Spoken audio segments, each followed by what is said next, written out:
Chapter 1. The Return from the Voyage. Parallel Universe. Blue Star Calendar. Year 2043. May 14th. Following a week of relentless global warming, the Arctic ice cap has begun to melt on a massive scale. May 18th. For the first time, humanity discovers unknown viable genes within the remains of a mammoth beneath the Arctic glaciers. Should the experiment succeed, humanity could potentially replicate ancient biological populations. May 27th. A severe accident occurs at a clandestine laboratory in a certain nation, resulting in its destruction and significant casualties. May 30th. The Global Biological Scientists Association announces the cessation of all cloning experiments involving Arctic viable genes, categorizing the endeavor as extremely hazardous. June 1st. Unidentified viral infections erupt globally, causing infected individuals to become frenzied and excessively aggressive. Zhonghua, June 3rd, 9 p.m., Yingang Dock.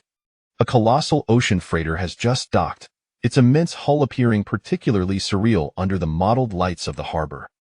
A group of sailors bursts down the gangway, their boisterous laughter mingling with the sense of solid ground beneath their feet, a sensation both familiar and foreign after nearly 3 months at sea. This arduous journey has left these robust men feeling quite stifled. With freshly received paychecks in hand, those seeking their wives rush off, while others pursue girlfriends. For those lacking companionship, ample services from leggy attendants await. Once most of the crew has dispersed, a sturdy figure emerges from the forward deck. The man stands over 6 feet tall, possessing a robust physique with broad shoulders and long arms. His legs are as strong as iron pillars. Adorning his head is a Yankees baseball cap, beneath which glimmers a pair of eyes that shine with an electric intensity. He carries an old denim backpack, and his well-worn jeans are frayed at the edges, showing signs of countless washes. A vibrant red t-shirt emblazoned with the image of a stunning beauty stretches across his muscular chest, exuding an almost oppressive aura. Having traversed into this world for 23 years, his life has been rather mundane, with nothing of note occurring. He pulls out a cigarette and lights it, inhaling the scorching air along with the smoke into his lungs. By the flicker of the lighter, the peculiar tattoo on his wrist, which he has scrutinized countless times over the past month, becomes increasingly defined. He rubs the design with his finger, wondering why it resembles an egg of some creature. Could it be? Chaija arrived in this world as an orphan, adopted by foster parents from an orphanage who supported his education until adulthood. 2 years ago, his foster parents, having toiled for years, passed away one after the other. Chaija chose to inherit his father's profession, sailing alongside the original captain in maritime transport.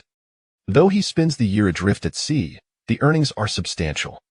It is said that the items retrieved from a cave in a certain South American country, bones, fossils, and fragments of jade, are quite eclectic and seemingly worthless, intended only to deceive amateur collectors back home. Not long after leaving South America, calamity struck. The captain's friend was incarcerated for multiple offenses, doomed to a life of confinement. The captain, displaying generosity, allowed those aboard to claim any of the unclaimed items as keepsakes. By the time Chaija approached, only 2 broken bones and a fossil purported to be a dinosaur egg remained. As he jestingly bantered with the captain and first mate, he casually picked up the supposed dinosaur egg fossil, inadvertently cutting himself on its jagged edge. To his astonishment, the following morning, he discovered the fossil shattered, leaving only a mess of stone debris. While washing up, he noticed a vague black spot pattern had appeared on his wrist, impervious to any scrubbing. In the blink of an eye, over a month has passed. Aside from the spot morphing into an oval shape, Chaija has not sensed any other peculiarities. He bites down on the filter of his cigarette as he adjusts his nautical watch, conveniently concealing the oval pattern. After taking another deep drag, he flicks the cigarette butt away. Watching the ember arc into the darkness, he wipes the sweat from his brow and strides purposefully towards the distant glow of lights. As the freighter arrived late, the usual black cabs that serviced the area had ceased operations, necessitating a trip to the main entrance for transportation to the city. Docked at Terminal 11, the distance to the port's main gate is considerable, and walking along the main road would likely take half an hour. Upon reaching the entrance, only a solitary van remains parked by the roadside. Chaija raps on the driver's window, and a gaunt middle-aged man, bleary-eyed, inquires, "Where to?" "To Liyuan Community, outside the 4th Ring Road." "Thank you, driver." After negotiating the fare, as soon as Chaija enters the vehicle, he is hit by a wave of stifling heat. "Driver, can't you turn on the air conditioning in this sweltering weather?" In this infernal heat, the air conditioning is ineffective. It's far more comfortable to open the windows. Besides, when you step out into the cold after being in the air conditioning, you might catch a chill, don't you think? Chaija ponders this and decides against further protest. The journey continues in silence, and after 20 minutes, they arrive at the entrance of Liyuan community in the city's outskirts. Chaija pays the fare and disembarks. As the clock strikes 10, the oppressive heat and late hour have rendered the area outside the community largely deserted, save for a massage parlor glowing with suggestive pink lights. Upon seeing Chaija exit the vehicle, the proprietress' eyes brighten. She deliberately adjusts her shoulder straps, approaching him in a revealing sundress. "Handsome, how about a massage from your sister to help you relax? I'm really good." The proprietress' eyes widen in shock. Can this still be put on credit? With a huff, she turns away, muttering, "Penny-pinching bumpkin, I can't be bothered." As she reaches the entrance to the massage parlor, she stores away the chairs and flips on the air conditioning, preparing to close for the night. Just as she is about to draw down the shutter, the oval pattern on Chaija's wrist flashes ominously, and a gray shadow with 8 limbs and a long tail suddenly emerges from the void. Unbeknownst to both Chaija and the proprietress, it swiftly slithers into the massage parlor. As the shutter clatters down and locks into place, muffled cries and struggles from the proprietress echo faintly, though Chaija remains oblivious. Liyuan community features a duplex structure. Chaija resides on the 4th floor. Arriving at the door of C building, apartment 401, he retrieves his keys and opens the door, glancing back at apartment 402. Knocking on the door of 402, he suspects no one is home. He turns and steps into his own apartment, flicking on the living room light. The space, though not large, is tidy and well kept. There is little furniture. A table bleached to a pale hue reveals its original wood grain. In the larger bedroom, the bed is neatly made. On a nearby dresser rests a photo frame, displaying a picture of a middle-aged couple. The man is sturdy and earnest, while the woman appears gentle and graceful, dressed plainly yet radiating warmth with their content smiles. Through the photograph, the couple's gazes meet Chaija's, as if whispers and laughter transcend the boundaries of time. Without turning on the lights, Chaija stands quietly before the frame, as if time itself has come to a standstill. As he murmurs to himself, the moonlight streaming and grows languid, and a few motes of dust float through the beams, enhancing the warmth of the smiles captured in the photograph. Meanwhile, in the massage parlor outside the community, the proprietress awakens in terror, instinctively clutching her chest. She feels as though she has experienced a nightmare, being ensnared by a creature with 8 limbs, its long tail constricting her throat, leaving her gasping for air. Moreover, there seems to be a repulsive entity sliding down her throat. After a thorough inspection, finding no wounds on her body, she finally concludes it was merely a dream. Looking at her slick, sweaty body, she realizes the oppressive heat has caused her to sweat profusely, even with the air conditioning on. Rising, she enters the bathroom, where the steam from the hot water soon envelopes her shapely figure. Suddenly, the proprietress glances down at her chest, recalling a moment of discomfort she felt earlier. Amidst her anguished screams, a silver, elongated head bursts forth, drenched in blood. The head bears no eyes, and its gaping maw is lined with sharp, jagged teeth. Chapter 2. The Emergence of the Alien Queen. In the early morning, the city, enduring relentless heat, unexpectedly welcomes a gentle rain. The soft patter of raindrops dances upon the scorching pavement, sending droplets splashing, while humid mist envelopes the air. Although temperatures have dipped slightly, the winding paths of the park remain sparsely populated with exercise enthusiasts. Suddenly, the sound of running feet pierces the tranquility, followed by deep, measured breaths. The rhythm is neither hurried nor slow, but remarkably steady. A formidable figure darts through the mist, splashing water from the puddles beneath. In the headphones nestled against his ears, a news broadcast unfolds. The light rain is expected to cease around 10 this morning, with temperatures rising again. Citizens nationwide are advised to remain vigilant against heat-related illnesses. Reaching the edge of the park's small lake, Chaija stretches and performs a series of martial arts movements. As he weaves and pivots, The wind from his punches slices through the air, a testament to the foundational skills he honed since childhood, far surpassing mere showy techniques. Ascending the stairs, he took a quick shower and had yet to don his attire when the doorbell rang. Chaija, clad merely in a pair of shorts, proceeded to open the door. Outside stood a woman of ripe beauty, carrying a pot of congee as she made her way towards room 402 across the hall. A cold voice resonated, "Come over for breakfast." The woman appeared to be in her late 30s, standing approximately 1.7 meters tall. Her shirt, cinched sharply beneath her ribs, accentuated her slender, graceful waist. Her long, shapely legs were enveloped snugly in tailored trousers, and her movements exuded an elegance that was utterly captivating. Chaija chuckled softly, turned, and hastily donned a t-shirt before swiftly following her. Upon reaching room 402, he found the table adorned with steamed buns and a plate of side dishes. As the woman sat at the table, her expression placid as she divided the congee into two bowls. Qin Shuqing lifted her gaze, furrowing her brow momentarily before relaxing once more. Her hair, cascading like clouds, was meticulously arranged atop her head, secured with an ebony hairpin. Her complexion, smooth and radiant, bore an air of understated elegance. Her words flowed with a nonchalance that belied the warmth rising in her flushed ears and the subtle tremor of her delicate frame, which hinted at the unspoken events that had transpired between her and Chaija. At 38 years old, Qin Shuqing was a physician at the city's emergency hospital. Her husband, Lin Chong, aged 45, was a highly esteemed professor at a nationally recognized university within the city, possessing considerable credentials and background. Over a year ago, Lin Chong had been caught in a compromising situation with a young female student, only to find himself confronted by Qin Shuqing in their luxurious home. As for her relationship with Chaija, it had blossomed in the aftermath of her emotional turmoil. Curiously, Qin Shuqing, by nature a reserved individual, had merely gone through the motions with Lin Chong, devoid of any genuine passion, until she crossed paths with Chaija. Faced with Chaija's palpable eagerness, she continued to indulge in her congee and buns, seemingly unfazed. In response to this scene, Chaija, filled with impatience, rose from his seat. After a considerable time, as they finally tidied up, they realized breakfast had stretched well into nearly 10 o'clock.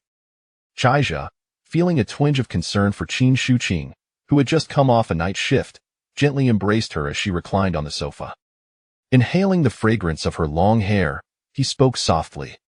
Qin Shuqing leaned slightly, nestling into Chaija's embrace, languidly remarking, "What could he possibly want from me? There are so many youthful and innocent girls waiting for his guidance. Why would he remember this weary face?" Chaija tightened his grip, chuckling, "Is there truly a more enchanting weary face than yours? Be cautious, or I may not spare you." Qin Shuqing playfully bit his arm in retort. "The hospital has suddenly seen an influx of patients with mania. I can hardly keep up with the chaos. I have neither the time nor energy to concern myself with his trivial matters. Fortunately, an expert group from the military hospital arrived yesterday and has transferred all these patients early this morning. Otherwise, who knows how long we would have to endure this. Enough of that, I'm utterly exhausted. Let me rest." Before long, Qin Shuqing fell into a deep, even slumber, her breathing steady, leaving Chaija unable to rouse her. Chaija shook his head with a smile, preparing to catch a brief nap himself, when a grotesque, polished head suddenly emerged from the window. The creature that leaped and stood about 60 centimeters tall, its elongated, streamlined, metallic skull obscuring its eyes. Bathed in sunlight, its body was intricately encased in hard black skeletal plates, revealing not a hint of exposed skin. Its robust legs and four long, slender arms were muscular yet delicate, with sharp claws. Its tail, resembling a human spine, was long and powerful, ending in a crescent-shaped, sharp bony protrusion that glimmered ominously in the moonlight. The creature exhaled a cloud of white vapor, its thin lips quivering as it swayed its head, still smeared with remnants of flesh, fixating its sharp gaze on the interior while emitting a high-pitched hiss. Chaija admitted to being startled by the creature. He had never felt such tension in his life. "What the hell is that? Get the hell away from me." The creature lifted its head and obediently took 2 steps back, its tail swaying joyfully like a small dog. A peculiar mental connection linked Chai-Jia to the creature. Extraterrestrial beings, xenomorphs, fossil eggs, queens, survival, parasitic space. Xenomorphs, aren't they the alien creatures from those movies? It turned out he had reactivated them from the fossil eggs, becoming the sovereign of this new species. Within the clarity of this mental bond, Chai-Jia sensed the xenomorph queen's unreserved trust and reverence towards him. Even if he commanded it to perish at this moment, it would comply without hesitation. This was a powerful and perverse extraterrestrial intelligence, mercilessly predatory, with a penchant for seizing the superior genes of other species for its own evolution. Beyond their hunger for flesh, they were impervious to extreme temperatures, radiation, and various toxic gases, capable of surviving in water and even in the vacuum of space. Though their home planet had perished, their formidable nature allowed them to enter a state of dormancy, forming petrified eggs that drifted through the cosmos, awaiting the awakening by other beings to claim their next world. And this time, they had been awakened by Chai-Jia. However, now they must accept me, the reign of the xenomorph sovereign, including the entire xenomorph race. I do not comprehend how that symbol on my wrist was imprinted upon me, but it is evidently the parasitic space of the xenomorphs, allowing them to enter and exit at my will. Xenomorphs possessed a formidable biological structure, enhanced by an external exoskeleton and internally concentrated acidic blood. A clear social hierarchy existed beneath the queen, with worker drones, warriors, and messengers, each fulfilling their roles with strict divisions of labor and a rigid hierarchy. Their extraordinary reproductive capability ensured that any organism parasitized by a xenomorph egg would face certain doom. From larva to adulthood, a xenomorph required merely an hour, provided it had adequate flesh to sustain its growth. Through genetic optimization, xenomorphs could selectively adapt the biological traits and functional genes of their hosts, enabling swift adaptation to various hostile environments. Chapter 3. The zombie onslaught confronted by the stealthy, alien-like creature that seemed acutely aware of the need not to disturb the slumbering woman in its grasp, Chai-Jia endeavored to steady his nerves, his mind racing like lightning as he analyzed the current predicament. You are the alien queen. According to the biological programming of the reactivated aliens, the first to be awakened must surely be the queen. Tasked with ensuring the propagation of the species, the alien queen by the window emitted a soft hiss, tilting her head in a gesture of affectionate submission towards Chai-Jia. Why goodness, have you harmed the lady boss? Even as a mere background actor, she should have been allowed to survive at least one episode, right? What do you mean you've already corroded the entire scene with acid? Few. Thankfully. So, you can enter the parasitic space within my wrist? The queen continued to emit soft hisses. How about we give it a try? Stay here and don't frighten my woman to death. As Chai-Jia concentrated, he felt warmth emanating from his wrist, and the alien queen transformed into a wisp of darkness, vanishing into thin air. Before long, a surge of warmth coursed through his wrist, sending a tremor through his entire being as he inexplicably felt his strength augment. His senses sharpened, allowing him to hear the chirping of birds and the rustling of insects clearly. Could it be that as the sovereign of the aliens, my physical prowess is also being continuously enhanced? Chai-Jia immersed his consciousness in the mark on his wrist, and a mysterious space materialized before him. This realm was enveloped in an endless, dense black mist, nearly devoid of daylight. Within the visible kilometer radius, the desolate ground was strewn with rocks and sand, lifeless and barren, at the foot of an insurmountable snow-capped mountain. Behind a platform of black rock lay a dark, gaping cave. The solitary figure of the alien queen stood resolutely on the rocky platform, gazing intently into the distance. Everything within this space had been crafted to mirror the environment of the aliens' native planet, and it would continue to expand as the alien population recovered. Just as Chai-Jia sat on the sofa, cradling Qin Shuqing in his arms, pondering the purpose of having summoned the aliens, two dapper men and women sped towards them in a luxury sports car along the nearby expressway. The car's performance escalated on the open road, gaining speed, while the striking woman began to unfasten the buttons of her clothing. Suddenly, a staggering figure stumbled onto the road from a nearby gap, walking directly towards the rapidly approaching vehicle. A screeching halt, a scream. A tailspin, a collision. Silence. The swaying figure slowly moved toward the twisted wreckage of the sports car, where one of the occupants had already succumbed to breathlessness, the steering wheel embedded in his chest. Nearly cleaving him in two, the half-clad woman lay on the ground, blood oozing from her mouth and nose, only spasmodic twitches remaining in a blur. She perceived a figure nearing her, and with great effort, made a final desperate attempt to grasp the filthy pant leg of the approaching individual. The stranger slowly crouched down in the scenic area beneath Chai's apartment. Several figures could be discerned struggling, with one person emitting a piercing cry. However, the distance rendered the words unintelligible. Having just fallen asleep, Qin Shuqing sprang up in fury. What on earth is going on? Why are they fighting in broad daylight? It's intolerable. As she spoke, she twisted her waist and moved towards the window to peer down. Shadows emerged from the surrounding buildings, seemingly intending to intervene. To her astonishment, as they drew near, they were met with startled cries and swiftly scattered in all directions.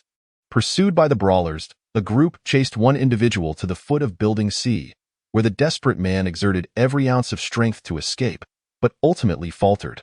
His foot slipped, and he fell to the ground. In an instant, the pursuers swarmed over him, pinning him down. These assailants appeared exceedingly fearsome, their faces contorted in grotesque expressions, emitting bizarre sounds. The captured man attempted to fight back, but his strength paled in comparison to that of these creatures. Soon, he found himself pinned beneath them, immobile. The monstrous assailants began to frantically tear at his throat, blood gushing forth. After a few futile struggles, the victim lay stilled at that moment. The scorching sunlight illuminated this horrifying scene, instilling a profound dread.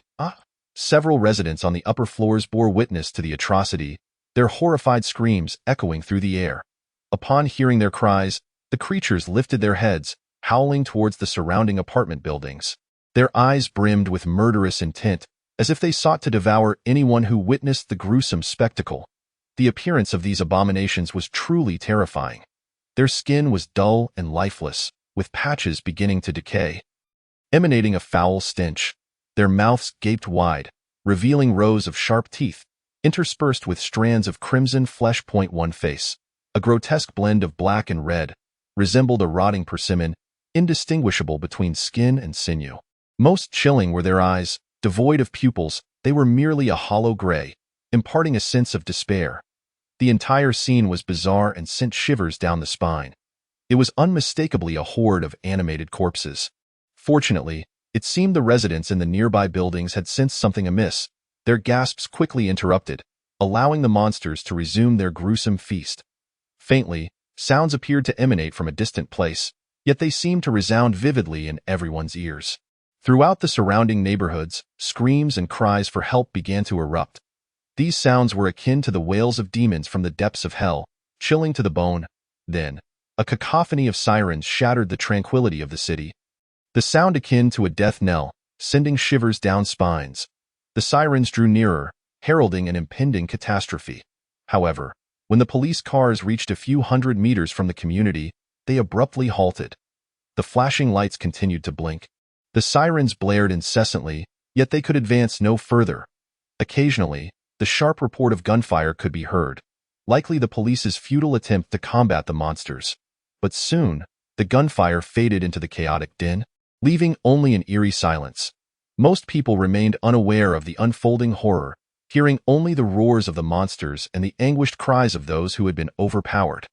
The city began to descend into chaos. Flames igniting in multiple locations, their orange glow casting a sinister hue across the distant sky.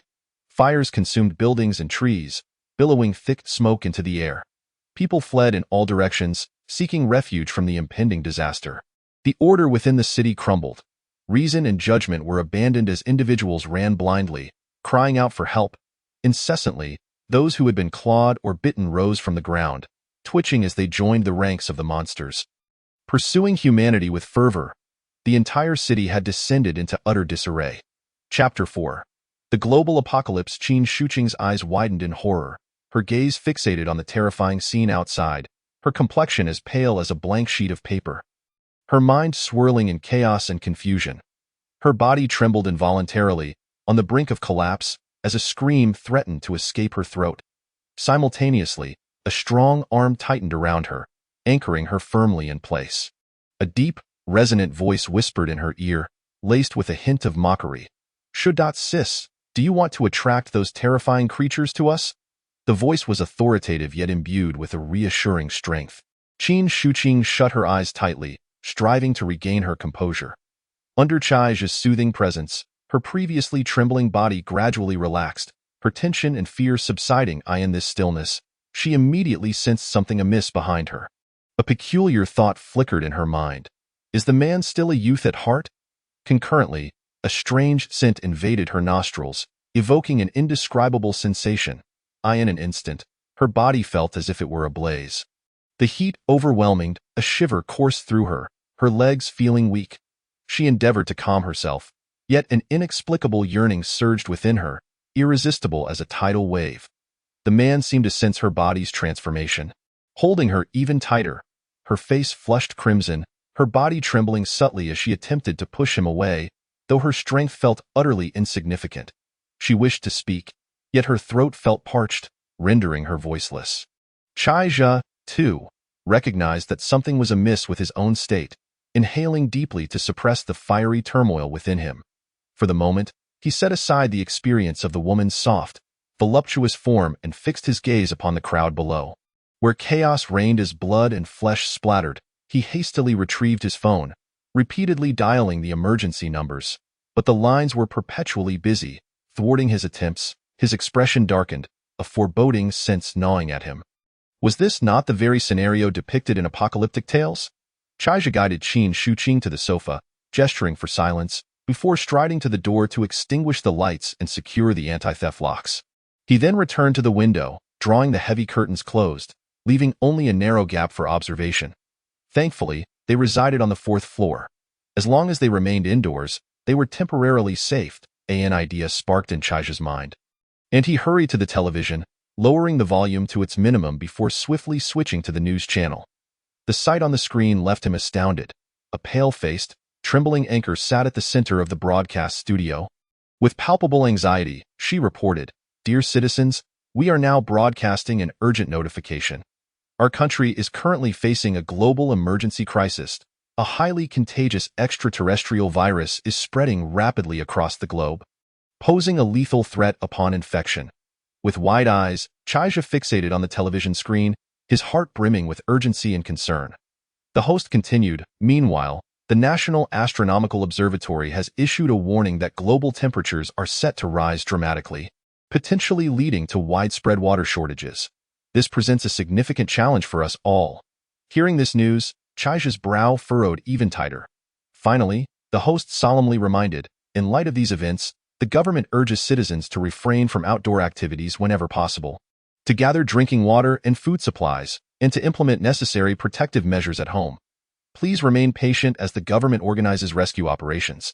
Chai's expression grew grave as he realized the severity of this disaster exceeded all imagination. The television intermittently broadcast scenes of unrest from major cities around the world, indicating that the situation had escalated dramatically. The spread of the extraterrestrial virus was alarmingly swift, swiftly dismantling the emergency response systems of all nations within mere hours. In some countries, the military had also been significantly infected. The virus's extreme volatility and randomness could cause colleagues and family members to suddenly fall ill, losing their sanity and turning upon one another. Furthermore, those afflicted would undergo transformation within just 20 minutes. Infected individuals would experience cardiac arrest, diminished bodily fluids, enhanced strength, and an insatiable hunger. Their mobility would be comparable to that of ordinary humans, yet their teeth and nails would become sharp and menacing. Visual acuity would drastically decline, pupils vanishing, while olfactory and auditory senses would be greatly heightened. Only by destroying their central nervous system or brainstem could they be eradicated. The government had dubbed these terrifying beings zombies. This dreadful entity was spreading across the globe, bringing unprecedented calamity to humanity. Panic ensued, societal order crumbled, and with the impending heat wave, the environment for human survival would become exceedingly harsh. The apocalypse was imminent.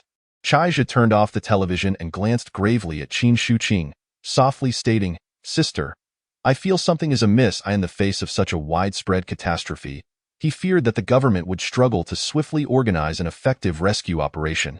While our nation has historically excelled in disaster response, We now confront a full-scale assault from an unknown virus, one that might leave even the military unable to cope. Should the situation spiral out of control and society descend into chaos, everyone would be in peril. It is crucial to remember that human nature is the most susceptible to trials. Our residence is situated in a densely populated area, and it will soon cease to be safe.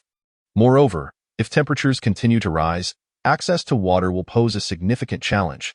We must seek a sufficiently secure location to await the restoration of order. At that moment, Qin Shuqing was oblivious to Chaija's warnings. Her focus solely on her phone as she repeatedly dialed a number. Yet, there was no answer on the other end. Her face pale, she looked up at Chaija with helplessness, her voice trembling as she asked, "Why hasn't Panner answered the phone? What if something has happened to her? What should I do? What can I do?" Chaija, with a grave expression, queried, "Sister, do you trust me?" Chapter 5. The Strange Reproductive Mechanism Within the Room. Chaija's question momentarily bewildered the anxious Qin Shuqing. "What time is it for you to ask if I trust you?" Chaija patiently elaborated, "Sister, the situation outside resembles a zombie infection, commonly referred to as the apocalypse. The circumstances will only grow direr, food and water will dwindle, and people's mental states will gradually darken and spiral into madness.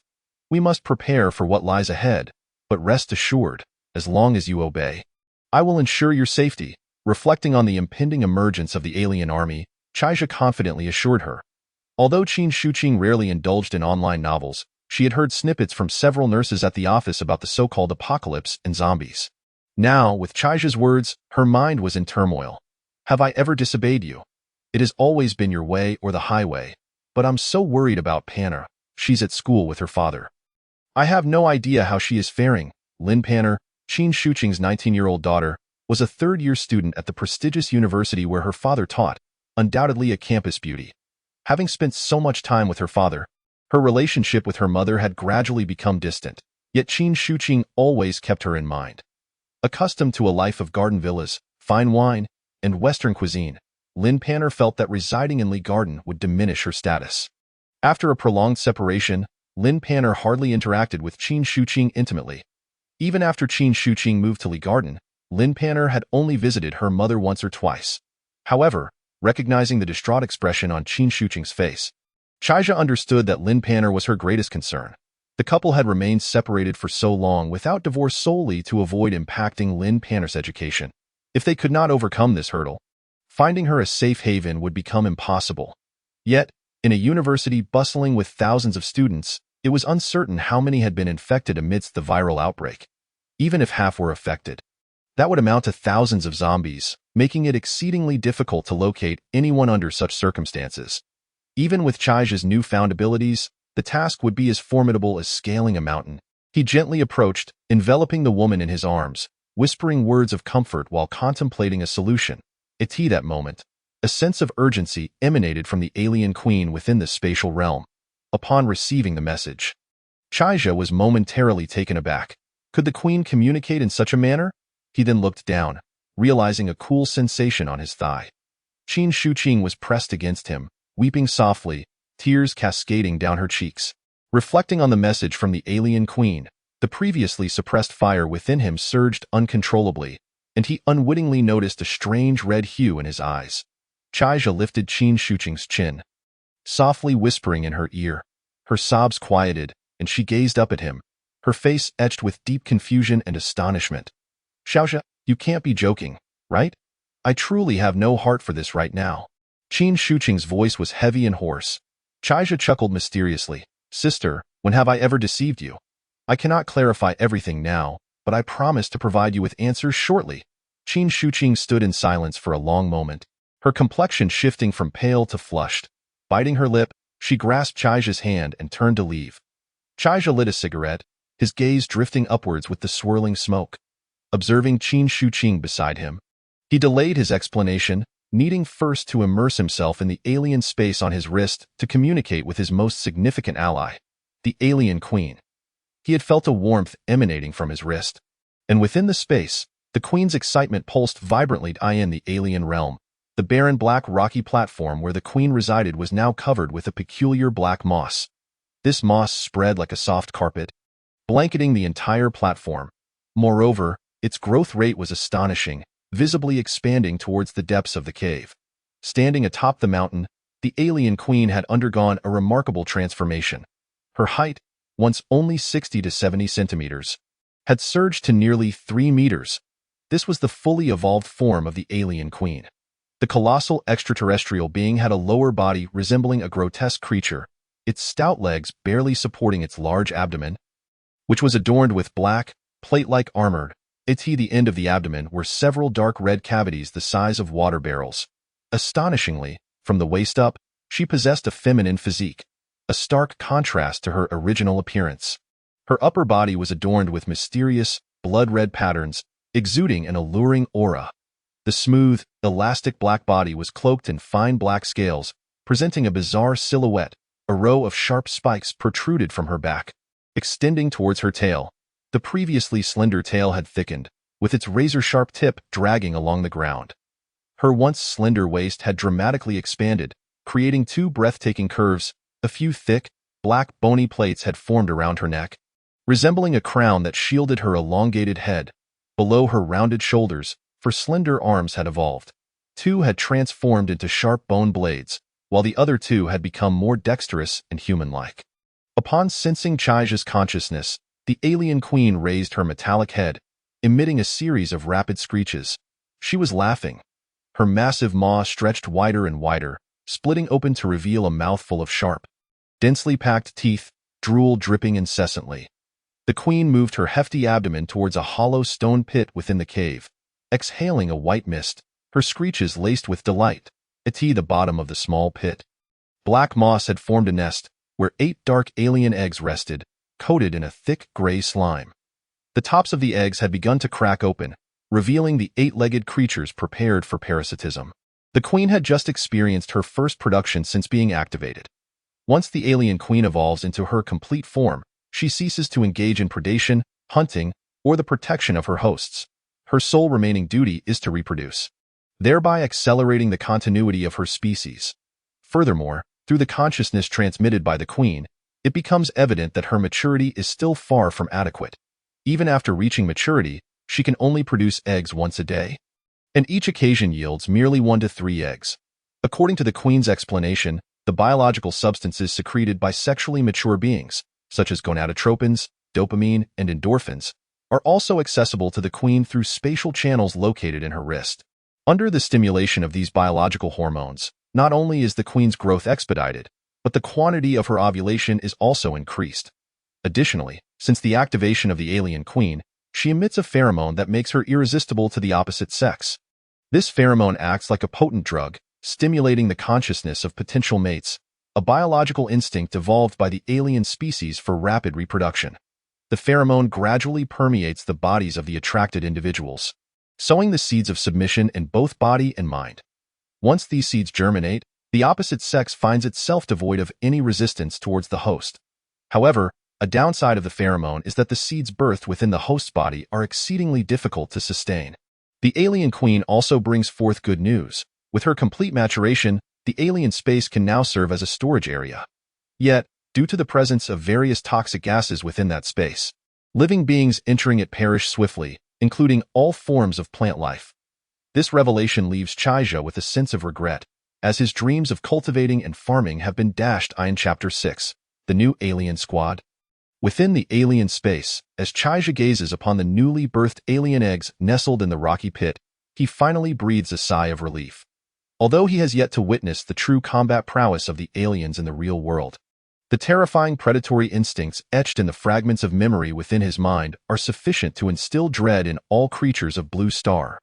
With just this small squad of 8 combat-ready aliens, as long as they are not surrounded, they can easily dispatch the infected zombies outside. As long as Chaija does not court death himself, the safety of the two is assured in the short term.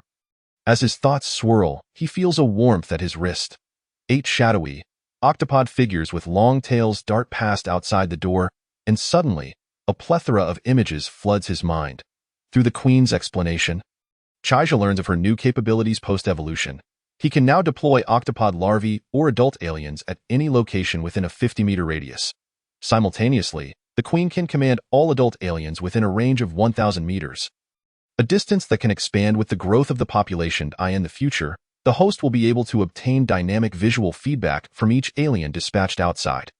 Although the aliens lack eyes, their skulls house two pairs of shockwave emitters that facilitate the construction of a three-dimensional spatial model of their surroundings by receiving emitted shockwaves. Coupled with the acute olfactory senses of their inner mandibles and highly developed hearing, their perceptual awareness ultimately surpasses even that of human eyesight. As the shadows flicker, it appears that the zombies in the community garden fail to pique the interest of the alien larvae. They crave fresh, living flesh for parasitism, while the zombies have succumbed to infection and decay. Nevertheless, this is not an issue, as the community boasts a plethora of pets, many of which are viable hosts. Conveniently, there is a frozen goods store just outside the community, stocked with ample frozen meat, an excellent resource to expedite the development of the aliens. Chaijo extinguishes his cigarette in the ashtray, the alluring fragrance of his companion enveloping him. Since this endeavor benefits both him and the alien species, he contemplates. A robust figure approaches her ever closer. The dark gray octopod larvae swiftly navigate the corners of the community, diligently searching for their respective hosts. At this moment, every household in the vicinity is silent, doors and windows tightly shut, greatly facilitating the hunt for the alien larvae. Shortly thereafter, the anguished cries of cats and dogs pierce the stillness, only to quickly subside. A few stray cats and several large dogs become the first subjects of parasitism, including two massive Tibetan mastiffs. Cats, with their agile forms and swift movements, excel as scouts. The large dogs, muscular and powerful, serve as frontline combatants. These are the most suitable hosts the aliens can find in the shortest time. Clearly, under the Queen's guidance, the choice of hosts is intentional. In less than 10 minutes. Amidst a cacophony of distress, the chests of all hosts suddenly bulge, followed by a violent rupture. Long, narrow heads emerge from the gore, their metallic-hued exoskeletons rapidly hardening upon exposure to air. The freshly birthed aliens measure barely 30 centimeters in length, making it hard to fathom how such creatures can evolve into such ruthless, bloody hunters in such a brief span of time. The 8 newborn aliens briefly touch one another, emitting low, hissing sounds before collectively darting towards the frozen goods store outside the community. The frozen goods store, though modest in size, is locked behind a roll-up door. Inside, 5 or 6 freezers are filled with hundreds of pounds of various meats, ample enough to support the growth of the newborn aliens into adulthood. Upon arrival, the aliens effortlessly slip through the rooftop vent, shattering the glass door of a freezer with their inner mandibles. Chunks of flesh are exposed, and the sight of such an abundance of meat sends the carnivorous aliens into a frenzy. As the 8 heads thrash and bite, the frozen goods visibly vanish. After more than 40 minutes, all the meat is consumed, leaving behind a scene of devastation and 8 perilous adult aliens. The 3 aliens birthed from the stray cats stand approximately 50 to 60 centimeters tall, with a body length of around 2 meters and a weight of 30 kg, exhibiting a uniquely slender and elegant form. Their bodies possess smooth, flowing lines that exude an air of grace, akin to a bolt of lightning in the night, swift and elusive. Their lithe frames move with boundless agility and dexterity, while their sharp claws and lethal mandibles constitute deadly weapons that invoke awe and fear in any creature that beholds them. These are the scouts, the messengers of the alien species, responsible for reconnaissance and tracking. Conversely, the aliens born from canine hosts display a starkly different blend of strength and resilience. Standing at a height of 1.2 meters and a length nearing 3 meters, weighing 60 kg, their robust and sturdy build harbors astonishing explosive power, as if perpetually poised for a challenge. Their powerful hind limbs ensure a steady gait, while their originally slender forelimbs now bulge with muscle, with enlarged claws. Whether in pursuit or in the act of killing, they exhibit unparalleled agility. Notably, the 2 aliens that parasitize the mastiffs appear significantly more robust than the others. Towering over 1.5 meters in height, measuring 3.5 meters in length, and weighing nearly 80 kg. Their jaws, dripping with saliva, open wider, exhibiting greater biting force, while their elongated inner mandibles possess enhanced striking power. The necks of these canine aliens are adorned with a ring of circular bony plates. While these plates rest against their necks without hindering movement, they unfurl during combat, forming a protective shield reminiscent of a bone armor around the back of their heads, offering superior protection to their relatively vulnerable bodies. These are the foundational soldiers of the alien species, tasked with surrounding and defending their ranks. In Chapter 7. The daring beauty, along the path from the frozen goods store to Building C. The occasional collapse of a living corpse vanishes into the surrounding underbrush or corners, as though snatched away by a ferocious beast. Occasionally, a menacing head gleams with a dark gray metallic sheen. Clutching a bloodied fragment of a cervical vertebra, or a whip-like tail emerges from the exterior wall of a building, swiftly ensnaring a zombie's neck before vanishing into thin air, leaving behind a listless corpse. Indeed, the scattered zombies are utterly defenseless against the alien squad. Whether crushed skulls or pierced through the back of the head, they stand no chance against the stealthy assaults of the alien warriors. Devoid of heartbeat, breath, or warmth. Just moments ago, Chaija's own body underwent an evolution due to the expansion of his species, elevating his physical capabilities beyond that of an ordinary human. Even Chaija himself remains oblivious to the extent of his newfound strength. He pats Qin Shuqing and sits up. Sister, didn't you want to see my abilities? Just cover your mouth, don't be scared again. Ugh, you only know how to frighten me. If you deceive me, I'll die in front of you today. Do you believe it? Chaija chuckles mischievously. Well, just watch closely. With a thought, an alien messenger materializes beside the bed, standing quietly in wait for its master's command. Faced with the sudden appearance of this 2-meter-long, fearsome creature in her bedroom, its sharp teeth and constantly flicking spiked tail, Qin Shuqing nearly leaps in fright. Finding it even more terrifying than the zombies downstairs, she instinctively shrinks behind Chaija, trembling and clinging to him in fear. Chaija chuckles softly and pats the woman reassuringly. Don't be afraid. This is the ability I just told you about. The power to summon a ferocious pet that is even more loyal than a dog. With a wave of his hand, the messenger xenomorph swayed its long tail and presented its smooth head to Chaija's palm, as if seeking approval. It gently brushed against his hand. It emitted a series of obedient hisses. After a prolonged moment, Qin Shuqing finally peered over Chaija's shoulder and stammered. Xiaozhe, this is truly not some magic trick of yours, is it? It looks so formidable. Though Qin Shuqing was a surgeon with a commendable fortitude, she quickly adapted to the frightening appearance of the xenomorph. Observing its docility before Chaija, she cautiously extended her hand, eager to touch the creature. To her surprise, before her fingers could reach it, the xenomorph revealed its menacing fangs in a warning growl. Had it not been for Chaija's command, it would have already struck in the xenomorph's genetic memory. Only the queen or the supreme ruler could lessen its guard and allow proximity. Such an indelible mark imprinted on its very essence could never be erased or altered. Sister, this pet is called a xenomorph. And its kind hails from another planet. I can summon several more, but this room is too small for them all. Besides, the special effect can help increase the number I can summon in the future. It's all dictated by their biological genes. I swear I'm not deceiving you. Qin Shuqing rolled her eyes before twisting Chaija's ear and demanding, Now, be honest, does this effect last indefinitely? With a knowing scoff. She furrowed her brows tightly, momentarily lost in thought on the bed. Chaija, feeling a bit hungry after such exertion, sighed helplessly as he noticed her lost in contemplation. He entered the kitchen, where the clattering of pots and pans could be heard. Before long, he emerged with 2 bowls of tomato and egg noodles. This is all I can make. Let us just make do. It was then that Qin Shuqing seemed to awaken from her reverie. Noodles are noodles. I'm famished. Having been ravenous for quite some time, she accepted the bowl, disregarding its heat, and devoured it in large mouthfuls. When she opened her eyes again, the sky was completely dark. Qin Shuqing nestled in Chaija's embrace, adjusting herself into a comfortable position before looking up at him and asking, Xiaozhe, when do you think we can safely reach Panner's school? I estimate that Panner is relatively safe with her father. Given Lin Chang's cunning and status, the immediate danger should be minimal.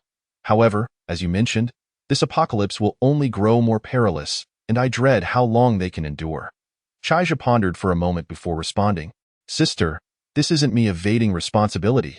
The school likely has a significant number of infected, and the route there is fraught with danger. I lack confidence at this point. Moreover, what would happen to you if I went? What if those creatures made their way upstairs? To be frank, I am not well acquainted with your daughter. My desire to check on her stems solely from my concern for you.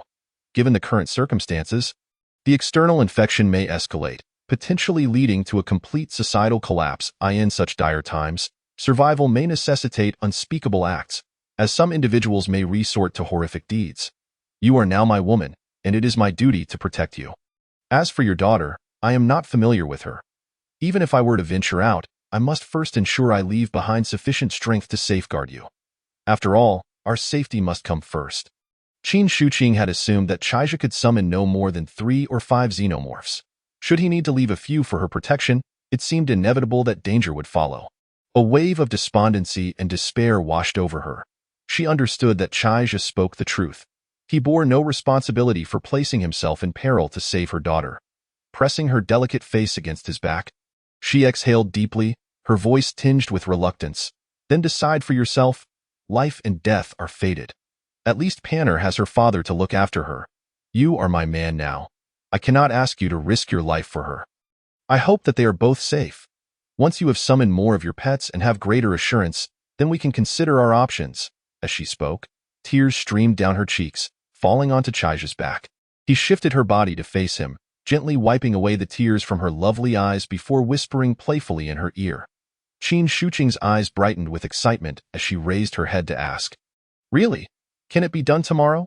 Chaija nodded, beaming with satisfaction. "That depends on how you behave tonight." Chapter 8. Leaving the community a night without conversation.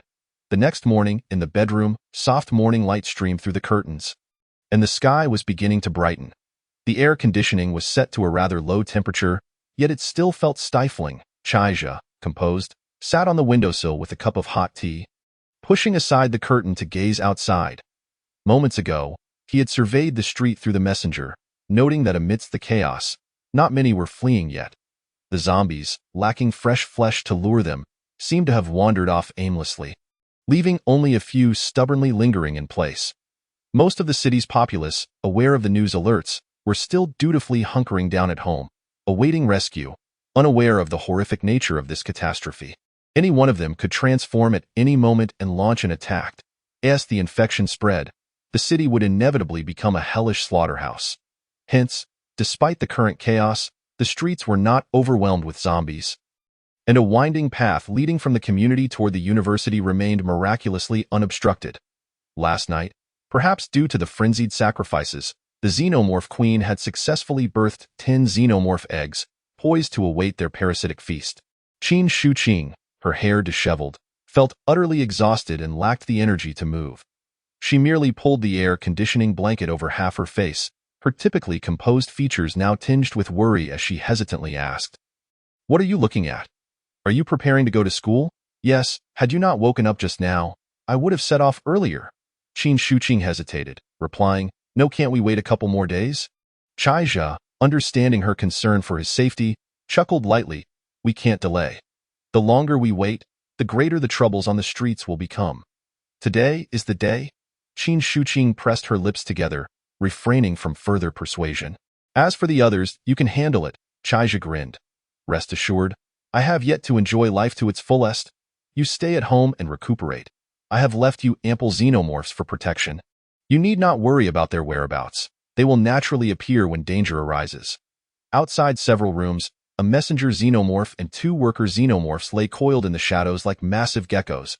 He planned to take the remaining 2 messengers and 3 workers to the school, using the journey to find an opportunity to hatch the 10 eggs in the space.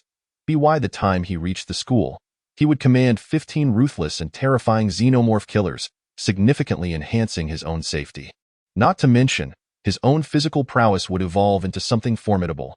After reassuring Qin Shuqing, he donned a backpack filled with water and chocolate. Quietly opening the door, he cast a reassuring glance at her through the gap. And after the sound of the security door locking behind him echoed, he stowed the backpack in the space and turned to descend the stairs. Qin Shuqing's electric scooter remained parked outside the building. Given the current circumstances, the noise from driving a large vehicle could spell disaster, while walking would be excessively time-consuming.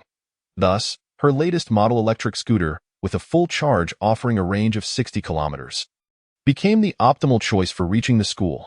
Chaija had already selected a route accessible by electric scooter based on the information relayed by the messenger to the queen. Within a 1-kilometer radius, there were few zombies, and with the formidable xenomorphs at his side, as long as he remained cautious, he could safely arrive at Lin Paner's school. Upon reaching the first floor, Chaija quickly melded into the shadows, silently drawing a machete acquired for just 9.99. He surveyed his surroundings and issued a kill command to the combat xenomorphs. In an instant, 2 worker xenomorphs silently appeared behind a nearby zombie. Their ghastly forms, akin to phantoms, bore long, tooth-filled maws that dripped with viscous saliva, seemingly poised to devour everything in sight as they approached the zombie's head. The zombie, utterly oblivious to the looming danger, remained motionless until, with a swift strike from the sharp inner teeth, its head was penetrated, and the zombie had no time to react before meeting its demise. This scene filled Chaija with relief. Without the presence of these worker xenomorphs, he would find it quite troublesome to face numerous such zombies in the future. Next, Chaija decided to personally test his strength. He intentionally made some noise, attracting the wandering zombies deeper within the community, who began to approach in small clusters. Gripping the machete tightly, he felt its weight, which seemed almost insubstantial, as if he were wielding a mere matchstick. Charging toward the approaching zombies, his eyes were filled with determination and a thirst for blood. The first zombie to leap at him appeared to be a portly middle-aged woman, her tattered clothing revealing decayed flesh. Dark red saliva dripped from the corners of her gaping mouth, emitting a foul stench of rot. Spotting the fresh meat so close at hand, the overweight zombie lunged forward, clawing excitedly in Chaija's eyes. Her movements played out in slow motion, and he deftly sidestepped, delivering a swift, decisive blow. The corpulent zombie staggered forward a few steps, its hands flailing unconsciously, a line of blood tracing down its face, while half of its skull, oozing with brain matter, had already slipped away. To his astonishment, Chaija felt a surge of excitement and exhilaration after effortlessly achieving his first kill. He deftly kicked one zombie, sending it crashing into the brick wall across the street, and then turned to slice off the head of a white-haired old lady with a single stroke in less than 5 minutes. Within the short distance of less than 30 meters from the doorway to the parking area for new energy vehicles, 7 or 8 undead lay sprawled on the ground, blood splattered around them. Without much noise, if one were to look closely, they might notice sinister shadows appearing intermittently beside Chaija, likely leading some to believe it was a supernatural occurrence. The headlights flickered on, the motor emitted a faint hum, and the electric vehicle glided silently out of its parking space, the grotesque shadows vanishing into the surrounding greenery. Chapter 9. The stupefied Fat Brothers. Just as Chaija departed from the community, on the 9th floor balcony of Building D, across from Building C, a hefty man weighing at least 200 pounds squinted his small, mung bean-like eyes, fixated on the receding figure of Chaija. His expression dark and contemplative. Behind him, a towering bald man nearly 2 meters tall craned his neck to peer down, but saw nothing. Confused, he turned to the hefty man and whispered, "Bro, what are you looking at?" The bald man scoffed dismissively, replying, "I told you we should have left earlier. With us brothers around, why fear those half-human, half-ghost creatures down there?" Not far away, on a nearby sofa, a stocky man with a surly demeanor was polishing a sharp, tactical knife. After hearing the bald man's words, he glanced at the hefty man and chimed in, "Big brother, I believe second brother has a point. The news says the outbreak of this virus is severe, and no one knows how long it will last. But you know I never cook at home, and there's hardly anything to eat around here now." A glint of malice flashed in the hefty man's eyes as he spat. "Damn it, the guy lives on the 4th floor directly opposite. I've been watching him for a while. I heard he is a professor, quite a notable figure at his university, definitely a quick source of income. He is probably not living here due to some conflict with his wife. They have a separate house in the city center. The woman is a doctor, so her income should be substantial. Yet she is stuck living here. Third brother suspects they're in the midst of a divorce, putting on a show for others. The security at their house is too tight to break in. But here, I bet we could score a hefty sum. Originally, they planned to seize the opportunity amidst the chaos to abduct someone, or at least find cash at home. Who would have thought they'd encounter this damned virus outbreak? Those infected are like rabid dogs, biting anyone they see. Although both of you can fight, getting scratched or bitten would mean certain death." The hefty man, agitated, lit a cigarette and exhaled 2 plumes of smoke before coldly stating, "However, thankfully, there is always a way out. That young man who just came out from across the street managed to clear the zombies downstairs all by himself. Such bravery. Who is that?" We ought to thank him. Though I didn't he catch a clear glimpse. What were those dark creatures beside him? Never mind. Let us gather whatever food we have at home and prepare to eat. We'll act soon. With that, he cast a glance at the fourth floor, a sinister smile curling at the corner of his mouth. In such circumstances, they needed to find a place to hide while stockpiling supplies. They would later hand over the money made from this venture to old Xie. He always had a plan. The bald man also seemed invigorated, adjusting his pants and grinning. Boss, I saw that woman on the fourth floor yesterday. Once we're set, we'll have quite the celebration.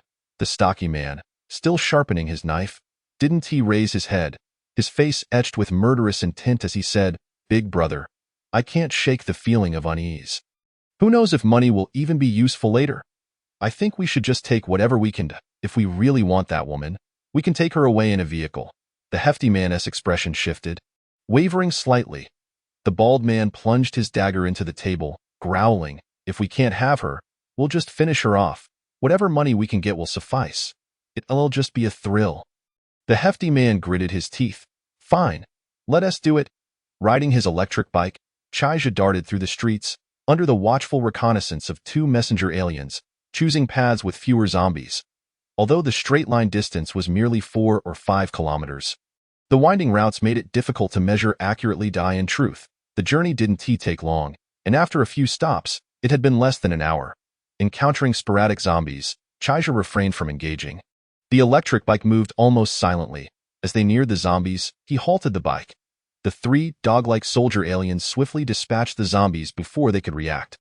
Chaija surveyed his surroundings and instructed the queen in his space to relay a command to change direction.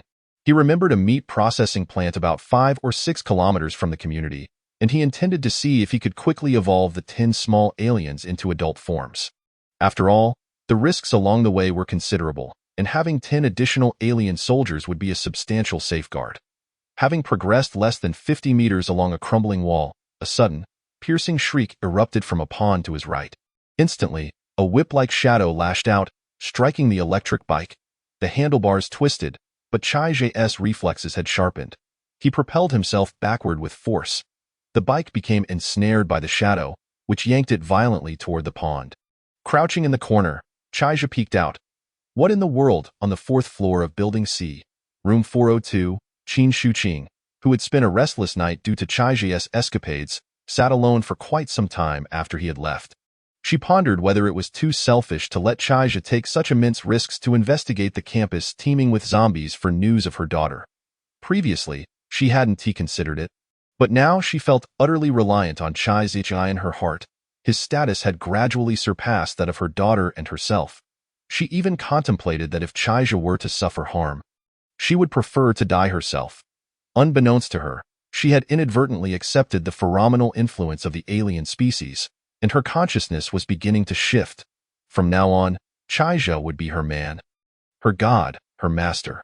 After a while spent lost in thought, Qin Shuqing wearily drifted back to sleep. In her drowsy state, she seemed to hear a knock at the door but, too exhausted, dismissed it as a dream. Even if someone were knocking, she recalled Chaija's words. She shouldn't open the door. Yes, he had said so. It was right not to open the door. She would only listen to him. In a self-induced trance, Qin Shuqing peacefully fell asleep, while outside, the 3 hefty brothers stood dumbfounded. What is going on? That woman is clearly home. The lights were on last night. I'm knocking so loudly. And she doesn't open the door. Are you toying with me? If I keep knocking, the zombies downstairs might wake up. Chapter 10. Encountering the mutated frog outside the security door of room 402. 2 burly men donned imitation armor and motorcycle helmets, standing with sharp knives at the ready. The suited hefty man was already sweating profusely, straining to catch sounds from upstairs and downstairs. The shorter second brother leaned against the door, listening intently to the sounds within, before turning and hesitantly saying, Big brother, what if that woman has been infected? The bald second brother clicked his tongue, pulling out a set of lock-picking tools from his waist. The kid who went down earlier took care of some of those zombies, but who knows when the rest will come back. You guys keep watch. I'm a professional at lockpicking. It'll take a maximum of 5 minutes. The hefty man removed his suit jacket, brandishing a machete he had tucked at his waist, standing behind the bald man with a fierce expression. All right, third brother, You go to the stairwell and listen for any commotion. ILL, keep an eye on the room. Be careful. Third brother nodded and moved to the stairwell, taking off his helmet to eavesdrop on the noises below. He crouched beside a vent, peering through the window frame while thinking. Damn, this is the 4th floor, over 10 meters high. Those zombies shouldn't he be able to climb up? Just as his face barely peeked out of the window, the glass suddenly shattered, sending shards flying. A sharp, whip-like tail glinted coldly as it plunged into the side of his head, lifting him off the ground. As his eyes bulged and his body convulsed, a smooth, salivating head poked in from above the window. The sounds from the stairwell alerted the 2 busy men at the security door, causing them to freeze and exchange wary glances. The bald man halted his actions, grasping a tiger-toothed knife from the ground, signaling to the hefty man to follow him toward the stairwell. The hefty man also drew his machete, scanning the area with his small, beady eyes darting around. Arriving outside the fire door at the stairwell, the bald third brother called out softly through the crack, "Second brother? Are you there?" Peering through the gap, they noticed the vent was broken, glass shards littering the ground. In the eerie silence, they exchanged glances for a while, took a deep breath, and burst through the door. The scene before them revealed shattered glass scattered everywhere, a pool of blood on the floor, but no sign of the short, stout second brother. Amidst the confusion, a viscous droplet fell upon the bald, muscular man's gleaming scalp, sliding down along with beads of sweat. Before the bloodied old 3 could fully comprehend the situation, the astute fatty had already raised his gaze to the ceiling above them. There, the corridor's ceiling was ensnared with strands of slime, resembling a spider's web, encasing the corpse of the short and stout second old as though it were a cocoon, suspended in midair. 2 grotesque creatures, nearly 3 meters in length, were slowly unfurling their bloodthirsty forms, their sharp claws deeply embedded in the concrete ceiling.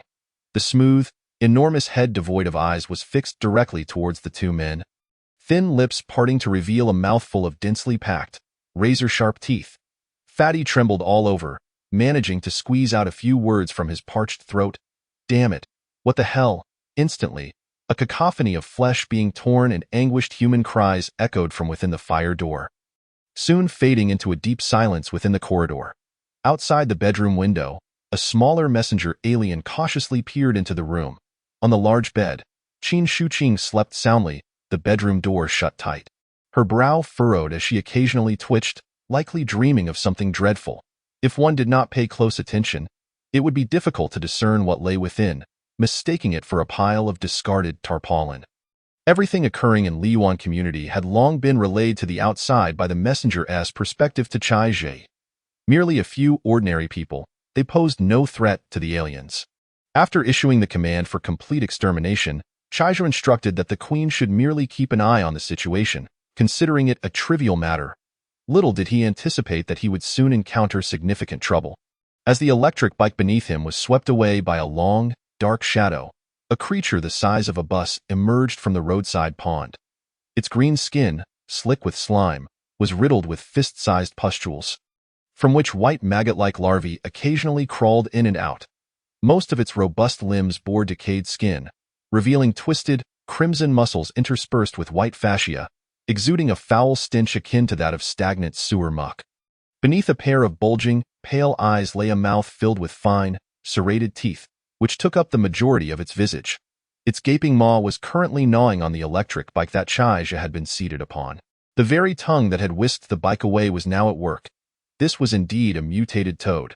Perhaps the electric bike did not suit its palate. After swirling it around its mouth a few times, it spat out the remnants as mere refuse. The toad's eyes rolled back, and a shadow shot forth from its mouth, piercing through the brick wall behind Chai Jie, narrowly grazing his scalp. With no time to brush off the debris from his head, he glanced at the substantial hole in the thick brick wall, a cold sweat breaking out upon him. Fortunately, his reflexes were far above average, allowing him to dodge just in time upon sensing the imminent danger. Otherwise, that strike could have easily meant his end. He realized he had underestimated the perils of the apocalypse. Until the alien army fully emerged, exercising caution was by no means excessive. The attack on the Dominator incited a frenzy among the aliens, who immediately launched a relentless assault against the mutated toad. Yet, Even the two largest alien soldiers hatched from mastiffs could not inflict significant damage upon the toad despite their ferocious biting and clawing. The toad's skin was inherently tough, and the additional layer of slick slime often deflected the aliens' attacks. The aliens' sharp tails barely penetrated the toad's exterior, with only a few internal teeth strikes managing to create minor punctures. The mutated toad remained unfazed by the wounds appearing on its body, as streams of black, sludge-like substance oozed from within, rapidly filling the holes inflicted by the aliens. The toad curled its long, tongue-like appendage around the pustules on its body, gulping down a dozen fat maggots, and with a splatter of thick fluid, the visible wounds began to close up. The aliens' offensive was obstructed, and they found themselves occasionally struck by the toad's long tongue, causing them to scatter in retreat. One particularly large alien mastiff, caught off guard, was ensnared by the toad's long tongue around its thigh, and in an instant, it was twisted into a spiral and tossed into the toad's maw. The gaping mouth opened and closed, and the 3-meter alien was engulfed whole. The mutated toad closed its eyes in satisfaction, preparing to savor its writhing meal. The alien emitted sharp cries as its yellow-green blood gushed forth, spilling into the toad's mouth amidst its anguished struggles. Following that, the toad thrashed its head as if electrocuted, the intense pain from the corrosive assault informing it that it had indeed encountered its match. Chapter 11. The Death of the Mutated Toad in the Modest Pond. The mutated toad thrashed wildly, stirring up thick layers of black mud from the bottom. Its wide mouth exhaled clouds of acrid smoke, a sign that the corrosive alien blood was inflicting ongoing harm. In its agony, the mutated toad hastily expelled the alien mastiff it had bitten, instinctively gulping down the murky water from the pond. In truth, from the moment the mutated toad clamped down on the alien, its fate was all but sealed. The thick, acidic blood of the alien not only dissolved its entire lower jaw and more than a third of its upper jaw, but it was now further searing its internal organs with the contaminated water. The mutated toad let out a deafening croak, its massive body thrashing violently, transforming the pond into a quagmire. Within the cavern of the alien's domain, a layer of dense fungal mat, a foot thick, tightly enveloped the massive wound of the torn alien mastiff. Simultaneously, large patches of the fungal mat appeared to spring to life, shifting from their original black hue to a vibrant yellow-green. Streams of liquid identical to the alien's blood began to converge, entering the injured alien's body. Numerous fine, thread-like appendages danced over the alien's wound, swiftly stitching it back together, and within a short span, much of the injury had healed. With a bit of recuperation, this mastiff alien could soon be bouncing back in front of Chaizi Ichidaine, a 12-story building by the pond. Most windows below the 3rd floor had been shattered. Gazing through the broken frames revealed furniture in disarray, devoid of any signs of life. The occupants of the room had likely been devoured by the mutated toad, treated as a delicacy, on the 12th floor. A group of 60 to 70 individuals, young and old alike, gathered by the windows of 4 rooms, cautiously observing the commotion below. Due to the obstruction of the surrounding walls, Chai's figure remained concealed from their sight. All they could see were a few aliens and the colossal mutated toad. In one room filled with burly men. A middle-aged man in his 40s, wearing glasses and sporting a solemn expression, appeared to be the group's leader. A young man with a crew cut turned to the middle-aged man, unable to contain his curiosity. "Brother Han, what do you think those black things are? They look really damn strange. I've never seen such creatures before. Quick and aggressive too. It seems that Toad is having a rough time." Beside him, a tall, lean man fixated on the toad, gritting his teeth as he muttered, "Damn it. That toad deserves to die. It's already killed so many of our neighbors. With that thing down there, we can't even think about escaping. But now it seems we might have a chance. The government won't just leave us to fend for ourselves." Upon hearing the thin man's desire to escape, Brother Han's gaze flickered with a peculiar light. He adjusted his glasses and spoke with a grave tone. "Although this toad has caused us significant casualties and disrupted our plans to leave, let us not forget that without it, the horde of zombies might have stormed upstairs last night. Furthermore, those infected neighbors we killed, were they not all involved? We all took part back then. If we hadn't fed those corpses to the toad, how could we explain ourselves if the government comes looking for answers?" Brother Han surveyed the thoughtful expressions of the crowd, a cold smile creeping into his heart. They still think they can escape. They wished to return to their previous lives. How na-ve. Concealing his thoughts, he patted the tall man's shoulder softly. Indeed, if the toad falls, what if we end up facing even more formidable monsters? The expressions of the group, initially filled with hope, quickly darkened. Brother Han drew the curtains and waved his hand. All right, let us stick to our original plan. Keep the women and children quiet, and let us gather all our supplies for fair distribution. The strong men among us will take turns guarding the 10th floor, 24 hours a day, to prevent zombies and other monsters from getting up here. As long as we hold on, we will surely wait for government rescue. The men whispered amongst themselves as they gradually dispersed, each returning to their respective rooms to quietly instruct the women and children. Only a pair of glistening eyes remained peering through the curtains, observing the tumult outside. As this group hid behind the curtains, Chaija, through the messenger alien's dynamic capture, was acutely aware of their scheming. He was indifferent to their plans. This was not his concern. With a formidable creature still before him, he had no intention of playing the savior. The mutated toad, now suffering from corrosive injuries, was gradually losing its strength. Its internal organs severely compromised, teetering on the brink of collapse, in a small mound of earth trampled by it at the edge of the pond. A mutant wasp-like creature, resembling a hornet, emerged, its body caked in mud. The yellow-black sludge could not obscure the reddish-brown sheen that reflected off its exoskeleton. Its tail, adorned with a stinger measuring nearly half a foot in length, bore a dark tip that faintly shimmered with a toxic green glow. At this moment, it was consumed by intense rage, for the frantic struggles of a mutated toad had just obliterated its nest and its recently birthed offspring. Amid the toad's desperate cries, the hornet's lengthy stinger pierced through the resilient skin, incessantly injecting venom into the creature's body.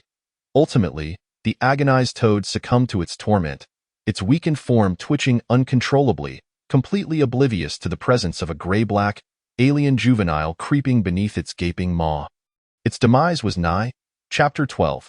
Arrival at the meat processing plant. As Chaija approached the dying mutated toad, he remained unaware of the pair of large, expressive eyes watching him with excitement from the window on the top floor.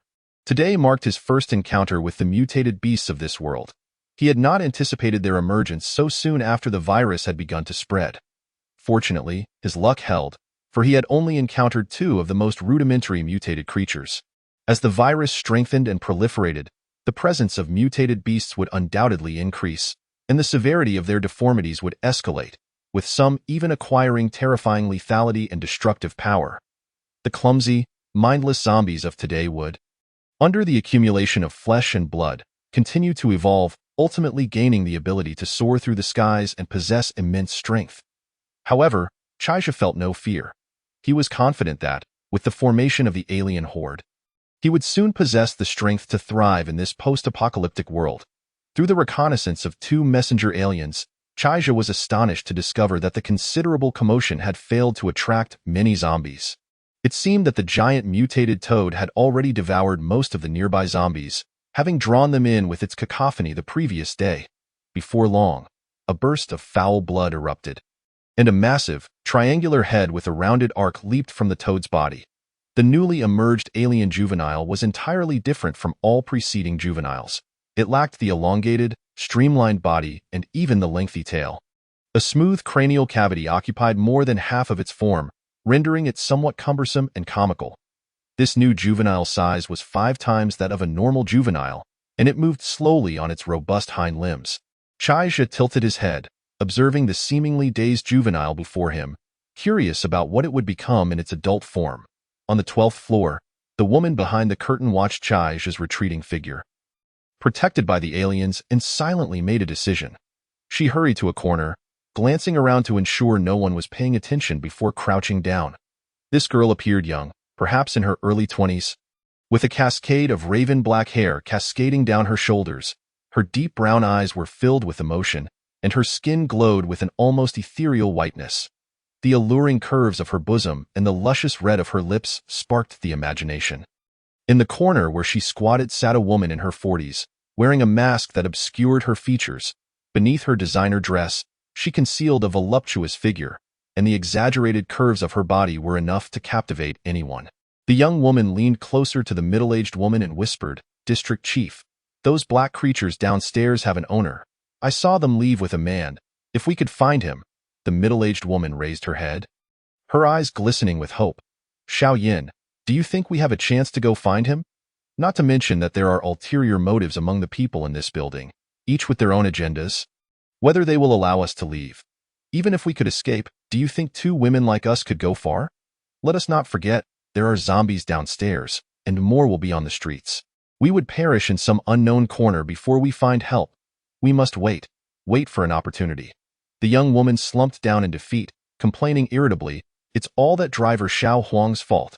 He should have checked the vehicle beforehand. Yet he only mentioned the car had issues when we arrived. Once all this blows over, District Chief, you must find a new driver. The middle-aged woman sighed softly, saying, well, what good does it do to speak of this now? The priority is to carefully endure these next few days. Outside the iron gate of Haifeng meat processing plant, Chaija severed a zombie's head with a swift stroke, pivoting to thrust his blade into another zombie's eye socket. The decaying head, infested with maggots, exhaled a final, foul breath before collapsing to the ground. In the distance, shadows flitted about. All the zombies within sight of the processing plant had been largely cleared by his aliens. The remaining 9 juvenile octopods had ventured out in search of hosts. Before Chaija issued any commands, they could not parasitize humans, leaving the surrounding cats and dogs in peril.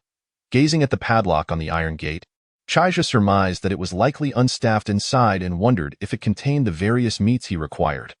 The hefty chain coiled several times around the gate, and frowning at the machete in hand, he realized it was insufficient to break the chain. Just as he surveyed his surroundings for a suitable tool, a gruff voice emanated from the doorway opposite the gate. What do you think you are doing? Your actions could be classified as theft, or even burglary if one were to be precise. Chaija turned impatiently to see 5 figures emerge from the dark doorway. Leading the group was a frail, silver-haired old man, followed by 4 young men of varying heights, all of whom appeared rather carefree. Except for the old man, the others brandished sharpened steel pipes, cleavers, and hammers, their trembling hands betraying their nervousness. The old man, witnessing Chaija's blood-soaked appearance and his silent scrutiny, glanced at the corpses sprawled across the ground and inwardly felt a chill for his previous words. Slowly, a smirk crept across his face. Young brother, I see you are quite formidable. You must be here for the meat in the processing plant, am I right? The last shipment arrived 2 days ago, and since then, no one has come to work. Rumor has it that the owner and his employees were infected. Consequently, the meat and entrails have become unclaimed in the short term. No one will come to clean up. If left unattended, it will inevitably rot. We were just preparing to eliminate these zombies when you preempted us. Look at this, you didn't even leave us an opportunity to practice, so, in light of your assistance in clearing the zombies, you can take what you need first. After all, you won't be able to carry much. Whatever remains can be ours. How does that sound? Chaija thought to himself. How brazen could they be? They had not even dared to approach the solitary zombie at the doorway moments ago. With an indifferent smile, he replied, not at all. From this moment onward, everything in the factory belongs to me. Feel free to seek your demise if you wish, but don't say I didn't warn you. He glanced at the hammer in one of their hands and nodded slightly. Hand me that hammer. It will serve as a suitable tool. The young man with the yellow hair nearly exploded with rage. You think you can not only monopolize the factory's meat, but also just take something from us with a mere word? How could you be so deluded? Fuck you. You little shit, you're asking for. Bang! A figure, adorned in vibrant green and yellow, was sent flying as though struck by a truck, folding like a piece of paper and disappearing into the doorway. A spray of blood followed, and the yellow-haired youth's chest shattered, leaving him fatally wounded.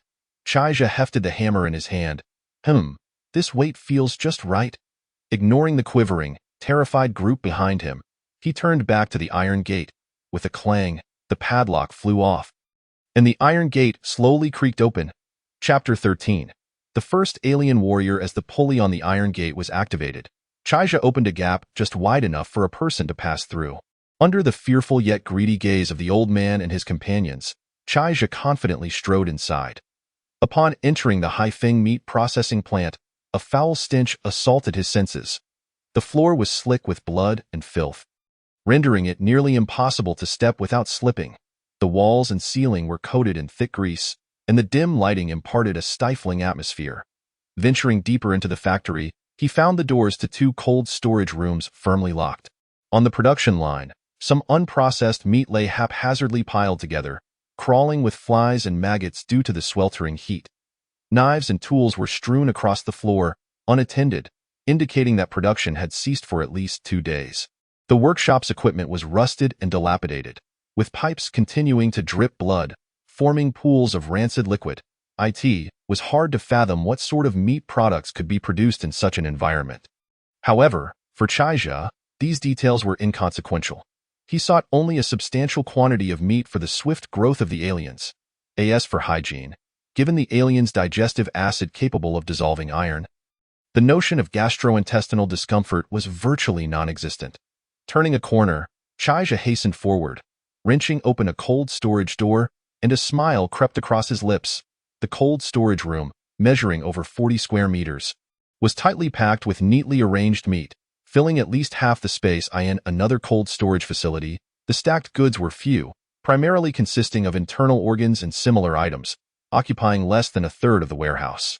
A thought flickered through Chaija's mind, and numerous shadowy figures darted across the surrounding walls. Surprisingly, the first to arrive were the slender, newly emerged xenomorphs, drawn irresistibly to the scent of flesh and blood. Mature xenomorphs lay in ambush several dozen meters away from the factory, vigilant against potential dangers lurking nearby. As the greedy sounds of chewing echoed from the cold storage, Chaija quickly retreated. Among the 10 xenomorphs hatched this time, only 2 were messengers. The rest, apart from the mutated toad that was parasitized, were all canine xenomorphs functioning as soldiers, from the moment they began feeding until they fully evolved. The xenomorphs required approximately 40 minutes. Bored, Chaija lit a cigarette and meandered over to the gap in the iron door to take a look outside. A group of gaunt old men had carried away the corpse of the blonde-haired individual. And on the 3rd floor of the opposite building, a group of people was furtively peeking out from behind the window. Their floor had a clear view of the factory's situation, and they seemed utterly perplexed by Chaija's inexplicable wandering within the premises. Evidently, they had not noticed the arrival of the newly emerged xenomorphs at all. Approaching noon, Chaija closed the iron door, secured it with the original chain, and dragged a chair into the shade of the courtyard to sit. He found a bucket of instant noodles in the office, leisurely stretched, and even had the time to switch views through the messenger to observe the situation on Yu Shuqing's side. The trio of overweight individuals had been cocooned and dragged into Chaija's own living room by the soldier xenomorphs, perhaps to be used later as parasitic materials or for sustenance. After finishing the noodles, Chaija felt unbearably hot. The outdoor temperature was likely soaring to 43 degrees. However, the cold storage area was reeking with foul water. And the stench was unbearable, not to mention the group of gluttons feasting on flesh. At that moment, he felt a warmth on his wrist, a mental signal sent forth. It was the Queen. Before long, in an office within the factory, enormous ice blocks, severed from the xenomorph space, piled high like mountains while Chaija blissfully slumbered, until a series of sharp hisses jolted him awake. The 10 newly joined xenomorphs had completed their evolution. The messenger and soldier xenomorphs remained unchanged, but the colossal creature behind them startled Chaija. This was an extraordinarily hideous frog-like xenomorph, his first warrior-class xenomorph endowed with special abilities. Its massive black body, the size of a van, was smeared with a slippery liquid, and its robust hind legs were curled up while squatting on the ground. The 6 frog legs appeared somewhat deformed, each connected to 3 sharp claws by webbed feet. Due to its immense size, the giant frog xenomorph's movements were not agile. It could only navigate by leaping. Its large triangular head bore several hard bony plates, uneven and rugged, more than the soldier xenomorphs. The inner jaw connected to the giant frog's swollen poison sacs, each capable of holding 2 liters of highly acidic venom, which could be ejected dozens of meters away under powerful tendon compression. Like other xenomorphs, it lacked eyes. However, on either side of its smooth head were cochlea the size of bowls. The surface of its body was riddled with dozens of fist-sized depressions, making it appear as if there was not a single intact inch of its skin. Each depression housed a crystallized tiger-headed wasp xenomorph symbiote, each over 2 inches long and entirely a shimmering blue. The stinger of the wasp was a formidable 1.5 inches long, comprising half of the entire wasp's body length. Within 100 meters, the giant frog xenomorph could manipulate these wasps for remote attacks in any quantity. The venom from the wasp's stinger could continuously poison and paralyze enemies. And it was said that even a mutated elephant would falter under its effects, which was terrifying. The queen explained to Chaija that the reason for the last mutated hornet being devoured by the mutated toad was that the xenomorph had plundered its genes during the parasitic incubation, thus creating this grotesque frog-like xenomorph. In simpler terms, the giant frog xenomorph served as a slow-moving remote firepower platform. Observing his first xenomorph warrior, Chaija felt quite satisfied. What mattered was not its appearance or aesthetics, but its combat capability. With a bull-headed expression, one might ask, "Is this melon ripe? Do you dare to laugh?" Listening to the chorus of complaints from the messengers and soldier xenomorphs about the giant frog xenomorph consuming half of the flesh, Chaija felt a bit overwhelmed. The collection of meat and survival resources needed to commence without delay. When that time arrived, it would herald the true apocalypse for humanity. Meanwhile, Chaija's xenomorph army required a vast supply of flesh. The decaying bodies of zombies were utterly useless, and merely relying on mutated beasts might fall short. With a wave of his hand, Chaija summoned the giant frog xenomorph into the space, while the other 9 xenomorphs retreated into the shadows, dispersing along the base of the processing plant's walls.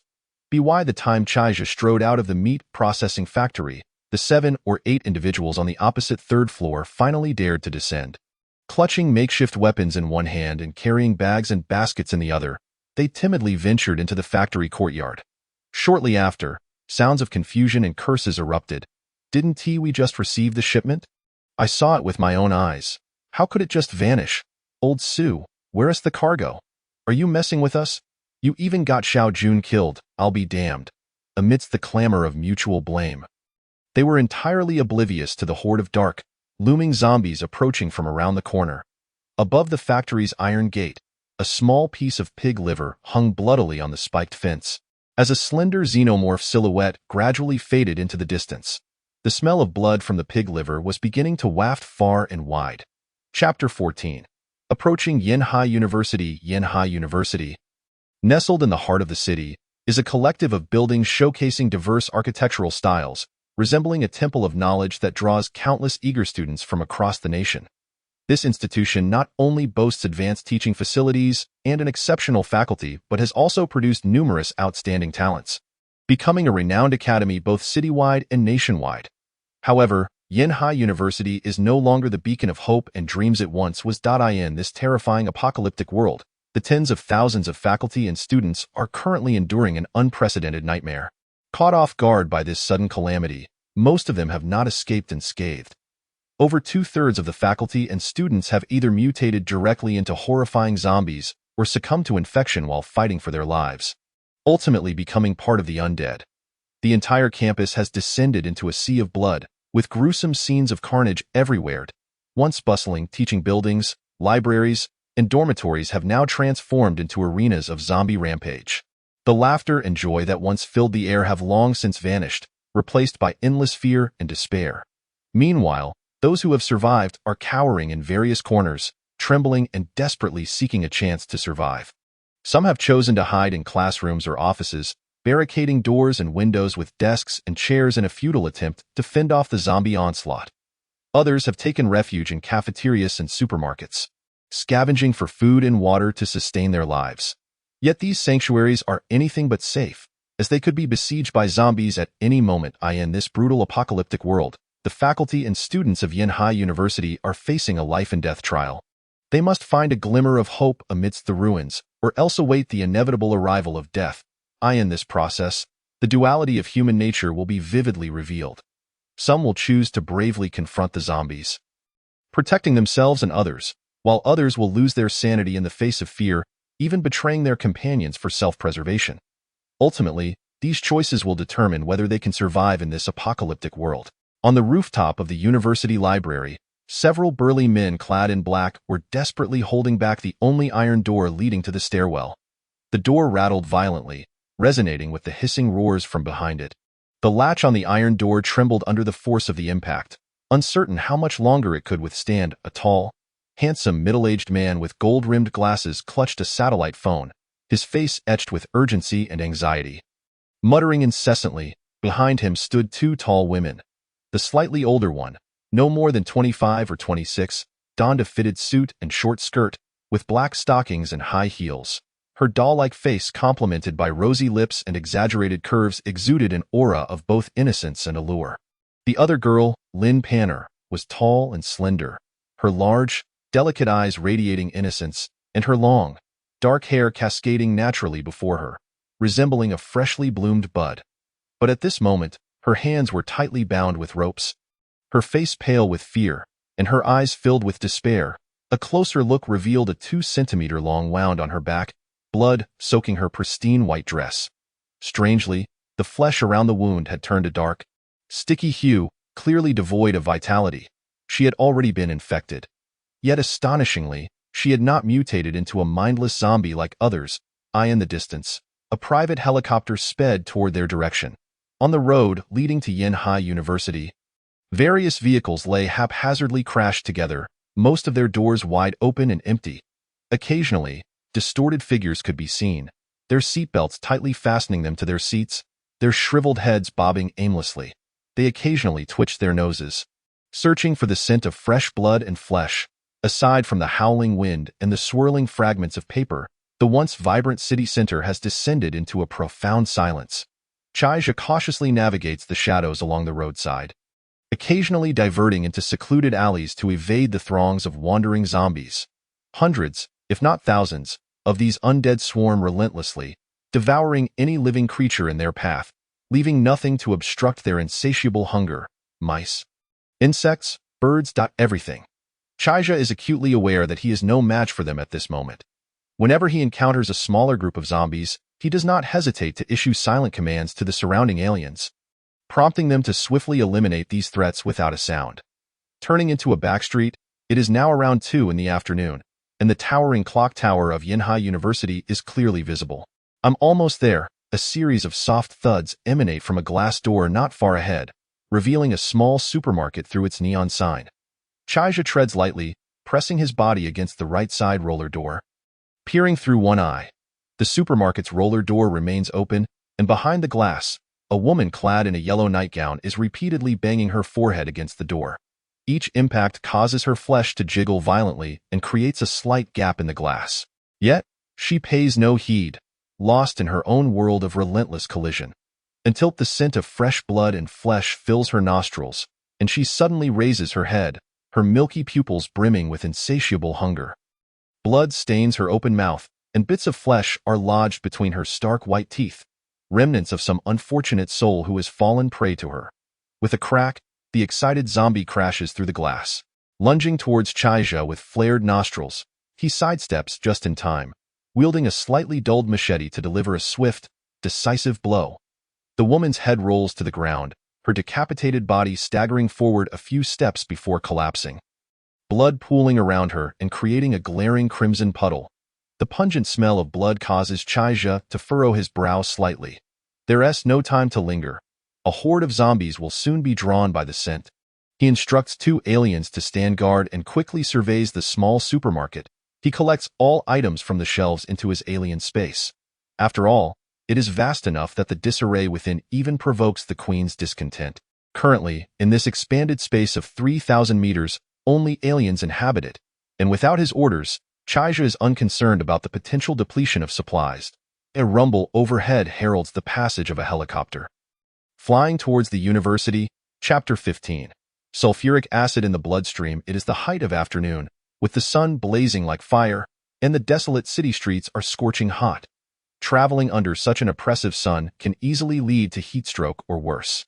On the already scorched and cracked roadway, a multitude of battered cars are haphazardly piled together, with the occasional sight of a zombie, restrained by a seatbelt, swaying mindlessly in a vehicle, its skin cracked and emitting a foul odor.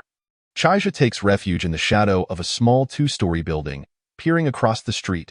From a distance, the once lively entrance of Yanhai University now lies in ruins. Striking black streaks of blood mar the concrete surface, and a dozen cars are crumpled together at the entrance, as if twisted by some unseen force, blocking access to the campus. The metal retractable gate of the school remains surprisingly intact, albeit slightly warped from the impact. Still managing to keep the horde of zombies at bay within the campus grounds, a police car has severed a telephone pole in half at the entrance. its lights long extinguished. The car door hangs half open, a large splatter of blood staining the windshield, with droplets of crimson adorning the steering wheel and seats. Zombies wander aimlessly both inside and outside the campus, the streets littered with debris and shattered glass. Tattered articles of clothing flutter in the wind, revealing scattered bones beneath. A dense crowd of zombies gathers on either side of the gate. They were once the pride of youth, now clad in tattered garments. Their skin a putrid shade of greenish-black, drooling viscous saliva, forever deprived of the chance to reunite with their families. The outbreak occurred before the school had officially closed for break, and it is estimated that tens of thousands, including students and faculty alike, were present. The disaster erupted abruptly before their very eyes, and amidst the throngs, barring a few fortunate souls, the vast majority succumbed to infection, or worse, became fodder for the undead. Gazing at the gate choked with zombies, Chaija turns away. This path is blocked. He must seek another way. Perched on the corner of the university's northwest wall, Chaija sits despondently, beneath him a shimmering expanse. This is the artificial lake humorously dubbed Lover's Lake by the students of Yenhai, and it is currently the area with the fewest zombies on the entire campus. From across the nearly 100-meter span of water, he can barely make out a few solitary zombies meandering along the shore. The outbreak had just begun shortly after 10 in the morning, and it is rare for students to visit the lakeside for romantic rendezvous at that hour. Not far across the lake should be several dormitory buildings, with colorful garments hanging out to dry on the balconies. Perhaps there are survivors inside who might know the whereabouts of Lin Panner. Yet, Chaija is troubled, uncertain whether the water harbors the lethal virus. If he were to become infected while in the lake, it would be a tragic fate indeed. As he grapples with this dilemma, he feels a slight warmth on his wrist. The Queen's consciousness reaches him. Master, since the day you activated me, you have ceased to be a typical human of Blue Star. The unique factors of our race are inscribed within your genes. In addition to your continually enhancing physique, you have also gained immunity to the vast majority of viruses and toxins in the universe, just like us. After all, as humans say, what flows in our blood is a super strong acid. You need not worry about contact with the virus that has erupted this time. It would not even provoke a sneeze from you, but of course, you must still exercise caution. Do not allow yourself to be overwhelmed by the horde of the dead, for your body cannot withstand the ravages of so many corpses. Damn it, you should have told me sooner. I've been worried for so long. Chaija exhales deeply, using one hand to push himself up. As the water ripples, a dozen dark silhouettes glide silently toward the opposite shore. Leading the way are several slender shadows.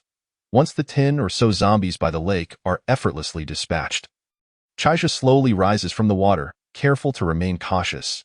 Through this journey, he has come to understand the behavior of zombies quite well. These living corpses have largely lost their sight, retaining only basic light perception. However, they can hear the sound of a book dropping from dozens of meters away and detect the scent of fresh blood, then rush forth like hounds in pursuit. Chaija knows nothing of the situation within the school. In this aimless search, he must remain vigilant. Not far ahead lie the dormitory buildings, yet Chaija does not rush forward. Instead, he finds a corner to retrieve clothing from his space. Despite being bare, he feels uncomfortable. Several messengers have already scaled the dormitory building, tasked with searching for any surviving humans. As they traverse the walls with ease, they also share their vantage points with Chaija. In Dormitory Building 2, Room 504, Pandong stands atop a desk barricading the door, pressing his face against the pale wall, holding his breath as he peeks through the skylight above the door. The hallway is eerily empty, marred only by splatters of blood on the floor and walls, alongside a shattered plastic basin and a few scattered slippers. Occasionally, faint sounds of dragging footsteps from zombies can be heard from the stairwell below, their mangled bodies aimlessly wandering. The zombies on the 5th floor must have been drawn away by the commotion of students on the 4th trying to escape. This level is temporarily safe. The door to room 504 remains intact, indicating it has not been assaulted by zombies. A promising sign. An unbreached door not only offers good soundproofing but also effectively prevents the spread of odors. As long as those inside do not seek their own demise, they are unlikely to be discovered by the undead in the near future. Pandong lowers himself and signals safety to the 3 women seated on the bunk bed behind him. Only then do they exhale the breath they had been holding in their chests, transforming it into a series of short gasps. For 2 days, The occupants of the dormitory have listened to their classmates being dragged from their rooms, alive and devoured. They have watched familiar figures being tackled to the ground, only to rise again and join the ranks of the monsters. Shock, sorrow, vomiting, numbness, all have given way to a forced calm in the face of survival. With doors and windows tightly shut, silence reigns, their breathing almost slowed to a halt. At last, they have survived. The building's electricity was cut off that morning when a senior on the 6th floor, unwilling to become a meal for the zombies, leaped and smashed the power box. Without air conditioning, the temperature has soared, and all their clothes are soaked with sweat as he gazes at the rising and falling curves of the women's chests. Pandong's eyes glisten with uncontainable desire. He has been in a relationship with Huang Dan, a roommate of Sheng Xia, for a year now, usually meeting in hotels outside. This is his first time in her dormitory. To be honest, Huang Dan is quite a beauty, standing at 165 centimeters with an alluring figure, easily scoring at least 80 points. However, in the presence of Sheng Xia, Huang Dan pales in comparison. Just 20 years old, Sheng Xia, dressed in a floral dress, stands at an ethereal height of 172 cm, embodying the very essence of grace. With bright eyes and pearly teeth, her skin is fair as snow, and long, lustrous black hair cascading nearly to her waist. She was a vision of beauty. Her flawless complexion framed eyes like pools of water, and a hint of a smile danced between her delicate brows, though her peach-like figure was modest in size. It was undeniably alluring, embodying the classic allure of a figure that appears slender in clothing yet voluptuous when undraped. However, it was not the ethereal beauty of the campus belle, Sheng Xia, that stirred Pan Dong's desires, but rather Sheng Xia's mother, the exquisite Wenjie, akin to a ripe peach. Chapter 16. The mother-daughter duo facing crisis. Wenjie, Sheng Xia's single mother and the president of Yinshi Finghua Food Group, at the age of 41, possessed a figure that would make even women weak at the knees.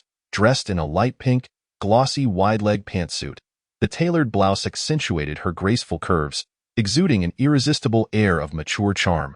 At this moment, she stood calmly, gently comforting her daughter while her mind was awash with turmoil. As a formidable woman who had battled in the business world for over a decade, she had encountered countless situations and had developed an instinct for maintaining composure in any circumstance. Yet, during this visit to Yinhai University to see her daughter, she found herself ensnared in an almost hopeless predicament. The viral outbreak that erupted yesterday had unleashed a horde of zombies, their gruesome carnage and anguished cries threatening to shatter even her steely resolve. Feigning nonchalance, she raised her delicately made-up face, the small mole at the corner of her mouth adding to her allure. No, I must not reveal my anxiety and vulnerability. That boy's gaze is troubling. She discreetly observed Pan Dong and Huang Dan entwined together behind the mosquito net. Standing at 6'3", Pan Dong was a young man of robust physique, radiating youthful vigor. Initially polite and well-mannered, he appeared well-matched with his girlfriend, Huang Dan. However, after a nightmarish ordeal outside their dormitory, his demeanor had shifted dramatically. Since this morning, he had frequently cast furtive glances in their direction, his heated gaze lingering on her. Often straying to more intimate areas, as the zombie menace escalated on campus, and their attempts to contact the outside world via mobile phones proved futile, his gaze grew increasingly brazen. Even while playfully embracing Huang Dan, his bloodshot eyes remained fixated on the two women. Wenjie had always been acutely aware of the insidious allure she and her daughter possessed, familiar with the predatory glances that concealed danger. In such precarious moments, she knew she must remain composed. To panic would be as fatal as exposing one's vulnerable underbelly to a predator. While softly reassuring her daughter, she subtly pinched her waist twice. Sheng Xia, her complexion slightly pallid, lifted her tear-streaked face, looking at her mother with confusion, ready to speak. Wenjie gently furrowed her brow and imperceptibly shook her head, casting a glance toward Pan Dong and Huang Dan. Intelligent and perceptive, Sheng Xia had long adapted to communicating with her mother in their unique way. Instantly understanding, she buried her head in her mother's bosom, her delicate fingers drawing a question mark on Wenjie's thigh. This had been a cherished game between mother and daughter since her father's passing, a way to pass the long, lonely nights. Over the years, they had developed an almost telepathic bond, capable of deciphering each other's writings and simple drawings on their bodies. Danger, Male classmate. The words Wenjie inscribed on Shengxia's back caused her to tense up, glancing at her mother. Wenjie nodded affirmatively, and Shengxia's pupils constricted, a hint of confusion crossing her features. The fingers on her back continued to move. You, me, woman, man. Shengxia's eyes widened in shock. How could this be? In her understanding, Pan Dong came from a well-to-do family. His father was a judge at the city's primary court, and his mother worked in the municipal office. Reputed to be quite strict, he was Huang Dan's infatuation, and they seemed to share a solid bond. Pan Dong excelled academically and was a key player on the school basketball team. Exuding optimism and vitality, it was hard to fathom that he harbored such dark thoughts. Yet, she had always trusted her mother's judgment implicitly. Wenjie's keen eye for people had transformed her from a small business owner into a billion-dollar enterprise. A cloud of unease settled over Shengxia as she discreetly scrutinized the muscular Pan Dong. With only 4 individuals in the dorm, even if Huang Dan could assist, they were still outnumbered against a formidable opponent like Pan Dong. With a glimmer of mischief in her eyes, Shengxia leaned against Wenjie's shoulder and intentionally spoke loud enough for the couple across to hear. Mom, when will Uncle Chi arrive? He is a regiment leader. After all, with so many soldiers under his command. Last time I visited him, I even saw armored vehicles and tanks behind the barracks. Didn't we agree he would come to fetch us yesterday? Why hasn't there been any word? Pan Dong, who had been cozying up to Huang Dan, momentarily froze, a flicker of uncertainty crossing his face. In an instant, Wenjie grasped her daughter's intent, to sow doubts in Pan Dong's mind. After all, the apocalypse had only begun 2 days ago, and many still harbored a glimmer of hope for the nation and government. If a military force were to breach the campus, it was not beyond the realm of possibility to establish a connection with the outside world using heavy firepower. Though a temporary ruse, it should suffice to deter Pan Dong from acting recklessly. Pan Dong abruptly pulled back the mosquito net, awkwardly smiling at Wenjie. Auntie One, I knew you were a strong woman, but I didn't realize you had military connections. Do you have any idea when reinforcements might arrive? It's getting unbearably hot in the dorm, and our food supplies are dwindling. Wenjie responded with a calm, light laugh. No worries, I'm good friends with Regiment Leader Chi stationed in the west of the city. We spoke yesterday while we could still make calls, and he assured me he would come to get us as soon as things stabilized on his end. Huang Dan poked her flushed face out from behind the mosquito net, her eyes sparkling with gratitude. Thank you, Auntie One. Without your connections, who knows how long we would be stuck here? We might even starve to death.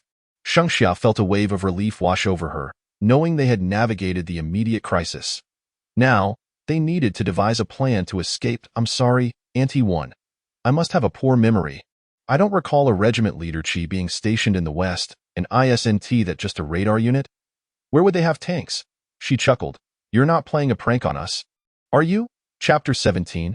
Pan Dong's ambitions. The sound was deafening, akin to a thunderclap. Wenjie and Shengxia's expressions instantly shifted. Upon hearing Huang Dan's question, they both internally cursed. What did Huang Dan mean by that? Wenjie struggled to maintain her composure, asking nonchalantly, Xiao Dan, what do you mean? Do you think Auntie One would deceive you? Regiment Leader Chi's unit has only just been assigned for training. It's not surprising you're unaware. Huang Dan boldly lifted the mosquito net, wrapping her arms around Pan Dong, her demeanor shifting to one of mockery. Auntie One, don't forget my uncle is with the logistics of the armed forces. He attended a meeting at the garrison headquarters the day before yesterday to discuss the plan for distributing refreshing drinks to the troops. There was no mention of the unit you're referring to. Surely, a field regiment wouldn't just materialize overnight? You're daydreaming. Wenjie's expression darkened, her heart racing as she struggled to respond. Pan Dong, realizing the truth, understood that the mother-daughter duo was attempting to intimidate him.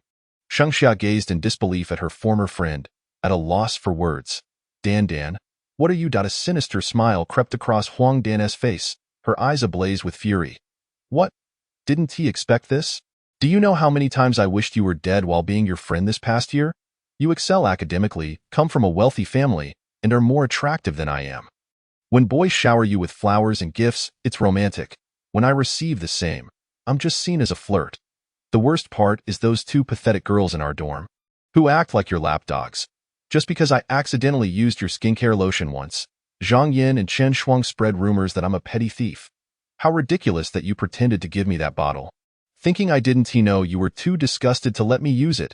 Xingxiao was taken aback by the depth of Huang Dan's resentment, speechless as she processed her former friend's venomous outburst. As she stared blankly, Huang Dan's expression turned increasingly malevolent, her voice low and ominous. Look outside at all those monsters. Do you really think anyone will come to rescue us anytime soon? We're running out of food and drinking water. With no electricity, would you dare drink tap water? Afraid of contamination? We might just end up dying of thirst or starvation. So why shouldn't I take advantage of my boyfriend? Pandong halted, a look of embarrassment washing over his face. What are you talking about, Huang Dan? How am I being taken advantage of? Huang Dan replied with an air of nonchalance, I'm not joking. Dong good and I know what you're thinking. In the current circumstances, our survival hinges upon your efforts to procure supplies from the other dormitories. Is it conceivable that they would be willing to forego some price? Hey, Ant One, you wouldn't want to see Xia meet a gruesome end at the hands of zombies, would you? Under Huang Dan's instigation, as he gazed upon the voluptuous figure of Wenjie, Pandong's breath quickened, and he hesitantly uttered, but what if help arrives from outside in a couple of days? Huang Dan raised an eyebrow, her expression indifferent, and leaned closer to Pandong, whispering, even if rescue does come. As long as the two of us don't wish to be disgraced, we must ensure that our mouths remain shut in the future. Won't her family's vast conglomerate still be at our mercy? As long as you, Donggu, don't abandon me at that time. Greed ignited in Pandong's eyes as he licked his dry lips. Rest assured, a woman who thinks of her man like you is not one to be easily relinquished.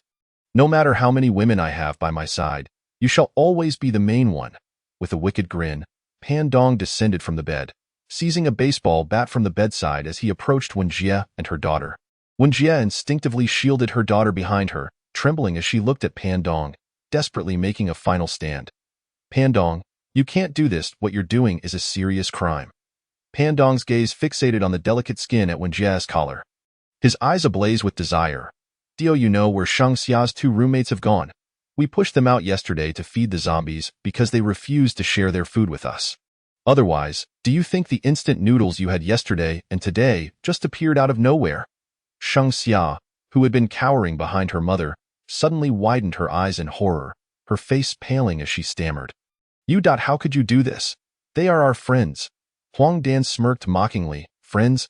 They were merely your friends. Moreover, given the current situation, how could they possibly refuse to give you their food? Isn't that tantamount to courting death? Pandong stepped forward, blocking the view of the mother and daughter with a menacing grin. Silenced, keep your mouths shut. Auntie, it's best you remain quiet. If you dare to scream, I'll break your daughter's legs and toss her out for the zombies. As long as Auntie complies, I promise to treat you both well in the future. Seeing her mother humiliated, Xia lunged at Pandong in a frenzied attempt to claw at him, only to be met with a punch to her abdomen, leaving her sprawled on the ground, unable to rise. Huang Dan seized Xia's hair from behind, delivering two resounding slaps that left her face swollen. Pandong, his face a mask of ferocity, warned the still struggling Xia, be quiet, or you'll find out what it's like to wish for death before I meet my own misfortune. Stop, you don't hit her anymore. I'll do as you say.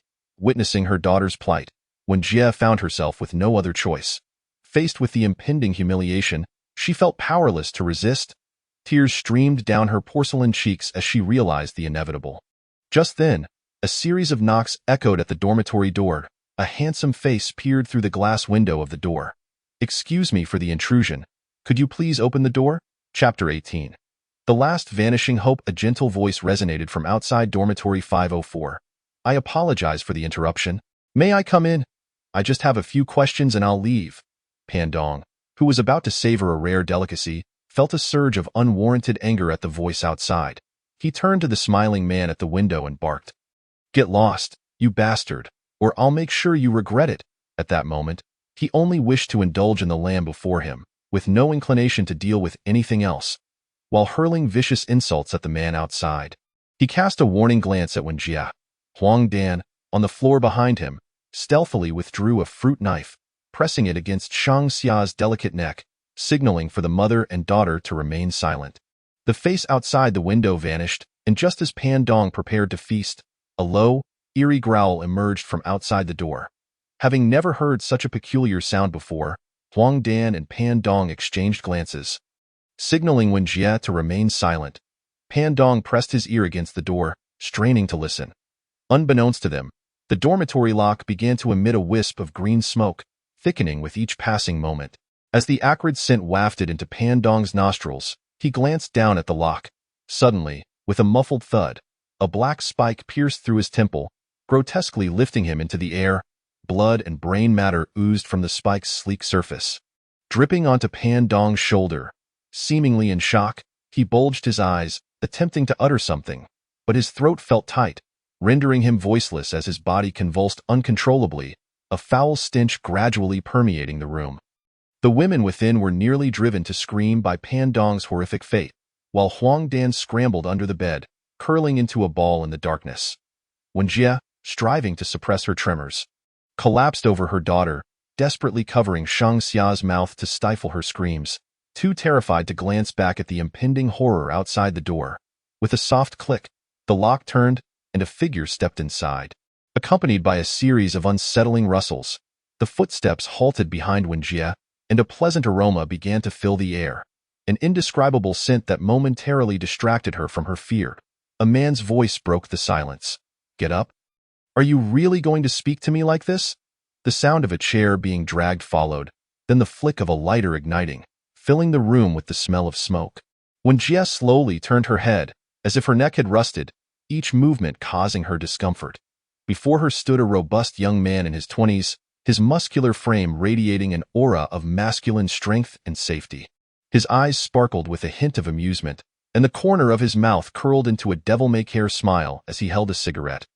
Were it not for the terrifying creatures behind him and the lifeless body of Pan Dong swaying in the air, Wen Jie, on the brink of collapse, might have instinctively sought refuge in his embrace. 20 minutes prior, Chaija, having scoured the area through his messengers, finally discovered 4 survivors in this dormitory building. The number of zombies inside was minimal. Perhaps some students had escaped during the initial outbreak, drawing the majority of zombies away. The narrow hallway was an ideal environment for the alien beings, who swiftly dispatched the zombies with their lethal strikes. With the aliens protecting him, Chaija navigated the space effortlessly, reaching his target's door within 20 minutes. He had overheard some of the events transpiring within, yet he had no desire to inquire further, as his immediate priority was to locate Lin Panner, with Qin Shuqing awaiting his return. Had it not been for Pan Dong's vile remarks driving him away, Chaija would have genuinely intended to ask if anyone knew Lin Panner before departing. However, circumstances had changed. Chaija exhaled a plume of smoke, gazing down at the 2 women. The mother, mature and alluring, her disheveled clothing failing to diminish the curves that drew one's eye, held her daughter tightly, whose hair was a mess, her delicate features bruised and tear-streaked, filled with fear as she glanced at the alien behind Chaija, evoking a sense of sympathy. Chaija bent down, smiling gently, and reached out to take their hands. The slight tremor in their palms uplifted his spirits, and his voice softened. "Don't be afraid. I'm just here to ask a few questions. Please, rise. The zombies outside have been taken care of, and the creatures behind me are my pets. They won't harm you without my command." As he spoke, he cast a sidelong glance, a mysterious smile gracing his face. Sensing where the man's gaze fell, Wen Jie struggled to suppress her discomfort, trembling as she helped her daughter sit up on the bed. Watching Chaija wave his hand, leaving only 2 messenger aliens in the room while the rest retreated outside, she finally exhaled in relief. Chaija opened the wardrobe, retrieved a blanket, and carefully wrapped Pan Dong's corpse before dragging it into the bathroom. After thoroughly cleaning the blood from under his nails, he settled down beside the 2 messenger aliens, assessing Wen Jie with a smile. "It's all right. For the time being, the smell of blood won't escape and attract the zombies." Wen Jie tightly grasped her daughter's icy hand, gazing at Chaija. The 2 creatures she had never seen before lay beside him like docile puppies, their smooth, eyeless heads stained with blood, their mouths filled with sharp teeth occasionally emitting low growls. As she glanced at the man before her, his kind smile allowed her tense body to relax slightly. An atmosphere of reassurance began to permeate the room, and though fear lingered, she forced herself to confront her curiosity about the outside world and nodded towards Chaija. "Thank you. May I ask, are you a student at the school as well?" Chaija chuckled lightly. "No, I'm just here to find someone. Once I do, I'll be on my way." Wen Jie, filled with hope, Inquired, "Are you a government organization come to rescue us? Can we go with you?" Chaija shook his head, extinguishing Wenjie's last flicker of hope. Chapter 19. Wenjie's decision under Wenjie's hopeful gaze. Chaija's countenance darkened as he solemnly replied, "There is no rescue. The outside is no different from the school. The streets are strewn with bones, and everywhere are man-eating zombies. Thousands have already overrun the entire city. Communication has been completely severed, and soon, water and electricity will likely follow suit. Fires and explosions are rampant. When I entered the school, I saw police cars, but not a single living officer. It seems the military and police are equally overwhelmed. Based on what I've witnessed on my way here, the number of humans surviving in the city has dwindled to nearly 1 in 10. The government's response to this dire disaster has been non-existent. It has probably collapsed entirely. From now on, survival will depend solely on ourselves. What exactly are they? Will they devour us like the monsters outside?" Chaija chuckled, casually grabbing a piece of clothing from beside the bed to wipe the remnants of blood from the messenger creature's head. "Consider them my hunting dogs, a manifestation of my newly awakened abilities. They are fierce warriors, loyal and obedient. I traversed half the city to reach you thanks to them." Chaija gazed into Wenjie's eyes and continued, "But we must survive, mustn't we? Your daughter is still so young." Wenjie, reluctantly gazing at her daughter, exhaled deeply. "In this damned apocalypse, what chance do weak women like us have to survive?" Chaija extinguished the cigarette but underfoot, inwardly reflecting that they had finally reached this crucial juncture. Opportunities for survival are not entirely absent, but you must understand that from now on, you will face a world where the weak are prey to the strong. To survive, sacrifices must be made. You and your daughter may join me. I am looking to establish a safe haven, and with the protection of my little treasures, I believe we can thrive. However, let me be clear. I am no benevolent savior. Absolute obedience will be required.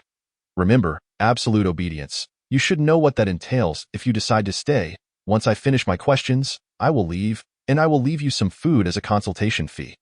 Hiding beneath the bed, Huang Dan, disregarding the dust covering her, crawled out to cling to Chaija's leg, pressing her softness against him.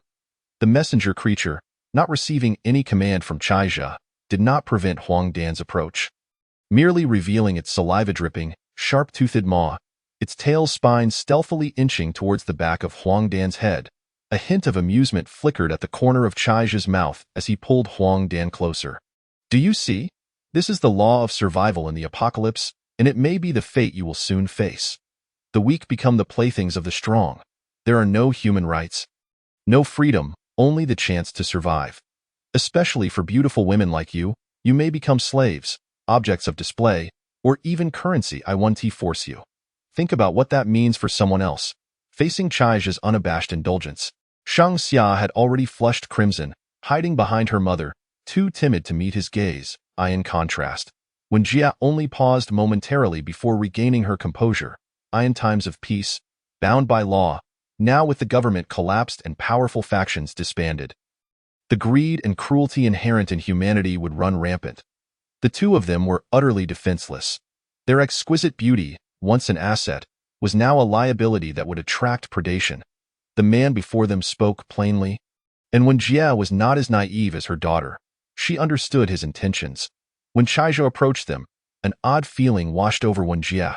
She had always held herself in high esteem. Since her husband's passing 7 years ago, she had not been this close to a man. The scent of the strong, muscular figure before her, mingling with a mysterious aroma, wafted toward her, and amidst the confusion, she found it unexpectedly appealing. The man before her, broad-shouldered with piercing eyes that glinted with a hint of bloodlust, commanded a pack of fierce and savage creatures that bowed obediently to him. In this despairing apocalypse, how could mother and daughter survive without succumbing to indignities? The outcome of being beneath 1 and above 10,000 was clear to Wenjie. "Thank you for offering us a chance. There are matters I wish to discuss with you privately," she said. Chaija wore a mischievous smile as he pushed Huang Dan aside and stood up. When Huang Dan attempted to lunge at him again, the messenger creature's long tail had already positioned its sharp spikes against her nose, rendering her motionless. "Very well, let us speak in the next room. I have cleared this entire floor, so we shall not be disturbed." Wenjie felt a flush creep across her face. After whispering a few words to Shang Xia, She followed Chaija out, entirely oblivious to the glimmer of contemplation that flickered in her daughter's eyes. The hallway bore the marks of blood, now darkened and exuding a nauseating stench. 2 alien workers stood guard at the stairway. The layout of room 502 mirrored their own, but thankfully, there were no traces of blood or dismembered bodies. The doors stood wide open. It seemed the girls inside had fled during the outbreak or had. Chaija entered first, leaning against the table with arms crossed, his heart racing as he regarded the pensive beauty who entered. When Jia was a decisive woman, once she made up her mind, she hesitated no longer. She shut the door behind her and approached Chaija directly. As she inhaled, a potent and intoxicating scent filled the air, causing her legs to weaken. Gritting her teeth, she took a deep breath, her previously hazy gaze now resolute. Chapter 20. Eat to your heart's content. In room 502, the atmosphere grew increasingly charged. Chaija unceremoniously pulled the beautiful woman into his embrace. Flushed with embarrassment, she quickly pushed him away, her face aflame, her voice tinged with urgency. Wait, we haven't discussed the important matters yet. Why are you in such a hurry? Chaija wiped his mouth, inhaling the faint, enchanting scent that lingered in the air, leaning closer to whisper in her ear, when Jia, you cannot blame me. It's your beauty that captivated me from the moment I laid eyes on you. When Jia felt heat flood her cheeks, caught in the embrace of a robust man significantly younger than herself, though she had prepared herself mentally, her heart raced uncontrollably. Why you need to calm down. Ive made a promise, and I want to go back on it. But you must tell me about our future arrangements first. Those creatures of yours, while they appear formidable, there are only a few of them. With zombies flooding this school, you cannot withstand the onslaught. If we join you, we may escape, but we cannot hold out without food and water for long. Chaija raised an eyebrow, extending a hand to reveal an entire case of bottled water and a pile of bread that appeared before Wenjie. She gasped, her eyes sparkling with wonder as she stared at this mysterious man as though she had discovered a new continent. Are you a deity? Is this magic? Chaija chuckled. Wenjie, just call me Chaija. Do not fret about sustenance. I would not make a promise I cannot keep. I can store food and water in a separate space, akin to the traditional Chinese myth of storing a mountain in a mustard seed. I came to the school to help a friend find her daughter and collected many supplies along the way. As long as we can locate a large supply depot in the future, we need not worry. Our next step is to find a secure place away from the city to establish our own safe haven. And my little pets will only grow in number and strength, as long as we do not encounter a massive horde. Our safety is assured. Suddenly, an idea ignited in her mind, and she exclaimed, Chaija, my family is involved in food production. We have several warehouses in the city stocked with various foods and drinking water. If we can retrieve them, it could sustain us for a year or two. This was serendipity. Chaija felt a surge of joy, gently lowering Wenjie as his eyes sparkled with delight. The beautiful woman before him bit her lip, her face flushed. The elegant curve of her neck blushed crimson, her large eyes sparkling with shyness, exuding an irresistible allure. After a while, amidst the ecstatic screeches of the alien queen in the hidden space, Chaija contentedly strolled to the window and lit a cigarette. Mature women are simply unparalleled. They evoke far more passion than youthful innocence. Meanwhile, Wenjie took a few deep breaths, as if awakening from a dream. Once we're finished here, let us ask Shengxia and her roommate if they recognize Lin Panner from their school. I need to know her whereabouts. Additionally, what are your plans for Shengxia's roommate? I leave her fate in your hands.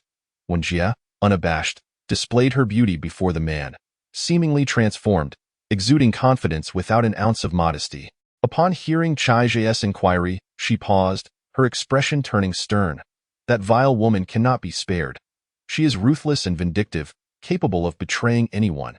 You are truly remarkable. Undoubtedly, there will be more than just us few women around you in the future. Even if it is Xiaojia, if you choose her, it is entirely possible that one day this woman might unleash chaos. We shall see if she can be of any assistance to you. If not, we might as well send her off to meet her boyfriend. Chaija smiled contentedly and remarked, Thank goodness you are not a saint, or we would only have this one chance. I will not tolerate any saints in my company. Hearing such words from the man, Wenjie looked up in utter confusion. Xiaojia, what does it mean to be a saint? Also, from now on, I will listen to you. Whatever you say goes, just please don't drive us away. All right? Chaija chuckled as he explained. A saint refers to those foolish individuals who disregard the facts to preach morality, often harming both themselves and others. For instance, that roommate of Shang Xia, who was so intent on harming you that she even held a knife to Shang Xia's throat. If you were to plead for her with some nonsensical sense of morality, justice, or feelings, you would indeed be a saint. You will encounter many such people in the future, and then you will understand. Just remember this. When you meet such individuals, keep your distance, or misfortune will surely follow you. After indulging in each other's company for a while longer, Chaija finally tidied his clothes under Wenjie's attentive care, and the two stepped out towards room 504, Chapter 21. Huang Dan's subtle thoughts within Chaija's alien space. The alien queen had grown significantly taller, her enormous belly gleaming and heavily dragging along the ground. She exhaled white smoke languidly, swaying her smooth skull in satisfaction, clearly pleased with the bountiful harvest she had gathered from Chaija and his companion. Tonight promised yet another fruitful occasion. The queen now resided deep within the dark cave of Blackstone Mountain, her abdomen firmly melded with the rapidly expanding black moss that filled the cave. Rendering her nearly immobile, departing from this space would exact a tremendous toll, as her vast cavity would be forcibly torn apart, necessitating a month for regeneration. Inside room 504, under the watchful eyes of two messenger aliens, Shang Xia and Huang Dan remained, each lost in their own thoughts. It was improbable that the person with such a fierce pet could possibly be overpowered by a mere zombie. Under the threat posed by the messengers, Huang Dan obediently curled up by the bed, her eyes covertly glancing at Shang Xia, whose face bore a hint of urgency. She internally scoffed, thinking, "Foolish girl, do you truly believe you are still that fairy? Your mother has been gone for so long. Who knows if she has already been thoroughly consumed? It seems this man is quite the lecherous one.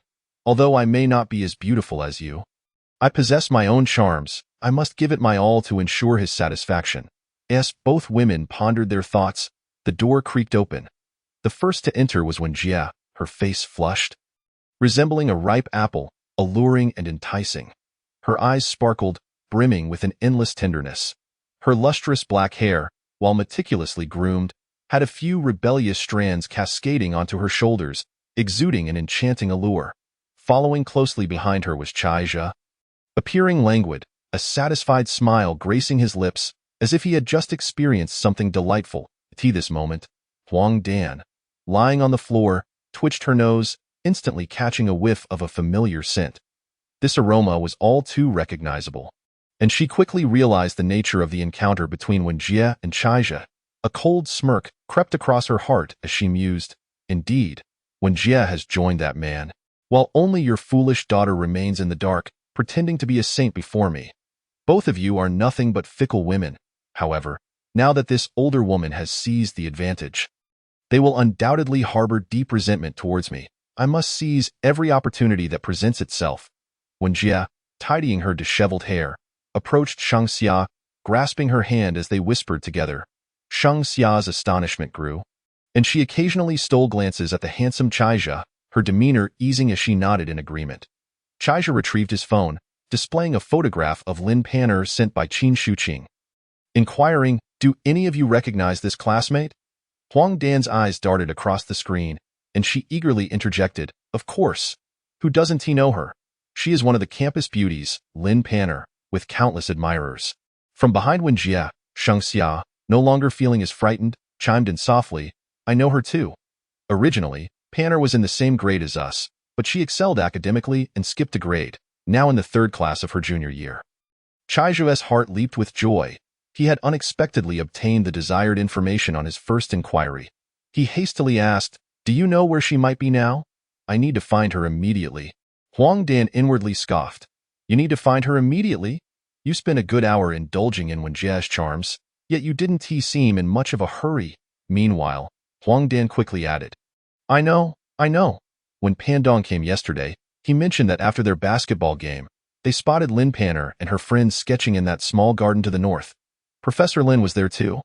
If you want to find her, I can lead the way. I'm not afraid of danger. Please, I promise I am quite useful, and I know where to find food as long as you take me with you." "You can have your way with me."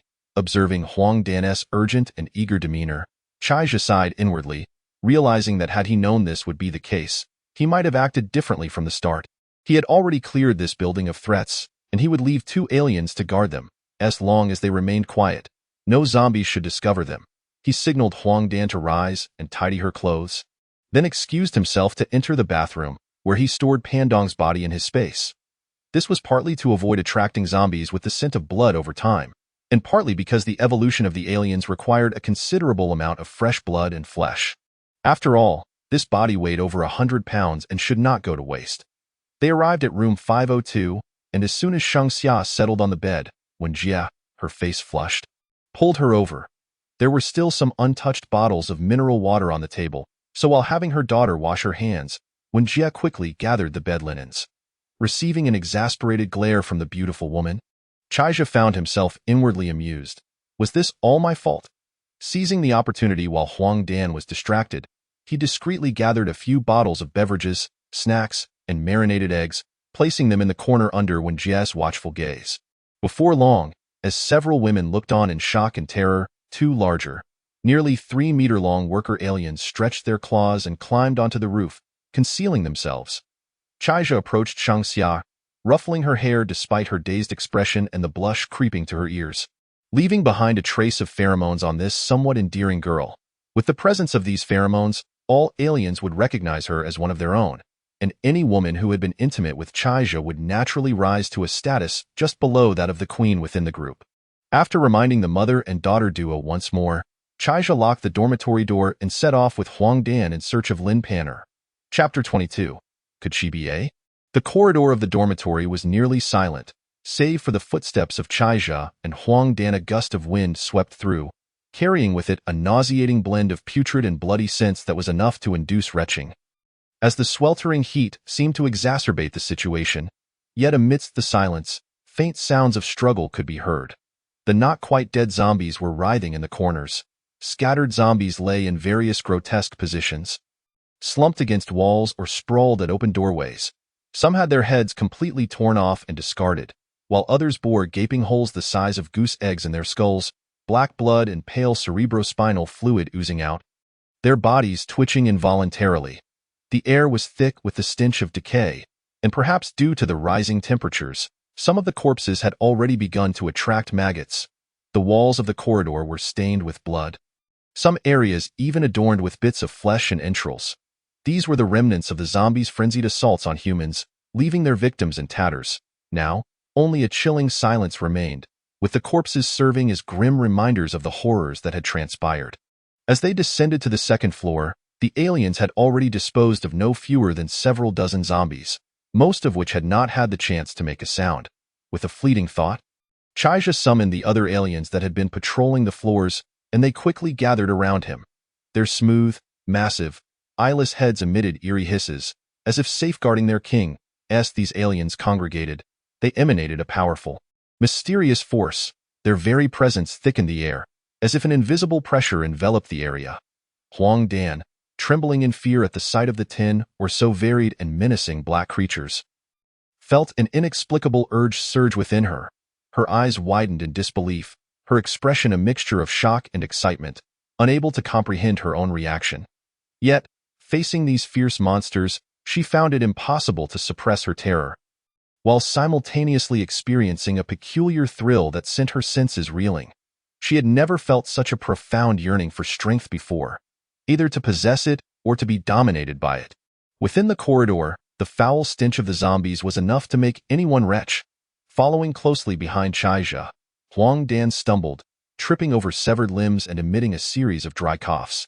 His gaze bore a glimmer of cold light as he seized Huang Dan by the neck, lifting her effortlessly into the air, leaving her to struggle like a dying fish. After what felt like an eternity, he finally released his grip, allowing her to gasp for breath. Chaija then seized the woman by her collar, pulling her closer, his eyes glinting like those of a ravenous wolf, coldly assessing his prey. Huang Dan inhaled deeply, her face flushed with an unnatural crimson, her gaze hazily fixed on Chaija. With a cruel smile curling at the corners of his mouth, Chaija softly uttered, "Huang, you are an intelligent individual. If you wish to survive by my side, you must demonstrate your worth. Your sole value at this moment lies in guiding me to my desired destination."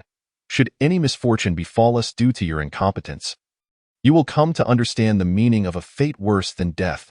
Do you comprehend? With that, he tightened his grip once more, as if to warn her against testing his limits. Huang Dan, still gasping for air after the suffocating encounter, suddenly caught a whiff of an intoxicating scent that sent her senses reeling, causing her limbs to weaken. Chaija momentarily froze, realizing he had encountered the fabled physique.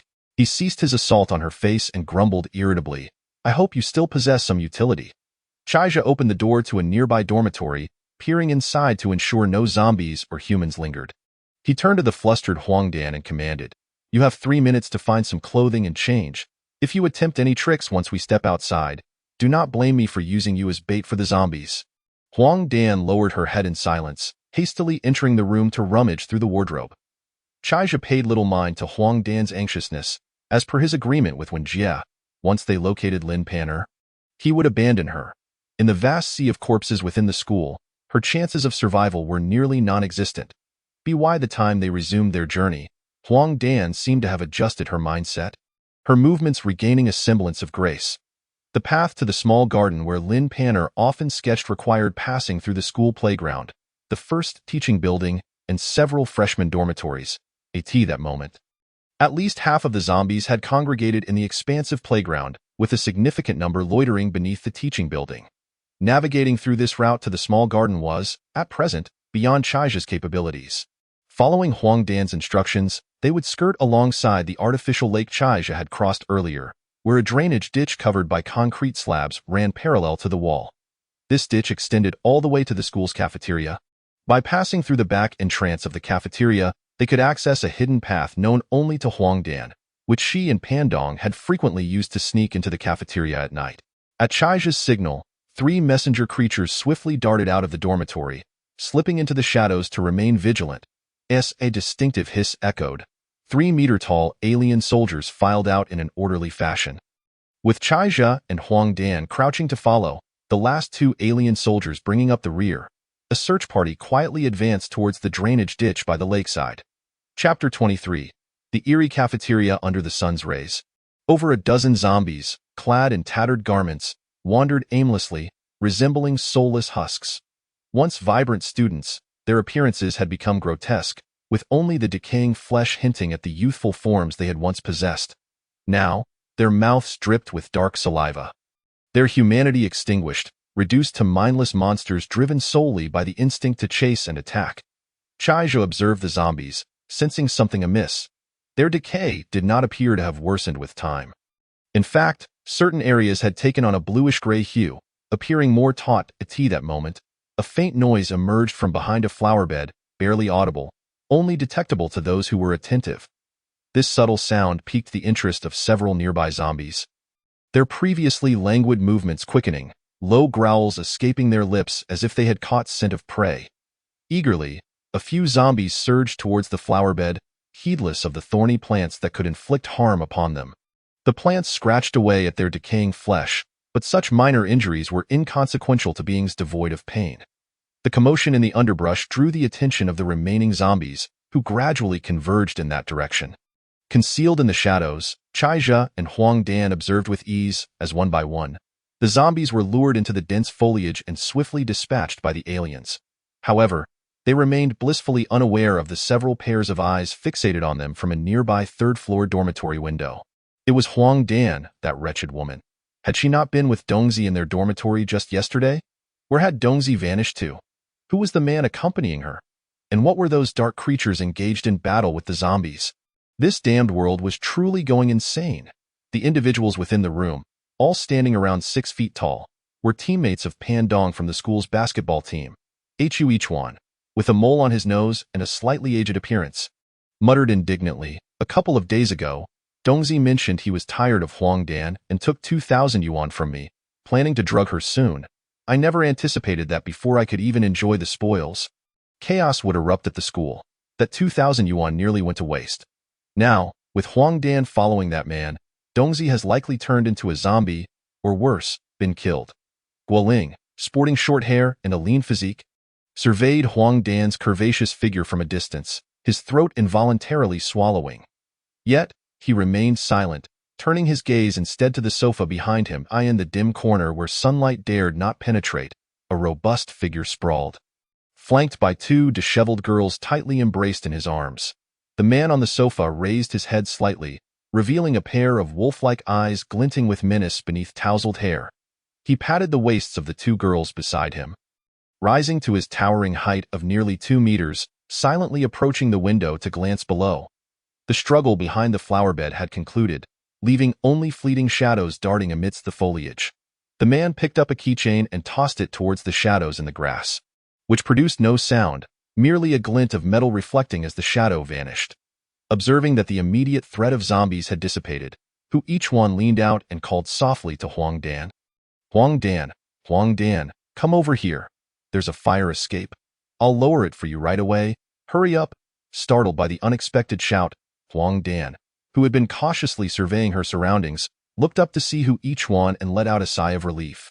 Just as she turned her head, she noticed the fury igniting in Chaija's eyes and hastily explained, "That's just a friend of Pan Dong's from the team.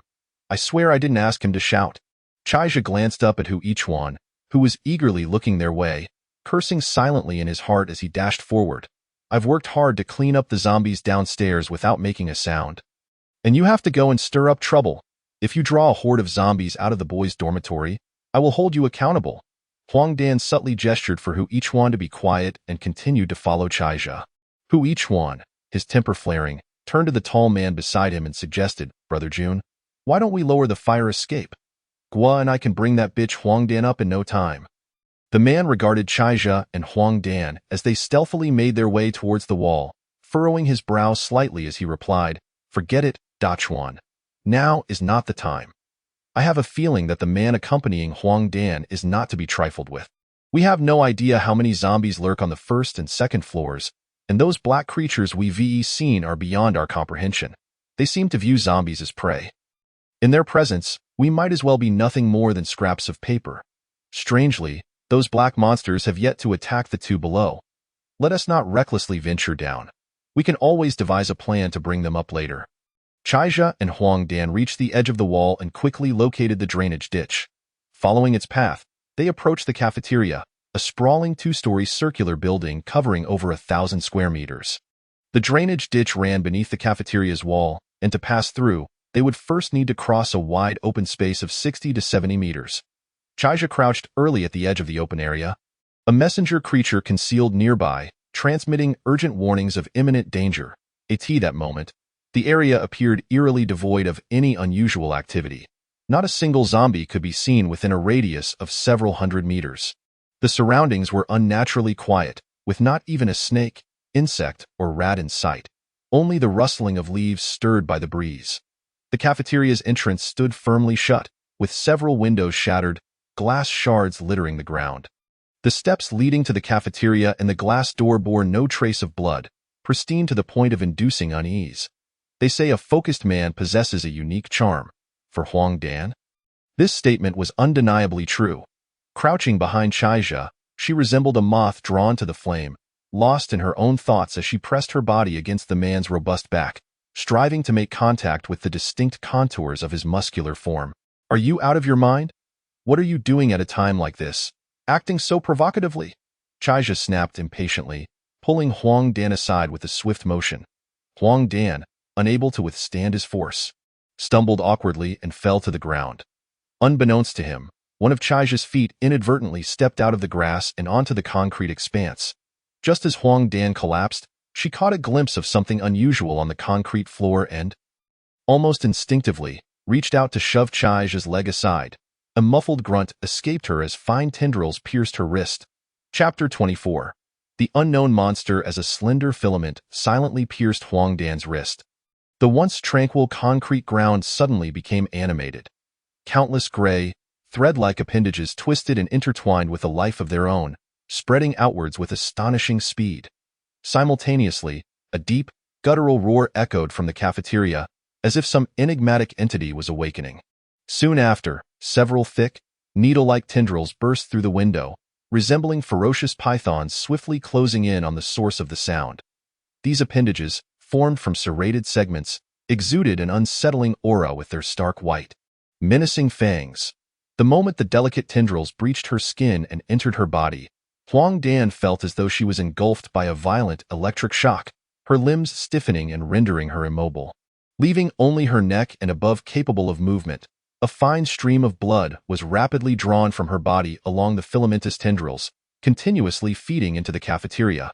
Within mere seconds, the surrounding web of filaments had been completely stained crimson, creating a grotesque and gory tableau. At the same time Huang Dan pushed him away, Chaija received a warning from the queen in the space. Danger, an unknown creature is attacking the sovereign. The tendrils on the ground had remained inert until they initiated their assault, lacking temperature and scent. Thus, the alien queen and her messengers failed to identify and respond to the threat in time. The prior warnings regarding the sovereign were merely instinctive reactions to an unknown formidable menace, and the messenger had not detected the danger promptly.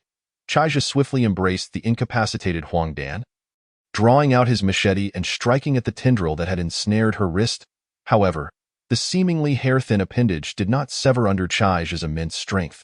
Instead, the machete was forcefully deflected, leaving his wrist tingling. The snake-like, serrated tendrils were now merely 3 to 5 meters away from them, and a look of despair flickered in Huang Dan's eyes as tears streamed down her cheeks, her lips curling into a bitter smile. She understood that escape was unlikely. The tendrils were too robust and too swift to evade. In that moment, a shadow darted from the right side, as the messenger alien, like a bolt of lightning, positioned itself in the path of the advancing tendrils. It extended its sharp claws and lunged at the appendages, but the tendrils possessed immense strength, sending it flying with a single blow. Nevertheless, the messenger did not relent. It charged forward again, biting down on the tendril in a desperate attempt to impede its advance. Yet, the tendril's power was overwhelming. With a few effortless motions, they broke free, piercing through the messenger's body. As the messenger emitted several piercing cries. The thick tendrils punctured it, creating lethal wounds. However, the tendrils, now stained with alien blood, swiftly drew back, thrashing aimlessly in the air under the corrosive sting of the strong acid, splattering dissolved bodily fluids everywhere. Seemingly provoked by the alien blood, a furious roar erupted from the cafeteria, the thunderous screech causing even the zombies 100 meters away to instinctively flee in terror. The ground trembled slightly, stirring up clouds of dust, accompanied by a series of muffled rustling sounds, indicating that a massive creature was approaching. The injured alien messenger appeared increasingly ferocious, its yellow-green acidic blood splattering as it lunged towards the cafeteria window. Yet, the damage it had sustained was too severe. It soon collapsed less than 2 meters from the window, struggling in vain to rise again. This marked the first alien loss since Chaija activated the Queen's powers. And a heaviness settled in his heart. It seemed he had underestimated the biological aberration caused by the viral spread. The tendril on Huang Dan's wrist, now tainted with alien blood, quickly corroded away amidst tendrils of smoke. However, she felt like a mere mass of flesh, powerless and devoid of strength, unable even to utter a groan amidst the excruciating pain that radiated through her insides. It was as if she had already foreseen her fate. Her face contorted with agony, yet bore a semblance of resignation. Perhaps it was the acceptance of her destiny that brought about such a state. After all, she was bound for death, so why not wait in her dormitory for the inevitable? When the moment of unbearable suffering arrived, she could end it herself, which would surely be preferable to the current torment that felt like 1,000 daggers piercing her. Though her consciousness remained, her body lay immobile. Even the thought of self-termination had become a daunting task. The pain was unbearable. Truly, it was unbearable. Yet, when she beheld the man before her holding her tightly, a ripple of emotion surged within her. Despite his previous indifference, he now revealed a rare sincerity. Alas, what a pity it was that she had unwittingly fallen for this man. It was indeed peculiar. This man was remarkably skilled. He had spent an hour entangled with that woman. When Jia, if only she could. Huang Dan's gaze gradually turned hazy, her heartbeat slowing to a halt. Chaija watched as the woman in his arms gradually succumbed to weakness, an inexplicable fury igniting within him. He recalled his initial confidence when he set out. Had it not been for this foolish woman, he might have met his own demise moments ajar in a swift motion. He summoned Huang Dan's lifeless body into the alien space. And over a dozen alien workers, each approximately 3 meters tall, emerged fearlessly from the surroundings to confront the unknown entity that was about to reveal itself. Before them loomed a massive warrior alien. As large as a minivan, its triangular head held high, glistening with moisture as though it had just emerged from water. On its body, numerous crystallized tiger-headed wasp aliens unfurled their curled stingers, their sharp tips shimmering with an eerie blue light. Presenting a fearsome sight, with a thunderous crash, the cafeteria's windows shattered as if struck by artillery fire, debris scattering in all directions. The aluminum window frames twisted grotesquely, flinging themselves 10 meters away. Following this, a colossal maggot-like creature slowly appeared through the breach in the wall, emitting a series of growls. Its enormous maw revealed a grotesque interior, filled with remnants of flesh and clothing. This maggot-like monstrosity stood as tall as a story and measured over 7 meters in length. Its gaping, sharp mouth nearly consuming its entire head, as saliva sprayed, hundreds of jagged teeth interlaced, forming a multi-layered meat grinder that sent chills down one's spine. Behind its 4 pairs of ping-pong ball-sized compound eyes, 10 or more snake-like, thick tendrils writhed, their wrinkled, mud-yellow skin dotted with human-sized black growths. The fine gray filaments emerged from these grotesque lumps, densely covering the entire concrete surface and weaving a perilous web. As Chaija and his alien companions braced themselves, the monster seemed to sense the threat, momentarily pausing, its massive body quivering as it brandished its tendrils and unleashed a series of thunderous roars. Chapter 25. The alien queen strikes beside him. Guoling chuckled and said, "Jungu, you know very well that Lao Hu is just like this. If it weren't for the fact that he used to follow Dongzi, we might have already taken action. This woman has always been a bit calculating and ruthless in her actions. Her arrival could be a blessing for us, don't you think?" Jungu looked at Huichuan, whose eyes sparkled with excitement, and smiled helplessly. The group exchanged knowing glances and extracted several steel bars, continuing to grind them against the cement ground, at the edge of the open space outside the cafeteria. Chaija held a machete with several chips taken out of its blade, his expression grave as he gazed at the colossal monstrous figure across from him, through the gaps beside the beast. A gruesome scene unfolded within the cafeteria. Blood and gore littered the floor, severed limbs scattered everywhere, and filthy water flowed freely, mingling with fallen rice. The maggot-like creature writhed in agony, emitting frenzied roars. Its mud-yellow skin swollen with basketball-sized abscesses, from which foul yellowish pus oozed. The creature's anger was palpable, suggesting that the pain from the swellings was far from a mere inconvenience. Surrounding Chaija, the alien beings, apart from the giant frog alien comfortably positioned like a fisherman at ease, bore various injuries, with viscous blood seeping from their polished exoskeletons. After several probing attempts, Chaija found himself at a loss for a swift method to overcome the adversary. Despite its sluggish movements, the creature's numerous tentacles, as thick as a bowl, danced with surprising agility, weaving an intricate protective web that kept the aliens at bay, preventing them from targeting its seemingly vulnerable eyes. The surface of the creature was riddled with black flesh tumors, and a closer inspection revealed that these tumors were, in fact, living zombie heads. They clung tightly to the monster, their grotesque expressions twisted in agony as they emitted hissing sounds. These severed heads were connected to the creature's body by slender yellowish veins, forming a bizarre and unsettling symbiotic relationship. The gray threads on the ground were, in fact, strands of hair from the zombies. Extraordinarily resilient, more so than steel. Normally, these strands blended seamlessly with the gray cement floor, making them nearly undetectable. Only when prey stepped into the trap would these threads swiftly ensnare them, piercing their flesh and releasing potent, paralyzing toxins. Had it not been for the corrosive nature of the alien blood, which could easily dissolve these strands, and their strong immunity to the paralyzing toxins, many alien workers would have undoubtedly fallen victim to this invisible snare during the earlier encounters. The creature's mud-yellow skin exhibited remarkable toughness and considerable thickness.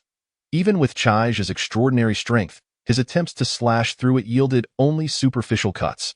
The crystalline stingers of the giant frog warrior, measuring 1.5 inches in sharpness, could barely penetrate its surface.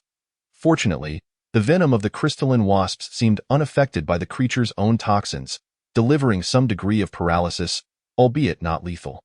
Chaija contemplated that perhaps a cumulative effect of the toxins might eventually topple the beast.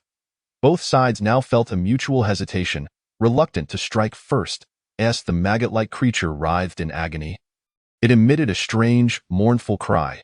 With a rustling sound, its colossal body began to shrink, compressing to half its original size before finally halting. At this moment, the crystalline wasps under the giant frog's command could no longer inject their venom into the creature, as its overall resilience had doubled. Even with a barrage from machine guns, the bullets would likely bounce off as if striking thick rubber. Just as Chaija found himself in a quandary, a message from the alien queen requesting full command arrived. Without hesitation, he relinquished control, trusting the queen unconditionally. After all, none understood the alien's offensive strategies better than she. Under her command, a dozen alien workers dispersed, forming an attacking arc of several dozen meters, while the crystalline wasps took to the sky. This time, however, the wasps did not engage directly with the maggot creature but gathered around its 4 pairs of compound eyes, buzzing as if preparing to strike. Seizing the opportunity while the creature flailed its tentacles in distress, a swarm of aliens converged from all directions. Leaping onto the bus-sized monstrosity point, one dog-like alien worker embedded its claws into the creature's tough skin, while several others surrounded it. With a roar from the queen, several smooth heads descended and ascended like a pile driver, each strike causing yellow-green blood to splatter across the dog-like alien. Despite its agonized cries, the alien clung tighter to the monster's skin. Soon, the dog-like alien's screams faded. Its body reduced to a gruesome mass of flesh. Acrid smoke billowed upward. A searing pain from corrosion followed, and the maggot creature realized the peril it faced. Chapter 26. The transformation of Huang Dan. Dust swirled around the collapsed wall outside the cafeteria as the maggot creature struggled violently, roaring in a desperate attempt to rid itself of the aliens. The completed task of the aliens had them swiftly leaping away, evading the creature's thrashing form, akin to a pack of wolves attacking and retreating in turns. The maggot creature, now retreating with an anguished cry, sought refuge in a corner of the cafeteria to escape the battle. Yet, it was too late. The powerful acid in the alien blood had already begun to corrode its flesh, yellow-green liquid gushing from its wounds. The gray filaments from the head tumors swiftly wove through the gaping holes in its body, forming a membrane to cover the injuries. However, the corrosive properties of the alien blood were too potent. Even steel would be completely dissolved by its strength, far beyond what these filaments could withstand. The creature's howls grew increasingly tragic as the holes in its back widened, leading to the inevitable exposure of its internal organs. Ultimately, the maggot creature collapsed helplessly, its massive maw oozing a copious amount of thick, sticky fluid, its body motionless. Chaija felt a pang of regret. Had he known, he would have left behind an alien larva. Curious if such a creature could be parasitically hatched, before he could approach, the aliens surrounding the creature's corpse became inexplicably agitated, excitedly darting around the twitching body and urgently turning their heads toward Chaija. Emitting rapid hisses, a messenger alien shook off the sticky residue from its body and emerged from the creature's abdomen, carefully cradling a yellowish meat sack the size of a soccer ball in its claws. Intense waves of energy surged through the space, as the alien queen clearly expressed a desperate yearning for the meat sac. In the memory of the aliens, this sac was a rare biological gene evolution catalyst, typically found within the bodies of organisms with immense evolutionary potential. Unbeknownst to Chaija, the maggot creature he encountered, much like the aliens, hailed from the ancient cosmos, merely preserved as a fossil by Yinhai University. When the apocalypse struck, ancient viruses released from glaciers awakened it. It was but a newborn larva now. This larval creature would only see its massive maw fully hardened 3 days post-hatching, allowing it to burrow underground with the capabilities of a giant excavator. Once it thrived in the underground realm, its speed would increase tenfold, continuously drawing nutrients from the soil to begin its division. Within a week, a 10-kilometer radius would become its hunting ground. The yellowish gene storage, now delicately handled by the messenger alien, once absorbed, would lead to unforeseen changes in the alien species, bringing substantial benefits. The meat sac and the enormous body of the creature were stored within Chaija's space. The alien queen made a bold decision. The black, moss-like fungal mat within the cave undulated like waves, and the queen gently tossed the meat sac into it, instantly forming a pit approximately 4 to 5 meters in diameter. Tendrils from the fungal mat densely penetrated the center of the pit, and suddenly, the entire alien space trembled violently, the thick mat expanding to the size of half a mountain as if it had come to life. The creature's corpse was rapidly broken down and transformed into strands of pink liquid by the tentacles of the fungal mat, which were then delivered into the pit, merging with the yellowish gene liquid extracted from the sack. Huang Dan's body was retrieved from the gel at the cave's ceiling and gently pushed into the pit, causing no ripples.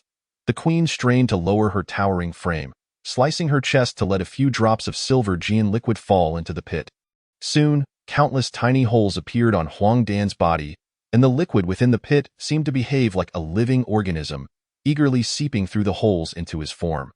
Meanwhile, Chaija finally sensed something amiss in the space. As he delved into the realm of consciousness to discover the queen's experiment, a wave of intense unease surged within him. "What are you doing?" He stared at the queen, confusion and concern etched in his eyes. In the pit, Huang Dan's body became enveloped in a layer of black chitinous substance, resembling a tight-fitting rubber suit. Beneath the smooth liquid flowing over the surface, an exaggerated S-shaped curve rapidly formed. As if inflating, Huang Dan's originally shoulder-length black hair has been replaced by silvery locks cascading down to her waist, each strand of silver shimmering as if animated. Towering nearly 3 meters, her perfect gourd-shaped physique is enveloped in a layer of dark chitin, densely covered with intricately fine scales inherited from the larval monster's genes, granting her formidable defensive capabilities that even machine gunfire cannot penetrate. According to the information provided by the queen, once Huang Dan completes her evolution, she will likely possess the ability to control her body size, allowing her to switch seamlessly between strength and defense. Beneath the black scales lies a sinuous form composed of exceptionally compressed, robust muscles, hinting at a terrifying lethality despite its slender appearance. Long, blade-like bone plates extend from her wrists to her elbows, occasionally glinting with a chilling sheen. Her once youthful visage has been reshaped into a countenance of striking maturity and allure. Although she retains some semblance of her former self, she now exudes an intense cold beauty and sensuality, rendering her almost unrecognizable. Her eyes are tightly shut, and a mask of black chitin obscures the upper half of her face, leaving only her intoxicatingly sensual crimson lips visible. A few seemingly delicate yet remarkably resilient black bone plates sprout from the nape of her neck, forming a hood that shrouds her head in an air of mystery. Below her smooth abdomen, a typical alien tail extends, no longer composed of bone but now sleek and elongated. Should anyone mistake this seemingly adorable tail for something to toy with, the triangular spire at its end, glinting ominously, would surely impart a lesson they would not soon forget. The queen, satisfied, sways her head as she gazes at the powerful form within the pit, her eyes sparkling with excitement.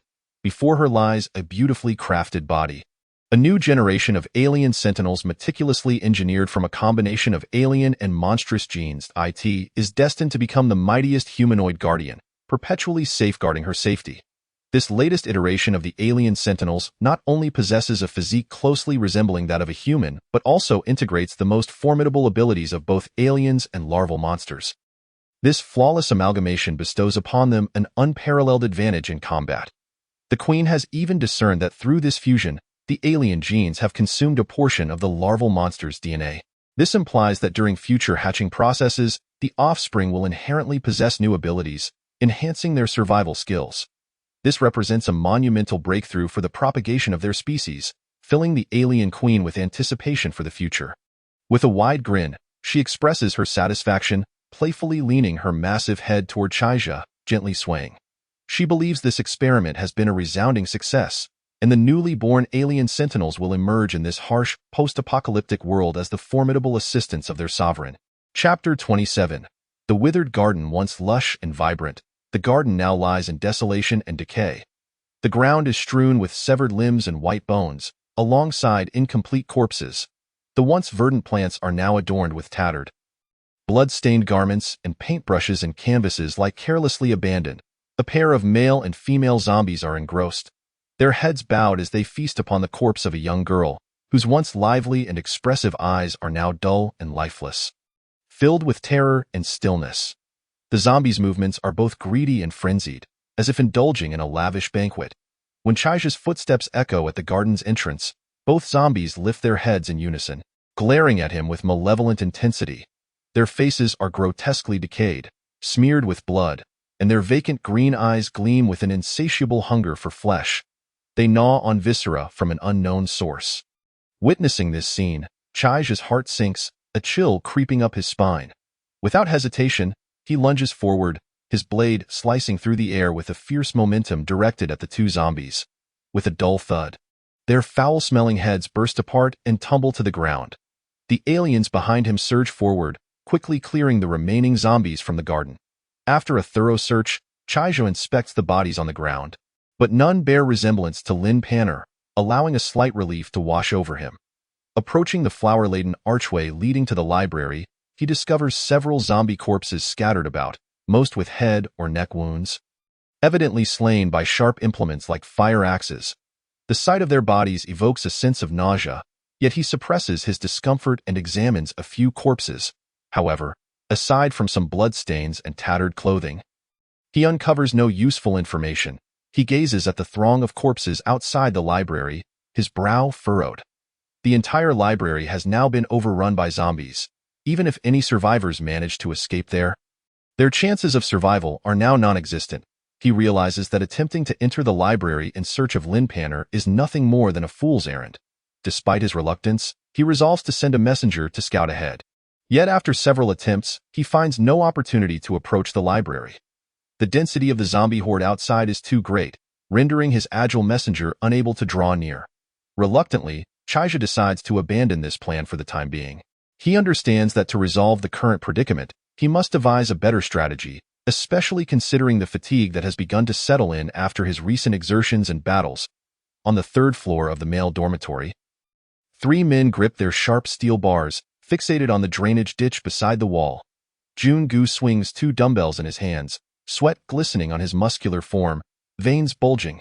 "There's someone," Guoling's astonished voice pierces through. The sound of two heavy dumbbells clattering to the ground echoes as Jun-gu strides to the window. Peering outside, a figure cautiously weaves through the shadows, hastening toward their direction. Damn, I knew that wretched Huang Dan was following that guy. What a waste of such fine flesh. She has probably already been sent to that monster's belly as a snack, Hu Ichuan laments, slapping his thigh in disappointment and frustration. Jun-gu scrutinizes the figure of Chaijo below. Muttering, looking at him, he appears well-dressed and agile. Even if he's faced off against that monster in the cafeteria, he doesn't seem particularly disheveled. Dechuan, Guozi, we are out of food and drink. Guoling's eyes brighten with excitement as he interjects, Jun-gu, are you suggesting? Jun-gu nods, swiftly donning his t-shirt and grabbing the steel bar from the ground, gritting his teeth as he replies. The zombies downstairs have mostly been cleared out by this guy. There won't be any new zombies gathering for a while. However, he likely isn't someone to be trifled with, so let us take a diplomatic approach first. If he proves uncooperative, Dechuan, you guys should be prepared. Just in case a fierce expression crosses Hu Ichuan's face as he chuckles wickedly, Jun-gu is right. I've only had a cup of instant noodles from yesterday to today. I'm starving and have no interest in anything else. Let's hurry and follow that guy to see what he's up to at the school. And no matter how strong he is, I refuse to believe that the three of us can't overpower him when he is caught off guard. If you want to leave, you can do so at any time, but you'd better think it through first. With your two fragile frames, can you evade the zombies' bites? I'd hate for you to end up as a pile of rotting flesh yourself. With that, he disregards the trembling girl on the bed and dashes after the other two, descending the fire escape in pursuit of Chai-ji. Chapter 28. The Assault of the Mutated Water Shrimp, half an hour earlier. In the girls' dormitory, the silence of the corridor is intermittently shattered by the scratching sounds of zombies within the rooms, the pungent scent of blood seeping through the cracks of the doors. Mangled zombie bodies lie scattered about, the entire building resembling a hellish nightmare. When Jie and her daughter remain vigilant, adhering to Chai's prior instructions to minimize movement indoors, their heads resting against each other as they recline on a bunk bed, feigning sleep. The heat from outside has raised the indoor temperature as well.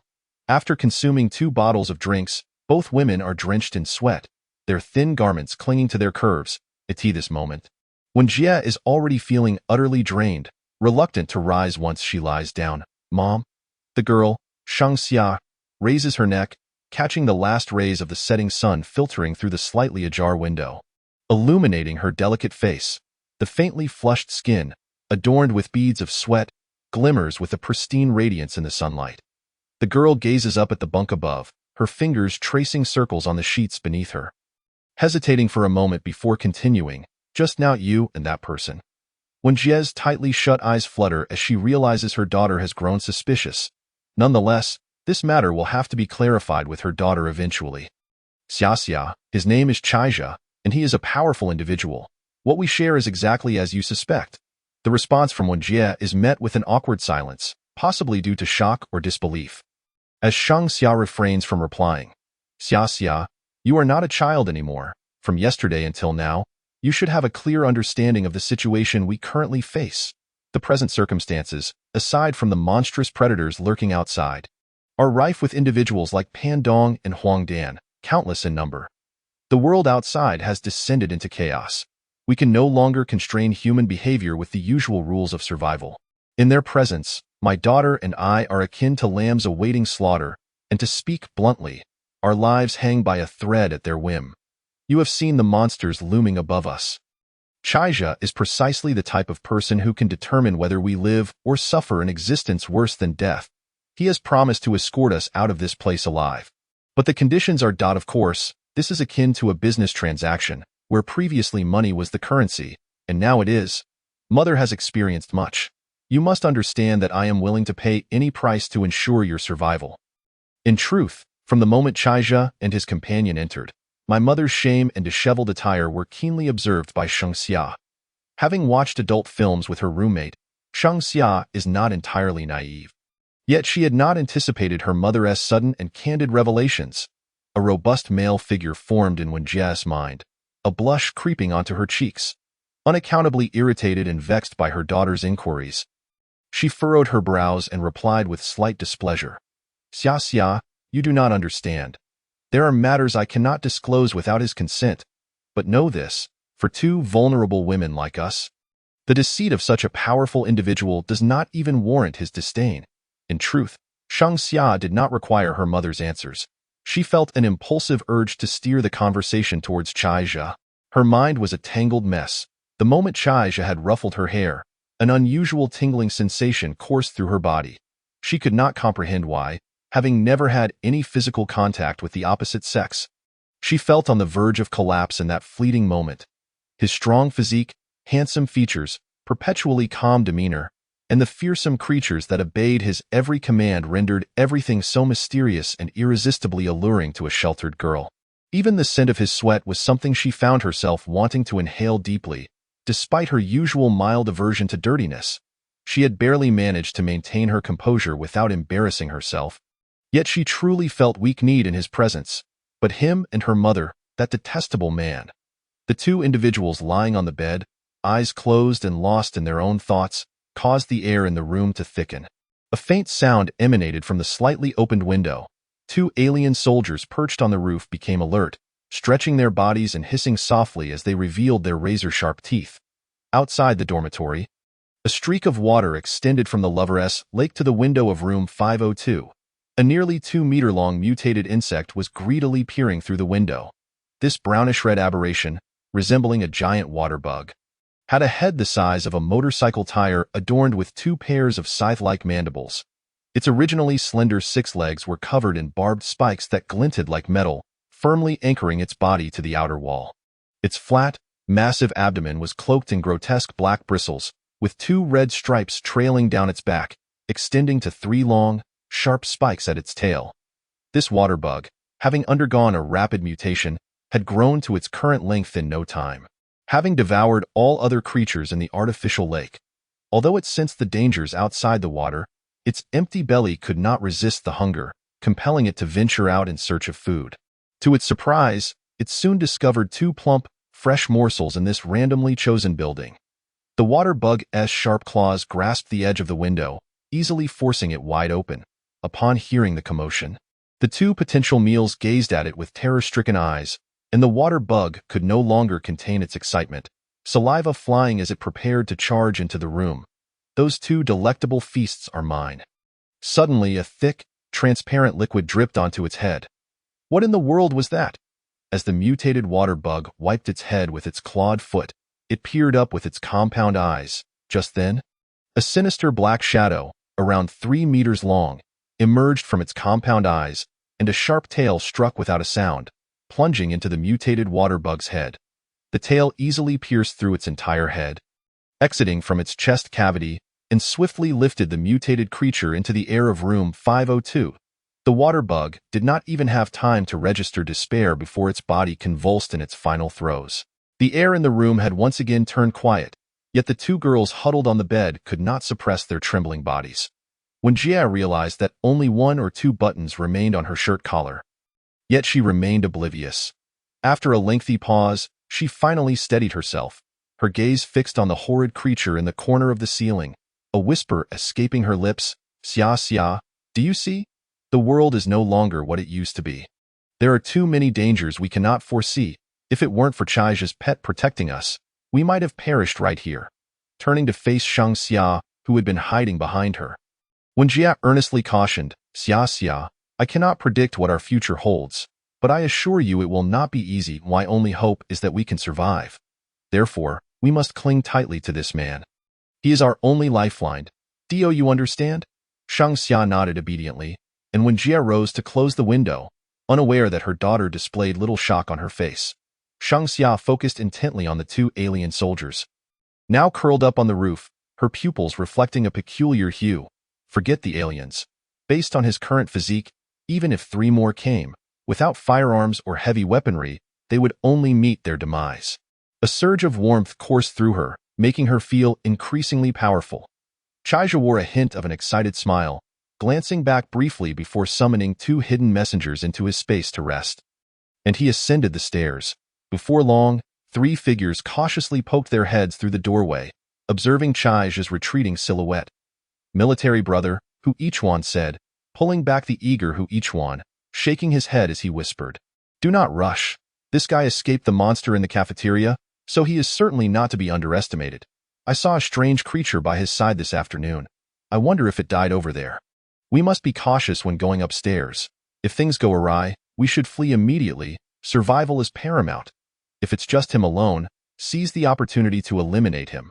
I do not wish to leave any future troubles." Hu Ichuan and Guoling tightened their grips on the rebar, nodding, their eyes gleaming with fierce intent. When a gentle knock echoed at the door of room 502, when Jia felt a jolt of surprise, her and Shang Xia's gazes shifting toward the entrance. When Jia, "It's me," opened the door, with a creaking sound, the door swung open, revealing a stunningly beautiful face.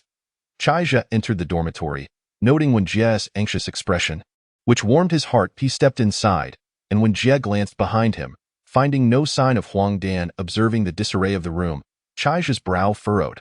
The alien soldier had conveyed the recent attack by the mutated water bug to him telepathically. With a thought, he summoned the suspended body of the water bug into his alien space, casually dragging a chair to sit down. When Jia said nothing further, instead silently opening a bottle of drink and handing it to Chaija. He accepted the beverage, taking a sip and feeling the cool liquid glide down his throat, refreshing his overheated body. However, at that moment, Shang Xia unexpectedly approached him from behind, her cheeks flushed with embarrassment as she gently tugged his head closer.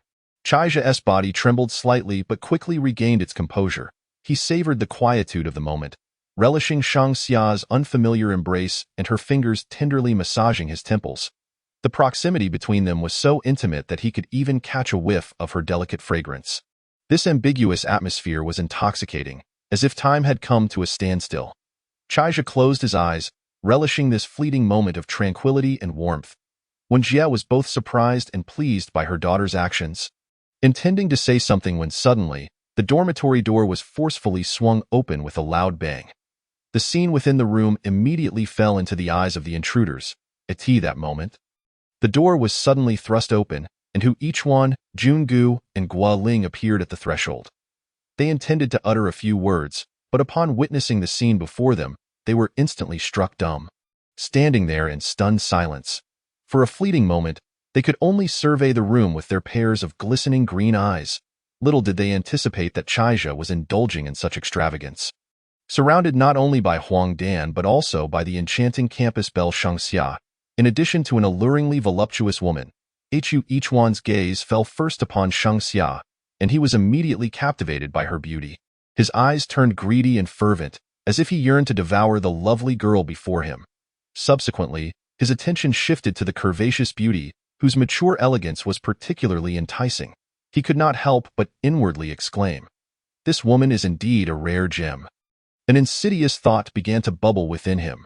His gaze, akin to that of a famished wolf, hungrily fixated on the two women in the room, as the flames of desire blazed fiercely in his heart. At this moment, he had completely forgotten Junji's earlier admonition as they ascended the stairs. His mind was solely consumed with how to possess these two women. His eyes darted around, only to discover that Chaija was the sole man in the dormitory, which relieved him immensely. Chapter 30. The completed evolution of the Guardian. Huang Dan. The dormitory door slammed against the wall with a dull thud. The sudden arrival of the three startled Wen Jie and Shangxia, as the probing gazes of the newcomers felt like needles piercing their skin, prompting them to hurriedly hide behind Chaija. A sinister smile curled at the corners of Hu Yichuan's mouth as he tightened his grip on the sharpened steel rebar. Preparing to step inside, a broad hand rested on his shoulder, pulling him back forcefully. Despite the allure of the stunning campus belle in the room, Jungu remained cautious. The mysterious man within the room had just escaped from the clutches of a terrifying monster in the cafeteria. Luck alone could not explain such an occurrence. The blood holes, the size of a cup, left in the corners by the fallen zombies they passed on the way upstairs served as a stark reminder that this individual was not to be trifled with. Jungu exchanged a meaningful glance with Hu Yichuan, donning the gentlest smile as he addressed Chaija. "My friend, we are from the school's basketball team and friends of Huang Dan. I noticed you headed towards the cafeteria earlier.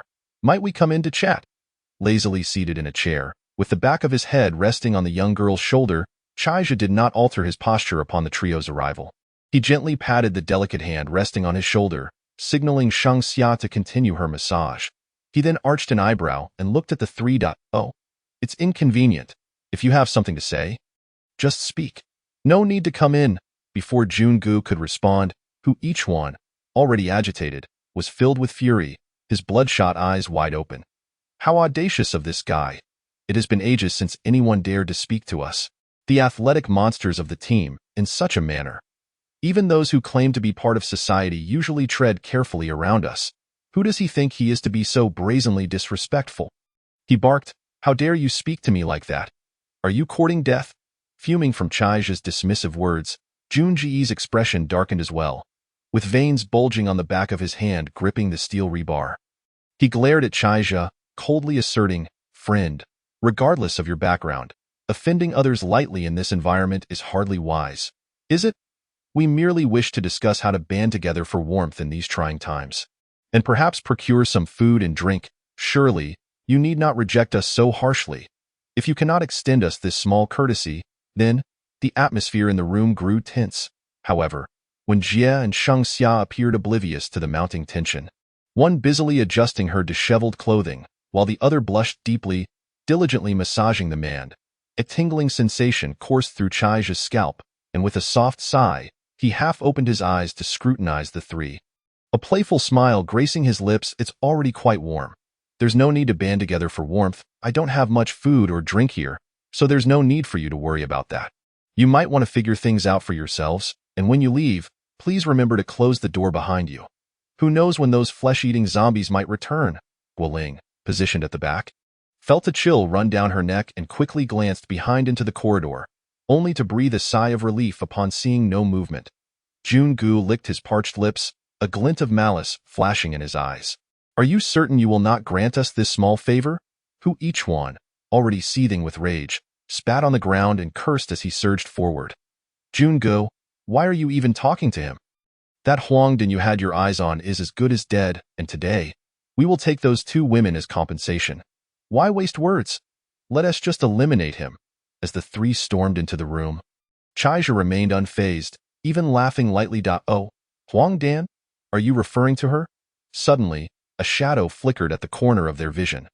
Moments later, a flawless figure, enveloped in glossy black chitinous armor, materialized at the dormitory entrance. The shadow stood approximately 6 feet tall, boasting long, powerful legs that exuded an aura of terrifying strength. Compared to her previous form in the alien space, she appeared reduced by nearly half. yet had gained an air of agility and finesse. The exaggerated S-shaped curve of her body, tightly encased in the sleek black armor, accentuated her voluptuous form, with deep-set valleys that captivated the gaze, however, due to the hood composed of bony plates shrouding her face. All that was visible were her fiery red lips, exuding an irresistible charm. The bony plates on her shoulders extended outward in a sharp arc, and the blade-like protrusions on her arms reached down to her elbows. Reminiscent of the Grim Reaper's scythe, emanating a chilling aura of death, as the black shadow moved gracefully, swaying her slender waist, a long, sharp tail trailed behind her, undulating rhythmically with her movements. The crisp sound of her footsteps shattered the oppressive silence in the room, infusing the atmosphere with an enigmatic allure. The shadow strode past the three men, seemingly oblivious to their presence, and gracefully knelt before Chaija, resting her delicate head on his knee. A pink tongue licked across her luscious red lips, accompanied by a low, sultry hum. Mm. Under the incredulous gazes of the two women behind him, Chaija sat up, gently grasping the shadow's chin, his thumb caressing her moist lips as he softly instructed. Go on, greet your old friends, Mm. The shadow placed a gentle kiss on the back of Chaija's hand, rising to her full height and turning to face the others. The bony hood unfurled like a blooming flower, revealing a familiar face to all. It was indeed Huang Dan's visage, but with an added layer of mature, chilling allure that made her appear even more captivating. As she parted her luscious lips, her pearly teeth glimmering, she exuded an almost hypnotic charm. Roar. The once florid face transformed into a visage of sheer ferocity, her petite mouth suddenly agape, revealing something writhing within her throat, from which a cold, white mist erupted. Zhu Jun, Hu Ichuan, and the others gaped in horror, their eyes wide as saucers, stammering incoherently. What is going on? Is this Huang Dan? How did she end up like this? It feels like something out of a horror film. Hu Ichuan gently tugged at Zhu Jun's sleeve, his dry throat bobbing up and down as he hoarsely murmured. Guoling and Hu Ichuan then noticed that, at the entrance of the dormitory, several ferocious creatures had appeared without them realizing. Their massive, smooth, bony maws dripped with viscous saliva, slowly inching closer, exhaling puffs of white mist that sent chills coursing through their bodies, causing them to shiver involuntarily. The long, whip-like tails silently coiled around them, with a sharp glimmer at the tips, reflecting a deadly light. We can't escape. Chapter 31. Unexpected news as the sound of alien claws clicking ominously approached. A fierce and brutal aura bore down upon Zhu Jun and the others. Massive, smooth, serrated heads dripped with saliva, inching closer to the group, releasing puffs of white mist that enveloped them in a chilling embrace. The long tails, stealthily wrapping around them, glinted ominously at the tips, signaling impending doom. Faced with the mesmerizing yet sinister Huang Dan and the menacing aliens behind her, the bravado of Zhu Jun and his companions quickly dissipated. Hu Ichuan and Guoling nearly shrank into themselves, their previously arrogant demeanor evaporating as they cowered behind Zhu Jun, praying fervently that the aliens would overlook them. Their faces, twisted in fear, betrayed their terror, and they managed only a strained, awkward smile. Zhu Jun, his towering frame hunched over, spoke in a low, subservient tone to Chaija. Big brother, it's all a misunderstanding. We thought you had harmed Huang Dan and merely wished to avenge her. Old Hu can be a bit mouthy, but look, Huang Dan is alive and well. There's no need for us to be involved here. We can manage on our own without food or drink. We're strong enough to handle it. Chaija regarded the three in silence, and after several minutes of their sweating and trembling, he finally spoke softly. Just for daring to covet my woman, I initially intended to eliminate you. However, given the current zombie crisis and the impending doom of humanity, I suppose I can offer you a chance. Does anyone have news about Lin Panner from the Fine Arts Department? Whoever can tell me this can consider themselves free to leave. Zhu Jun and Hu Ichuan exchanged a bewildered glance, shaking their heads in unison, while Guoling, standing at the back, visibly brightened. The pallor of her face was replaced by a hint of color, and her previously anxious heart began to settle somewhat. I know. Yesterday, a group from the art department was sketching in the garden behind the cafeteria, and my girlfriend was there too. When the chaos erupted, I intended to go pick her up, but as I reached the entrance of the garden, I saw that quite a few classmates were already infected, chasing and tearing at one another. My girlfriend was. I saw Lin Panner climbing the central flower god statue in the garden. The monsters below couldn't reach her. By the time I left, I noticed her father, Professor Lin, rushing in with several burly men armed with weapons. Shortly thereafter, a helicopter arrived and evacuated everyone from the rooftop. No. There were also a few individuals in black clothing who were continuously fighting off the zombies to buy time for the helicopter's departure. In the end, these individuals were unable to escape. They perished without ever fleeing. Could these black-clad figures be the legendary assassins trained by powerful families? It seems Lin Panner's father is quite formidable. Being rescued by her father via helicopter means that Lin Panner is at least safe for now, right? Chaija, who had initially held little hope for the group, felt a surge of joy, realizing that Qin Shuqing's instructions had finally yielded some results. However, it puzzled him why the father and daughter hadn't gone to rescue Qin Shuqing, despite the distance preventing him from sharing vision with the remaining mutants. He was acutely aware of everything happening in the community through the Queen's mental connection. Qin Shuqing was still in the community, having not left, nor had anyone gone to her aid. Chaija suppressed his confusion deep within, rising slowly to approach Huang Dan, disregarding the enticing murmurs emitted by this sensual sentinel, and simply reached out to caress the smooth black armor. Under the watchful eyes of the three, who were both timid and expectant, Chaija hesitated for a moment before glancing at the beautiful and blooming Shengxia, saying, "Leave, while I am still in a good mood." "Wait a moment, Zhu Jun. What about Xiaolan?" Just as the three were preparing to flee, Shengxia turned to Zhu Jun and inquired.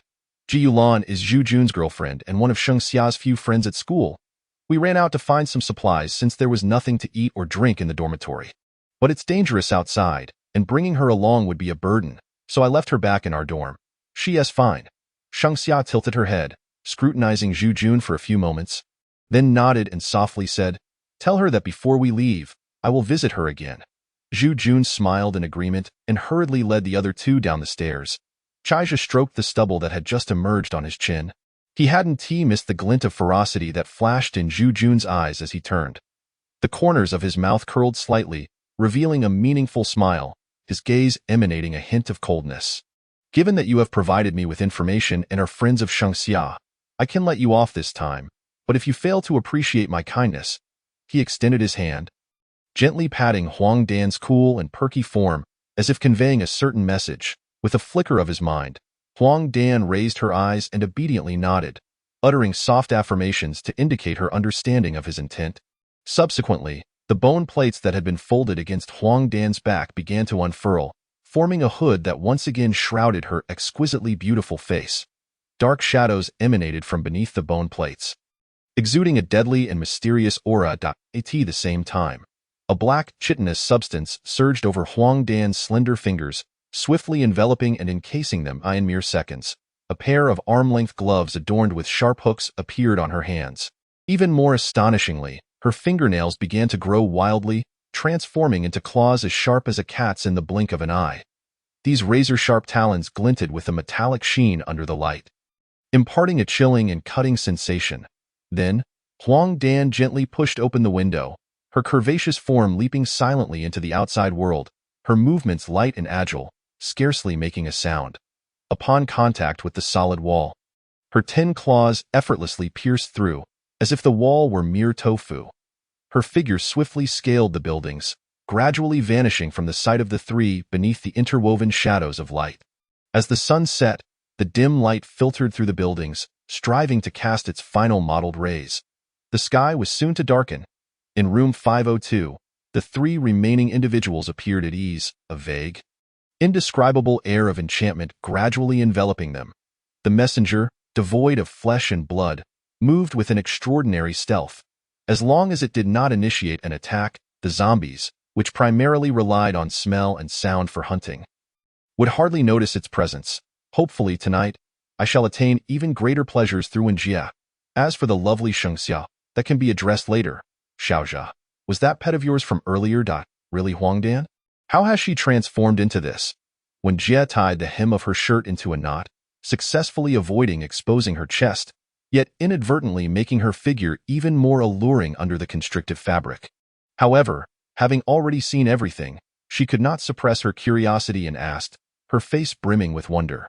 Chaija reclined on the bed shared by the mother and daughter, inhaling the faint fragrance deeply. Stretching lazily before recounting the events surrounding Huangdan Shangxia, her face alight with curiosity, inquired, "Does she still remember everything that happened today? Will she hold a grudge against me?" Chaija shook his head, saying, "She likely does not remember."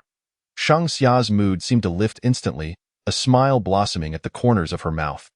Meanwhile, when Jia sat quietly on the edge of the bed, observing her daughter and Chaija converse, a look of contentment gracing her features, gradually shedding her reserve, Shangxia, with a rosy blush, sweetly perched on the side of the bed, taking one of Chaija's legs and gently kneading it upon her knee. Although her technique was somewhat inexperienced, who could refuse the service of such a charming beauty? Shangxia's large, glistening eyes occasionally darted towards the evident pleasure on the man's face, and an involuntary smile crept onto her lips. "Chaija, let us say that Huangdan was poisoned while attempting to save you, and you, in a desperate move, infused her with the genes of your pets. This means she has lost her previous memories. Now, she is simply a humanoid creature endowed with monstrous genes." Her voice rang clear and melodious, akin to a lark's song. Chaija slowly opened his eyes to meet the slightly bashful gaze of Shangxia, his foot playfully rubbing against her.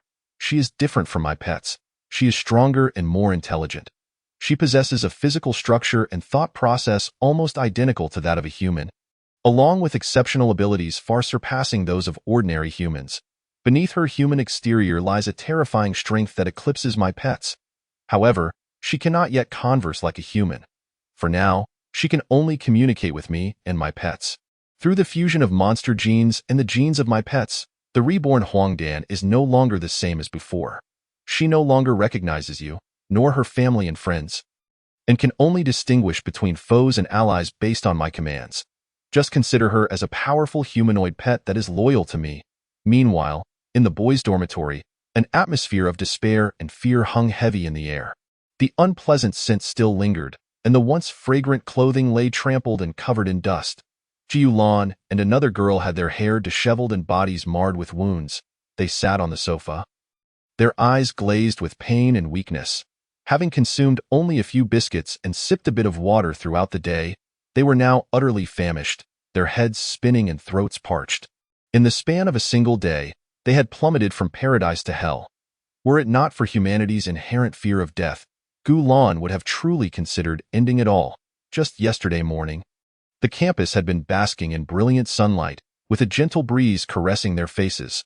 With her doll-like features, Gulan had sat blissfully on the sidelines of the basketball court, resting her chin in her hands, her eyes sparkling with admiration. Today, she wore a white dress, complemented by a fitted t-shirt that perfectly accentuated her curves and long legs. Watching her tall and handsome boyfriend, Zhu Jun, sprinting and leaping on the court, sweat glistening on his brow, and the several girls on the sidelines staring slack-jawed, she couldn't help but smirk, secretly rejoicing at having acted swiftly to T that moment. The basketball court was alive with figures darting about, chasing the orange ball, the players' graceful movements and nimble actions captivating all. The crowd around the court was equally enthusiastic, cheers and applause resonating throughout the campus as everyone reveled in the vibrant atmosphere. Yet, unexpectedly, calamity struck. Jiulan noticed several classmates suddenly convulsing as if possessed, their eyes wide and vacant, drool escaping from their mouths, their faces pale as death, as if they had instantly lost all rationality. Within moments, their skin turned a sickly gray, their veins swelling darkly, and their previously smooth nails rapidly elongated and sharpened into deadly claws. This sudden transformation filled Gulan with terror, leaving her momentarily paralyzed. The transformed classmates seemed to have lost all sense of self, driven solely by an overwhelming thirst for fresh flesh.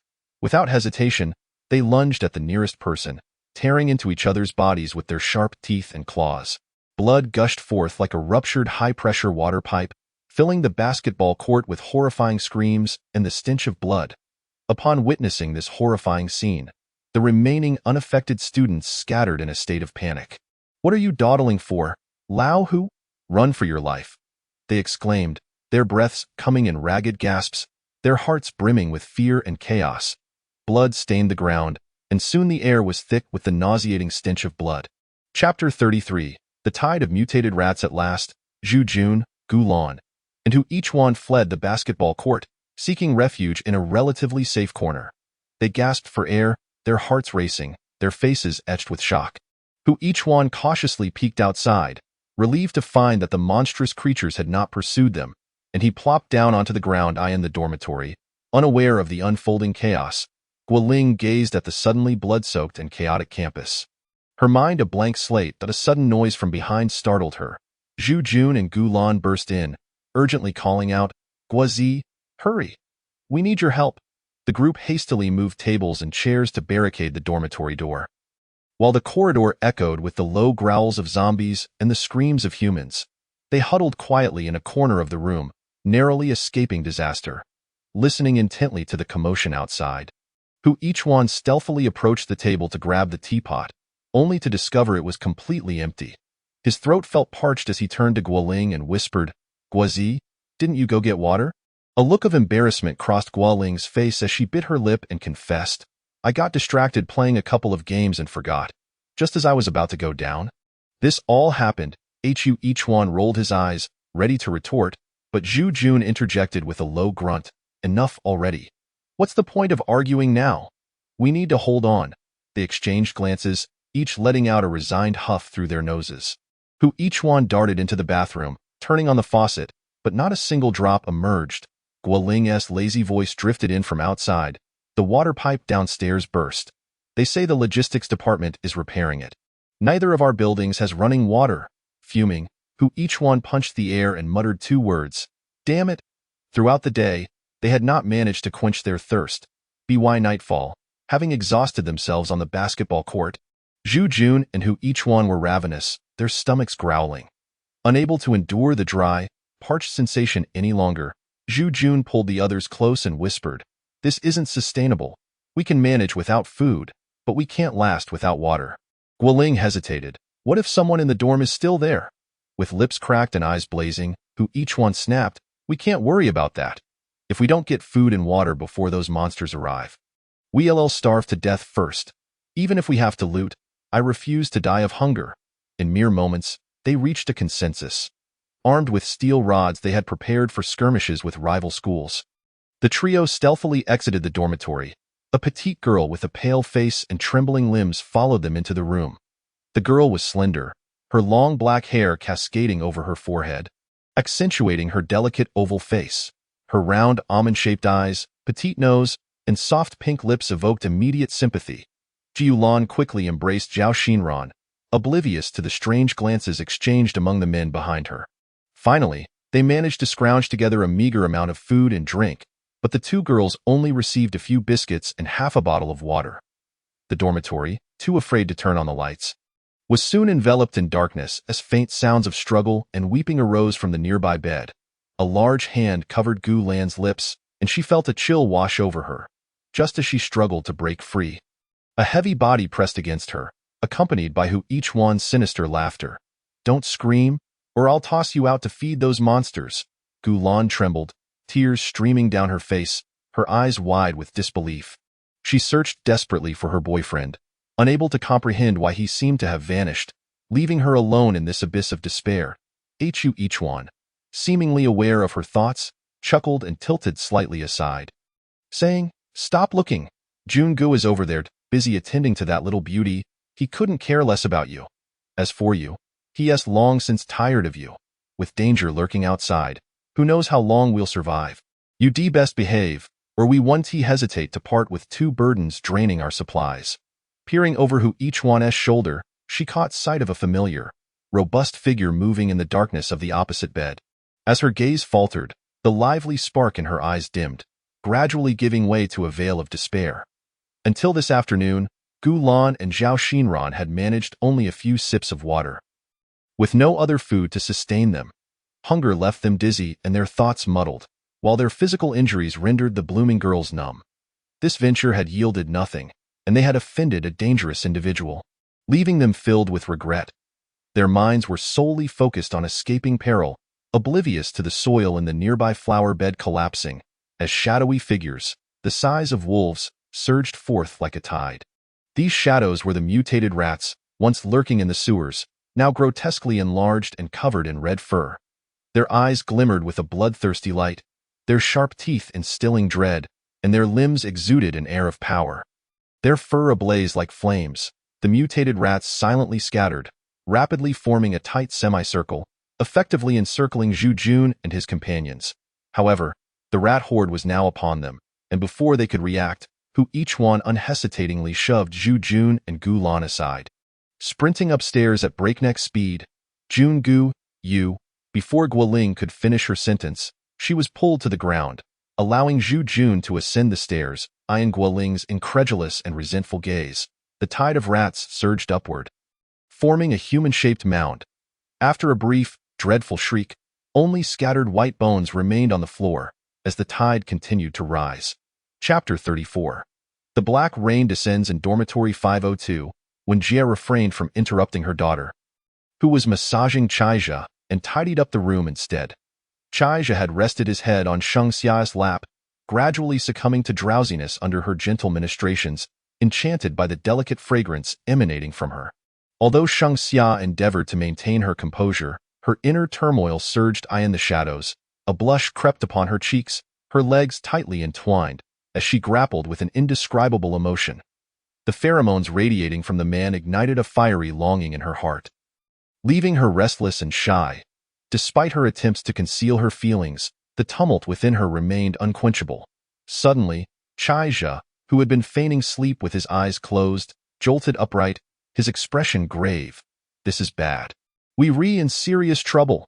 The sky gradually darkened, a tumultuous mass of black clouds rolling in like spilled ink.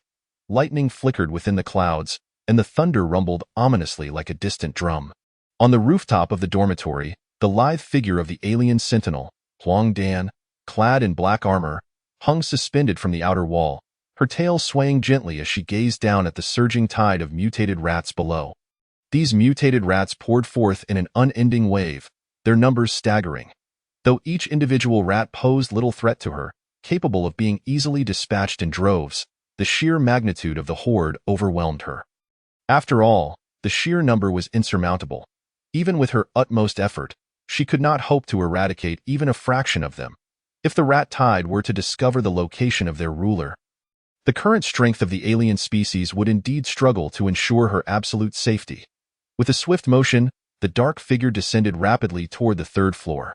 In the boys' dormitory on the third floor, Zhu Jun and Hu Ichuan, shaken and paralyzed with fear from the sight of the rat tide, were hastily barricading the door with every available piece of furniture before collapsing onto their beds.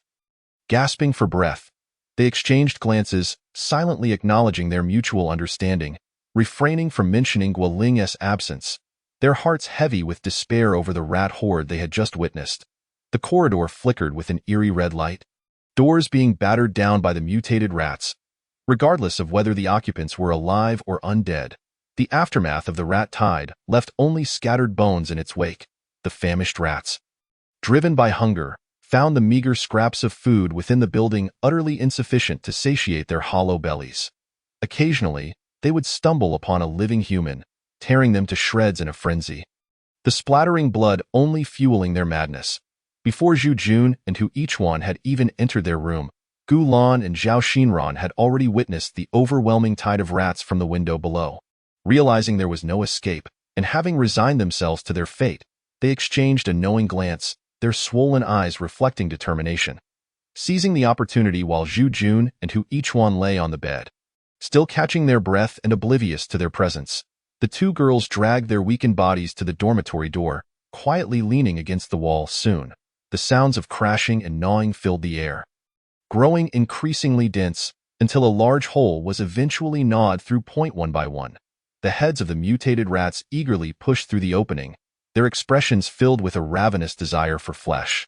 It was Gu Lan and Zhao Xinran, no longer able to endure their humiliation, who had resorted to cutting their wrists, letting their blood drip into the crack of the door, enticing the mutated rats with their enticing scent. A twisted flash of lightning streaked across the sky, soon followed by a resounding clap of thunder that echoed ominously, casting a pale light into the dormitory that felt akin to a hellish realm. By the time Huang Dan arrived at the dormitory window, The room was filled only with the wretched wails emanating from a few throats. Torn fragments of clothing, stained with flesh and blood, lay scattered across the floor, having been discarded in the frantic struggle with the mutated rats. Several individuals were clearly beyond salvation. In room 502, Chaija shook his head grimly and strode to the window to peer outside. The evening sun had been engulfed by a dense blanket of dark clouds, and amidst the flashes of lightning and booming thunder, a torrential downpour was imminent. In the distance, a faint crimson line became discernible on the ground, gradually thickening. When Jie and her daughter, Shang Xia, were startled when Chaija suddenly sat up, sensing the gravity of the situation reflected in his troubled expression. It was evident that something catastrophic had transpired. Otherwise, the confident Chaija they had encountered moments ago would not bear such an expression. When Jie grasped Shang Xia's hand and approached Chaija, gently inquiring, "Xiaojia, has something happened at Huangdan's place?" With the 10 or so aberrations in his possession, along with the giant frog and Huangdan, he knew they could not hold the dormitory. They needed to escape swiftly. Turning to the two women, he whispered urgently, "Xia, your classmates and friends have all fallen prey to the mutated rats. Huangdan arrived too late. A rat tide has erupted below the boys' dormitory, and thousands of mutated rats are making their way here. We must leave immediately. The rain is about to fall, which could work to our advantage. The sound of the rain will muffle the zombies' hearing, making our escape easier." When Jie, disregarding her daughter's emotional turmoil over the loss of friends, quickly retrieved 2 pairs of athletic shoes from beneath the bed and hastily fitted them onto their feet. Without a moment's hesitation, she yanked off her daughter's skirt and tossed her a pair of capri pants. Urging Shang Xia to change swiftly, Shang Xia momentarily broke free from her sorrow, her teeth clenched as she fumbled to put on the pants, a deep blush spreading across her body, especially her face, as if it were about to bleed from embarrassment. The fragrance of the young girl lingered around Chaija, and her innocent demeanor brought a momentary reprieve to his mood, prompting a faint smile. As Huangdan's slender figure, encased in a glossy exoskeleton, gracefully leaped through the window, Chaija and the others were already prepared to depart. Over a dozen aberrations had been unleashed, clearing the path from the dormitory building to Lover's Lake. Descending the stairs, as they reached the building's entrance, the distant sounds of the mutated rats and zombies clashing grew louder. In truth, it was hardly a battle. Against the tide of mutated rats, the zombies stood little chance. Faced only with a one-sided massacre. Just as they stepped out into the doorway, a thunderous clap echoed, and rain the size of soybeans began to pour down. However, this rain was thick and viscous, reeking of a foul stench. The water that fell to the ground was black. Chapter 35. The antibody of Chaija. At this moment, the campus was thick with danger and fear. The tide of mutated rats surged into every corner, launching a fierce assault on the playground where the zombies had congregated. The massive mutated rats, their bodies cloaked in a layer of crimson fur, surged like waves when the black rain fell upon them. It slid off as if their bodies possessed some form of extraordinary protective mechanism. In stark contrast, the zombies surrounding the playground suffered under the deluge. Their tattered garments emitted an almost imperceptible stench of decay with each raindrop's impact, and the once gray and emaciated muscles gradually took on a greenish hue, appearing slightly more robust. Yet, this change was short-lived, as they were soon overwhelmed by the approaching tide of rats, vanishing without a trace. Meanwhile, the zombies at the center of the playground raised their arms, greedily consuming the mysterious black rain. This scene evoked memories of people yearning for rain to nourish the parched earth during droughts. These zombies appeared to regard the black rain as a precious elixir, reveling in the sustenance it provided. As time passed, their previously battered and frail bodies began to exhibit subtle changes, gradually growing stronger. If this trend continued and reached a certain threshold, it could potentially trigger a transformation, endowing these zombies with greater strength and survival capabilities. A sharp cry of pain pierced the air. When Jie and Chaija, who had just stepped into the curtain of rain, quickly turned to see Shang Xia, who, upon contact with the black rain, experienced a searing pain as though her delicate skin had been burned by acid, leaving her aghast. Strangely, neither Wen Jie nor Chaija felt this sensation, and the aberrations moved effortlessly through the black rain.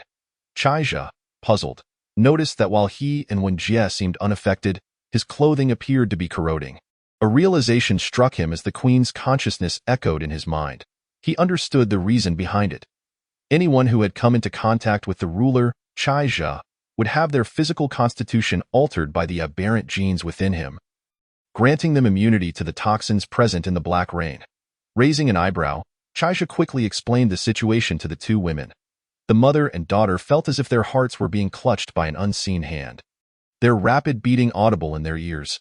Shang Xia, unable to contain her shyness, blushed deeply, her head nearly touching the ground as she silently fidgeted with her fingers. After a brief moment of hesitation, when Jia looked at Chaija with a glimmer of unusual sentiment in her gaze, her cheeks flushed. She gently took Shang Xia's hand and whispered a few words in her ear. Under Wen Jie's urging, Chaija did not hesitate to approach Shang Xia and kissed her. Shang Xia tilted her head back, her face aflame, eyes closed as she stood still, seemingly resigned to what was about to transpire. In a mere 10 seconds, a translucent veil seemed to envelop the girl's skin, and she appeared to regain her composure.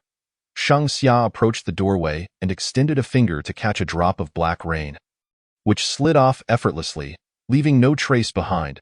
By the edge of the artificial lake, a dozen agile shadows silently slipped into the water, preemptively hunting down any potential mutated creatures like aberrant water shrimp. A massive shadow gradually surfaced, revealing the grotesque and fearsome figure of the giant frog warrior. The giant frog had grown even larger since its last summoning, now measuring around 5 meters in length. Appearing more robust and substantial, it seemed that this clumsy giant frog warrior was now gliding through the water with its 6 stout legs, floating effortlessly and remaining perfectly still. Its body, now adorned with over 100 pits, sported a bizarre head resembling that of a tiger-headed wasp, its sharp teeth grinding together, producing an unsettling sound that sent chills down the spine. The sight of such a colossal creature filled Wen Jie and Shang Xia with terror, their eyes nearly bulging from their sockets. Had it not been for Chaija, who held them securely by the waist, offering explanations and reassurances, it was likely that both women would have collapsed. The giant frog warrior's body was slick with a viscous liquid, rendering it impossible to maintain a foothold. Chaija decided to focus on the uneven bony plates protruding from the back of its head. Each of these overlapping plates measured around 60 to 70 centimeters, with grooves of varying depths on their surfaces that easily channeled the black rain away, providing a non-slip surface. Several upward-pointing spikes at the front could serve as handholds for the two women to steady themselves. Just as Wen Jie and Shang Xia cautiously stepped onto the giant frog warrior, the vanguard of the rat tide swiftly rounded the girls' dormitory and came into Chaija's line of sight. Dozens of fiery red mutated giant rats widened their eyes in excitement, emitting frantic squeaks as they approached the figures cornered at the edge of the artificial lake, ready to feast on their fresh flesh. Before Chaija could issue an order, the 100 or so ferocious crystallized tiger-headed wasps on the giant frog surged into the air with a deafening buzz, transforming into a black cloud that descended upon the mutated rats. Faster than the wasps was Huang Dan, who had been by Chaija's side. As a guardian aberration, her sole duty, aside from obeying the ruler's commands, was to ensure his safety in the blink of an eye. Her chitinous form appeared in the midst of the rat horde. Blood splattered as the excitement on the faces of the mutated giant rats was abruptly replaced by shock. Their heads, the size of a dog's, tumbled away, their headless bodies stumbling forward for a few steps before collapsing in a spray of gore. Before the other giant rats could register the shadow's movement, a swift, glimmering whip sliced through the air, leaving several bloodied punctures in their flesh, revealing their colorful innards. Chapter 36. The mutation of the mycelium mat by the artificial lake at Yanhai University. The vanguard of the mutated rat tide crumbled almost instantaneously upon Huangdan's intrusion. The sounds of squelching and splattering filled the air as, in a matter of moments, Huangdan's elbow blade slashed and her tail blade pierced, leaving a dozen fiery red giant rats lifeless on the ground. These giant rats were significantly larger than ordinary ones, each nearly a meter long and weighing at least several dozen pounds. Yet, their speed rivaled lightning, and their razor-sharp teeth could easily pierce through steel. Yet, when faced with Huang Dan, their attacks were utterly ineffectual. The once resilient and thick rat hide crumbled in Huang Dan's hands like tofu, giving way with the slightest touch. A few larger giant rats desperately approached her, sacrificing their lives just to bring their claws close to their adversary. To their astonishment, The sharp claws glided across her skin as if it were butter, leaving no trace of their effort. Huang Dan's skin, both elastic and seemingly as hard as steel, rendered the claws of these giant rats completely harmless. With her arms slightly lowered, droplets of blood cascaded down the gleaming edge of her blade, splattering onto the lifeless bodies of the rats below. Beneath the black hood, her cold visage betrayed no signs of fatigue, and a trace of a smile lingered at the corners of her mouth. As if she were reveling in the ecstasy of the slaughter in the midst of a dark swamp, the remaining dozens of giant rats were besieged by crystallized tiger-headed wasps. These wasps formed a swirling black cloud, tightly encircling the unfortunate rodents. The giant rats writhed in agony beneath the relentless downpour, their bodies caked in mud, emitting chilling screams that sent shivers down the spine. Having evolved from the genes of the cafeteria maggot monster, these wasps had grown even more formidable. Their bodies had swelled to the length of a forearm, thick as a tea barrel. In addition to their sharp stingers, they had developed razor-sharp steel fangs capable of easily shredding the fur of the giant rats. The rats' defenses seemed trivial in the face of these stingers and fangs, offering almost no resistance. A few wasps coordinated their attacks on a single giant rat, and soon, the remaining rats succumbed to poisoning.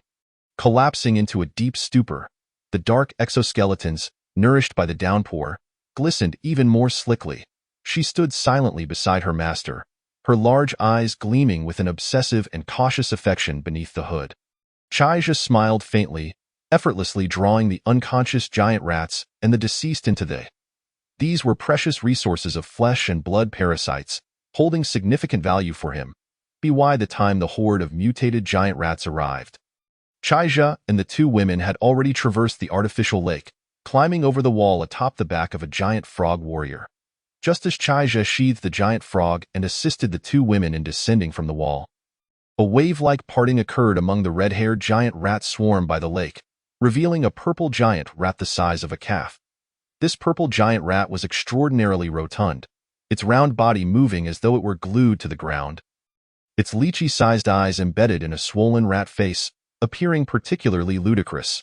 With eyes filled with hatred, the purple giant rat gazed toward the wall where the group had departed, its pupils swirling as if recalling something, and it emitted a low growl, prompting the rat horde to surge toward the corpses within the school premises. The black rain above had long obscured the moonlight and starlight, enveloping the earth in darkness, plunging the entire city into shadow. Most areas had suffered power outages, leaving only a few streetlights flickering weakly, as if they were the last vestiges of life in this city. The incessant black rain grew heavier, the dense raindrops striking the signs and tarpaulins lining the roads, creating a cacophony that drowned out the distant sounds of footsteps. Upon closer inspection, shadowy figures darted through the periphery of those few shapes, moving with uncanny swiftness like phantoms flitting through the streets. The zombies, previously rendered sluggish by the sound of the rain, had their heads severed or skulls pierced the moment the shadows appeared. Collapsing lifelessly to the ground, at that moment, a graceful figure emerged atop a 6-story business hotel. Clad in a tight black chitinous suit, her figure was both alluring and well-defined. She leaped effortlessly, landing silently beside Chaija. Kneeling gracefully, black raindrops cascading down her voluptuous form, Chaija, filled with affection, reached out to brush away the raindrops from her face. When Jie and Shangxia, swaying slightly, followed closely behind him, their hair soaked and clinging to their faces, their lips pale and devoid of color, their slightly parted mouths gasping for breath. Despite wearing lightweight sneakers, after rushing for over half an hour, their bodies were utterly fatigued.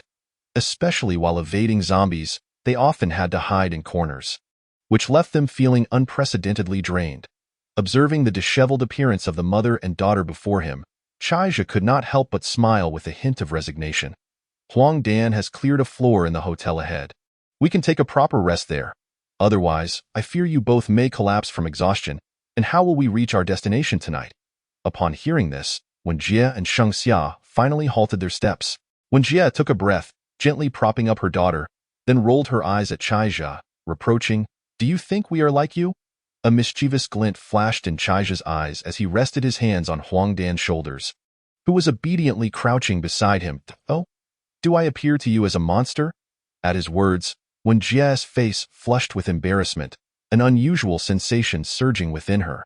She glanced at her daughter, who was stifling laughter, feeling a mixture of shame and irritation, as if a playful kitten were gently scratching at her heart, igniting an insatiable longing. The business hotel was rather modest, with few guests, allowing Huang Dan and the to swiftly prepare a floor for cleaning and defense. To their delight, there was still some warm water in the solar-powered boiler of the large bedroom, a treasure for the cleanliness-loving mother and daughter, who quickly shed their outer garments and dashed into the bathroom without a second thought. Chaija shook his head, perplexed by their eagerness to wash up, knowing they would soon be drenched again. Soon, the sounds of splashing water from the bathroom mingled with the rain, as Chaija lit a cigarette by the window, propping one hand on the sill while gazing toward the direction of Liyuan community. He wondered if Sister Shuqing was waiting anxiously. As he leaned there, a moss-like fungal mat, the size of a coin, oozed from the pattern on his wrist. The dark mat extended a dense cluster of mycelium, forcefully penetrating a seemingly innocuous mildew stain in the corner of the window. This brownish mildew, about the size of a half palm, appeared merely as a blemish on the wallpaper behind the curtain, easily overlooked. Yet now it seemed to come alive, constantly shifting shapes in an attempt to escape, even emitting faint but desperate squeaks. However, it was too late. The fungal mat, as if discovering a rare delicacy, ensnared the mildew with its mycelium, countless tiny tendrils piercing into its very being. Invisible fluids were relentlessly drawn into the core of the fungal mat. Chapter 37. Living is more important than anything. The fungal mat was currently devouring a symbiotic mold brought by the falling black rain, a primordial virus known as the glowing mold. This mold grew at a slow pace but was remarkably resilient. Impervious to water and fire, it could absorb and convert surrounding radiation energy, leading to rapid expansion whenever strong radiation was present. The enormous mold would form a potent energy field, transforming the absorbed radiation into its own vitality. This energy field also protected surrounding organisms from radiation damage, allowing survival even in contaminated areas. Once the fungal mat absorbed the genes of this mold, it too would acquire similar abilities, enabling it to thrive and absorb radiation energy in such environments. This newfound capability allowed the fungal mat to roam freely in certain areas, no longer restricted by radiation. Additionally, the absorption of radiation would cause the mat to emit a gentle glow, which had therapeutic effects on both the body and mind, accelerating the healing of injuries for itself, and the healing capacity of the mat had more than doubled compared to before. As the black rain continued to fall, the world seemed shrouded in a veil of darkness. Shadows darted swiftly through the narrow alleyways, their ghostly forms flickering in and out of sight.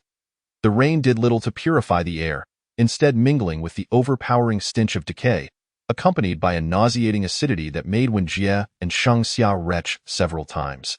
Chaija had no choice but to procure 2 towels from a nearby convenience store, dousing them in floral water and tying them around the faces of the 2 women, providing some relief from their discomfort. In the alley, 3 or 5 zombie corpses lay haphazardly, their heads mostly mangled, evidence of having been dispatched by the clearing the path. The filthy blood, mixed with the black rain, stained much of the pavement, creating a gruesome and revolting tableau. Dark crimson streaks splattered everywhere, leaving little room to navigate. Wen Jie and Shang Xia's garments were thoroughly soaked with rain and sweat, clinging tightly to their forms. Their graceful figures were tantalizingly visible beneath the thin fabric, exuding an alluring charm. Chaija found himself frequently stealing glances at them, inwardly marveling at the artistry of life. Huang Dan, as the sentinel, remained ever vigilant like a specter, occasionally appearing in the shadows, brandishing her blade, each swing sending sprays of blood into the air. Spiders the size of soup bowls, centipedes as long as arms, and bedbugs the size of pillows were all cleaved in 2. Clearly, there were many mutated creatures lurking in the shadows, evading the search of the warriors. Fortunately, after several hours of haste, Liyuan community was finally within reach. Along this arduous journey, numerous zombies have met their demise at the hands of Chaija, who has consigned them, along with the mutated creatures, into a spatial realm to be decomposed by the mycelial blanket. Yet, it remains uncertain when he might obtain the first drop of evolution liquid. In their haste to continue their journey, they could only raid a few small supermarkets along the way, which yielded a substantial amount of daily necessities. Though the available food was scarce, consisting mainly of instant noodles, ready-made hot pots, self-heating rice, and an assortment of breads and biscuits. It at least ensured a temporary respite from worries about sustenance. At this moment, the entire city had succumbed to an eerie silence, broken only by the occasional distant wails of zombies amidst the rhythmic patter of rain. The following morning, after a night of relentless dark rain, the downpour finally ceased, yet the sky remained shrouded in grim clouds, casting an oppressive gloom that felt almost suffocating. Vast expanses of greenery had perished in the wake of yesterday's torrential downpour, transforming the urban landscape into a cold, ashen expanse.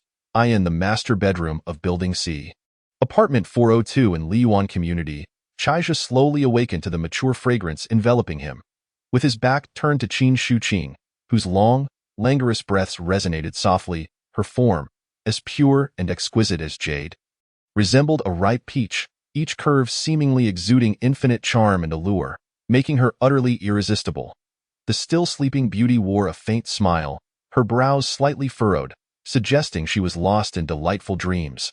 The sinuous curve of her waist, accentuated by the thin blanket, created an exaggerated silhouette that gently rose and fell with her breathing. Ugh, don't bother me. I'm exhausted. Go find your sister one, she murmured sleepily, too lethargic to even open her eyes. A soft thud echoed. Don't be naughty. Didn't I make myself clear last night? I saw you and sister when getting along so well, as if you were sisters. Surely, it can't all be superficial.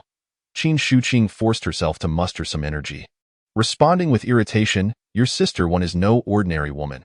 I'd wager that few in Yinhai City are unfamiliar with the name of this formidable beauty. Those who seek her out could line up from the city center to the port. Who would have imagined that just 2 days into the virus outbreak, she would find herself in your hands, you little lecher? Chaija, gazing at the typically composed Qin Shuqing revealing a fleetingly girlish demeanor, felt an immediate surge of interest. Heh, when have I ever been in agreement with you, dear sister? Sensing the stirring behind him, Qin Shuqing couldn't help but silently lament. The sounds from the bedroom drifted through the door to the living room, where Shang Xia sat on the sofa, her face flushed like a monkey's rear, squirming uncomfortably as if infested with insects. Unable to bear it any longer, she sprang into the kitchen, wrapping her arms around the busy Wenjie's waist, playfully exclaiming, Mom, this is just too absurd. Wenjie, setting aside the milk she was heating, gently patted her daughter's delicate hand, speaking earnestly, you must understand, your brother Jia is no ordinary person. Since yesterday, I've realized that his strength far surpasses anything we could have imagined. Just look at the increasing number of those creatures he refers to as aberrations around him. According to him, their quantity is somehow linked to this situation, rendering any conventional reasoning utterly futile. Xia, let me reiterate, times have changed. If you wish to survive, you must cast aside your pride and modesty. Remember, living is more crucial than anything else. Chapter 38. The misadventures of Qin Shuqing this morning. The sky was enveloped in a gray haze, the thick clouds resembling a heavy blanket that tightly cloaked the sun, allowing only a feeble beam of light to seep through. However, this glimmer grew increasingly dim as it navigated the layers of obscuring clouds. Following yesterday's torrential black rain, humidity surged, failing to lower the temperature significantly, rendering the entire city akin to a colossal steamer, suffocating and oppressive. Huang Dan was currently reclined on the balcony, her body slightly bent forward in a languid and sultry pose, her S-shaped silhouette exuding an enticing allure. Her captivating eyes seemed to have lost their previous sparkle, gazing vacantly at the dreary and silent community. Her voluptuous form, almost bursting at the seams, dangled precariously over the edge of the balcony, her long tail swaying idly behind her, betraying a hint of boredom. The sharp tip of her tail occasionally scraped against the concrete wall, carving deep grooves into the surface. The bone plate that once adorned her head had retracted to her back, revealing a face brimming with a myriad of charms, yet retaining a hint of innocence. She occasionally glanced toward the bedroom, her expression tinged with a trace of resentment, reminiscent of a little girl whose lollipop had been snatched away. In the aberrant realm, the visible range had expanded by nearly 1,000 meters once more, the desolate expanse still exuding an air of desolation and solitude. The Queen's Domain, a range of snow-capped mountains, was entirely blanketed by a thick layer of mycelium, with some fungal strands beginning to extend tentatively toward the desolate wasteland. The pristine white snow on the mountains, absorbed by the mycelial blanket, transformed into cool streams that flowed through water channels formed by the fungi, collecting in depressions within the cave and creating pools of crystal-clear water, akin to gemstones. Inside the cave, the queen grinned widely, revealing a set of sharp, glistening teeth, her gaze fixed contentedly on the plump swell of her abdomen. The 15 aberrant eggs birthed from 2 rounds of free combat yesterday, excluding the 3 deliberately retained by Chaija, had begun to parasitically evolve within the captured mutated giant rats, their bodies now adorned with tendrils, having grown nearly half again in size. It seemed that it wouldn't be long before an even more powerful generation of aberrant soldiers would emerge. With a creak, the bedroom door finally swung open after a prolonged silence. Chaija stretched lazily, playfully dodging a pillow that came flying from behind, stepping out with a buoyant spirit. On the table lay a cake and some ham sausages, while the milk in the cup had been heated multiple times, still warm and exuding its creamy aroma. Shangxia had likely eaten long ago, curling up on the sofa as she scrolled through photos on her phone. Noticing her reddened eyes, it was evident that she was reminiscing about a lost friend. Just as Chaija pulled out a chair and sat down at the dining table, a shadow glided across the floor. Slipping beneath the table to grasp his legs, Huang Dan's beaming face nestled against his lap, her soft murmurs rubbing against his thigh, while her tail swished vigorously behind her, nearly matching the speed of a helicopter's rotor. Unable to stifle a chuckle at the sight of Huang Dan's eager antics beneath the table, Chaija exclaimed, "All right, you little rascal. You don't need to eat. Go play elsewhere. We have matters to attend to later." When Jia emerged from the kitchen, wiping her hands, and looked at the once beautiful yet now aberrantly behaved Huang Dan, shaking her head in exasperation, she untied the apron from her waist and approached Chaija, her vibrant lips pouting as she gestured toward the bedroom. "So, she still hasn't risen? If she doesn't eat soon, the milk will turn cold." Chaija glanced at Shangxia, still engrossed in her phone, and lifting the milk cup, he stealthily extended his hand toward Wenjie from behind. "Heh, she'll likely need a little more time to catch her breath. Let her rest a while longer." When Jia playfully slapped away the hand that was causing mischief behind her, her ears tinged with a roseate hue as she chided, "Your sister hasn't seen her husband, and you are here causing trouble. Perhaps she is feeling quite heartbroken right now. All you do is torment Qingjia. Have you even inquired about her situation?" Chaija twirled his fingers, savoring the lingering softness, his expression turning contemplative. Last night, Qingjia had confided in him that her husband, Lin Xingji, originally hailed from a prominent family in the capital. Although they possessed a marriage certificate, in reality, she was merely a kept mistress. Lin Xingji was known for his fickle affections, having long been captivated by the seemingly endless stream of youthful female students at his school. The bond between them had grown as tenuous as water. With the outbreak of the zombie apocalypse, as Qingjia speculated, only a few individuals could fit aboard Lin Xingji's helicopter. "You have no idea. Last night, Qingjia was utterly unhinged. I reckon she feels completely liberated now."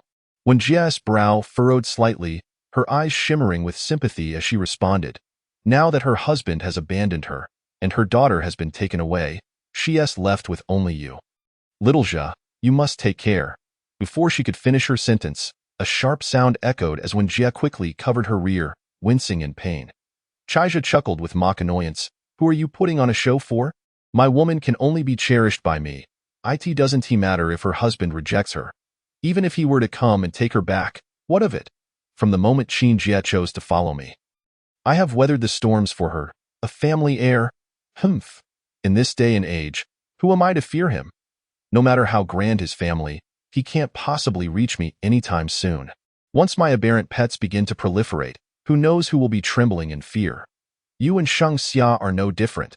Don't think I'm oblivious to the implications of your earlier words. Rest assured, as long as you're with me, as long as I have a morsel to eat, you will never go hungry in the future. Speak your mind directly. There is no need for veiled hints or to involve others in your matters." The commotion at the dining table hardly disrupted Huang Dan, who was contentedly dozing at Chaija's feet. However, it startled Shangxia, who watched her mother roll her eyes while playfully tussling with Chaija. The girl, who had been filled with sorrow moments ago, felt a smile creeping into her eyes. It had been ages since she had seen her mother cast aside her cold demeanor, engaging in such merry antics. The books were right. A household without a man could truly be disastrous. The playful scuffle at the dining table culminated in Wenjie being playfully subdued by Chai's affectionate antics. Wenjie, heedless of her daughter still present in the dining hall, boldly settled herself in the man's embrace, feeding Chai breakfast with a mouthful of milk followed by a bite of bread. The meal concluded amidst their playful banter and the shy glances of the summer heat, and with Huang Dan's dissatisfied murmurs, Chai found himself spending considerable effort to soothe her. Perhaps their frolic had grown a bit too boisterous. For the bedroom door swung open once more. Qin Shuqing emerged, her hair tousled and disheveled, clad in a translucent nightgown that hinted at her form, her eyes still heavy with sleep, her gaze unfocused as she shuffled towards the bathroom. Propping herself against the wall upon entering, she neglected to close the door, promptly sitting upon the toilet, followed by a cacophony of splashes. The three in the living room exchanged glances, and Meng Xia could no longer contain herself. Bursting into laughter, Wenjie quickly rose from Chai's lap, playfully swatting him and exclaiming, "You just keep at it. Look at what you've done to your sister Qin." Chapter 39. Chai's plans in the living room. As Qin Shuqing finally donned her attire and took a seat at the dining table, 20 minutes had already slipped by. She accepted the milk Wenjie offered, sipping it slowly while forcing an expression of nonchalance. She intended to convey that everything was under control, though that assertion lacked credibility given her flushed cheeks. After all, it was merely their first day of acquaintance, and Wenjie had no intention of mocking her. Besides, considering Chai's formidable physique, she too might find herself in a similar predicament in the future.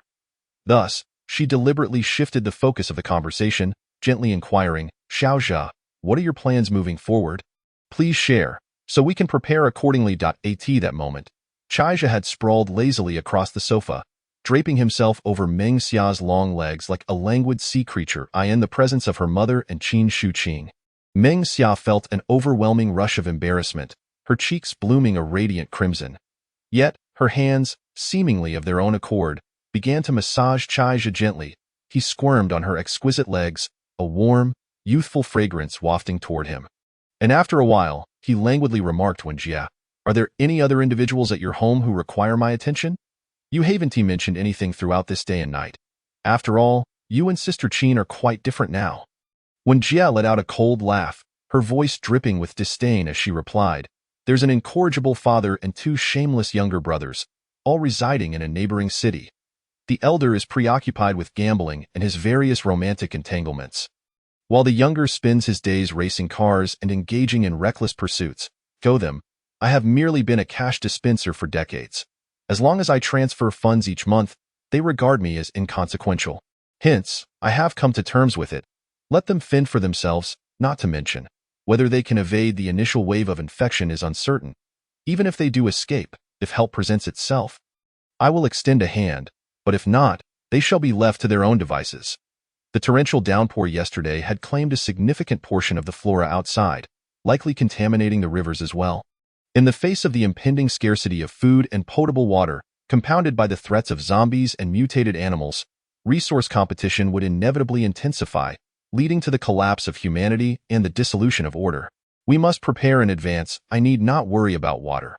I can provide an endless supply, enough for daily baths. However, we must stockpile sufficient food and various seasonings, such as salt. Here is my plan.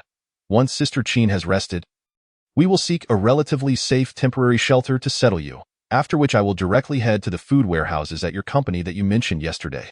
Chai gestured for Wenjie to remain silent and continued, "This venture can only involve me alone. You have witnessed the situation outside.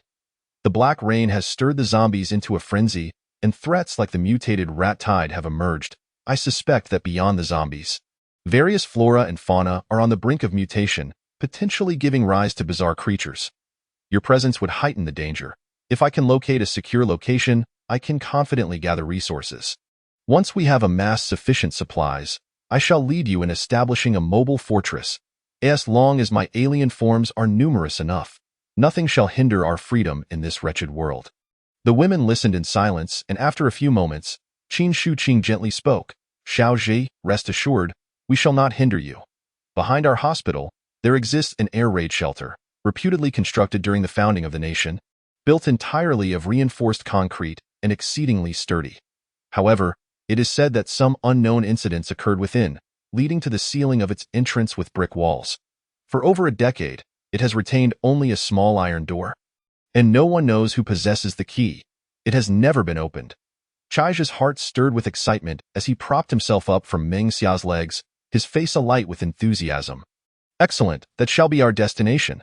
The air raid shelter is solid and spacious, with ventilation to prevent stifling, shielded from rain, and it may even house an old generator. I will leave the giant frog with you. As long as the triple defense doors are secured, your safety will be largely assured. Within the alien space, the previously dark cavern had been carpeted with a soft, glowing fungal mat, casting a gentle blue light that imbued the shadowy grotto with an air of mysterious elegance. The alien queen, her appetite unperturbed, was in high spirits today, for her feeble brood was about to welcome 12 new members. She seized the 3 hefty brothers that Chaija had collected the previous night and prepared to administer a sulfuric bath to these unfortunate souls. The brothers did not perish immediately. Instead, they hung suspended from the ceiling, paralyzed by the alien's neurotoxin. In this bizarre new realm, they swung in fright, terror-stricken by the alien queen's massive form and fearsome countenance.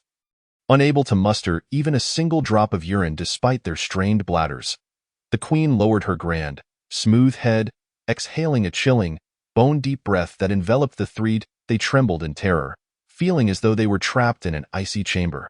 The queen's gaze swept over them, ultimately settling on the most robust of the trio. With a swift flick of her sharp claws, the second brother's rigid body was impaled into her gaping maw. The queen savored each bite, her keen teeth effortlessly piercing through the yellow fat, pink muscle, and white bone. The translucent saliva mingled with dark red dribbled down like a waterfall, drenching the 2 brothers below, rendering them utterly soaked. Just as they gaped in fear, a dozen enormous red rats on the distant stone platform suddenly erupted with a dull thud, their bodies exploding. Smooth heads emerged from the ruptured bodies of the giant rats, as if reborn, emitting excited screeches. This bizarre spectacle heightened the already eerie atmosphere, and the 2 brothers would have preferred instant death over such harrowing stimuli. The newborn aliens, having burst forth from the rat flesh, already displayed noticeable differences from their predecessors.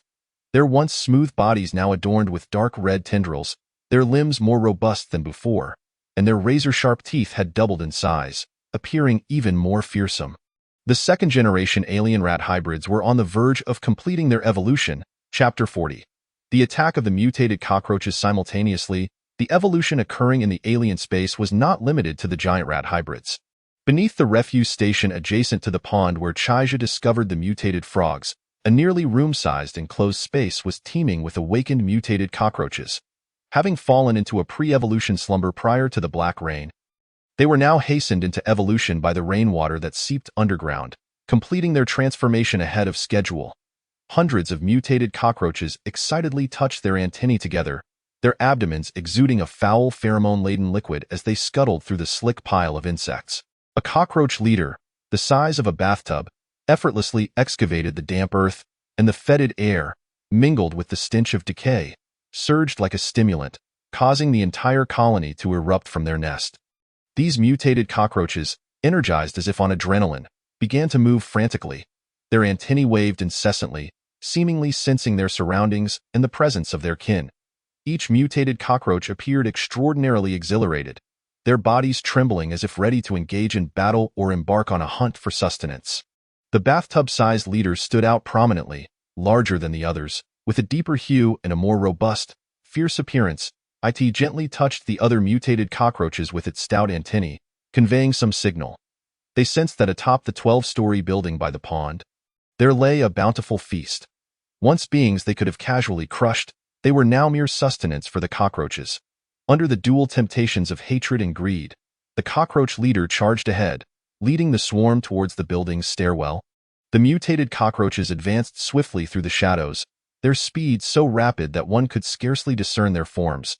They scurried along walls and ceilings, soon vanishing into the building, by the pond, on the 12th floor of the residential building. For the past 2 days, the surviving crowd of 60 to 70 men, women, and children has been crammed into a few small rooms, where a nauseating melange of strange odors mingles in the air. Power was cut off yesterday, and by this morning, the water supply had also ceased, making it impossible to flush the toilets. One can only imagine the unbearable stench. While the issue of using the restroom could be temporarily resolved by gathering the courage to venture to the 11th floor, the provisions of food and water collected from the lower floors have dwindled alarmingly. With so many mouths to feed, the burden of sustenance weighs heavily on Hanyu, the bespectacled middle-aged man who is acutely aware of the dire situation. At the current rate of consumption, it will not be long before they are left with nothing to eat, let alone the already scarce drinking water. Troubled by this reality, Hanyu once again summoned the robust men for a discussion on their next course of action. Just as he prepared to share a cigarette, suddenly, a cacophony of noise erupted from another room. Damn it, we mustn't attract the zombies. The men exchanged glances, and without a moment to spare, Hanyu slipped on his shoes and rushed out. Inside the other room, a girl with red-rimmed eyes stood defiantly in front of her leader, unwilling to retreat even as the spittle from the opposing party splattered her face. Opposing her was a stout, middle-aged woman in her 60s, grasping a 12 or 13-year-old boy by the hand. The once kind expression on her face twisted into a malevolent grimace as a torrent of foul language poured from her lips, attacking the girl mercilessly. What is wrong with my grandson wanting a drink from you? Isn't honoring the elderly and cherishing the young a tradition in our homeland? How can you deny such a small child a sip of water? Have you no conscience? And you too. You're not even from this building. What right do you have to share in our food and water? And you, lurking behind, look like nothing but trouble. Let me tell you. If you don't produce that bottle of water today, I want to let this go. The girl, visibly distressed with cracked lips and dulled skin, nonetheless stood her ground, arms outstretched to shield another figure behind her. Although the zombies had yet to ascend to their floor, their predicament left them trapped, with no knowledge of when they might obtain more food and water. My sister is burning with fever. If we give you this half bottle of water, what will we do? You drank nearly all the 2 bottles you received yesterday, and now you dare use the last drops to wash your grandson's hands. Who do you think is to blame for our lack of water? You can forget about this remaining water. Abandon that hope at this. The remaining occupants of the room cast scornful glances at the stout woman. A thin girl's voice trembled with emotion as she exclaimed, Aunt Zhang, how could you? You said your Tong was ill and borrowed half a bottle of water from me, yet you used it to wash hands? That was hard-earned, the stout woman sneered, her lips curling in derision. Oh, little Tang, I never said anything about how I should use what I borrowed. Since you lent it to me, it's mine to use as I please. This retort ignited a chorus of indignation from the crowd, and the woman's expression shifted to one of discomfort as she realized the tide had turned against her. She dismissed their protests with a wave, demanding, I don't care. Will you give it or not? If not, I'll take it myself. Let us see what you can do about it. As she lunged forward, a scuffle ensued between her and the girl, with the boy rushing to kick at the girl while hurling insults. Hanyu, accompanied by his men, arrived just in time to witness the confrontation, but before he could intervene, chaos erupted. The woman, who had been sheltered behind the girl, staggered to her feet, her body weakened from a night of fever. She tried to mediate. She was abruptly struck by a hefty hand, knocking her sunglasses and mask aside. In that moment of stunned silence, a familiar face emerged, Jiang Yanan, the district chief of Xiqing district, in her 40s, with an oval face and commanding, yet graceful, features. Her striking Danfeng eyes exuded an aura of authority, though her pallid lips hinted at her feverish state. Adorned with a delicate platinum necklace that accentuated her graceful collarbone, her designer dress was now wrinkled, and a button had come undone, revealing a glimpse of her fair skin. How could she be here? Zhang, whose family worked in government, froze, her limbs at a loss, her face paling in terror. The apocalypse had only just begun, and most still held a reverence for government officials, especially someone as inaccessible as a district chief. Suddenly, a piercing scream echoed from the 10th floor, shattering the tense atmosphere, followed by a cacophony of hurried footsteps that disrupted the fragile calm. Chapter 41. A frantic escape on the 10th floor. Where debris had previously blocked the staircase, a man's terrified scream pierced the air, instantly alerting those on the 12th floor. The guards, startled by their companion's cry, turned to the direction he indicated. Countless mutated cockroaches surged forth like a relentless tide, emerging from every nook and cranny. The ceiling, the windows, the stairwell, everywhere their reddish-brown forms swarmed. The sheer volume of these mutated cockroaches quickly enveloped the entire floor, leaving no avenue of escape. Only a handful of guards were stationed on the 10th floor, and armed with only rudimentary weapons, they were utterly defenseless against such a horde. Some reacted swiftly, sprinting upstairs or barricading themselves in unoccupied rooms. However, those caught off guard met a gruesome fate, as the cockroaches overwhelmed them, tearing flesh and crushing bones, finally devouring them alive. On the 12th floor, Hanyu, momentarily entranced by Jiang Yanan's elegant presence, was jolted back to reality by the harrowing cries. Grabbing a machete, he rallied a few strong men and dashed toward the staircase leading to the 11th floor. As they reached the stairs, the cacophony of footsteps above began to wane, gradually replaced by the haunting echoes of despair. A figure stumbled down the 11th floor staircase, a young man with a pale face, breathless and frantic. Hearing the ominous rustling behind him, he mustered all his strength to shout, "Run, run!" Before he could finish, a giant cockroach, the size of a basin, landed on his back, its razor-sharp claws ripping through his thin clothing, shredding his flesh in a gruesome display. In the distance, a wave of mutant cockroaches surged forth, a crimson tide of horror. "Nobody make a sound, or I swear I'll kill him." Hanyu, usually composed, now wore a wild expression, his eyes flashing with desperation. Despite having prepared mentally for the harsh realities of this new world, he found that facing true terror was far grimmer than the ease with which he had dispatched foes in the past. The occupants of the various rooms understood that their lives hung in the balance, and disregarding everything else, they swiftly enacted their previously devised emergency plan. Within a minute, the 12th floor fell into an eerie silence, where even a pin drop could be heard. A group of people, young and old, huddled together, with mothers covering their children's mouths to stifle any sound. The pungent scent of floral disinfectant filled the cramped space, overwhelming their senses, leaving only an unbearable stinging sensation in its wake. Clutching his machete, Hanyu quietly blended into the crowd, his gaze shifting toward Jiang Yanan and the others, a contemplative expression on his face as he stealthily retrieved 2 items from a corner. Tucking them beneath his arm, the sound of scuttling insects crept closer, dark shadows flitting past the doorway, and occasionally, long, whip-like antennae tentatively probing through the gap. Perhaps due to the overpowering scent of the disinfectant, the antennae seemed oblivious to the presence of the group, and the sounds outside gradually faded. As they collectively exhaled the breath they had been holding, a voice shattered the stillness. "Grandma, I want water." Under the astonished gaze of the crowd, the boy, blissfully unaware of the impending disaster, raised his chin defiantly, glaring at the others. Crash! The sound of shattering glass echoed as windows burst open, shards flying in all directions. Almost simultaneously, the windows in several rooms shattered, revealing the grotesquely mocking compound eyes of the mutated cockroaches outside. The heavy curtains instantly transformed into tattered strips of fabric, swirling in the air, no longer able to impede the relentless intrusion of sunlight. Accompanying the scorching rays was not a celestial angel, but rather a despair-inducing, fearsome cannibalistic demon. Mutated cockroaches brandished their sharp fangs and claws, pouring in torrents from the external walls. The specter of death had arrived.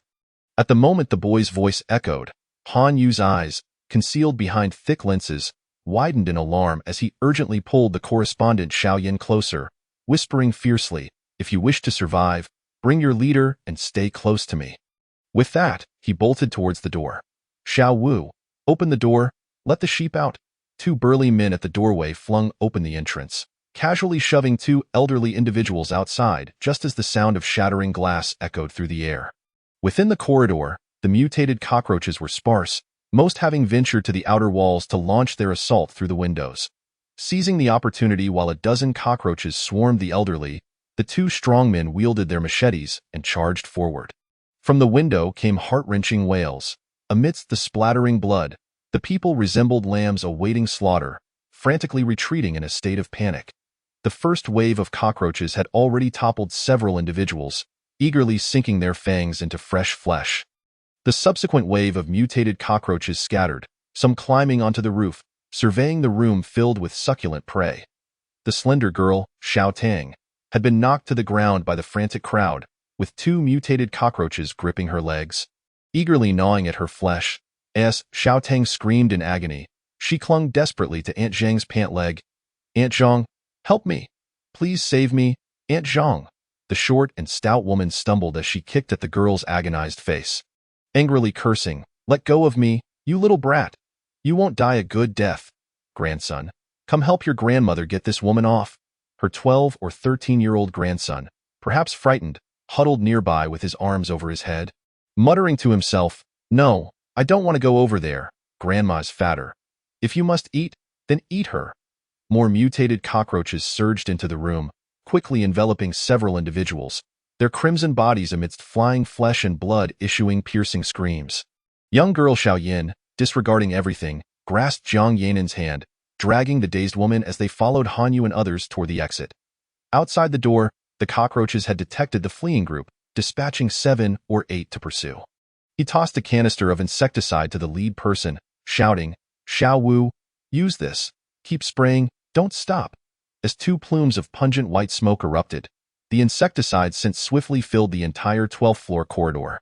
The mutated cockroaches staggered as if intoxicated, sneezing uncontrollably, their limbs unresponsive, wildly clawing at the walls in a disoriented frenzy. It seemed that despite their mutation, the insecticide, specifically developed to target their genetic makeup, could still temporarily disrupt their nervous systems.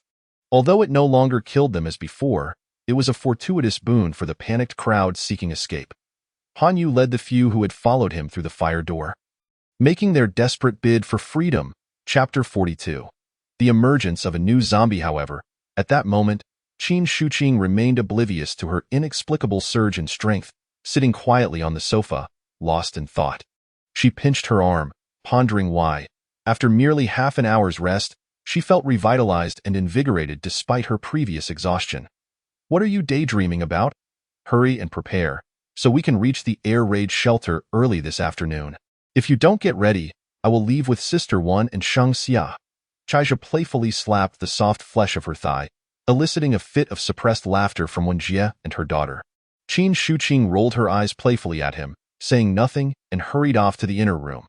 Once Qin Shuqing emerged from the bedroom, fully dressed, Chaija made no effort to conceal his actions. With a mere thought, he summoned all items in the room into his dimensional space. Yet, the sudden appearance of a jumble of disorganized items in the cave caused the queen to feel quite vexed. Expressing her dissatisfaction with the unreliable ruler, Chaija could only smile wryly, gathering several mutant worker ants into the space, following the queen's instructions to help organize the clutter. Liyuan community was not far from the hospital where Qin Shuqing worked, merely about 2 kilometers away. She had chosen to purchase a home there primarily for its proximity to her workplace.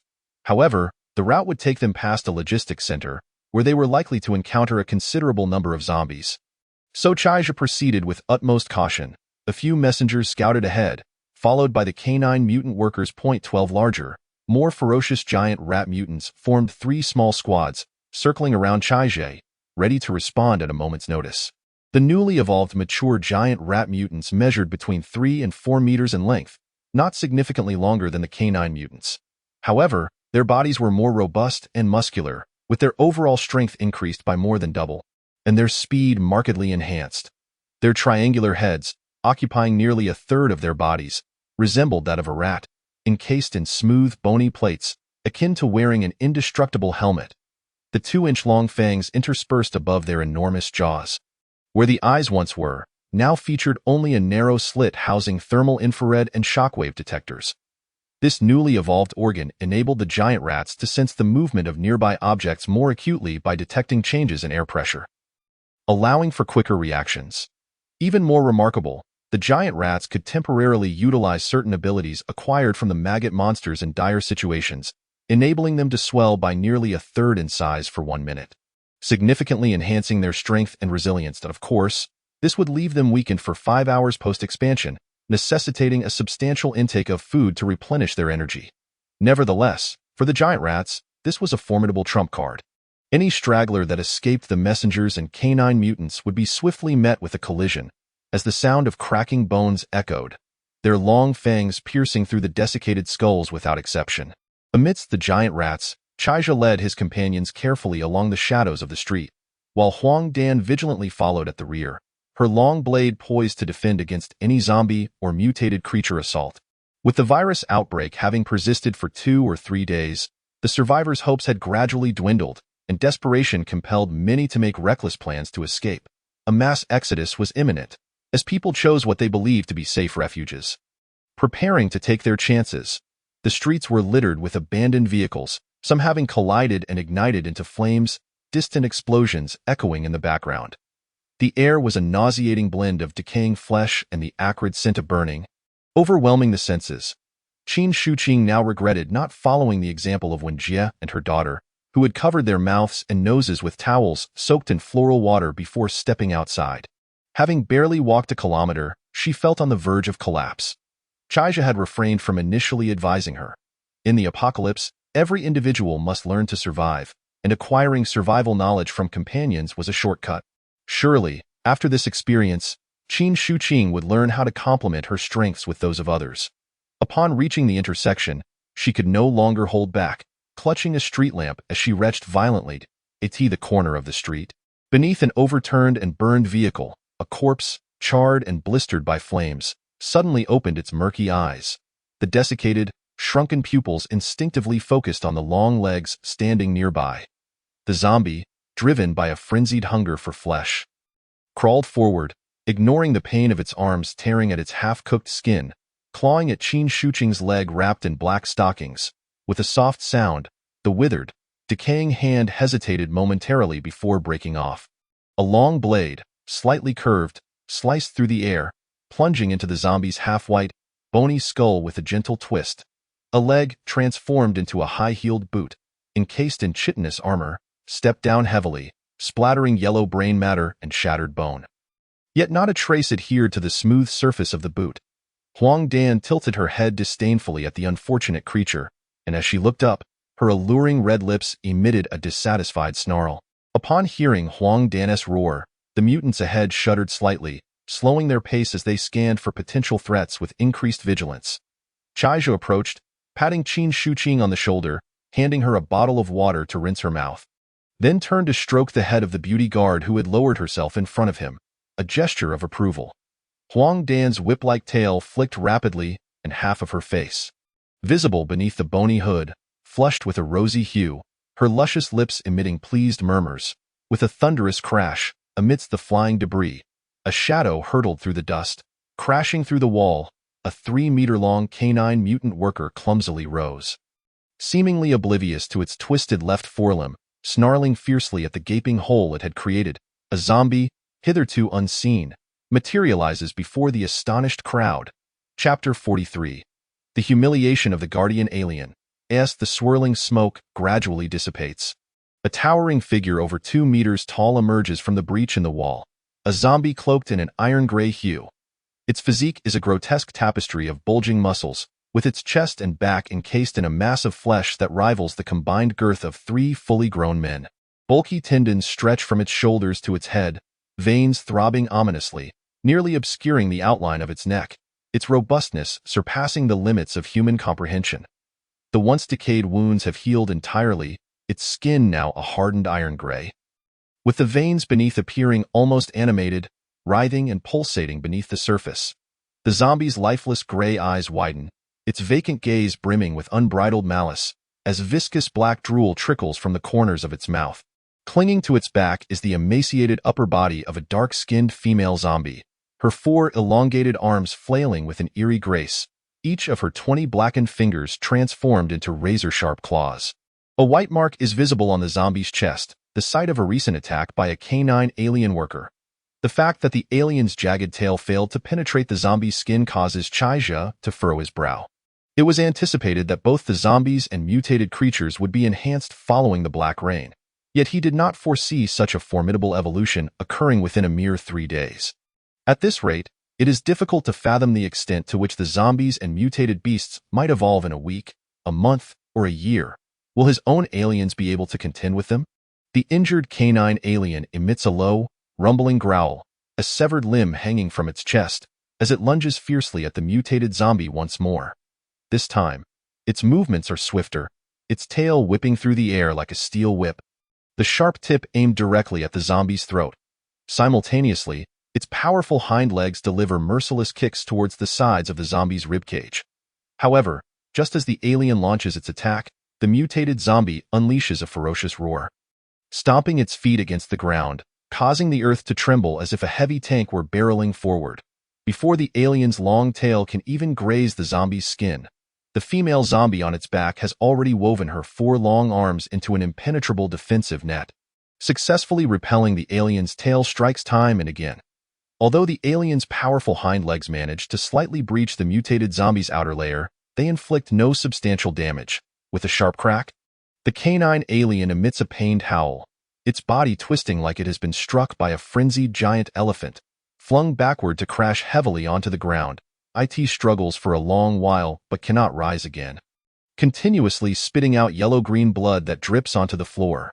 The mutated zombie beats its broad chest in triumph, tilting its head back to issue thunderous roars. In the distance, a number of vacant figures are drawn to the commotion, slowly turning their desiccated bodies to approach. The noise here is too great. A swift resolution is imperative, lest they be overwhelmed by the horde of zombies. However, the previously complacent Huang Dan, who had been nestled contentedly in Chaija's palm, suddenly feels displeased. After finally securing a chance for intimacy with the sovereign, this grotesque creature dares to intrude. A black, chitinous exoskeleton swiftly envelopes her exquisite visage, shrouding her beauty beneath an eerie bone-like hood. A mask, adorned with intricate patterns drawn from fine blood vessels, emerges, a unique insignia of the sanguinary guardians. Her silvery hair flows like serpents in the wind, and the sharp black blades at the ends of her long tail slice through the air, leaving a dark line in their wake. Huang Dan leaps forward, her powerful and agile form propelling her directly in front of the mutated zombie. Sensing the threat posed by Huang Dan, the mutated zombie attacks without hesitation. Its robust iron-gray arms transform into streaks of light as they strike at Huang Dan's chest and abdomen, the fists resembling massive mallets aimed to pummel her. The female corpse on its back silently extends her 4 long arms, the tips glowing with dark energy as they reach for Huang Dan's head. Huang Dan's resilient legs lightly touch the ground, her elongated body bending slightly backward as the zombie's fists rush past her chest and abdomen. In a burst, her silvery hair explodes outward, filling the air with a whirlwind of shimmering strands, ensnaring the 4 long arms in a vice-like grip, pulling them apart in 4 different directions. Though her hair is fine, it possesses greater tenacity than steel, and despite the struggling arms vibrating with intensity, none snap. Instead, they constrict tighter, deeply embedding themselves into the sinewy muscles of the zombie's arms, drawing forth thick, dark red blood along the strands. The zombie feels a sharp pain in its back, as a tremendous force begins to separate its parasitic body from its OW, and in a fit of rage, it crosses its arms in a cruciform manner and charges towards Huang Dan. Determined to impress Chaija, Huang Dan does not evade. The hidden power within her slender form erupts as she meets the charge head-on. With a thunderous crash, their bodies collide, and then, Huang Dan stumbles back a step. Beside her, Qin Shuqing has already buried Chaija's arm deeply within her bosom, and upon witnessing Huang Dan's apparent struggle against the mutated zombie, she nervously glances at Chaija. Every event unfolds before Chaija's eyes. His alluring guardian has underestimated her opponent and has unwittingly suffered a minor setback. Shaking his head at the anxious Qin Shuqing, he chuckles softly. It's all right. This fool refrains from using her full strength. How embarrassing! On the battlefield, Huang Dan, pushed back a step by the mutated zombie's immense power, is filled with frustration, while laughter from the sovereign and the queen resonates in her mind. Instantly, the mask obscuring her flower-like face flushes a deep crimson. Unable to contain her anger, the mysterious patterns on the mask illuminate with blood-red light, while the black chitinous exoskeleton creaks and expands, her lithe form, originally standing at a height of 1.8 meters, now towers over 3 meters, with the arm blades extending to over a meter in length, curving menacingly like 2 sides of death. Her once elegant high-heeled boots morph into black claws reminiscent of a velociraptor's powerful hind limbs, their sharp tips embedded firmly into the ground. Huang Dan reveals the true fangs of the guardian alien, Chapter 44. The unveiling of the dagger. In a resounding crash, two deep craters form in the earth.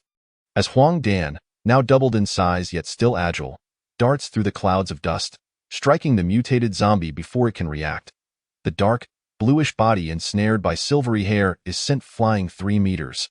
Crashing through a glass display with a thunderous roar, its skin ruptured and its bones slack, collapsing in a pitiful state.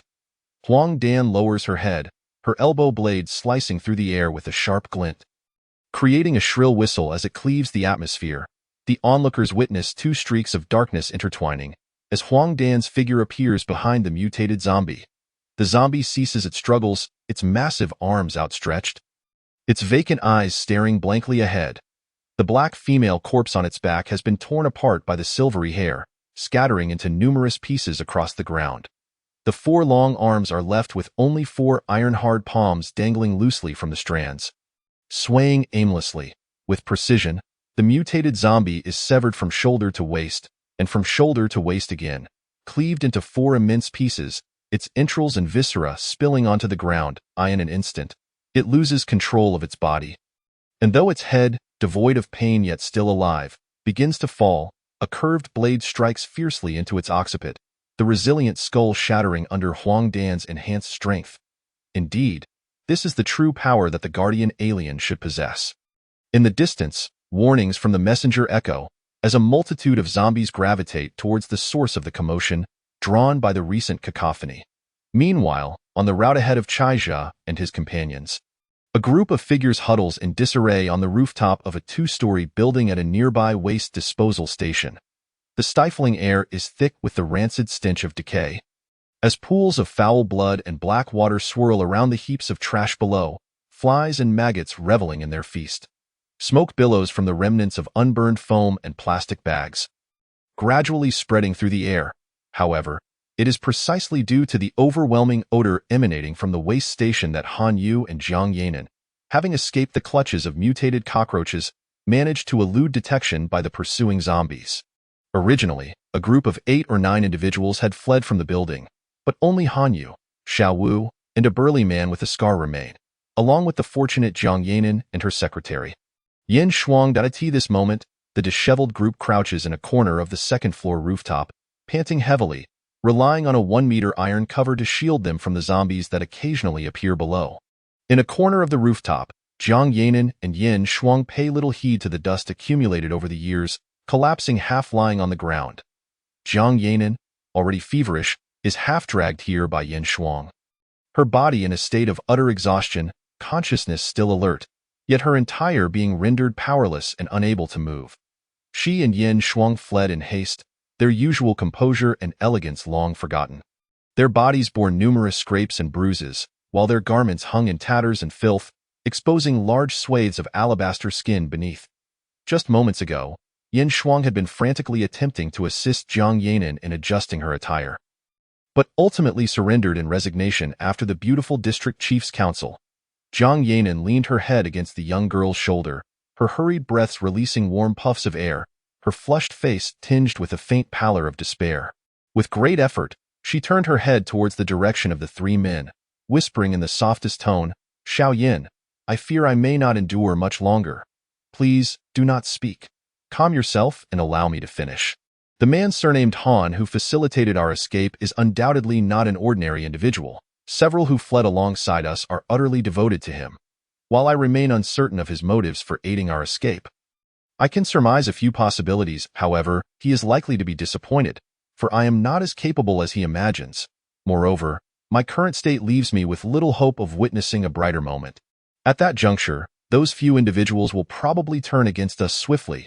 I shall create an opportunity for you. You must flee at once. Without my burden, your skills afford you a far greater chance of surviving this ordeal. Yin Shuang's exquisite, cool visage bore little extraneous expression, starkly contrasting with the girl who had just been grappling with the stout woman. Slowly, she unfurled her palm, revealing a sharp dagger whose presence she had not even registered until now. As she feigned adjusting Jiang Yanan's belt, she turned her body, slicing a strip of fabric from her tattered shirt, expertly wrapping it around the hilt of the blade. "Sister Yanan, please do not dissuade me. I cannot leave alone. If they harbor any malicious intent, Let us not forget that below lurk those monstrous creatures. I refuse to die alone, devoured by zombies. Permit me to accompany you." In another corner of the rooftop, Hanyu and his companions discreetly lowered their heads, exhaling a long breath as they relinquished their weapons and sat upon the ground. The robust Xiao Wu swallowed hard, leaning against the low wall. His voice hoarse as he murmured, "Fortunately, something over there has created quite the commotion, drawing away a significant portion of the zombies below." Otherwise, Hanyu, having long since discarded the glasses he wore to disguise himself, revealed a malevolent glimmer in his slender eyes beneath his thick brows. His slightly trembling right hand retrieved the last few cigarettes from his pocket, and after lighting one for each, the trio lapsed into silence. The remaining man, a scar-faced brute known as Lao Guai, stood nearly 2 meters tall, with shoulders as broad as a door. Beads of sweat glistened on his flushed face, and prominent veins throbbed in his neck. A jagged scar traversed his forehead, slashing down the bridge of his nose to the corner of his mouth, resembling a monstrous centipede crawling across his visage. His fierce gaze, akin to that of a bull, was unsettling. When he spoke, his mouth revealed a set of chillingly white teeth that sent shivers down one's spine. Lao Guai cast a sideways glance at the two women not far away, scratching his gleaming scalp in mild dissatisfaction as he inquired, "Brother, what are the backgrounds of these two women? To bring them along. Lu Zi and Yin Pao have already fallen prey to those accursed undead. Without them, we might have already found a suitable place to hide." Hanyu raised his eyes slowly, exhaling a plume of smoke as he pondered, "Do not underestimate them. Perhaps our future fortune hinges upon their presence." "Very well, let us not wait any longer. We shall soon see the truth." Chapter 45. Preparing for mutual destruction, Hanyu observed the two women huddled together in hushed conversation, a glint of resolute ferocity flashing in his eyes. The moment he heard someone refer to the woman as the district chief amidst the chaos wrought by the mutated cockroaches, the cunning Hanyu devised a plan. Once a leader among a band of ruthless brigands, he had not grown complacent during his nearly year-long absence from the fray. From the very first day the virus spread, he had sensed the impending chaos and turmoil. He gathered a group of subordinates who had been lurking within the residential building with him, using the pretense of viral infection to eliminate several young men who posed the most significant threats to him, while simultaneously hoarding ample supplies. He leveraged his deceptive demeanor to unite the remaining residents, meticulously gathering information from the outside world every minute. Hanyu had been biding his time, confident that he could find a glimmer of hope if he could effectively exploit the individuals within the building. However, as the days wore on, the increasing horde of zombies below and the enormous mutated frogs in the pond rendered him hesitant to act. The strange creatures surrounding Chaija had silenced his previously fearless bravado.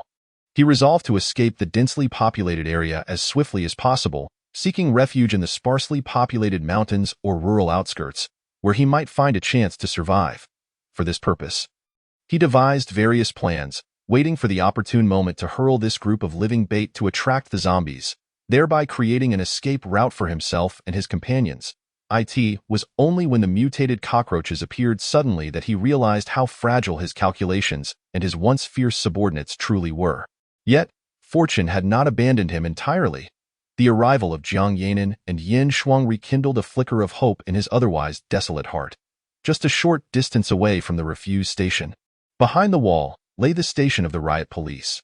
After observing the situation from the 12th floor over the preceding days, Hanyu noted that the horde of zombies in the compound had been drawn away by a few frantic survivors who had fled to the street outside, leaving only a handful of scattered zombies lingering in the corners. Each night, a flickering candlelight would sporadically illuminate a window in the darkened office building, suggesting that a few survivors still clung to life within. Most importantly, not only were there sturdy riot vehicles available for their escape from the city, but an array of firearms also awaited to arm Hanyu and his companions against the undead and the mutated beasts. By taking Jiang Yanin, the district chief, hostage, they stood a considerable chance of obtaining everything they desired. Thus, as he fled amidst the chaos of the mutated cockroaches, Hanyu prioritized preserving Jiang Yanin's life, disregarding the grim fates of his brothers. Now, with only a few dozen meters separating them from the riot police's station, the time had come to confront the reality of their situation. Hanyu pinched the glowing cigarette, but between his thumb and forefinger, discreetly rolling it as the ash fell in a cascade to the ground. He exchanged glances with Xiao Wu and Lao Guai, and the three of them crouched low, stealthily advancing along the rooftop's low wall. Just 2 or 3 meters away from Jiang Yanin, Yin Shuang had assumed a defensive posture, her wariness palpable. Her previously feigned innocence vanished without a trace. Her agile form radiated strength, her pupils contracted, and she resembled a wild leopard, the dagger in her hand a testament to her lethal prowess. A cold voice floated through the air. Do not come any closer. Speak from where you stand. Han Yu's movement faltered, one hand resting on Lao Guai's shoulder as the other extended towards Jiang Yanin, a disarming smile gracing his face. District Chief Jiang, you are the very reason my brothers and I managed to rescue you with such difficulty. Several of my comrades have perished for this cause. Must you wear such a scowl? What is this? You wish to dismantle the very bridge that brought you safety before we are truly secure. At this moment, Jiang Yanin felt the world spinning around her, her body growing cold, yet she understood that she was facing no ordinary adversary. She had to summon her wits to navigate this perilous situation. With great effort, she shifted her exaggeratedly curvaceous body to sit upright, attempting to focus her increasingly unfocused gaze on the smiling wolf before her. After taking a few labored breaths, she whispered, "Do not inflate your own importance. I can discern your intentions to some extent. Speak plainly. What do you wish for me to do?" Clearing his throat, Han Yu softened his tone. "District Chief Jiang, since we are all intelligent individuals, let us dispense with the pretense. You see the escalating danger in the city. The living dead are everywhere. Various insects and animals are mutating at an alarming rate. If we remain, we shall be reduced to mere bones. Therefore, I propose a plan. Beyond that wall lies the riot police station. I have long observed that there are still living souls within the office building across from us. You, being of stature, are sure to be recognized by them. I have also noted the sturdy riot vehicles within. With those, we should have no trouble escaping the city. And most importantly, there are ample firearms inside, which would arm us against the zombies and mutated beasts. If you can assist us in procuring some supplies for the armored vehicle, I assure you, we can burst forth from the city. At that point, you may dictate our destination. It is certainly better than waiting to perish here. Is it not?" As he spoke, Xiao Wu and Lao Guai stealthily concealed their weapons behind their backs, inching closer to the two women with greed and malice etched in their eyes. Yin Shuang, evidently lacking in combat experience, was captivated by Han Yu's presence, oblivious to the impending danger posed by the two men. Jiang Yanin, her vision blurring, strained to muster a weak smile. "I regret to inform you that I cannot assist you. Let us not even discuss my current state, which renders me incapable of scaling that wall. Even if I could, I would be unable to help you. Do you truly believe that the actions you have taken within these walls are flawless? In pursuit of a meager meal, you brazenly claimed that Brother Wong on the 3rd floor had been infected by the zombie virus, rallying a group to mercilessly beat him to death. As for Elderly on the 7th floor, he merely inquired about your previous occupations. Yet, in your guilt-ridden state, you used the same pretext to cast him into the horde of zombies, leaving the poor old man with no remains. I have witnessed each and every one of these heinous acts. Do not indulge in fantasies. Should firearms and ammunition fall into the hands of someone like you, countless lives would undoubtedly become mere stepping stones in your desperate escape. Initially, I intended to escort you to the riot control team for your reckoning, but alas, my illness has progressed too swiftly, and I can no longer endure until that moment." Jiang Yanin extended her trembling left hand to caress Yin Shuang's lustrous black hair, sighing with fondness. "What a pity for my foolish sister. She simply refuses to abandon me. Very well, let us embrace our demise together." With great effort, Jiang Yanin swung her right hand, which was concealed behind her. As a battered metal vent cover traced a tragic arc clang, clatter, the jarring sound of impact reverberated, momentarily freezing the air around them. Chapter 46. Han Yu's forbearance clang. Clang, clang, clang, clang, clang. The circular metal cover spun as it bounced across the concrete floor, each rebound causing the hearts of Han Yu and his companions above to constrict violently, beads of cold sweat forming on their brows. They had not anticipated that the seemingly plump and radiant district chief, Jiang Yanin, would display such resolute decisiveness. She did not wait for Xiao Wu and Lao Guai to approach before launching her attack, determined to create such a tumult even at the cost of her own life. Although the distant commotion had attracted the majority of zombies in the vicinity of the garbage station, who could guarantee that there were no stragglers? Once chaos ensued, the noise would only amplify, drawing in more zombies like sharks sensing blood. This woman was genuinely prepared for mutual destruction. How infuriating! After several tense seconds, perhaps most of the nearby zombies had indeed been lured away towards Chai's group, with only 6 or 7 zombies remaining at the alley's entrance. The decayed portions of the zombies, having endured the cleansing of the black rain, had begun to heal, covered by a thin yet resilient membrane. Although their bodies still appeared pockmarked, with some areas revealing stark white bones, the remaining tendons had miraculously regained vitality, rendering the zombies slightly more agile than when they had just been infected. Cloaked in a stench of burnt flesh and smoke, the gently quivering metal cover on the ground obviously piqued the zombies' curiosity, as 6 or 7 of them encircled it, examining the lifeless object with intent, occasionally glancing around yet finding nothing amiss. Meanwhile, 100 meters away, beneath a manhole cover in the sewer, a pair of crimson eyes slowly emerged from the muck, filthy water cascading down the rough. Greenish-skinned, a gaunt figure, barely 1.50 meters, twisted grotesquely. Its arms bent at unnatural angles, transformed into sharp, serrated claws. The shadow shifted towards the garbage station, its nearly hollow ears flickering, and as darkness enveloped it, the manhole cover was flung aside, and the shadow vanished without a trace. The concrete cover crashed into the trunk of a dead tree, producing a muted thud. This massive banyan tree had clearly succumbed to the black rain, its branches and leaves mostly stripped away, left barely clinging to life. Amidst the few remaining withered leaves in the treetop, the sleek, elongated head of the messenger alien slowly emerged, turning towards the direction of the disappeared shadow. Waves of consciousness converged towards the alien queen in the space beyond, and then, with a flick of its long tail, it leaped down, swiftly following the path. All of this occurred without alarming the humans or zombies within the garbage station.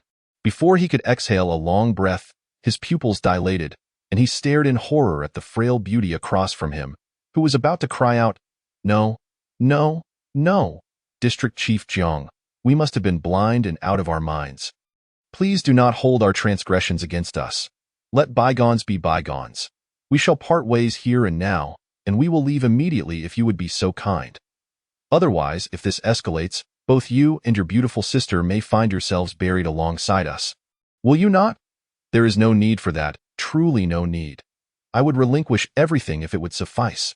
Han Yu grasped Xiao Wu and Lao Guai by the arms, pleading in a hushed tone as he cautiously retreated.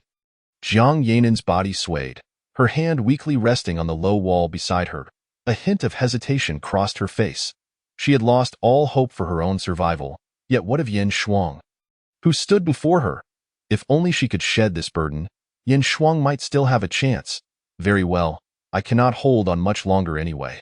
Let me strive to secure a sliver of hope for this foolish sister. At this moment, everything appeared hazy to her, and she could only vaguely direct her voice towards Han Yu and his companions, striving to maintain her balance as she softly declared, "You have 1 minute to vacate this rooftop. Otherwise, we shall perish together."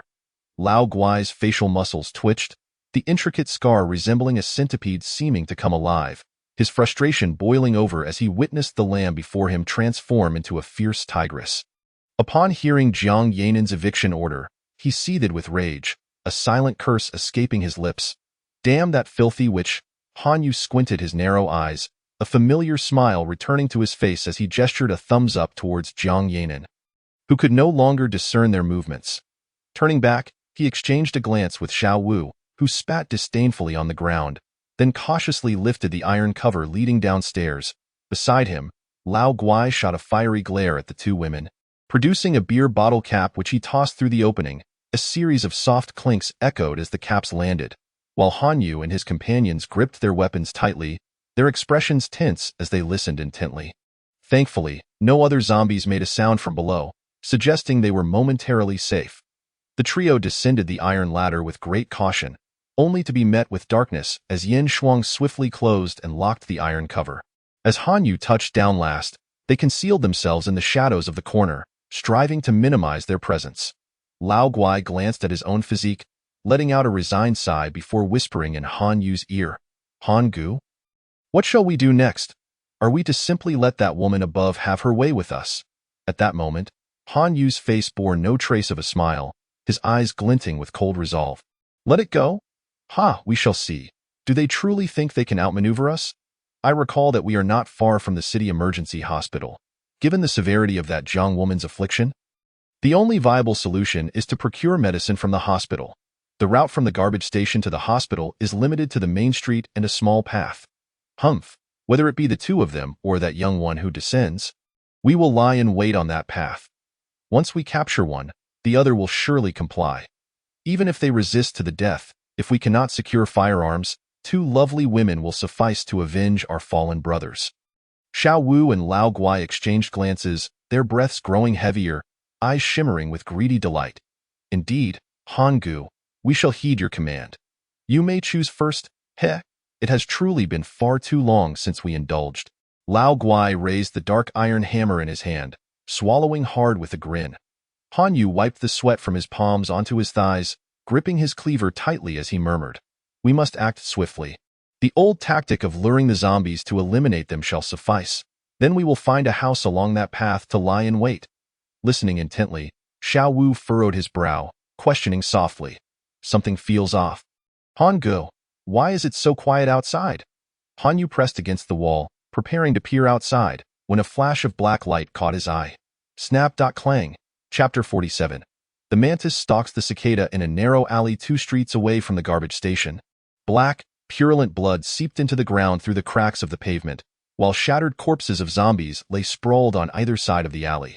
The majority of the zombies had their skulls crushed to pulp by the giant rat alien's gaping maw, while a few others had been cleaved in half. Chaija swung his cleaver, flinging the blood and grime from the blade as he glanced towards the garbage station. Having refrained from combat for an extended period, he finally had the opportunity to stretch his limbs. With his physique far surpassing that of a normal human, he could easily sever a zombie's head in twain. Currently engaged in the slaughter of the undead, he had not immediately processed the information relayed to him through the messenger. It was only now, via the Queen, that he began to comprehend the unfolding events. Chaija disdainfully curled his lip. Uninterested in interfering in others' quarrels, his primary objective was merely to reach the bomb shelter, secure his woman, and swiftly acquire supplies from Wenjie Company's food processing warehouse. To avoid staining his clothing with splattered blood. And because his skin was no longer vulnerable to mere zombies, he fought with his powerful upper body completely bare. The scorching sun cascaded down from the walls of the narrow alley, casting its brilliant rays upon him, rendering his figure as if enveloped in a radiant golden sheen. The sinewy, muscular contours of his upper body glistened under the sunlight and a fine sheen of perspiration. Exuding an ethereal allure, a solitary droplet of sweat traced its way from his hairline down his resolute visage, gliding past the stubble that had just begun to emerge on his chin before plummeting to the ground. At the mouth of the alley, 3 women, each either youthful or alluringly vibrant, gazed with shimmering eyes, greedily appraising the man who approached with a smile. Perhaps it was mere illusion, but it seemed as though they could hear the sound of that very droplet hitting their hearts, transforming from a gentle patter into a resounding echo, sending shivers coursing through their bodies in unison. Chaija approached the women, retrieving a bucket of snow water prepared for him by the otherworldly queen from a peculiar space. Placing it on the ground, Qin Shuqing wrung out a towel from the bucket, a refreshing chill spreading across Chaija's back, eliciting a contented hum from him. Meanwhile, when Jie stepped forward, then turned to give a gentle tug on the blushing Summer's arm, whispering, "Why are you still standing there like a fool? You silly girl, can't you see you should learn from your Aunt Qin? Even now, you are still so easily embarrassed. I wonder how you will manage in the future." Startled by her mother's pull, Summer lowered her head in silence and followed suit, mustering her courage to wring a towel and awkwardly dab at Chaija's body. Yet, lacking strength in her hands, she dared not lift her gaze, gradually losing track of where she was applying the towel, with a soft splatter. Observing her clumsy state, Qin Shuqing and Wenjie exchanged glances, unable to suppress their laughter. As they beheld the bashful girl with her head bowed, Chaija could only shake his head in exasperation, casting a disapproving glance at the 2 beautiful women, reminding them that Summer was making an effort to learn. What if their laughter caused her to retreat into herself? Just as he was about to offer words of comfort to Summer, a sudden, jarring image flashed in his mind, causing his expression to stiffen, gradually transforming into one of gravity. In the dimly lit room of the trash station, the flowing sewage and foul stench did not seem to disturb Hanyu and his companions. Rather, they were now beyond distraction. A zombie's severed head had flown in through the window, and it lay at the feet of old Guai, its yellowed teeth gnashing as it attempted to reach for his toes, undoubtedly perceiving them as a delicacy. The clean, smooth wound at its neck indicated it had been swiftly severed by a sharp weapon, leaving the trio bewildered as to who could have dispatched several zombies outside without a sound. The air within the room felt stagnant, with the three of them pressed against the filthy wall, paralyzed with fear, their trembling weapons betraying the terror that lurked deep within. After a long moment, the only sounds outside were the occasional crackling of burning refuse, no other disturbances to be heard. Hanyu, puzzled, glanced at the nearest companion, Xiao Wu, gesturing for him to take a look outside. Nodding, Xiao Wu swallowed hard, wiping the sweat from his brow, and cautiously leaned closer to the window. Outside, the ground was littered with the bodies of several zombies, all sharing a common trait. They had lost their heads. However, some were cleaved in half along with one shoulder, their entrails spilling out in a grotesque display, attracting a swarm of green flies that feasted upon the grisly scene. Aside from the corpses on the ground, the entrance to the trash station showed no signs of life, a fact that relieved Xiao Wu, who felt the tension in his body ease. Turning back, he shrugged at Hanyu and old Guai, about to speak when he suddenly noticed their expressions change to one of horror as they stared behind him. A chill ran down Xiao Wu's spine, and instinctively he crouched to evade. Yet it was already too late. Darkness enveloped him as a sharp pain struck his head, akin to a red-hot iron bar piercing his skull. His eyes filled with blood, he cast a lifeless gaze towards Hanyu and old Guai, his body slackening as the final convulsions of his nerves signaled the arrival of death. A triangular, mantis-like visage emerged slowly from the top of the window, its mouth full of sharp teeth twisted into a sinister grin. One of its long, serrated arms was fixed to the wall, while the other, a blade longer than half a meter, plunged directly into Xiao Wu's skull, crimson fluid mingled with white matter oozing forth.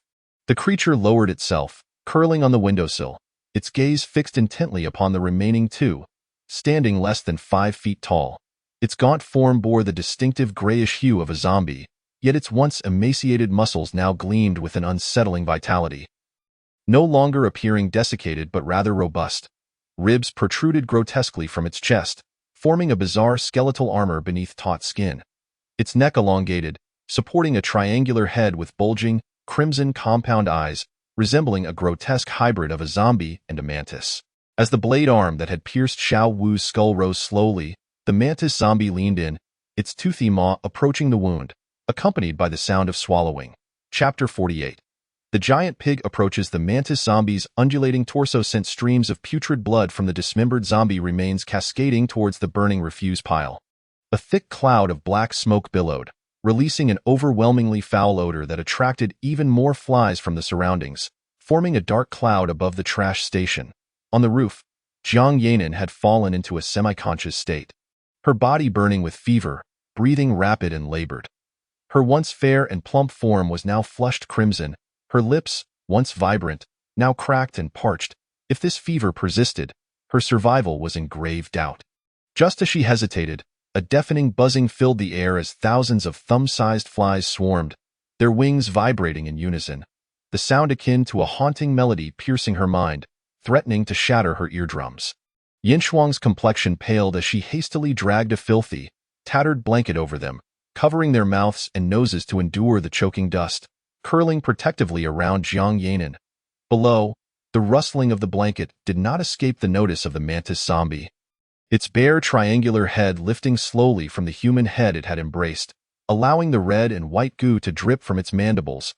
A glint of mockery flickered in its crimson eyes.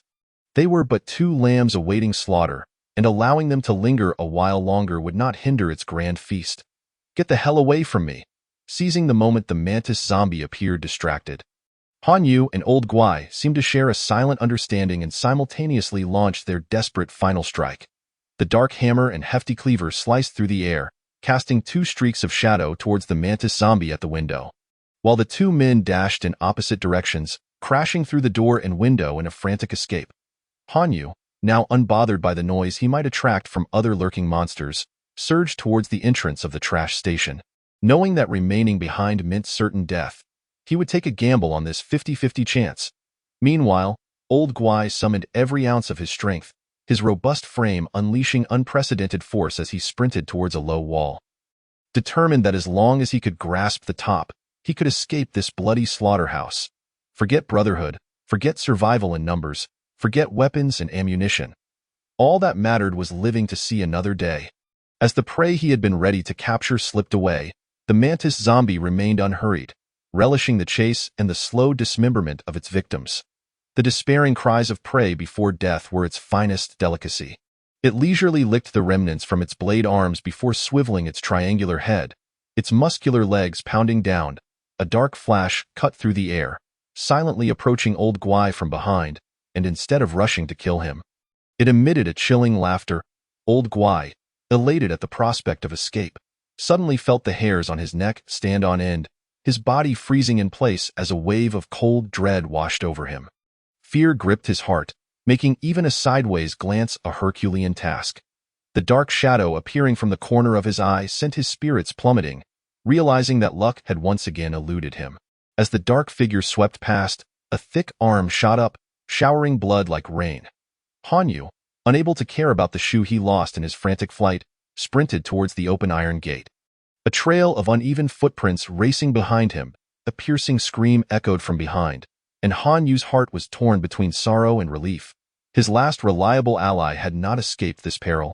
He was destined to struggle alone for survival, but at least he had gambled correctly, this 50-50 chance granting him a sliver of hope. Almost there, he was on the verge of escaping this hellish place. He would definitely need to find a proper pair of running shoes next. These makeshift ones were utterly inadequate. The iron gate loomed closer, and the surrounding zombies seemed to have been dealt with by that monstrous creature, the outside silent, filled with the promise of survival. But what was that? A pig's head? A TM enlarged dozens of times? A towering mutant pig, magnified dozens of times and sporting a gaping maw, loomed directly before Hanyu like a grotesque visage. Darkness enveloped his vision as a pungent stench assailed his senses, reminiscent of that slippery, liquid-filled air mattress he had glimpsed in the shopping mall. He pondered whether he might find a suitable pair of shoes amidst this chaos. But before he could dwell on this final thought, the monstrous pig's jaws clamped down, severing him in two. His legs, below the navel, fell to the ground, twitching slightly on a bloodied, bare foot. The pool of blood spread outward in rippling waves. As the mutated giant swine swayed, its towering form blocking the exit with formidable presence. This behemoth, adorned in a patchwork of black and white spots reminiscent of a dairy cow, stood approximately 3 meters tall. The very head that bobbed contentedly while chewing exceeded a height of 1.80 meters. Its 4 stout legs, transformed into massive pads, supported a weight surpassing 4 tons, yet as it moved, the ground quaked with vibrations rather than sound. The pair of eyes, nearly obscured by layers of fat, held no trace of the despair and panic once seen in the slaughterhouse. Instead, they glimmered with a cunning, predatory light. Its formidable tusks, nearly a meter long, pointed ominously ahead, while its molars, the size of a baby's pillow, promised devastating harm to its prey. A thought that sent shivers down one's spine. After savoring its gruesome morsel, the mutant pig swallowed with satisfaction. Clearly pleased with this fortuitous appetizer that had unwittingly walked into its jaws, it rolled its tongue, drawing Hanyu's remains into its mouth, its hefty posterior and comparatively smaller tail spinning excitedly. A testament to its current euphoria, though remnants of food lay scattered across the yard. The foul offerings paled in comparison to the delectable feast it now savored. It mused to itself. I cannot allow that little nuisance by the wall to spoil my meal any further. All of this is mine. With a snort of delight, it charged forward, barreling through any obstacles in its path, heading straight for the dismembered old man, the refuse yard. The path of the giant pig was left in tatters.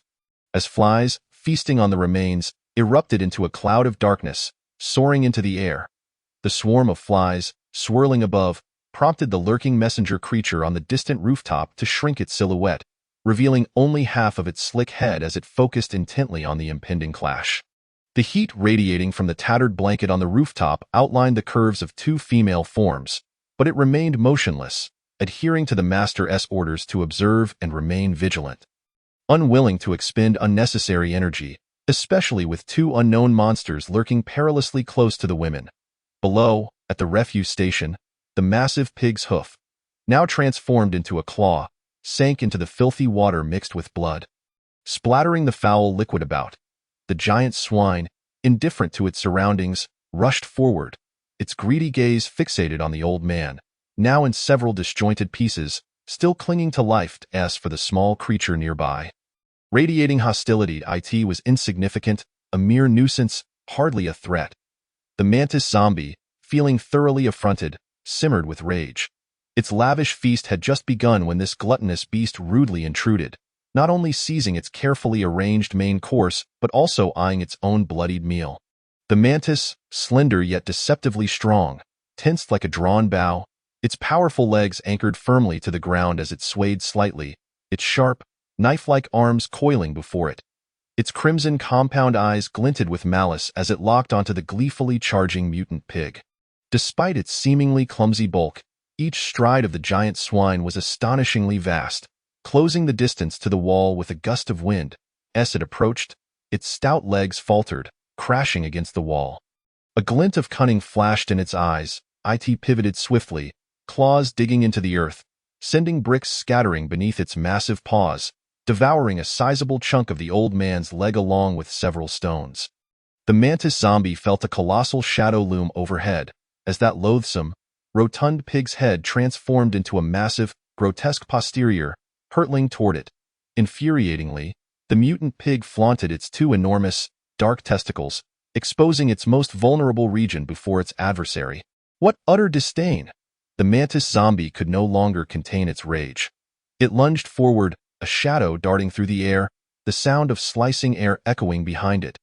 Unbeknownst to the mantis, the mutant pig, savoring its crunchy, chicken-flavored morsel, displayed a smug grin, reveling in the trap it had laid. The pig's tail, appearing innocuous, transformed into a steel whip, lashing out toward the airborne shadow. A piercing scream echoed through the air, sending the flies into a frenzied retreat.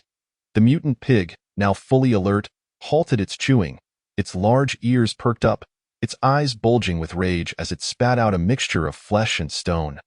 It had grossly underestimated the mantis zombie's speed and the sharpness of its blade-like arms, leaving a deep gash from its sack to its rear.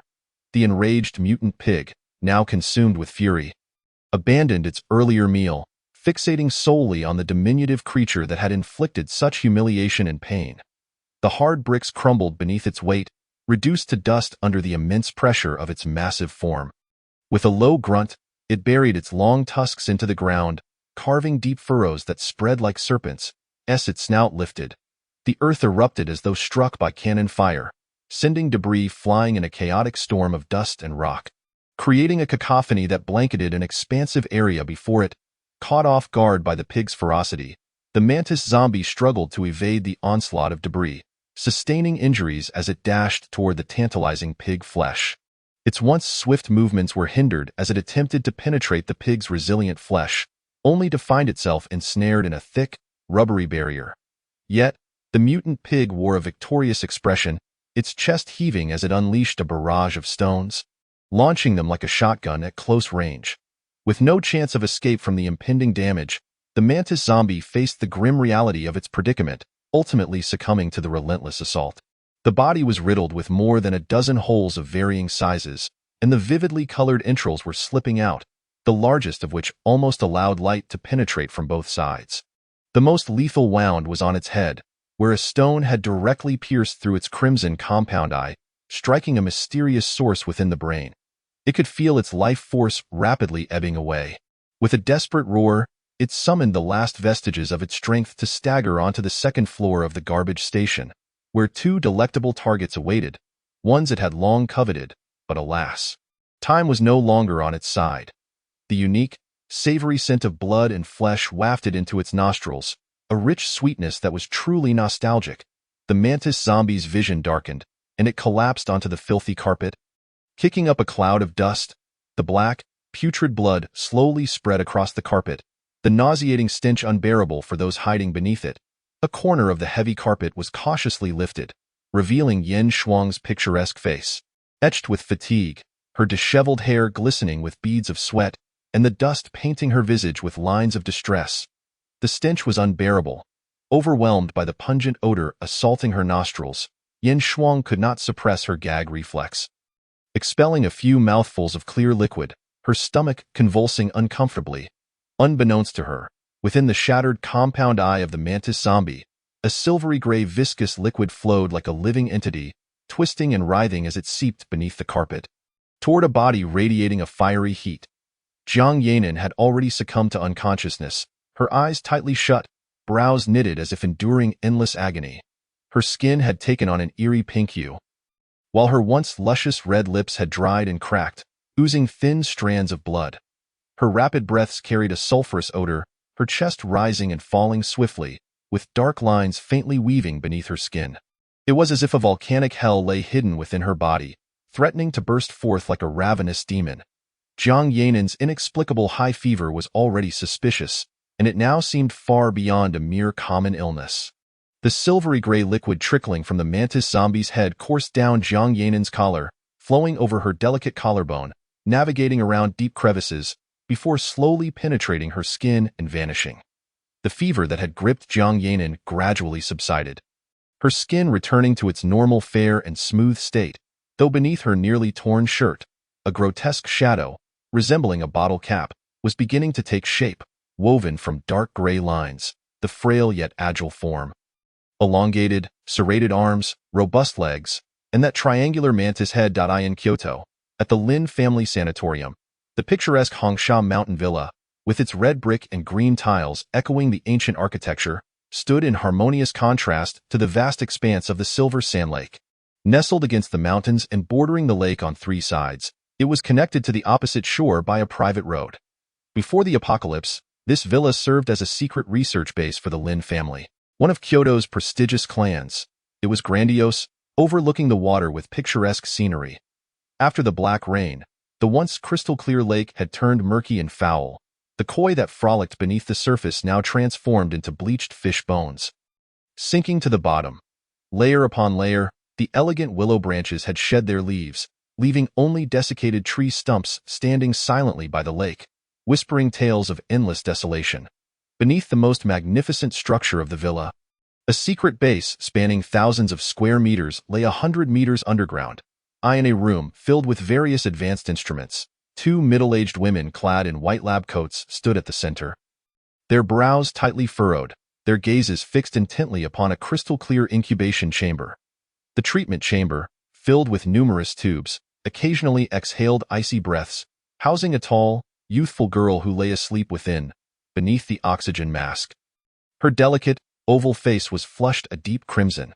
Her enchanting features were nearly flawless, with long eyelashes, a petite nose, and exquisite earlobes, all attesting to the divine favor bestowed upon her.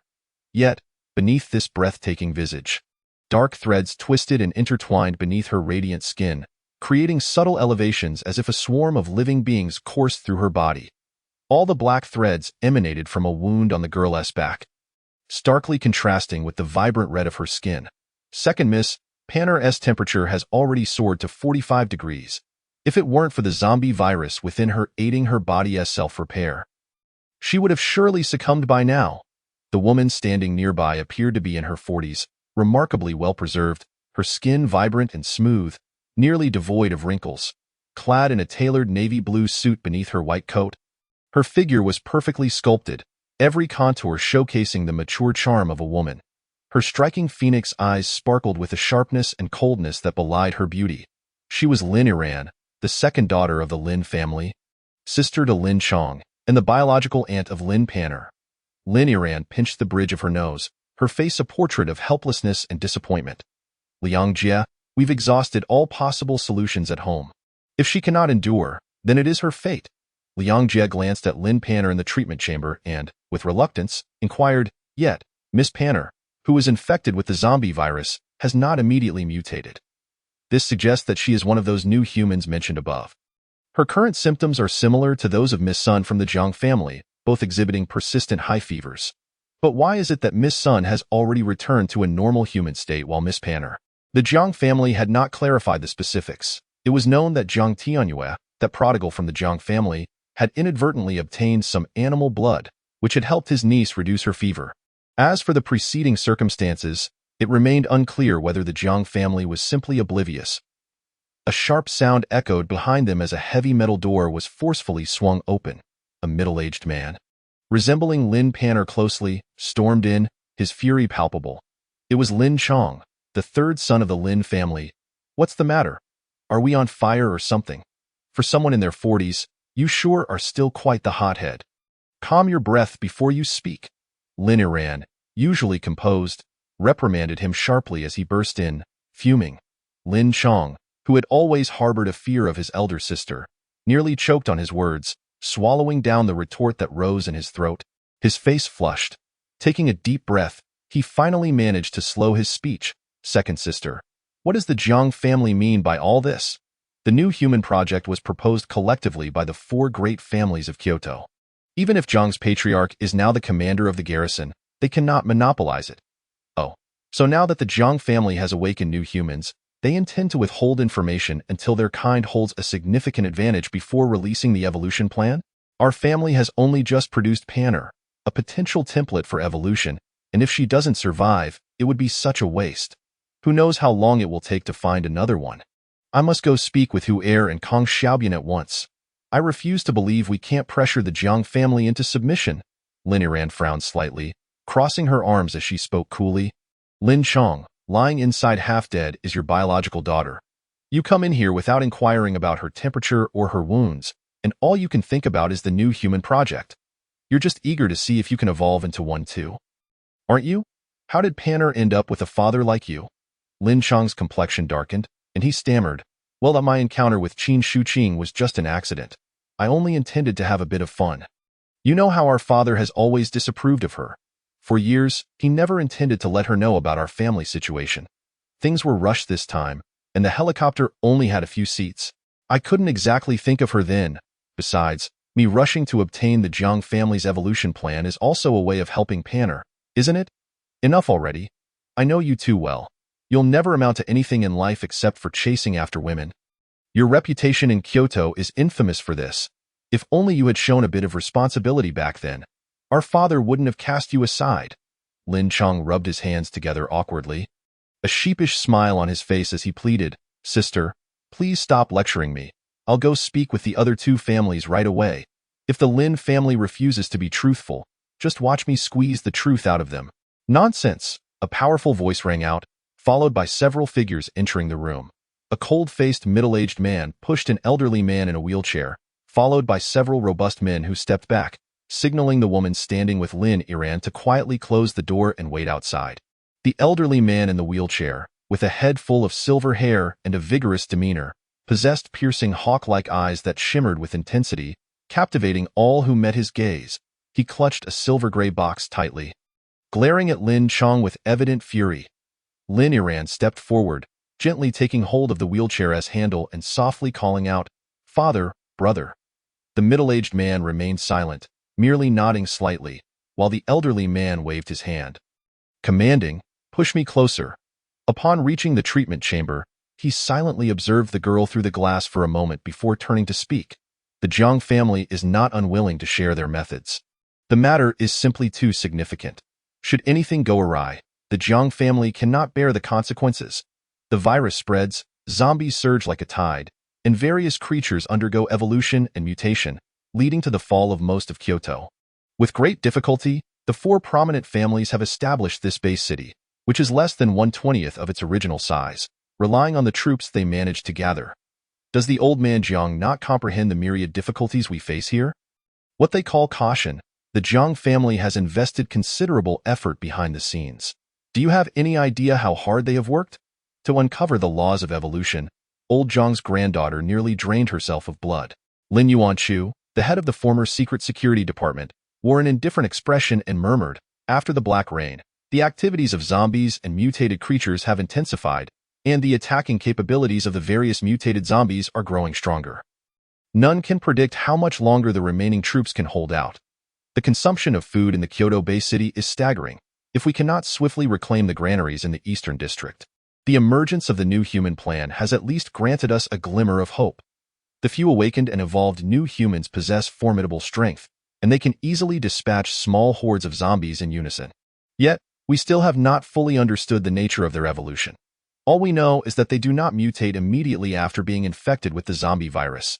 They exhibit persistent high fever symptoms and evolve through the blood of mutated creatures or some other mysterious substance within them. However, to my knowledge, firstly, no one dares to openly inject the zombie virus into everyone to identify potential new human hosts.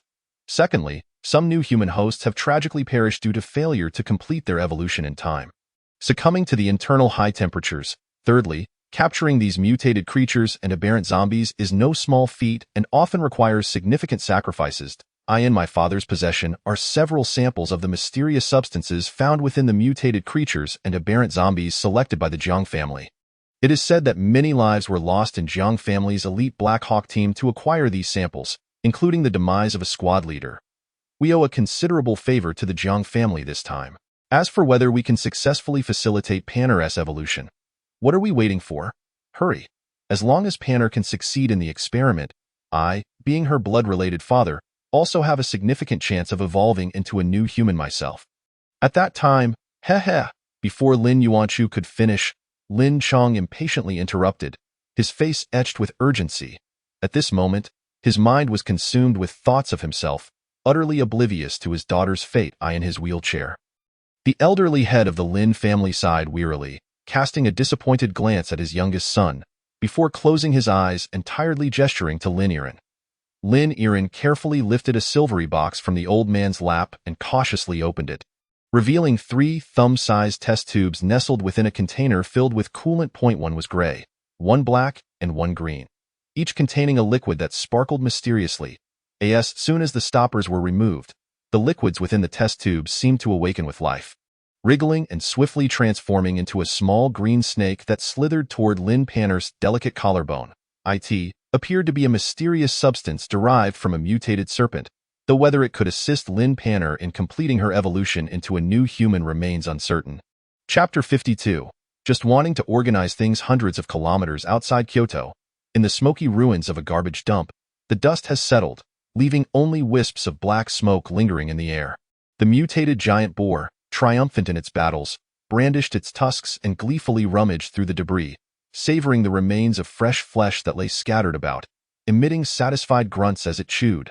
Soon, the fresh corpses on the ground had been devoured, and the giant boar sniffed the air, trying to catch the scent of other delectable morsels. Unfortunately, the foul stench of mantis zombies and the acrid odor of burning refuse masked the scent of Jiang Yanin and Yen Shuang, rendering the boar's efforts fruitless. With its door-sized ears flapping, the creature's cunning triangular eyes expressed disappointment and annoyance as it slowly turned and lumbered away. Along the way, a few zombies approached, some even leaping onto its back and sides, hanging on like mere ornaments. The mutated giant boar continued its march, these ordinary zombies no more than ants to it, unable to breach its formidable defenses. Its thick hide could withstand even bullets from a handgun, so it had no fear of mere bites and scratches. It pressed forward, crushing anything in its path, trampling those it could, and occasionally shaking its body to fling off the zombies clinging to it, before snapping up 2 that were thrown into the air and swallowing them whole. Though the flesh of zombies could not compare to that of normal humans in flavor, it was sufficient for sustenance. For the giant boar, humans were merely a rare treat. Zombies and other mutated creatures comprised its primary diet. As it passed by a small building, the giant boar's bristly back bristles erupted like steel needles, its facial muscles tightening as it fixed its gaze on a window above. It crouched down, retreating slowly, as if it sensed a formidable foe. However, even as the zombies clung to its body and scurried away, not a sound emerged from the building above. Only a glint of polished metal flashed from behind the window's shadow, accompanied by a low, continuous hissing. Not far behind the small building, a modest courtyard erupted with a vibrant cluster of 5-pointed thorny plums, bursting forth from within the walls, a striking sight indeed. The stone-paved ground within the closed gate was splattered with blood, remnants of the original owner's zombie corpses, which had been carelessly moved to the corner. Marred with numerous wounds, beyond the stone path lay a row of 5 red brick houses with green tiles, now draped in cobwebs from days without care. Other plants in the courtyard had withered and turned yellow under the black rain. Yet the 5-pointed thorny plums thrived inexplicably. Once no thicker than a thumb, the vines now boasted girth akin to a wrist, their pink flowers deepening to a rich crimson, with petals thickening and exuding a sweet, cloying fragrance. The thorns on the stem had grown considerably tougher, and extensive roots had burrowed deeply into the crevices of the bricks, voraciously absorbing the tainted blood and murky water from the unseen soil below. However, at this moment, it trembled in fear, wishing it could uproot itself and flee as far away as possible. The reason was simple. The once quaint courtyard was now densely populated with a horde of fearsome monsters. Save for a few seemingly delicate women, 7 or 8 robust creatures, each exceeding 3 meters in length, with triangular heads dominating a third of their bodies, prowled beneath the walls, their long tails sealing off every possible entrance to the courtyard. Aside from the occasional low hissing sounds exchanged under their long tusks, the only other noise was the rhythmic dripping of thick saliva, and no further sounds emerged from the multitude of creatures. Most alarming was the figure squatting on the wall, mere centimeters from the 5-pointed thorny plum, radiating a palpable sense of danger that compelled the newly sentient plum to shrink away as much as possible. On the wall, Huang Dan was encased in a glossy, black chitinous armor, her blood-stained mask adorned with mysterious patterns obscured, while her silvery hair danced as if alive in the wind, framing a face as radiant as spring. With lips as fiery red as flames, crouched as she was, her waist appeared even more exaggerated and striking, a long tail playfully swaying side to side, occasionally using its sharp tip to tease her curvaceous body. Drawing several lingering gazes from Chaija, who sat beneath the eaves. Inside the main house, Qin Shuqing and her companions rummaged around, searching for useful clothing and cosmetics, for after all, the original owner of the courtyard had no further use for them. Just as Chaija leaned against a pillar in the corridor, lighting a cigarette and stretching out comfortably, Huang Dan leaped down silently from the wall, creating a ripple of tremors. This unique, sentient guardian, still at the intellectual level of a 7 or 8-year-old child, felt emotions tied to her kind's instinct for reproduction, as well as her lingering obsession with Chaija from before the mutation. She moved like a female leopard, nimbly landing on all fours, her slender waist entwined with Chaija's, her moist red lips babbling incoherently. Amused, Chaija wrapped his arms around Huang Dan's slender waist. Enough! Stop fooling around. That pig is no weakling. If you were to fight, it would certainly make quite the commotion. Our priority is to locate the air raid shelter behind the hospital and get everyone settled. Moreover, didn't the messenger follow? Are you worried it will escape? After speaking, Chaija patted Huang Dan's back, tracing circles with his fingers, lazily exhaling a smoke ring as he called out to the others in the room. Come on. Ladies, hurry up. We're setting off. A flurry of whispers and soft laughter erupted from the room, revealing 3 enchanting faces, each adorned with expressions of playful charm, their eyes brimming with warmth as they gazed intently at Chaija. Qin Shuqing tossed a bundle wrapped in a bedsheet at Chaija with a huff, her pert nose wrinkling as she looked at him. You can treat your pets however you please. But you haven't even fed them yet, have you? Chaija hastily stuffed the bundle into his spatial storage, casting a wry smile at the girls. I simply can't resist those round, plump things. Seeing them makes me want to organize things. That's just a reflex, isn't it? You all know it too well. As he spoke, he leaned forward with a cheeky grin, eliciting a flurry of shy gasps and playful reprimands from the girls. Chapter 53. The Emergency Center of Yanhai City. The Emergency Hospital of Yanhai City stands majestically like a towering giant, proudly occupying the very heart of the city. Spanning an extensive area with a total construction space exceeding 120,000 square meters, its grand scale is truly astonishing. This hospital boasts more than 1,800 beds and is staffed by nearly 2,000 dedicated medical professionals. Once regarded as the pinnacle of medical institutions for emergency trauma in Yanhai City, it earned the unwavering trust and admiration of its citizens. However, what was once a bustling hub teeming with life has now devolved into a desolate purgatory. The cause is none other than the overwhelming influx of patients seeking medical assistance. which transformed this place into a terrifying hellscape when the dreadful virus surged forth, enveloping it in a stench of blood and an overwhelming miasma of decay. Under the scorching sun, the once crowded streets outside the hospital appear eerily vacant. Amidst the abandoned vehicles, dozens of grotesquely contorted zombies wander aimlessly. Their tattered bodies exude a suffocating stench, and their once bright eyes have turned to a lifeless, ashen hue, devoid of vitality. They meander mechanically, instinctively searching for potential prey. The entire scene resembles a chilling apocalyptic tableau, sending shivers down one's spine. The zombies, once covered in dark, decaying flesh, now seem to be tightening and reshaping as if influenced by some arcane force. The putrid pus that had flowed endlessly from their wounds has gradually congealed and dried, ceasing to ooze freely. Even more astonishingly, their nails have lengthened significantly since their transformation, sharp and menacing like the claws of a beast. Upon opening their mouths, one can see not the sparse, yellowed human teeth of before, but a glimmering array of sharp fangs that evoke a sense of dread. The hospital's grand entrance. A chaotic congestion has settled in. Numerous vehicles, desperate to escape, collide and become entangled, completely blocking the exit. A testament to the panic and terror that gripped the populace during the viral outbreak. Hundreds of cars, SUVs, and ambulances intertwine, forming a colossal metallic beast that firmly seals the hospital's doors. Consequently, countless zombies find themselves trapped within the various floors of the hospital and the plaza outside the emergency building. These zombies exhibit a variety of forms. Some still clutch 4 bags filled with thick, dark blood, dragging their stands as they stumble forward, while others bear dismembered limbs, emitting foul odors that attract swarms of flies buzzing around their decaying flesh. Yet, even in the face of such horror, these zombies seem utterly oblivious, continuing their aimless search for anything that could satisfy their hunger. A handful of zombies, clad in blood-stained white coats, still sport stethoscopes hanging from their necks. They sway unsteadily in this once familiar, now alien environment, their vacant eyes devoid of purpose. The blood on the ground has long since dried and congealed, and the remains of limbs and flesh have largely been consumed, leaving only irregular dark stains upon the floor. The entire scene is brutally stark, rendering the emergency center a veritable hellscape following the arrival of the apocalypse.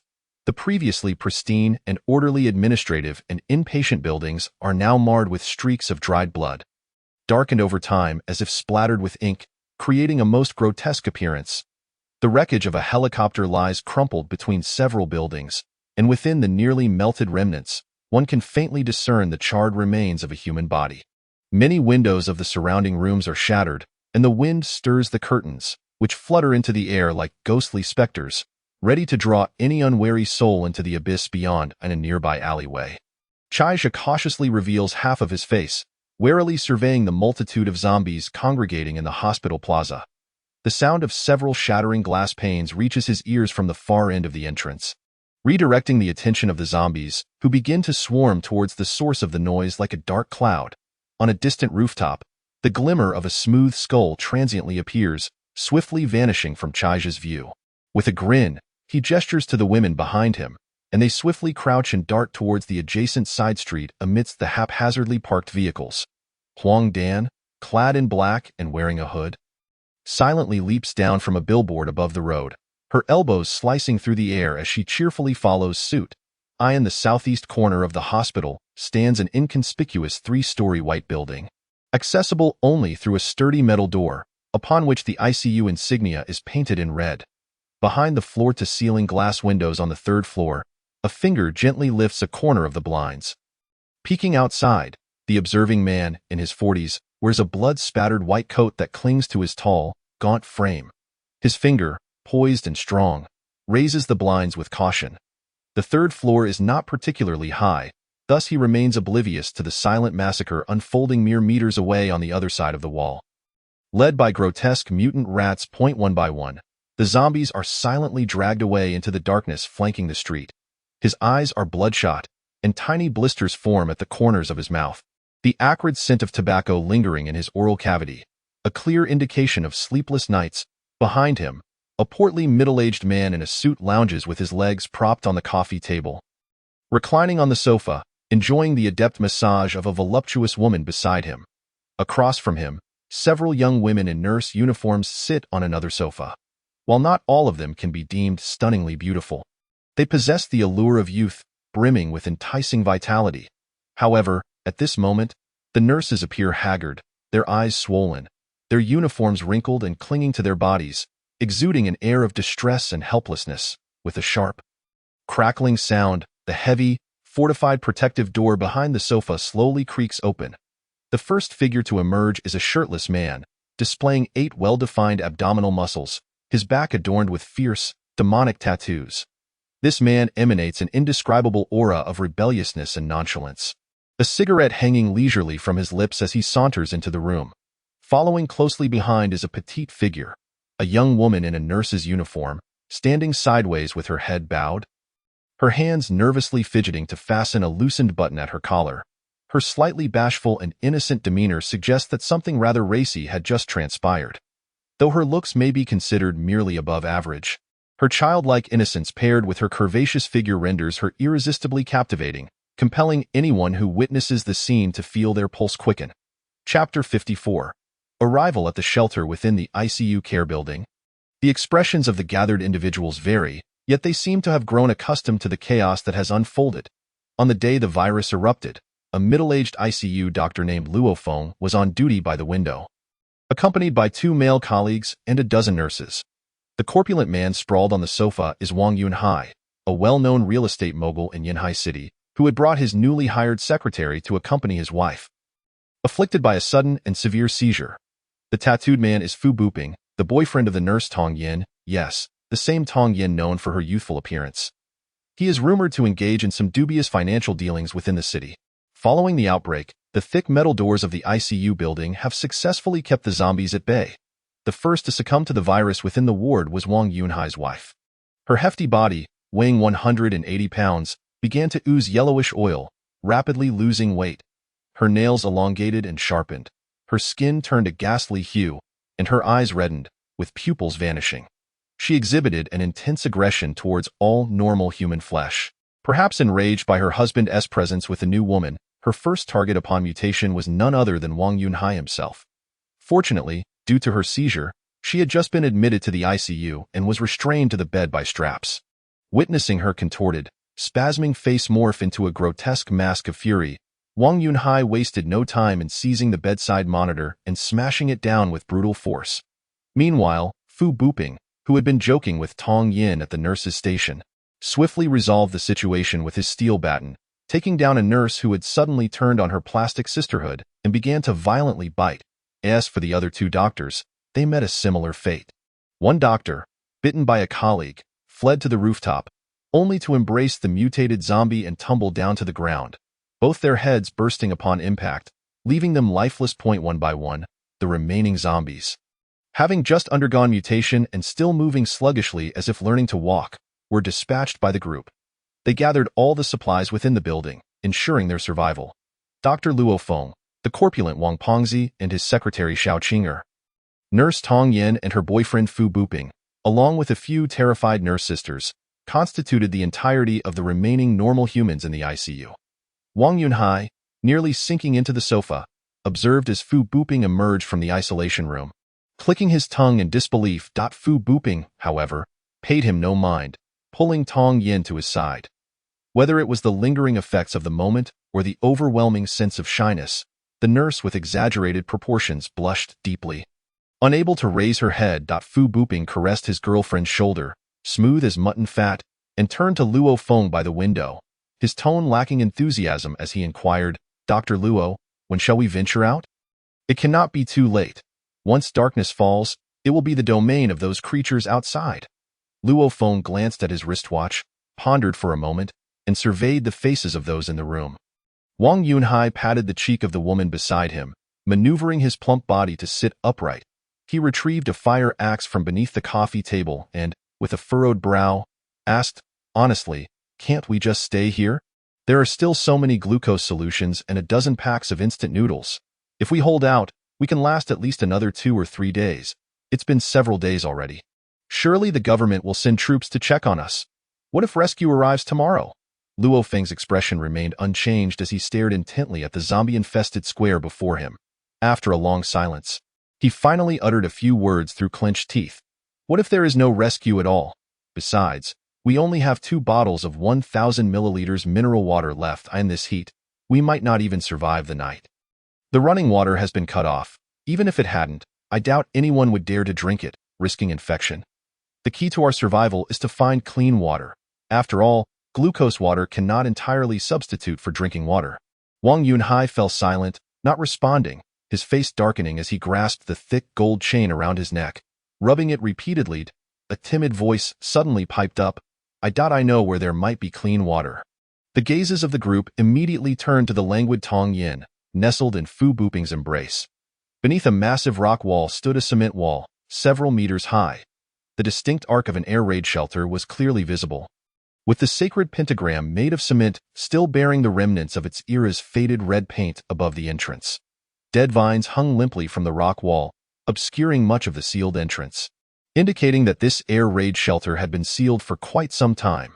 On one side of the entrance, within a hollow, was a small, rusted iron door, with a latch thicker than a thumb secured by an ancient padlock, showing clear signs of having been undisturbed for years. Several messengers swiftly scaled the rock wall, dispersing among the weeds at the top, crouching low and exposing only half their heads in vigilance. Below the rock wall, numerous alien soldiers constructed a curved defensive line spanning several dozen meters, positioned at critical points, tightly encircling Chaizha and the 3 women. Chaizha glanced at Qin Shuqing beside him and approached the cement wall.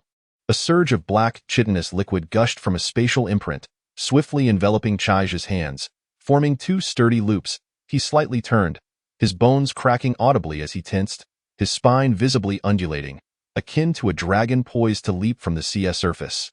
With a powerful swing, his muscles unleashed tremendous force, colliding forcefully with the cement wall. Bang, it sounded like a muffled clap of thunder, sending clouds of cement dust flying. The quality of construction from the previous generation was indeed reliable. This solid cement wall could hardly be breached without specialized demolition equipment. The padlock on the iron door had long been severed by Huang Dan's tail blade, and as the rusted door creaked open, a musty, dry odor wafted forth. The first giant rat-shaped alien rushed in but became ensnared, its long tail thrashing about, stirring up dust and emitting a series of disgruntled squeaks. Chaizha chuckled, shaking his head, remarking, "Shouldn't that be the messenger's job? Why are you rushing in like that?" Chapter 55. Death of a Comrade. Life of a Taoist under the bright beams of the strong flashlights held by the group. The deep, dark air raid shelter lay silent, save for the occasional sound of dripping water echoing from deeper within. The temperature inside the shelter dropped significantly, a cool breeze wafting from the depths, causing involuntary shivers. The iron door through which Chaizha and the others entered was part of a small room excavated from the sidewall of the air raid shelter, likely once serving as a guard station. The furniture inside was decayed and toppled, with gloves, rain boots, and scraps of paper scattered across the floor. On the wall hung a tin box for keys, containing 2 dusty old keys that had been abandoned. One side leading to the main body of the air raid shelter had a heavy, partially opened 3-proof door. The giant rat had become stuck here. Numerous cement blocks of various sizes were embedded in the sliding track beneath the 3-proof door. Requiring considerable effort to clear, Chaizha pushed open the heavy door. A spacious passage approximately 6 meters high and 5 meters wide came into view, illuminated by the flashlight. Thick cables, as wide as a bowl, connected a series of metal-cased explosion-proof lights, stretching straight into the darkness, which seemed endless. The walls, constructed entirely of cement, were painted with slogans and mottos characteristic of that era. Although most had faded and peeled, they still evoked memories of the fervent spirit of the time. The passage was neither stifling nor overly foul, though the ground was littered with dust and debris. It seemed that the air raid shelter had been equipped with several ventilation holes, maintaining dryness and air circulation within. Every few dozen meters, small open rooms of about 30 square meters had been carved out on either side of the walls, presumably for storing supplies. Chaizha's thoughts shifted. And besides leaving 2 messengers on the rock wall outside, all the aliens were dispatched into the dim passage. In darkness, the aliens thrived, invigorated as if on performance-enhancing substances, seamlessly integrating into their surroundings, forming a team as they ventured deeper into the cave. Once the 3 women and a lagging Huang Dan entered the main passage, Chaija pushed the heavy 3-proof door closed. From then on, rotating the substantial winch on the door would completely isolate the cave from the outside world. Chaija switched off the electrical circuit next to the door, and as anticipated, darkness prevailed within the air raid shelter. Given that most areas of the city were currently without power, this is troublesome. We can't possibly live in darkness, can we? Let me think of a solution. I wonder if there are any old-fashioned generators here. His voice echoed through the empty passage, growing fainter and more distorted, sounding almost as if some ominous entity was whispering in the shadows. The three women, having been scorched by the sun all day, were already somewhat lethargic. As their thoughts drifted, they felt a sudden chill on their backs. Qin Shuqing discreetly shifted her feet, casually shaking the flashlight as she grasped the hem of Chaija's shirt. Her gaze fixed intently ahead into the darkness.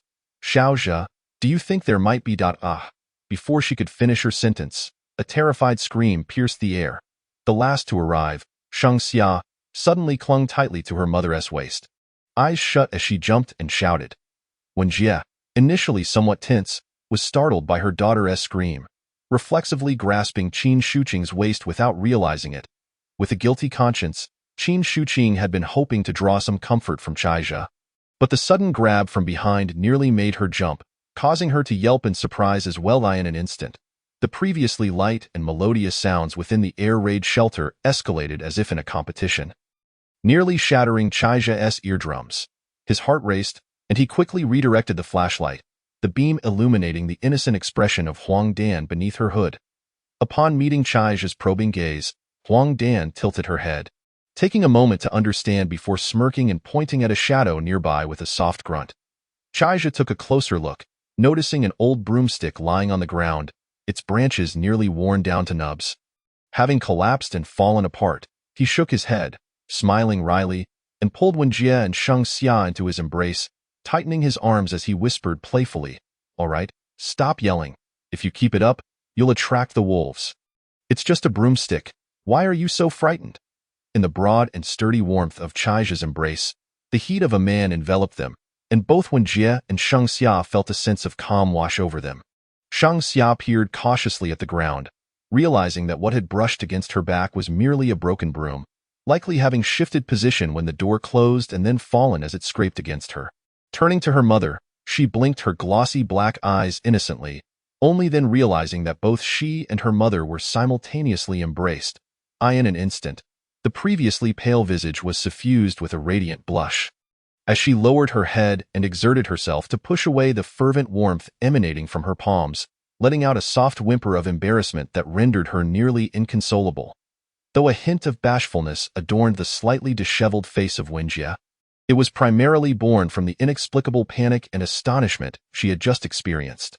Steadying herself against the powerful curve of Chaija's arm, she raised her hand to smooth back the errant wisps of hair at her temples.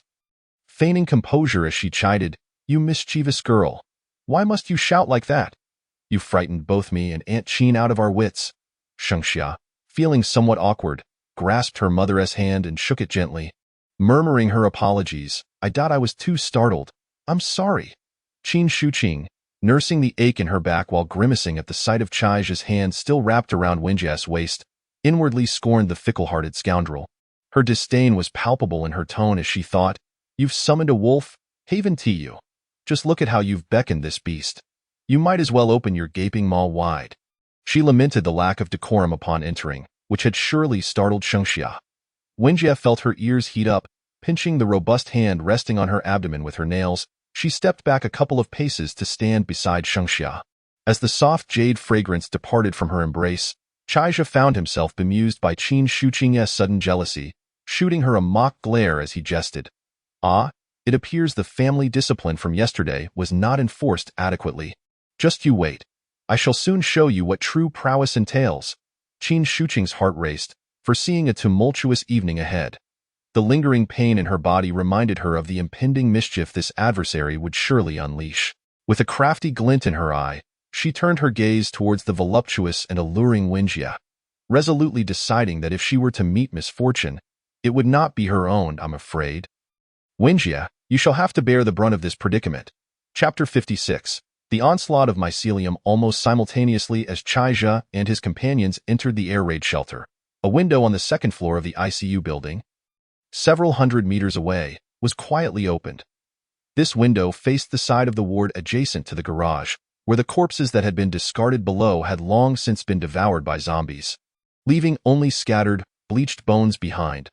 Under the scorching sun, the remnants of dried blood and flesh clung to the bones in dark patches, drawing numerous unmutated insects to the scene. The doctor who had plummeted to his demise lay twisted at a grotesque angle, his pale skull and smooth skeleton forming a surreal sight, with hollow eye sockets fixed intently upon the ward not far away. Dr. Luo Feng peeked through the curtain, ensuring that there were no wandering zombies below before slowly lowering an aluminum alloy ladder. Fu Buping, donned in a mask and protective goggles, had his torso, arms, and legs shielded by thick layers of medical papers taped securely, leaving no vulnerable area exposed. Ignoring the oppressive heat, he secured a makeshift spear crafted from an infusion stand and a sharpened screwdriver at his back. Silently descending the ladder, following closely behind him was the rotund Wang Yunhai, whose seemingly corpulent figure belied surprising agility. Gripping a fire axe, he leapt down with the ease of a monkey. Standing alert in the corner, Fu Buping chuckled softly and inquired, "Wang, I've always wanted to ask you, with all that excess flesh, how do you manage to move without breaking a sweat?" Upon hitting the ground, Wang Yunhai quickly nestled himself into the shadow of the building, his small, beady eyes darting around as he grinned and boasted, "What's the matter? Surprised? Your fat brother here fought his way up from the bottom with sheer grit. You think real estate is that easy? Go ask around the docks. Back in the day, the fat dragon was not to be trifled with. Enough of that, Wang. Let us find some drinkable water first. We might even need to check the family building. There's hardly any food left in the wards." He waved his hand at the nurses to retract the ladder before turning back. Wang Yunhai, undeterred, chuckled as he wiped the beads of sweat from his gleaming bald head and glanced at Luo Feng. "Hey, I've said too much, Dr. Luo. You lead the way. We'll follow right behind." Observing Fu Buping, who was grinning like a Cheshire cat, as he followed Luo Feng, he smirked, "This old rascal Wang Yunhai is like a pig. Anyone who underestimates him may just find themselves bitten by a tiger." Just as the trio approached the concealed door behind the cafeteria, the very ground they had just vacated trembled ominously, a low rumble reverberating beneath them, as if some colossal creature were traversing below. With a series of muffled explosions, bricks and stones began to fracture, revealing dark, yellowed soil underneath. Inside the air raid shelter, Chaiju illuminated a dusty old transformer box with his flashlight, reaching out to switch the power back on. The explosion-proof lights above remained dark, leaving the cavern in utter blackness. It seemed that either the wiring had deteriorated over time or the connection to the external power system had been severed during the shelter's initial sealing. Qin Shuqing hesitantly remarked, "Are we really expected to remain in this pitch-black shelter for several days? It's utterly dark here. Relying solely on a flashlight won't suffice." Wenjie joined Shengxia at Chaija's side, swinging the flashlight's beam around to survey their surroundings, murmuring, "Well, it's certainly safer than outside. We can't afford to be picky now. There's bound to be no zombies lurking within. Let us explore further. We still don't know how deep this shelter goes or how many exits it has, or what we might find of use inside." Chaija pondered for a moment and suggested, "How about you two clear out an empty room to rest in, while I venture a bit further ahead?" "No," they both exclaimed in unison, resembling two agitated kittens. Chaija chuckled, affectionately ruffling Shengxia's hair, his gaze warm as he looked at the still-shaken girl. All right, we shall go together. I only wished to spare you from exhaustion." The concrete path of the air raid shelter was wide and smooth, almost devoid of debris or clutter, allowing the group to proceed with ease. The doors to the rooms carved into the walls stood ajar, revealing little more than a few scraps of old paper and tattered safety gear. Under the flashlight's glow, the remnants of large machine installations were evident on the floor, with numerous severed wires still haphazardly clinging to the walls. It appeared that this air raid shelter had previously served as a clandestine production facility, far more complex than the mere civilian shelter everyone had initially imagined. After advancing nearly 100 meters, a few weathered red characters on the concrete wall caught their attention, invigorating their spirits. Next to a red arrow, the words "living and rest area" were somewhat faded. Following the arrow led them to a 3-meter-wide passage, which was distinctly carved out. This passage was short, connecting to a substantial resting area spanning over 1,000 square meters. To the left of the resting area were the gender-segregated bathrooms, while the center was strewn with a haphazard pile of old wooden tables and chairs. To the right, an L-shaped corridor led to a restroom capable of accommodating 20 to 30 individuals simultaneously. Chaija picked up a table leg, only to find it crumbling to dust at a gentle squeeze, sending a cloud of mold spores swirling into the AI art. The group shook their heads in dismay. Tendrils began to emerge from the spatial pattern on Chaija's wrist, eagerly reaching out. A palm-sized mycelium blanket materialized out of thin air, rapidly expanding before their eyes, in mere seconds. A translucent, elongated mycelium sheet enveloped the moldy tables and chairs, creating a massive mound. A series of faint, crunching sounds filled the air as the mycelium undertook its task of decomposition, undulating with waves of a translucent shimmer. Interspersed with flashes of ethereal blue light, as the mound gradually diminished, the mycelium thickened and darkened, its slender tendrils coming alive, creating ripples that spread outward, relentlessly consuming everything in their vicinity. Minutes later, the resting area had undergone a profound transformation, no longer resembling its original form. Chapter 57. The faceless centipede. The air raid shelter's resting area was now entirely enveloped in a thick, blue-black mycelium blanket, measuring 4 to 5 centimeters in depth. From floor to ceiling, the tendrils swayed elegantly, seemingly animated by an unseen breeze. Among them, sturdier tendrils bore warty protrusions that gradually emitted a soft white or pale blue glow, as more and more points of light flickered to life. The entire resting area began to radiate a dreamlike, bluish-white luminescence, while wisps of mist seeped from the mycelium, casting an enchanting spell upon those within the passage. The mycelium continued to expand, soon creeping along the ground towards the group, its tendrils gently brushing against their feet, as if urging them onward. Having already established a connection with the mycelium's neural network, Chaija led the others forward, each step feeling as though they were being lifted by the dense tendrils. There was no need for them to exert any effort. They glided forward as if riding the most luxurious escalator, moving effortlessly toward the center of the resting area in the midst of the rising mist. 2 circular depressions, one large and one small, formed in the ground, resembling pools. The larger pool spans approximately 10 square meters, with a depth of around 1 meter, filled with pleasantly warm water heated geothermally from an otherworldly dimension. In contrast, the smaller pool measures only 5 or 6 square meters, possessing the same depth, yet it is brimming with crystal-clear snowmelt. Several tendrils, intricately woven into thick, over 3-meter-long vines, gracefully droop beside the pool, resembling elegant floor lamps that cast a soft blue glow into the water, creating an ethereal tranquility amidst the rising steam. Adjacent to the pool lies a massive circular platform crafted from tendrils, exceeding 30 centimeters in thickness, resembling an expansive circular bed. It is midday, under the blazing sun. The zombies on campus instinctively retreat from the sun's scorching rays, seeking refuge in the shadows of buildings and underground parking lots. A few stubborn zombies, brazenly remaining on the pavement, exhibit signs of desiccation and muscle atrophy due to the oppressive heat. Beneath a thin layer of dark, viscous corpse oil, their movements are stiff and sluggish, presenting a prime opportunity for the discerning. From around the corner, a fire axe stealthily extends along the ground, suddenly snagging the ankle of a zombie with a swift pull. Stumbling clumsily around the corner, the zombie is met with a sharp screwdriver that thrusts violently into its eye socket, penetrating deep into its brain. Fu booping, with muscles bulging from exertion, slowly lowers the zombie's lifeless body to the ground. He exchanges a knowing glance with Wang Yunhai, who wields the fire axe, and the two quickly charge toward the remaining trio of zombies on the street. Wang Yunhai, despite his corpulence, displays a surprising agility, kicking one zombie onto its back while embedding the fire axe deep into the skull of another. Fu booping, akin to a nimble cat, deftly approaches, firmly driving the still-bloodied screwdriver into the temple of the third zombie. Once the two have dispatched the last of the zombies, they turn to see Luo Feng, who hides behind a corner with a water bucket, beaming with appreciation and giving them a thumbs up. They know that traversing the nearby power distribution room will lead them to the concealed entrance of the air raid shelter spoken of by Tong Yin, with a reservoir filled with groundwater located not far from the entrance. Under their watchful gaze, a smile of admiration blossoms on Luo Feng's face, and he gives a hearty thumbs up to both. Just as he opens his mouth to speak, a sudden blankness overtakes him.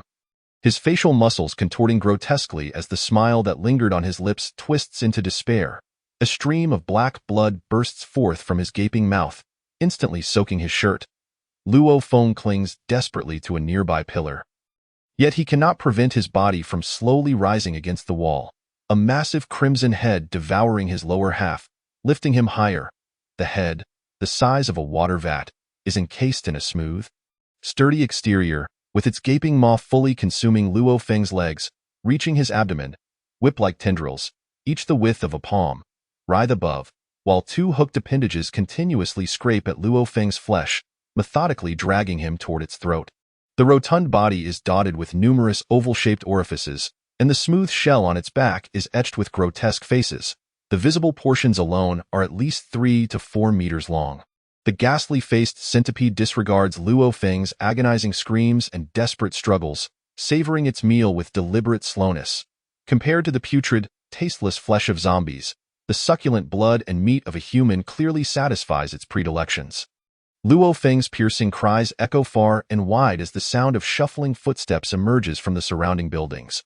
Although driven by an innate fear of the formidable aberrant beast known as the ghastly-faced centipede, the zombies, propelled by their intense hunger for flesh, gradually converge toward the scene. The sudden turn of events leaves Fu Buping and Wang Yunhai, who moments ago were filled with joy, pale and filled with dread. As they watch the ghastly-faced centipede consume Luo Feng, its elongated body emerges more fully from the cave, casting an immense shadow over them.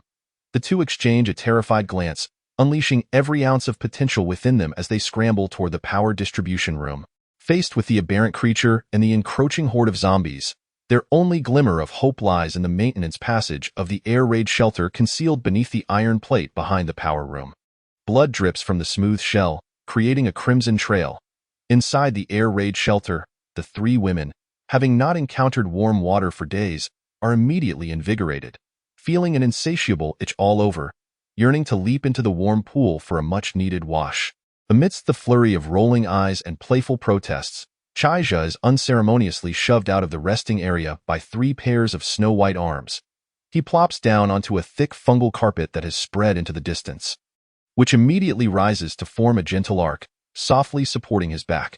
Chaija glances back at the dim depths of the resting area, a sly smile creeping across his face as a messenger stealthily ascends to the cave ceiling. Moving silently. In the messenger's perception, 3 curvaceous figures frolic playfully in the warm water. Just then, a piercing knock reverberates from deep within the air raid shelter. Almost simultaneously, the aberrant beings on guard receive a signal. Unexpected humans have entered. Chapter 58. Iron Corpse vs. Centipede. Behind the slightly dilapidated power distribution room, an unexpected gaping hole has appeared in the once even ground. A heavy iron plate, approximately 1 square meter in size, has been forcefully pried open and lies horizontally beside it. The rusted lock has broken into 2 halves, lifelessly scattered on the ground, as if it has finally fulfilled its purpose, as the iron plate is lifted. A dark, profound passageway, reminiscent of an unfathomable abyss, quietly reveals itself. Peering down the passage, one can see a staircase forged from steel descending vertically into the inky depths of the air raid shelter. Approaching this direction is an unimaginably massive, ghastly-faced centipede, moving leisurely. This centipede stretches an astounding 6 to 7 meters in length, its entire body a bizarre crimson hue, adorned with grotesque face patterns and sharp spikes that inspire dread. By now, a dense throng of zombies has gathered around the cave entrance, drawn by the tantalizing scent of fresh blood and flesh wafting through the air. However, as these mindless creatures draw within 10 meters of the entrance, they suddenly halt, sensing an overwhelming presence that instills fear, pushing them to hesitate and jostle among themselves. It is the aura exuded by the ghastly-faced centipede that fills them with trepidation, preventing them from advancing carelessly. Among this horde of zombies, a particularly towering figure stands out. Over 2 meters in height, his muscles bulge like steel, exuding an aura of invulnerability. His iron-gray skin further enhances the impression of an indomitable force. Even more astonishing is the sight of a twisted female zombie, with 4 desiccated arms, parasitically attached to his broad, solid back. This female zombie seems to share a unique synergy with its host, enhancing his offensive capabilities without hindering his movements. Surrounding this parasitic iron corpse is a 2-meter radius of vacuum, where ordinary zombies dare not linger. Any misstep would lead to their demise at its hands. Those unfortunate enough to lag behind would be mercilessly torn apart by this exceedingly savage creature, their innards splattered in a gruesome spectacle. A short distance away, 2 mantis zombies conceal themselves within the horde, their movements keenly focused on the approaching colossal insect. Since the apocalypse began, various organisms and zombies have undergone different mutations and evolutions, with aberrant animals generally possessing strength far surpassing that of mutated zombies based on human forms. Even the parasitic iron corpse and the mantis zombies, which have undergone evolution, cannot contend with the nearly 7-meter-long, ghastly-faced centipede. Yet, as time passes, a mysterious liquid begins to manifest in the brains of both aberrant animals and evolved zombies, serving as a compelling lure for both parties.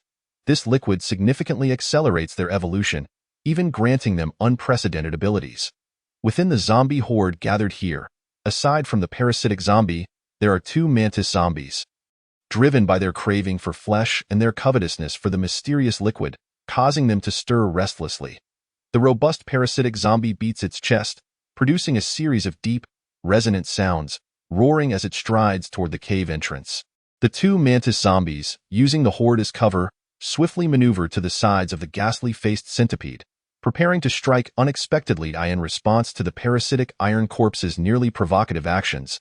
The ghastly-faced centipede shows no signs of retreat, its massive mandibles whirring as it rears its nearly 3-meter-long body, showering the iron corpse with streams of gray saliva. As the saliva hits the ground, wisps of green smoke rise, corroding the earth into small, smoking craters. The iron corpse's skin splits open, revealing patches of dark red muscle tissue beneath the dissolved epidermis. Unfazed by the corrosive saliva, the parasitic iron corpse presses forward, its thundering footsteps echoing as it collides solidly against the abdomen of the ghastly-faced centipede, producing a resounding thud.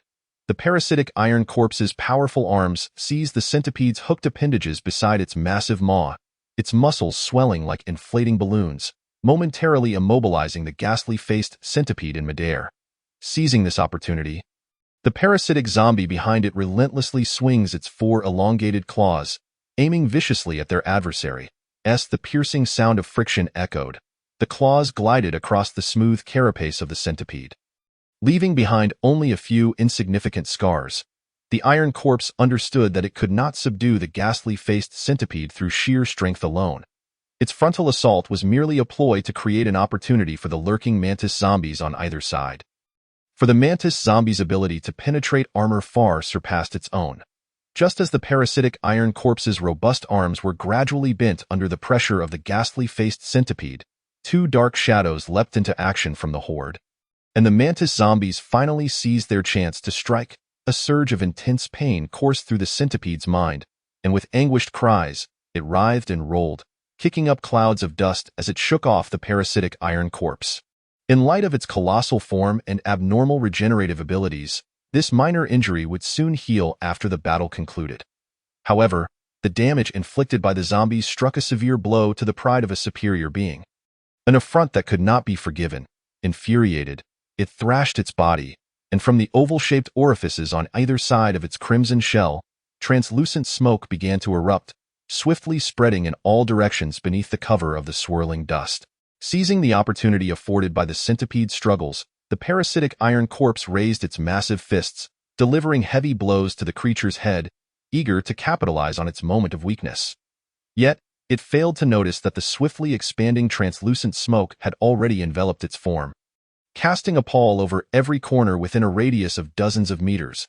As the zombies in the horde gradually became rigid and paralyzed, the mantis zombies sensed impending doom. Their once proud speed and agility were rapidly diminishing, and the light faded from their eyes. Chapter 59. Uninvited guests due to the commotion caused by the ghastly-faced centipede attracting a multitude of zombies. A significant area around the outpatient building of the hospital suddenly became desolate, leaving only a few scattered, crippled zombies dragging their bodies across the ground. Outside the walls, a stooped and withered figure agilely vaulted over the barrier, effortlessly dispatching the zombies on the ground with its sharp, blade-like arms, and made a beeline for the lobby on the first floor of the outpatient department, eyeing the shadows outside the wall. A group of 6 individuals clad in tactical gear pressed tightly against the barrier. Utterly still, the foremost figure appeared tall and robust, his eyes glinting coldly beneath a mask and goggles, his gear armed to the teeth. Clad in a bulletproof vest, cut-resistant gloves, a helmet and mask, equipped with a standard-issue assault rifle slung across his back, and a silenced combat pistol in hand. His waist bore a standard bayonet and a combat knife tightly secured to his thigh. Beside him, 2 curvaceous women, similarly attired, stood out, one particularly voluptuous, easily captivating the gaze. The towering figure peered into the hospital and turned back, a hint of astonishment in his voice as he spoke. "Director Jiang, the zombie you control is remarkable. I barely caught a glimpse of its movements before it dispatched the zombies in the open." Over an hour prior, when Jiang Yanin awoke from her stupor, she inexplicably grasped the ability to summon mantis zombies to fight on her behalf. With the mantis zombies clearing a path, the 2 cautiously located 7 survivors from the riot police, including a squad leader. After deliberation, they resolved to immediately search for food, drinking water, and various medical supplies, preparing for a journey north to find the troops stationed in the outskirts of the city. Apart from the 2 riot police tasked with nearby resource searches, the remaining individuals headed to the nearest emergency center. Along the way, they witnessed the astonishing sight of Director Jiang Yanin summoning an evolved mantis zombie to fight.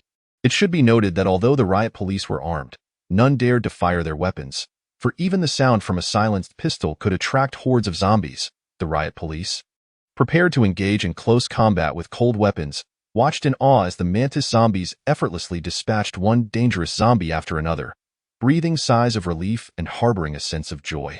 She gazed longingly toward the hospital's power distribution room, where a dark tide of corpses blotted out the scorching sunlight, indicating that survivors had been discovered by the zombies. Jiang Yanin sighed softly, shaking her head to suppress the impulse to rush to their aid, a resolute gleam passing through her eyes.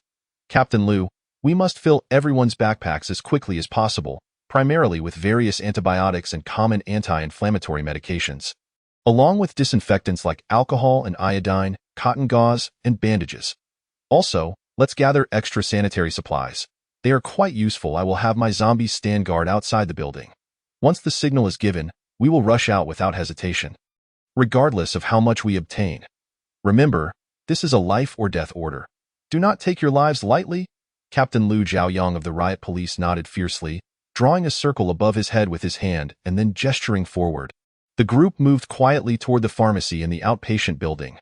Meanwhile, the ghastly-faced centipede swung its body, elevated in the air, shrieking in triumph, reveling in its delight and disdain for the zombies. It exhibited no interest in the putrid flesh of ordinary zombies. Instead, gliding towards the anesthetized parasitic iron corpse, its hooked mouthparts deeply embedding into the iron corpse's skull, prying open the cranium bit by bit. Vivid crimson blood and yellowish brain matter swirled around as a serpentine. Silvery gray liquid writhed and moved sluggishly. The ghastly-faced centipede eagerly leaned forward, inhaling deeply as if savoring a divine nectar, shaking its head in satisfaction. After consuming the silvery gray liquid from the 2 mantis zombies, the centipede's scarlet hue deepened, and the grotesque patterns on its back became even more pronounced. It could distinctly feel that it was not far from its next evolution.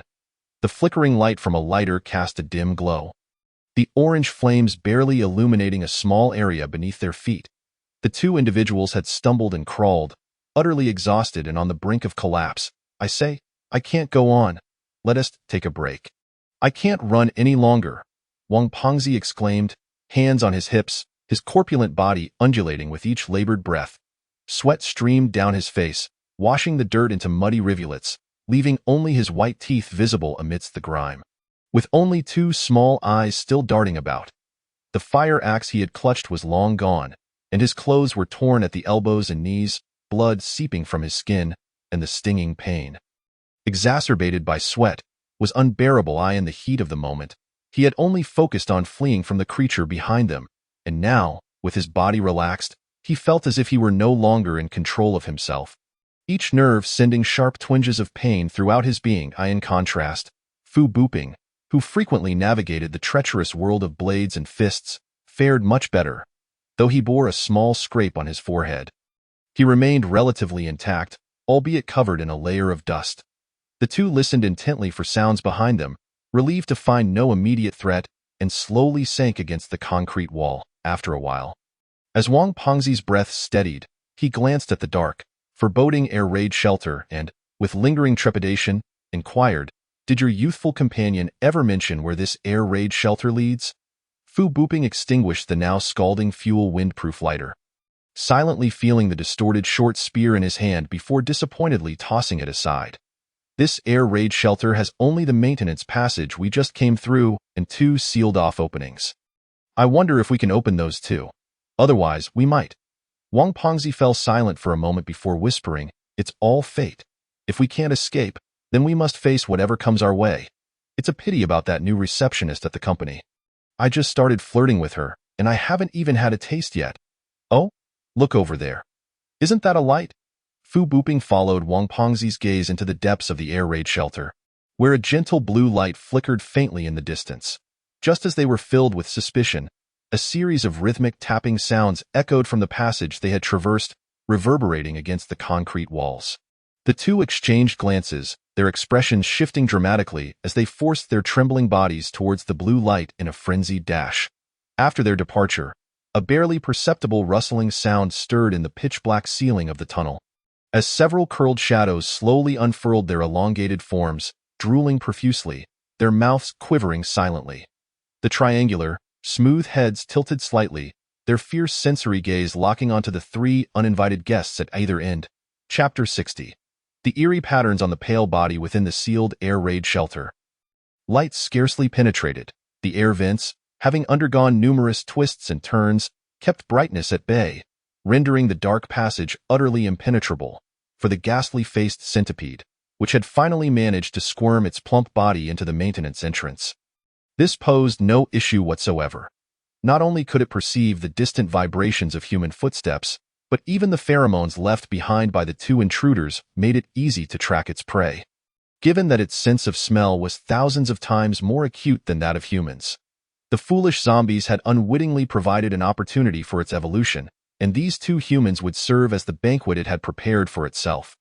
Thrumming excitedly along the cement path, the ghastly-faced centipede eagerly flicked its hooked mouthparts, blissfully unaware of the increasing number of sinister shadows lurking in the darkness above and on either side. As the scuffling noises from behind grew ever closer, the 2 fleeing individuals could hardly think of anything else, their eyes fixed solely on the approaching azure glow. The intense respiration caused the chest cavity to expand and contract incessantly, transforming the initially excruciating pain into a numbing sensation. A burning heat in the throat was accompanied by a hint of metallic sweetness. Uncertain of what lay within the ethereal blue glow, the prospect was still preferable to being blindly slaughtered by monsters in the pitch-black corridor. Ahead, the passage was enveloped in a soft blue starlight, wrapping around every direction. In the distance, 2 figures stood motionless amidst the interplay of light and shadow, resembling stone statues, with a large mass of twisted darkness looming ominously behind them. Wang Pengzi, drenched in sweat, felt an involuntary sinking sensation in his heart. Could this be a refuge for other survivors from the hospital? "Run! Run fast! There are monsters behind us." Wang Pengzi was astonished that the cry had escaped his own lips. "Stay right there, or you will die," a chilling voice echoed in the ears of the 2 fleeing figures. The palpable aura of menace saturating the air. Wang Pengzi, his round face squeezed and contorted by layers of fat, wore an expression of disbelief at such blatant disregard for his goodwill. A powerful force yanked at Wang Pengzi's arm. As Fu Buping, eyes wide with terror, grasped his companion and halted their steps a mere 7 or 8 paces from the 2 figures. Wang Pengzi stumbled a few steps before finally discerning the immobile pair before him. Standing atop a thick, living fungal mat were a man and a woman, both shrouded in a smooth, bizarre substance, their mouths and noses covered, rendering their ages and appearances indiscernible. The man was robust and towering, while the woman possessed an exquisite silhouette, each wielding a slightly curved long knife. Most terrifyingly, behind them squatted a monstrous creature, the size of a small hill, motionless in the shadows, its massive, bony head supported by stout forelimbs that rooted it to the ground. with only the subtle undulations of its body in the dim light revealing its vitality. The two exchanged glances. They were indeed trapped between a rock and a hard place, and it seemed death was imminent. Uncertain why the two prey remained still, a dangerous scent infiltrated the perception of the ghastly-faced centipede. Hesitantly, it raised its upper body, roaring as it unleashed its intimidation toward the looming threat. An even more disquieting shriek resonated throughout the corridor. As shadowy figures unfurled, encircling the ghastly-faced centipede like wolves preparing to pounce on a sheep. The already chilled Wang Pengzi and Fu Buping turned pale, utterly oblivious that they had been dancing amidst a throng of monsters. Kill! With the utterance of a cold male voice, several grotesque giant rats surged forth, launching an assault on the vigilant, ghastly-faced centipede. The 3-meter-long aberration sank its sharp teeth into the centipede's crimson shell, tearing through flesh and eliciting a foul stench as yellow-green blood gushed forth. The creature writhed in agony, its shell glowing ominously, releasing vast clouds of paralyzing gas, hoping to delay the onslaught and escape at the earliest opportunity. Unfortunately, it was up against beings that had long thrived on a planet filled with lethal gases, preying on various monstrous creatures. The paralysis gas proved ineffective as even more slightly smaller aberrations lunged forward. Biting and tearing at the centipede's body with all their might, a deep, guttural roar erupted from its throat as the hill-sized giant frog aberration extended its massive triangular head, a gray shadow streaking across the space to collide with the ghastly-faced centipede's head. Liquid splattered, creating a gaping hole the size of a bowl, crimson fragments of shell encased in mucus trickling down, while silver-gray shadows writhed within the pulsating brain matter. Zhaizha, witnessing the ghastly-faced centipede succumb to unconsciousness, prepared to implant the larval creature, octopus bug, within it when a voice echoed in the space, the Queen's psychic command. The gene fluid harmonized by the Queen, combined with the evolutionary fluid within the mutated creature, could surprisingly endow ordinary individuals with the ability to command aberrations. This revelation was indeed a delightful surprise.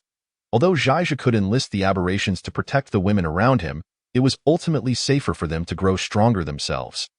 After all, even the most careful plans could go awry. You two stay here. Moving will mean death, Zhaizha coldly instructed the two sprawled individuals. They appeared decent enough, and he intended to assess their worth later. His future plans would require capable hands, and they might indeed prove to be valuable allies. Wang Yunhai and Fu Buping, now resembling two lifeless figures, trembled as they observed a dozen ferocious monsters hoist the near-dead ghastly-faced centipede. Following two armored figures clad in black deeper into the passage. Perhaps due to a trick of the light, did that woman truly have a tail? They exchanged horrified glances and cried out in unison. Big brother, could we have some water? In the center of the fungal mat, a haze rose, and within a circular evolution pool, silver gray and blood red swirled together, revealing the delicate form of a woman amidst the boiling liquid.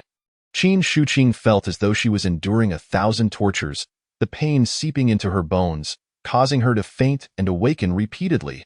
In her blurred consciousness, her entire body felt as if it were ablaze, accompanied by an unbearable itch that burrowed deep within. After roughly 10 minutes, all suffering dissipated like the wind, replaced by a tingling comfort that made Qin Shuqing sigh in relief.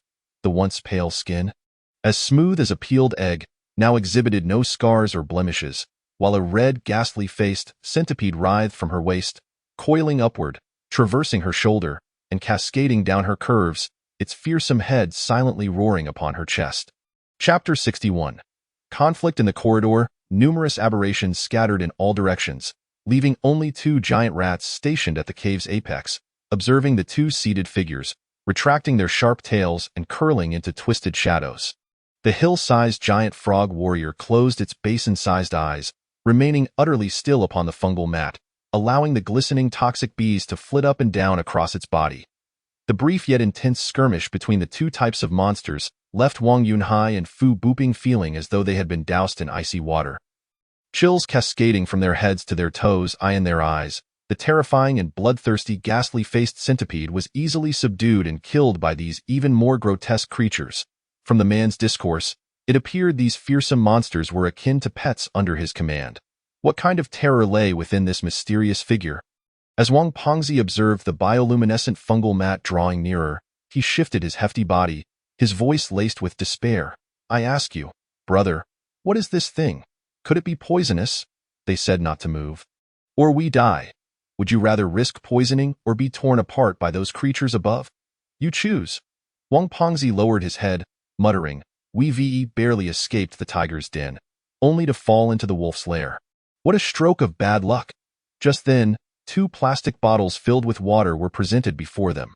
As their astonished gazes turned, a mysterious woman, cloaked in dark, gleaming armor, silently approached their side. She scrutinized them from above, placing down the water bottles, then swaying her hips as she turned to depart, her unusually long tail swaying gently behind her. The shadow of her hood obscured half her face, revealing only the pale skin illuminated by the soft blue glow and her blood-red lips. Wang Pengzi snatched a water bottle, guzzling it down, and upon finishing, his eyes widened in disbelief. The water was astonishingly cold. Half an hour later, Zhaizhe left the majority of the aberrations in the air raid shelter to guard Wenjie and Shangxia, taking Qin Shuqing, Huang Dan, and Wang Pengzi to the base of the maintenance passage's vertical shaft. Wang Pengzi and his companion appeared decent, aligning with Zhaizhe's requirements for future plans. Hence he agreed to assist in rescuing the nurses still in the ICU. Of course, should they harbor any ill intentions in the future, Zhaizhe would have no qualms about transforming them into hosts for the aberrations. As for Qin Shuqing, having just acquired her own pet, she could hardly contain her excitement and insisted on accompanying Zhaizhe to witness the prowess of her creature. To achieve her aim, Qin Shuqing was willing to sign a series of unequal treaties with Zhaizhe, including but not limited to obligatory mentorship. Despite his futile attempts to dissuade her, Zhaizhe could only endure her youthful enthusiasm and consent. The iron plate at the entrance of the maintenance passage had been lifted. Fortunately, the ghastly-faced centipede had left its scent lingering at the entrance and walls, effectively deterring the majority of ordinary zombies, resulting in only a few tumbling down from the opening. Before Qin Shuqing could summon the ghastly-faced centipede, Huang Dan transformed into a streak of ethereal light, swiftly dispatching a dozen dismembered zombies. Watching Huang Dan proudly flaunt her accomplishments before Zhaizhe, Qin Shuqing stomped her foot in frustration, a displeased huff escaping her nostrils. Zhaizhe, understanding her sentiments, gently patted her shoulder, teasingly whispering, "She has the intellect of a 7 or 8-year-old. Why bother arguing with her? There will be plenty of opportunities for you to take action once we are outside." Why the rush? Wang Pengzi and Fu Buping, taken aback, had not anticipated that this seemingly delicate and somewhat foolish-looking woman, female, was, in fact, quite the formidable character. The journey to the ICU observation building was remarkably smooth. Several evolved mutated zombie leaders lay lifeless, while ordinary zombies, confronted by the nearly evolved Ghostface centipede summoned by Qin Shuqing, fled in terror without a hint of resistance. On the second floor of the ICU, nurses including Tong Yin were devastated by the news of Dr. Luo Feng's demise, collapsing into each other's arms in inconsolable tears. After all, they had been longtime colleagues, and amidst the catastrophe, they could not escape this fate. Evoking a sense of shared sorrow, fortunately, Fu Buping and Wang Yunhai arrived with good news. Despite their reservations about the man and 2 women who accompanied them, as long as they kept their mouths shut, there was hope for survival. The recent appearance of the Ghostface centipede had already driven the zombies downstairs to other areas, allowing the group to tidy themselves up before boldly opening the long-closed heavy metal door. No matter how formidable Jiang Yanan's mantis zombie was, it had only recently evolved once and lacked the capability to confront a dense horde of corpses. Observing the team burdened with numerous medical supplies, Jiang Yanan decisively ordered her group to change direction and evade the zombie swarm under the cover of the mantis zombie. At that moment, Jiang Yanan's squad was taking refuge in a storeroom piled high with debris, catching their breath when they suddenly noticed the metal door across the way swing open. The first to emerge were Chai Zhe and Qin Shuqing, the latter brimming with excitement, perhaps overly pleased with her Ghostface centipede. Tugging at Chai Zhe's clothing and struggling to suppress her laughter, Chai Zhe permitted her exuberance, though a glint of coldness occasionally flashed in the corners of his narrowed eyes, surveying the storeroom's window nearby. Following them were Fu Buping and Tong Yin, along with a few disheveled and weary nurses. Tong Yin and the nurses bore swollen eyes, their steps unsteady, their faces streaked with tears, evoking deep sympathy. Displeased with the dust covering him, Fu Booping stripped off his clothing, revealing a body adorned with eerie tattoos, and comforted the sobbing Tong Yin in hushed tones. Director Jiang, the individuals over there seem rather suspicious. The man in front is tugging at a female colleague who is resisting. The man behind does not appear trustworthy either, adorned with strange tattoos, and he is holding on tightly to the nurse, not allowing her to move. Jiang Yanin, known as the Iron Lady of Yanhai City, could not abide men who bullied women, especially in this apocalypse where everyone was on edge, necessitating unity and cooperation. From her fiery red lips escaped a few icy words. Chapter 62. The submissive Jiang Yanin in that instant, several figures from the storeroom shot out like lightning, and Chai's expression darkened with grave concern. He had long suspected that someone was observing their every move from within the storeroom, but he never expected these individuals to wield firearms, such lethal weapons. The four who emerged wore black, tactical uniforms, reinforced with robust bulletproof vests, each gripping a standard-issue pistol equipped with a silencer. They moved swiftly, forming a tactical formation to encircle Chaija and the others, their dark gun barrels steadily aimed at those who had just stepped out of the metal door. "Police! Don't move! Anyone who dares to move, I will shoot on sight. You there, the one with tattoos, quickly put your hands on your head and squat down. As for the ladies, congratulations, you are now safe. Please retreat into the room behind us immediately." The lead officer barked with a low, commanding voice that, despite its volume, carried an undeniable authority. Fu Booping, glancing at the dark gun barrels with a mix of amusement and disbelief, exchanged a silent look with the stoic Chaija, obediently raising his hands in surrender. His once pristine skin, now marred by crimson, grotesque insects, seemed both sinister and alluring. Once the ghost-faced centipede transformed into a human summon, its accumulated mysterious essence was entirely depleted, rendering it incapable of evolving again in the near future, a fact that filled it with dissatisfaction. Facing the ordinary zombie horde, the only urge of the ghost-faced centipede was to vent its pent-up frustration. Qin Shuqing, already a rare beauty, now exuded confidence with her ability to summon aberrant creatures, enhancing her allure to an extraordinary degree. This enchanting beauty not only stirred Chaija's desires but also captivated the attention of the nearby young men. Perhaps incited by Chaija's calm, fearless demeanor or the opportunity to let loose in this chaotic world, one of the officers, brandishing his pistol, charged at Chaija while spewing vulgarities. "Are you deaf? Did you not hear our captain's orders? Keep your distance from the beauty, or do you wish to die?" Chaija furrowed his brow, somewhat annoyed by the other's reckless behavior. Just as the officer's hand reached for Chaija's shoulder, he calmly stepped back, swatting the officer's hand away and retorting, "Why resort to violence when words suffice?" With a resounding slap, the officer felt a sharp pain shoot through his hand, followed by a searing swell. To his astonishment, he had sustained an injury from that single encounter. Qin Shuqing could not contain her laughter, a soft chuckle escaping her lips. Humiliated before the woman he admired, the officer's eyes burned with fury as he gripped his gun tightly, pointing it unhesitatingly at Chaija's head. His finger rested on the trigger, ready to unleash a deadly bullet with the slightest pressure. In that critical moment, Chaija keenly sensed the surge of malice from his adversary. Igniting an unquenchable fire within him, in a flash, he sidestepped, his body twisting as he swiftly closed the distance between them. Before the officer could react, Chaija delivered a kick with the force of a tempest. The sound of a dull thud resonated as the officer was propelled backward, crashing to the ground several meters away, groaning in pain, his weapon slipping from his grasp. At that moment, Jiang Yanin, concealed within the storeroom, witnessed the entire spectacle. She had never anticipated that this man possessed such lethal prowess, striking down a representative of the government. Anger surged within her, and in a fleeting moment, she issued a command.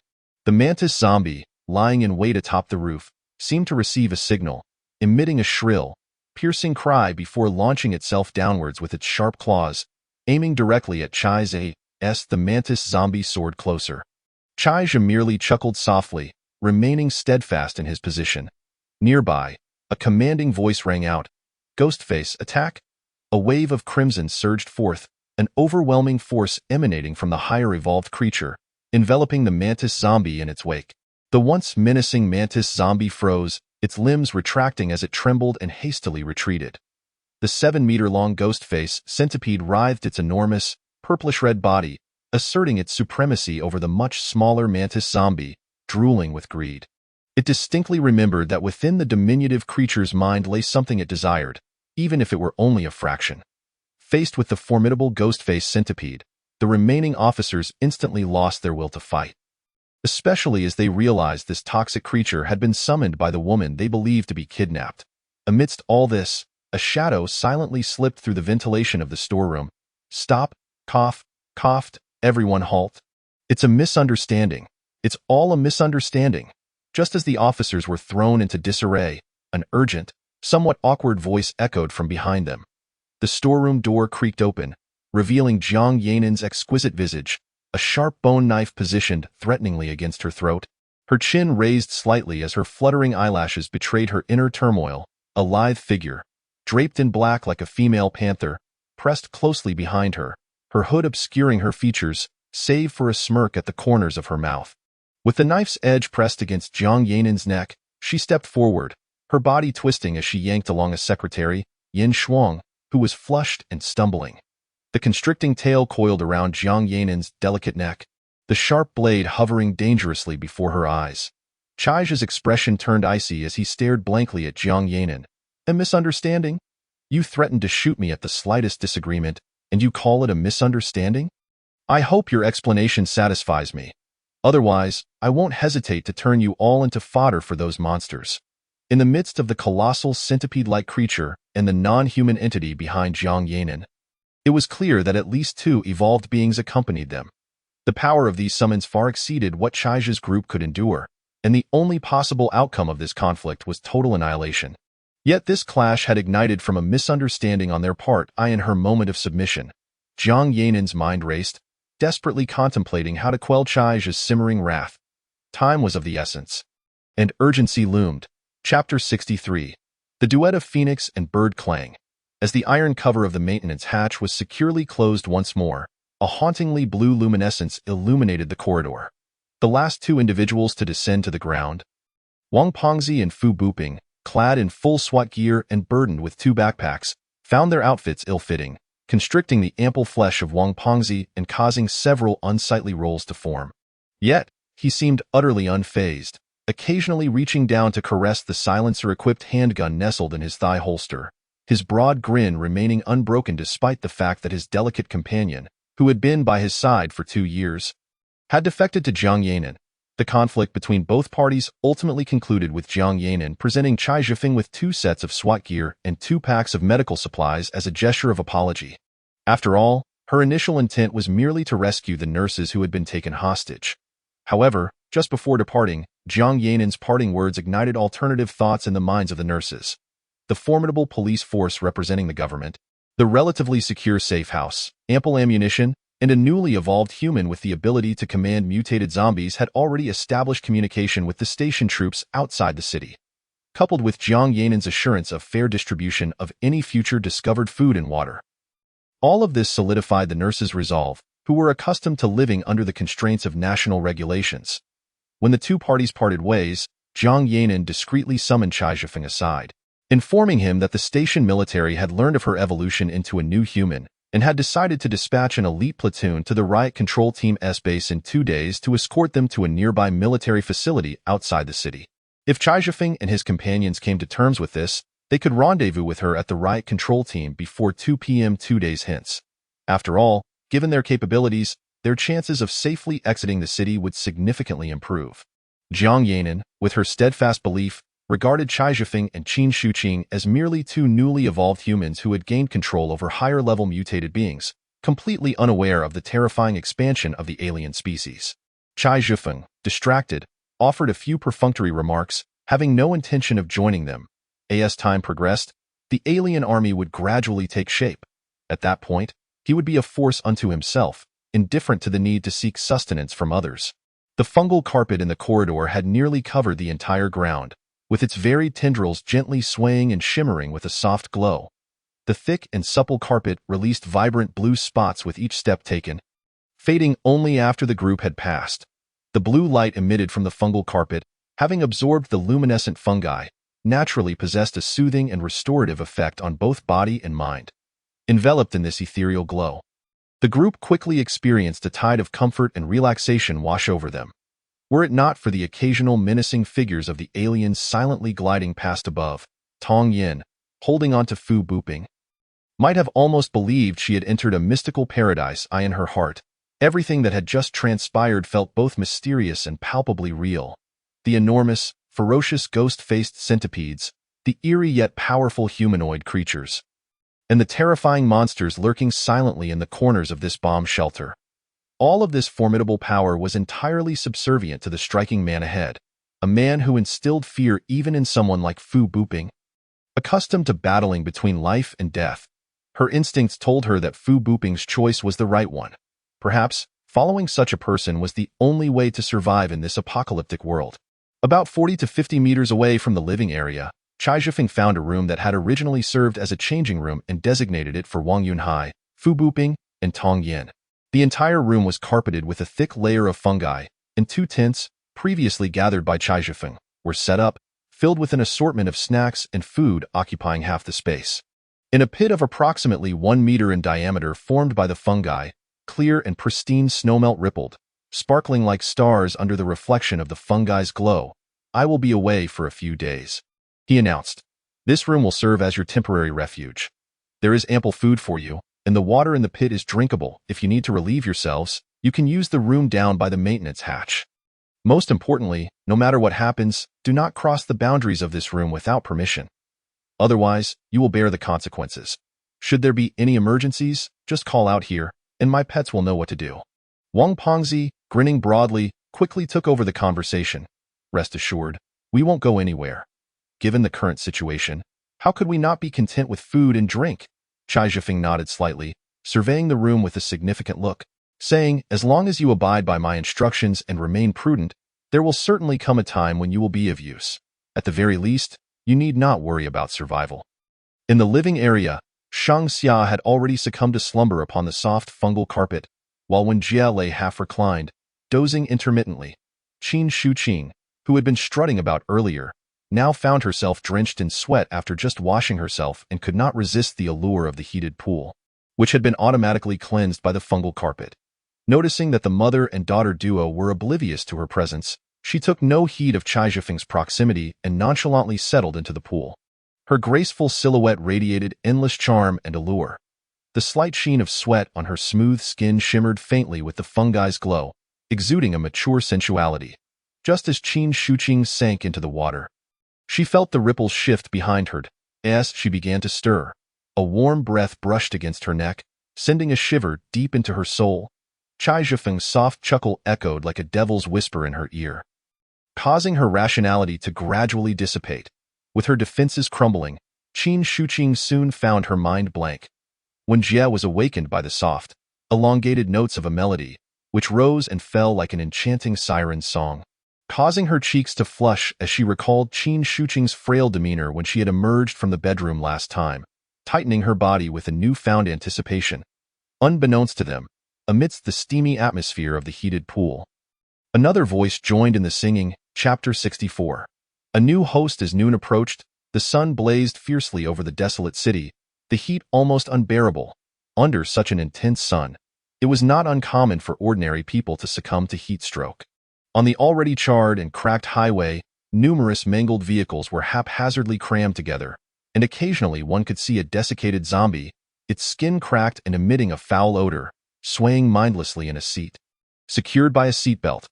Within the buildings on either side, one could occasionally catch a glimpse of the swift silhouettes of evolved zombies, like mantis zombies, continuously searching for survivors who hid in corners, clinging to a sliver of hope. Of course, there were rare instances of bold survivors hunting regular zombies, scavenging for any food or water they could find. On the 3rd floor of a residential building, Chai Zhifeng took a long sip of ice-cold soda, rolling the condensation-coated can across his face, and let out a contented sigh.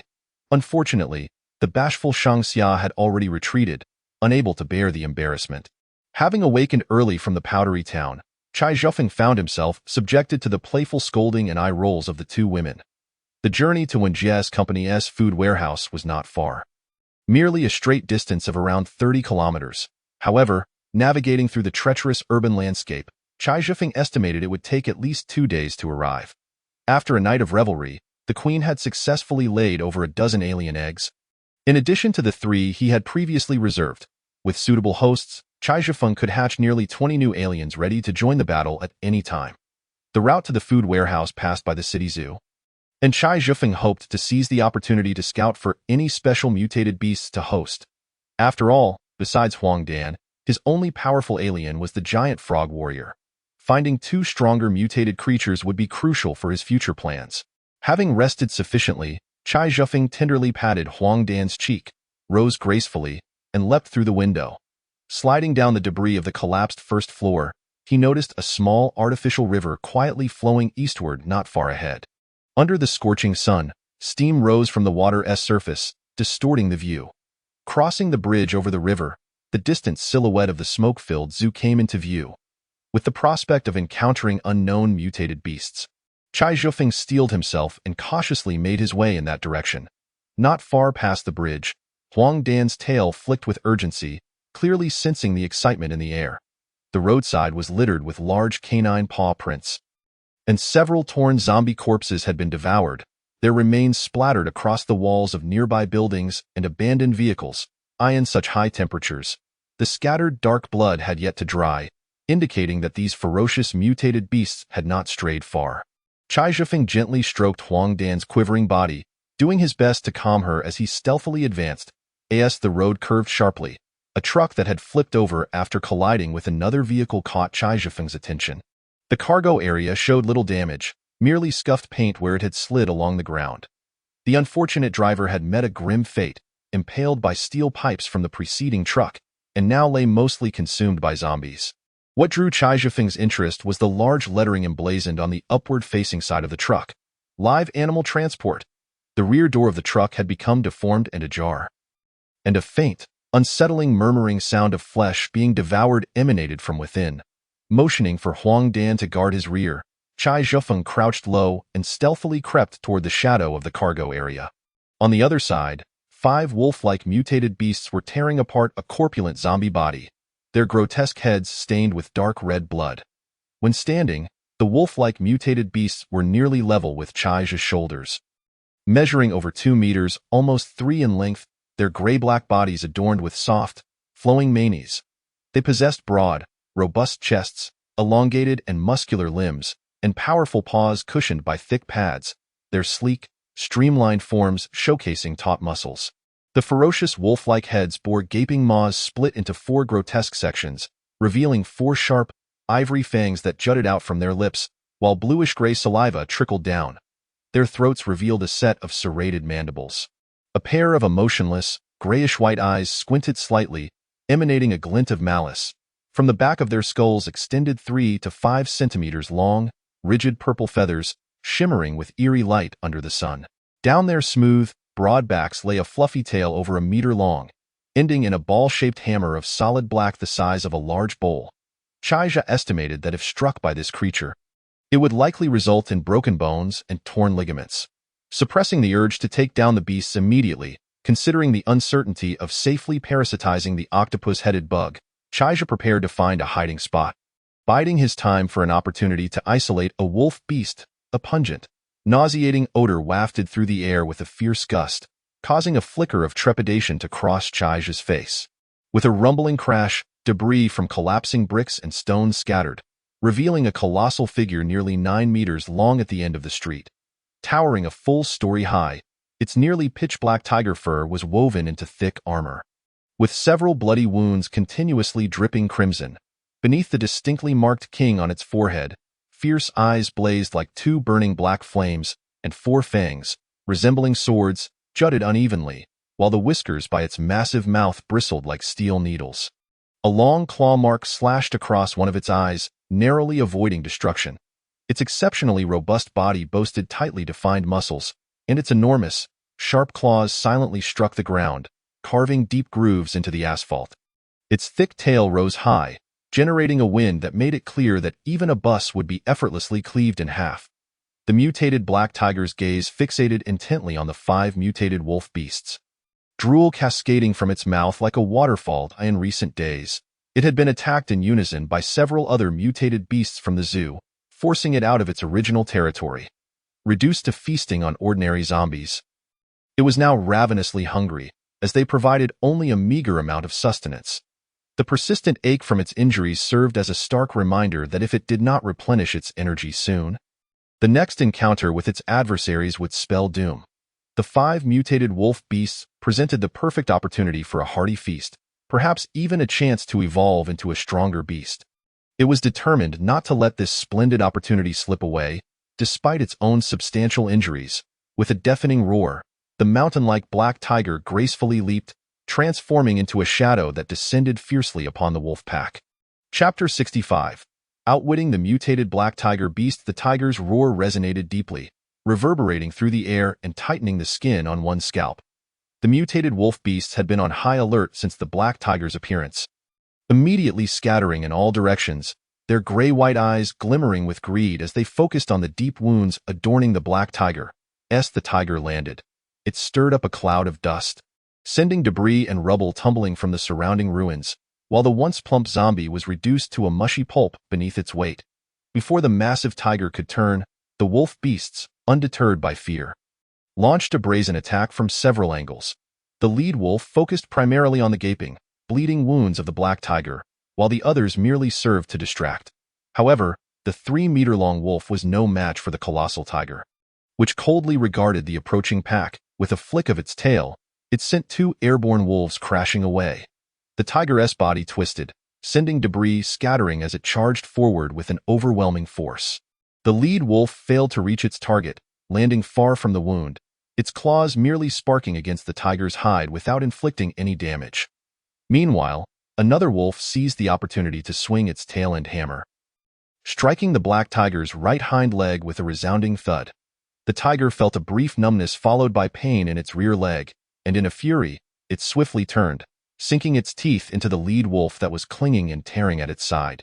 In the gaping maw, its ivory fangs sank deep into the wolf's abdomen, and with a powerful shake of its massive head, the spine of the lead wolf was swiftly severed, leaving it gasping for breath as it collapsed. Among the remaining 4 wolves, 2 struck by the tiger's tail bore visible indentations in their muscles, their gaping maws dripping with dark crimson. Once agile bodies were now sluggish, and as they circled the massive tiger, they exhibited clear signs of hesitation. The death of the lead wolf did not instill fear in the remaining beasts. Instead, it ignited a fierce resolve among them. The 4 wolves coordinated their efforts, with 2 of the injured ones lunging toward the tiger's neck, desperately tugging at its dense fur, while the other 2 targeted the wounds on its back, continuing the assault left unfinished by their fallen leader. The wolf that had been delivered to the tiger's jaws seemed to catch the beast off guard. With a swift motion of its forepaw, the tiger swatted one wolf aside as if swatting a fly, sending it crashing against a crumbling wall. The 3-meter-long wolf fell with a dull thud, lifeless. Just as the tiger swiped at the airborne wolf, the remaining wolf seized the opportunity, lowering its head and launching the 3 sharp purple feathers from the back of its head towards the tiger's face. The black tiger, admiring its handiwork as it gazed at the downed wolf, was suddenly struck by a searing pain point. One of the purple feathers, measuring 4 to 5 centimeters long, had embedded itself deeply into one of its intact eyes, plunging it into darkness. The feather appeared exceptionally sharp, penetrating even the tiger's armored hide, while the other 2 grazed its nostrils. The purple feathers glimmered, and a faint grayish-white mist began to seep into the tiger's body. Accompanied by a tingling itch, enraged by the loss of its eye, the black tiger erupted with fury, seizing the wolf that had launched the feather in its claws and crushing it into the ground, turning it into a bloody pulp. In a furious twist of its massive form, the 2 wolves that had previously clawed at its wounds howled in agony as their bones cracked, writhing on the ground before becoming still. In a fit of rage, the black tiger's remaining eye blazed with fury, lifting its massive form as it prepared to stomp down on the 2 incapacitated wolves. With a resounding crash, a shadow struck the already swollen face of the tiger, causing minimal harm but delivering a considerable insult. The black tiger sensed that it was indeed an ill-fated day. Not only had it been wounded and driven from its den by several evolved beasts, but it had also lost an eye to a few mere karami. Just as it pondered how to release its pent-up frustration, yet another fool dared to provoke it, as if mistaking a bag of beans for mere fodder. As the dented gas canister clattered on the ground, a distant figure slipped into a nearby factory. With a roar, the agitated black tiger disregarded the incapacitated wolves and leaped after the figure. The remaining 4 wolves, barely clinging to life, stared blankly, their bodies battered and bleeding, as they vaguely perceived the approach of several 8-legged monsters. The factory ahead was small yet sturdy, with thick beams and columns. One of the few intact structures in the vicinity. Inside, 2 large cranes loomed, with steel chains as thick as arms dangling precariously from solid hooks above. This was the cage that Chaija had chosen to subdue the black tiger.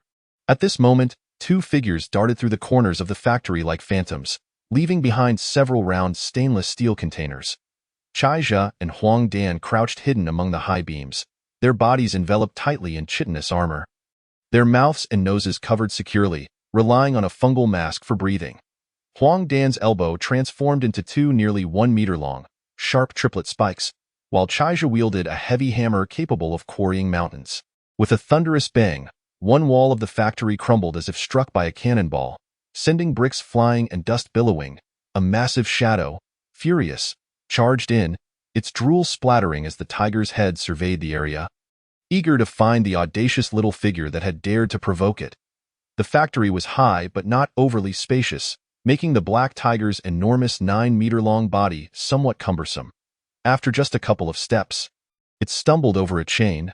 A metal bucket tethered to the chain fell with a deafening crash. Startled, the tiger recoiled as the sound of metal clashing echoed again, with another chain ensnaring it. The stout iron chains are insufficient to restrain the colossal black tiger. They merely serve to momentarily hinder its movements. The true lethal weapon lies within those stainless steel containers nestled in the corners. These vials of ether were discovered by Chaija during his departure from the hospital, specifically prepared for such formidable evolved beasts. Just as the black tiger finds itself entangled in the chains, a few circular containers stealthily roll to its feet. A transparent gas, sweetly scented, gradually wafts into the air, swiftly enveloping the black tiger. Finally freed from the vexatious bindings, the creature suddenly experiences a disorienting dizziness. As circles begin to dance in its solitary eye, Chapter 66. The artistry of deception. The sun gradually descends towards the western horizon, casting its final rays upon the desolate ruins of the city. Draping it in a golden veil, the shattered glass of high-rise windows reflects the sanguine sunset, heralding the impending night that shall belong to merciless marauders. Within a matter of hours, the horde of zombies lurking in the city's shadowy corners will reclaim their dominion, hunting and slaughtering any creature that can be devoured. 2 Disheveled figures, covered in grime, emerge in a narrow alley, leaning against a moss-covered, weathered brick wall, gasping for breath. 1 is a man with a tall stature, dark skin, and a ruggedly determined visage, his eyes brimming with resolve. A long canvas bag is slung across his back, and he grips a crowbar, his clothes stained but unable to mask the innate sense of security he exudes. The woman, petite and dust-covered, possesses a serene beauty, her hair tied back in a ponytail with a simple rubber band, and she carries a children's backpack adorned with cartoon characters, nestled close to the man. Breathing rapidly, "Husband, the sky is darkening. We cannot continue on this path. We must quickly seek a safe refuge, for soon those wretched zombies will emerge in droves." As she speaks, she retrieves half a bottle of water from her backpack. Taking a small sip before offering it to the man, he takes a swig and caps the bottle, sweat tracing rivulets down his forehead. He glances at his watch, surveying their surroundings before declaring, "Let us proceed." Not far ahead lies an old neighborhood slated for demolition, which should have been sparsely populated prior to the virus outbreak. We can find a room to rest until dawn when we can resume our journey. The distance from the alley to the dilapidated neighborhood is not great, yet misfortune strikes as several zombies, seeking refuge from the sunlight, have congregated in the shaded area of the alley. Fortunately, having gained some experience in dispatching zombies along their journey, the couple manages to eliminate a few, though they are left utterly exhausted. Their already soiled clothing is soaked in sweat and the crowbar slips from their grasp. They collapse in a corner. Their once vibrant faces now pallid, marked by fatigue and unyielding despair. The woman, her eyes dry, gazes forlornly at her husband. "Darling, I have no strength left. Who knows how many zombies lurk ahead? I am but a burden. Perhaps you should go on alone and find a suitable place, then return for me." The man remained silent, instead bending to tear a rag from the head of a decapitated zombie, wiping the blood from his trembling hands before firmly gripping the crowbar once more. He then leans down and drapes the woman's arm over his shoulder, wrapping one arm around her slender waist to hoist her up. Seeing the determination in her husband's eyes, the woman refrains from further protest, gritting her teeth as she attempts to take a step forward. Suddenly, a creaking sound emanates from the second floor, and a window opens slightly. An elderly woman, her hair as white as snow, extends her hand through the narrow opening, beckoning them. "Hey, you too! Quickly come over. Do you see the small door on the roll-up gate? My husband has gone down to help you open it." Exchanging glances brimming with excitement and surprise, the couple swiftly follows the old man to the second floor, finally encountering the elderly couple within the room. The air is thick with the scent of mosquito coils, perhaps due to the dampness, making it somewhat suffocating. The elderly couple, both in their 70s, appear robust and amiable, radiating a warmth that immediately engenders affection. Noticing the weariness etched on the couple's faces, they hastily bring chairs for them to sit and pour a large bowl of clear water from a kettle on the table. Observing the couple hesitantly lifting the bowl, the elderly woman gently encourages, "Drink up. We have a deep well in our backyard, and my husband and I have always relied on well water. It's perfectly safe." The old man downs a bowl of water in a single gulp, revealing a few sparse yellowed teeth as he smiles. The couple finally drinks their fill, a refreshing coolness cascading down their throats, extinguishing their inner heat and discomfort. The woman wipes her lips and scans the room before turning to the elderly lady, inquiring, "Madam, is it just the two of you here? What about your children?" The elderly woman shakes her head mournfully, glancing at her hunched husband in the corner, and replies with a bitter smile, "We were on the brink of demolition. After receiving compensation, our children moved away. They promised to return for us once the house was torn down, but instead, the virus arrived first. We have lost contact with them. Even if they are alive, they likely cannot concern themselves with us. If it weren't for my husband's habit of stockpiling food, we might have starved." The woman gazes curiously at the frail old man, exclaiming, "They say that older ginger is spicier. It seems your husband's life experience has truly saved you. Once government aid arrives, you will have better days ahead." The elderly woman waves her hand lightly, her face crinkling with laughter. "Oh, my dear, we haven't hoarded much. I admire the bond you two share. Why not stay with us? Though our provisions are limited, we can manage a porridge or two, but I wonder if we can hold out until the government arrives." Sigh. After drinking, the man, who has been silent with his head bowed, finally speaks, his voice like an echo from the depths of despair. "You should keep the food for yourselves. You two old souls are better off passing on sooner than later. Why waste resources?" The woman chuckles, her gaze fixed on the suddenly pale elderly lady, and replies softly, "Madam, as the old saying goes, a woman must adhere to her husband's wishes. If my husband insists, I, as his wife, must comply. I apologize for the inconvenience." As she speaks, she pulls a large fruit knife from her children's backpack.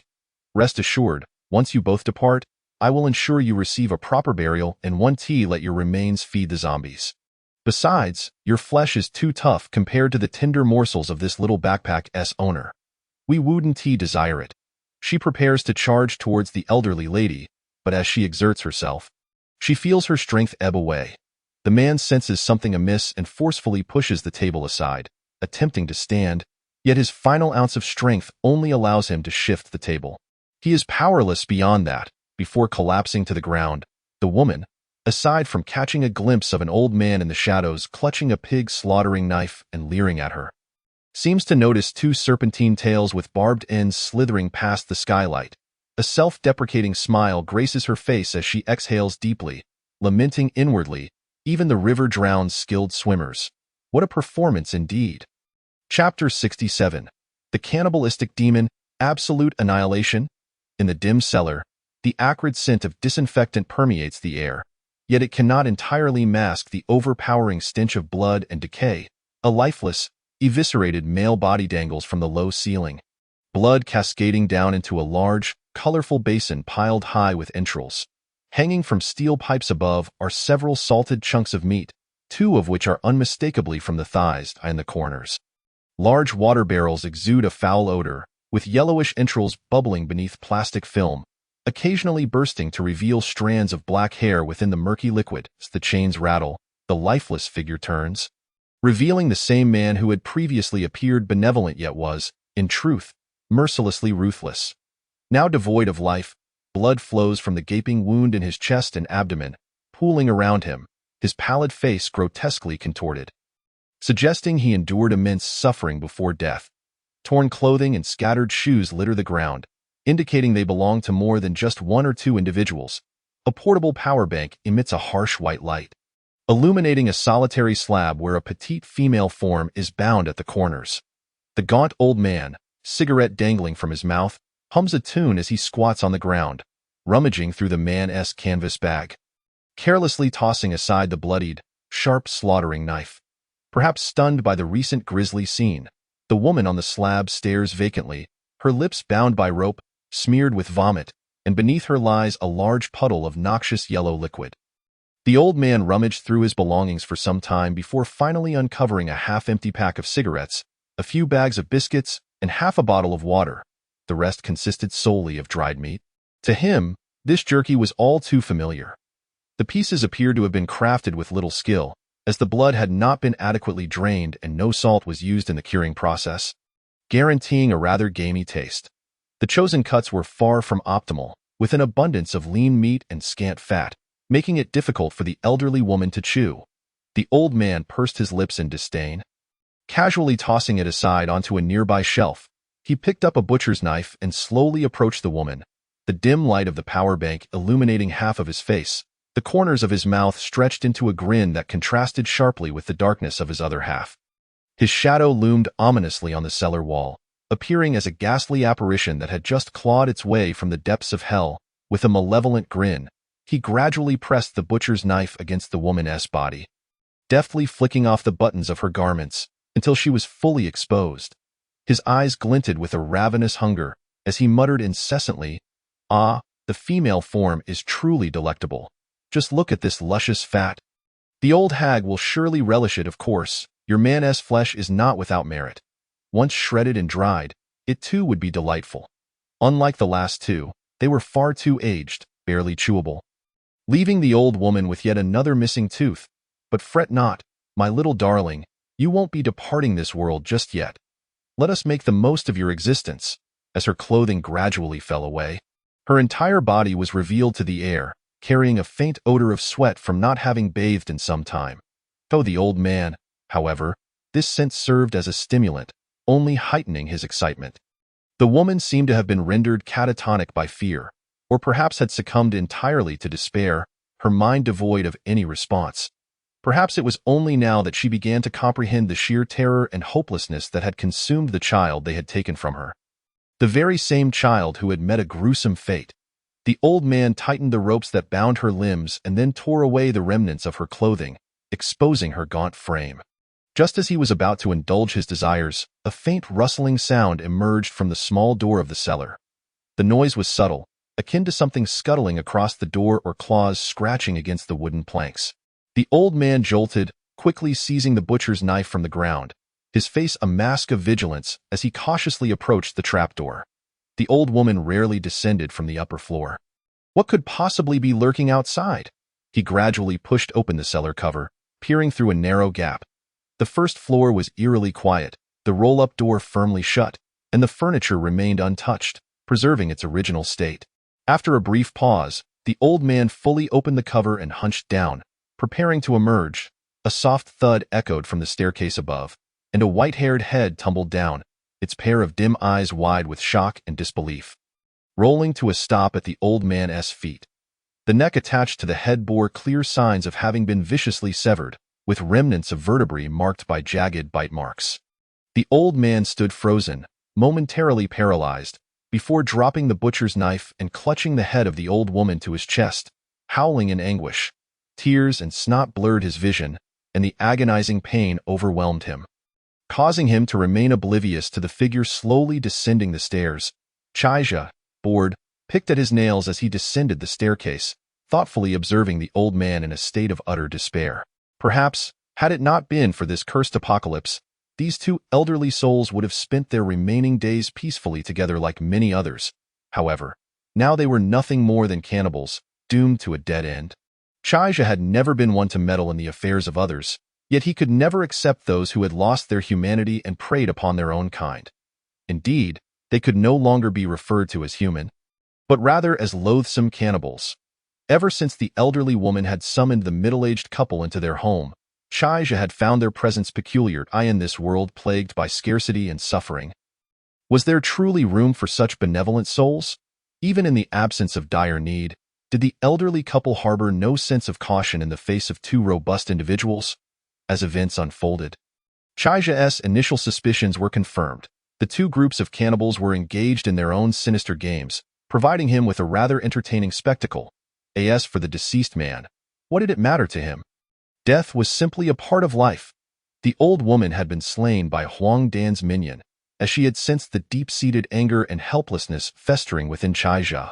For the guardian, whose sole duty was to ensure the host's happiness, it was only fitting to punish those who had angered him.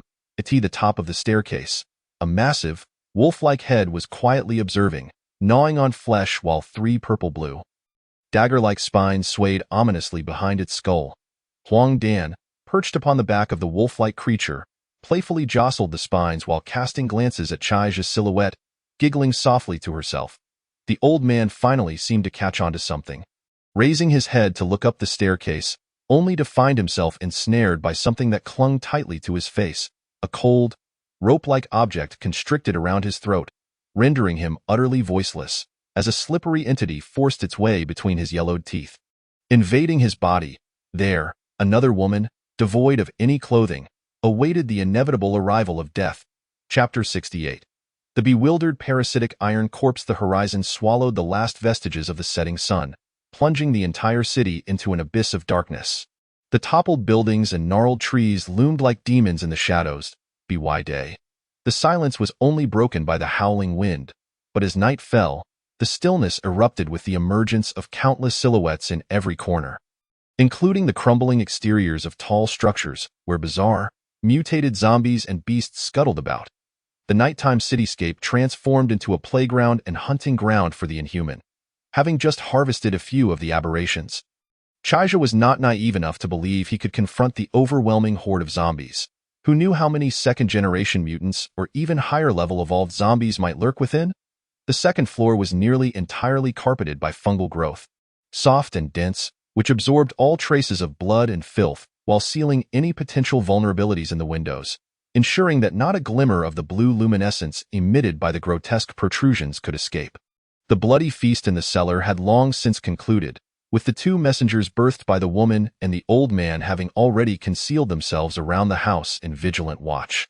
Only a wolf-like aberration remained, gnawing on a thick, sturdy thigh, puncturing it with its inner fangs as if it were a post-meal dessert. However, for this creature, measuring over 4 meters in length, the thigh held little distinction from the beef jerky we might consume. The wolf-like worker's physique resembled that of a giant rat aberration, but it appeared more robust and agile. The most notable difference lay in its head, where a long, protruding snout bore a closer resemblance to a wolf's muzzle, and the teeth within its mouth appeared denser and more curved inward.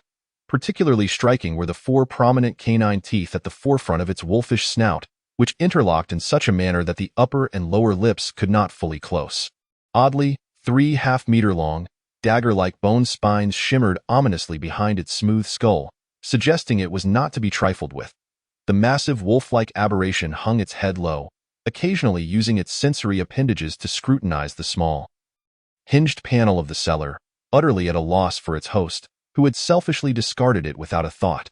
Upstairs, Chaija hastily consumed a couple of boxes of milk and a few pieces of bread.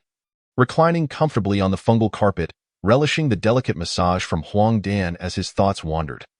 This venture was not solely to inspect the food warehouse of the Wenjie Company. The primary objective was to retrieve a few individuals to facilitate the execution of a plan he had meticulously devised. The nearest and most crucial of these individuals was located less than 3 kilometers away. He would have the chance to reunite with this old friend by morning, assuming she had not met an untimely demise in the initial chaos of the virus outbreak. Upon their reunion, Chaija intended to astonish her, as he had already selected a mysterious gift for her. After days of dedicated effort, Huang Dan had accumulated considerable experience in attending to him. Her touch perfectly balanced in pressure. The bony hood behind her head had long since receded, revealing a mane of silver hair and a face both enchanting and mischievous, adorned with a satisfied smile. Her watery, peach blossom eyes held only the reflection of Chaija, while the scent emanating from his body acted as a potent aphrodisiac for her. With the intellect of a child, she remained blissfully unaware of how to quell the burning urgency within her heart. Resorting instead to pressing her curvaceous form against Chaija, incessantly grinding against him. The dark chitinous exoskeleton gradually became translucent, revealing a delicate, pale figure. Several streets away, in a large shopping mall, the changing room of the fifth-floor artificial ice rink housed 4 young men, robust yet looking exceedingly haggard and weak, leaning against the door as they took shallow breaths. Even though they were the only living souls occupying the otherwise deserted rink, they clutched their blood-stained ice hockey blades tightly. As professional hockey players, they should have been celebrating a hard-fought victory on the night of the viral outbreak, ready to indulge in revelries at a pre-booked hotel with their admirers, basking in the camaraderie of life. At the onset of the viral outbreak, the originally small hockey team, comprising 7 or 8 robust players, swiftly cleared the sparsely populated rink with their formidable physiques and the experience amassed from years of on-ice collisions. Clad in helmets and wielding their skates, they soon found themselves overwhelmed in their haste to break through the encirclement. They realized that escaping was an impossibility in the face of the relentless tide of zombies. After several futile attempts to locate an escape route, they suffered the loss of 3 or 4 companions. In the days that followed, their supplies of food and potable water dwindled perilously low. If they did not devise a plan soon, they would succumb to starvation before they could even contemplate a breakout. The 4 exchanged glances, and the player closest to the entrance licked his cracked lips, about to utter something when, boom! A deafening crash echoed through the air as a massive hole was smashed into the once sturdy brick wall of the locker room, through which a thick, dark arm, as wide as a man's waist, reached in. With a mere swipe, a hand larger than a fan ensnared the player as if he were a chick and then vanished from sight. The remaining 3 were left pale-faced, scrambling frantically to distance themselves from the gaping hole, desperate to escape. Soon, the rink was filled with the sounds of tearing flesh, gnawing, and satisfied grunts. The trio huddled silently in a corner, their eyes fixed on the breach in the wall, silently pleading for whatever creature had devoured their comrade to leave promptly. Based on the arm they had just witnessed, they knew that attempting to flee would be tantamount to a death sentence. It seemed that the heavens were indifferent to their silent prayers, or perhaps even infected by the virus themselves.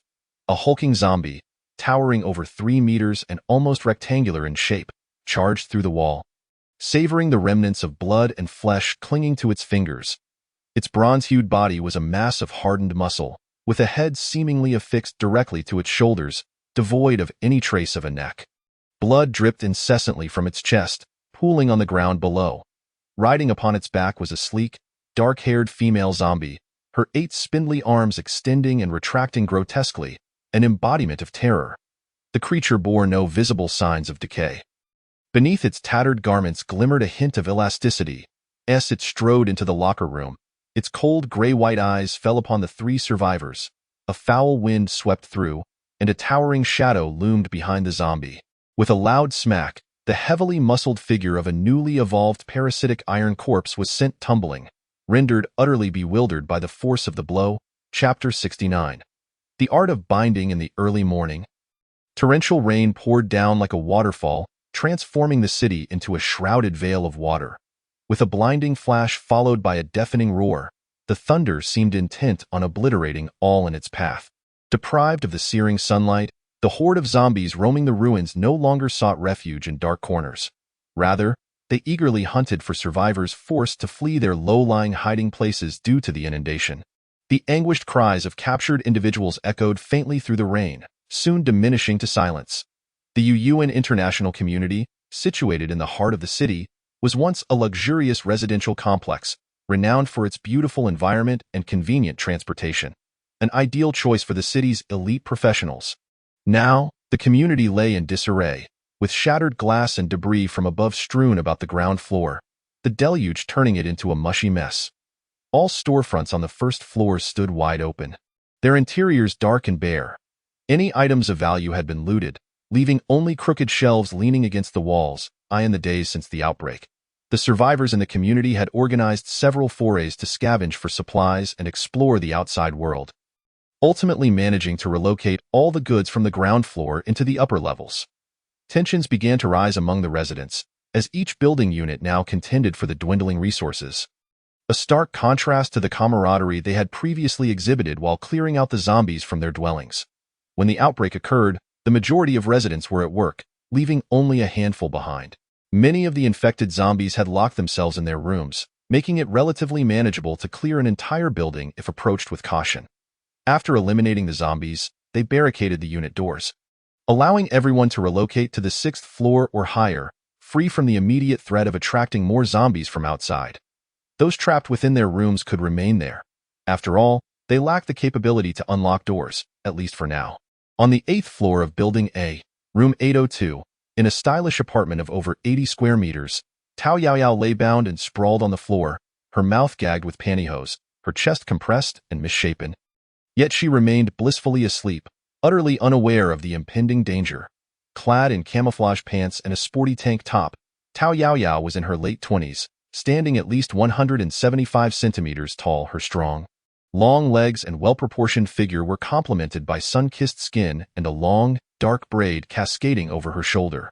While her curves might entice many, a discerning eye would discern the formidable muscular strength concealed within her seemingly slender frame. As the chief engineer aboard a 100,000-ton nuclear-powered cargo vessel, she was no stranger to tempestuous seas and fierce battles, having faced down both marauding pirates and earth-shattering storms, traversing perilous lines of life and death. However, now she lay defenseless, awaiting the fate that the ravenous men in the room would bestow upon her. On the coffee table, a steaming pot of instant noodles simmered atop a mini-gas stove. As 3 men sat on the sofa, each hunched over a large bowl, devouring their meal with fervor, the fragrant, crimson broth wafted enticingly through the air, while the glistening, chewy noodles were continuously slurped into their mouths. Surrounding the sofa, 4 or 5 men and women of various ages huddled in a corner, their stomachs growling as they watched the dwindling noodles, swallowing hard in anticipation. A burly man with a mohawk finished the last bite of noodles, scraped his teeth with his fingers, and glanced sideways at his fat companion. "Tu Fei, that girl on the floor is your sister. Aren't you worried she might cause you trouble later?" The man dubbed Tu Fei wiped the beads of sweat from his forehead, blinking his beady eyes as he glanced at Tao Yaoyao, nonchalantly replying, "Her surname is Tao, mine is Liao. Just because my late father married her troublesome mother doesn't mean we're siblings. She doesn't even have the right to act like a big shot." Another man, resembling a human fortress, tossed aside his empty bowl and lit a cigarette, reclining against the sofa's backrest. He gestured towards the corner where the others were gathered. "Come over here, this pot of broth is for you."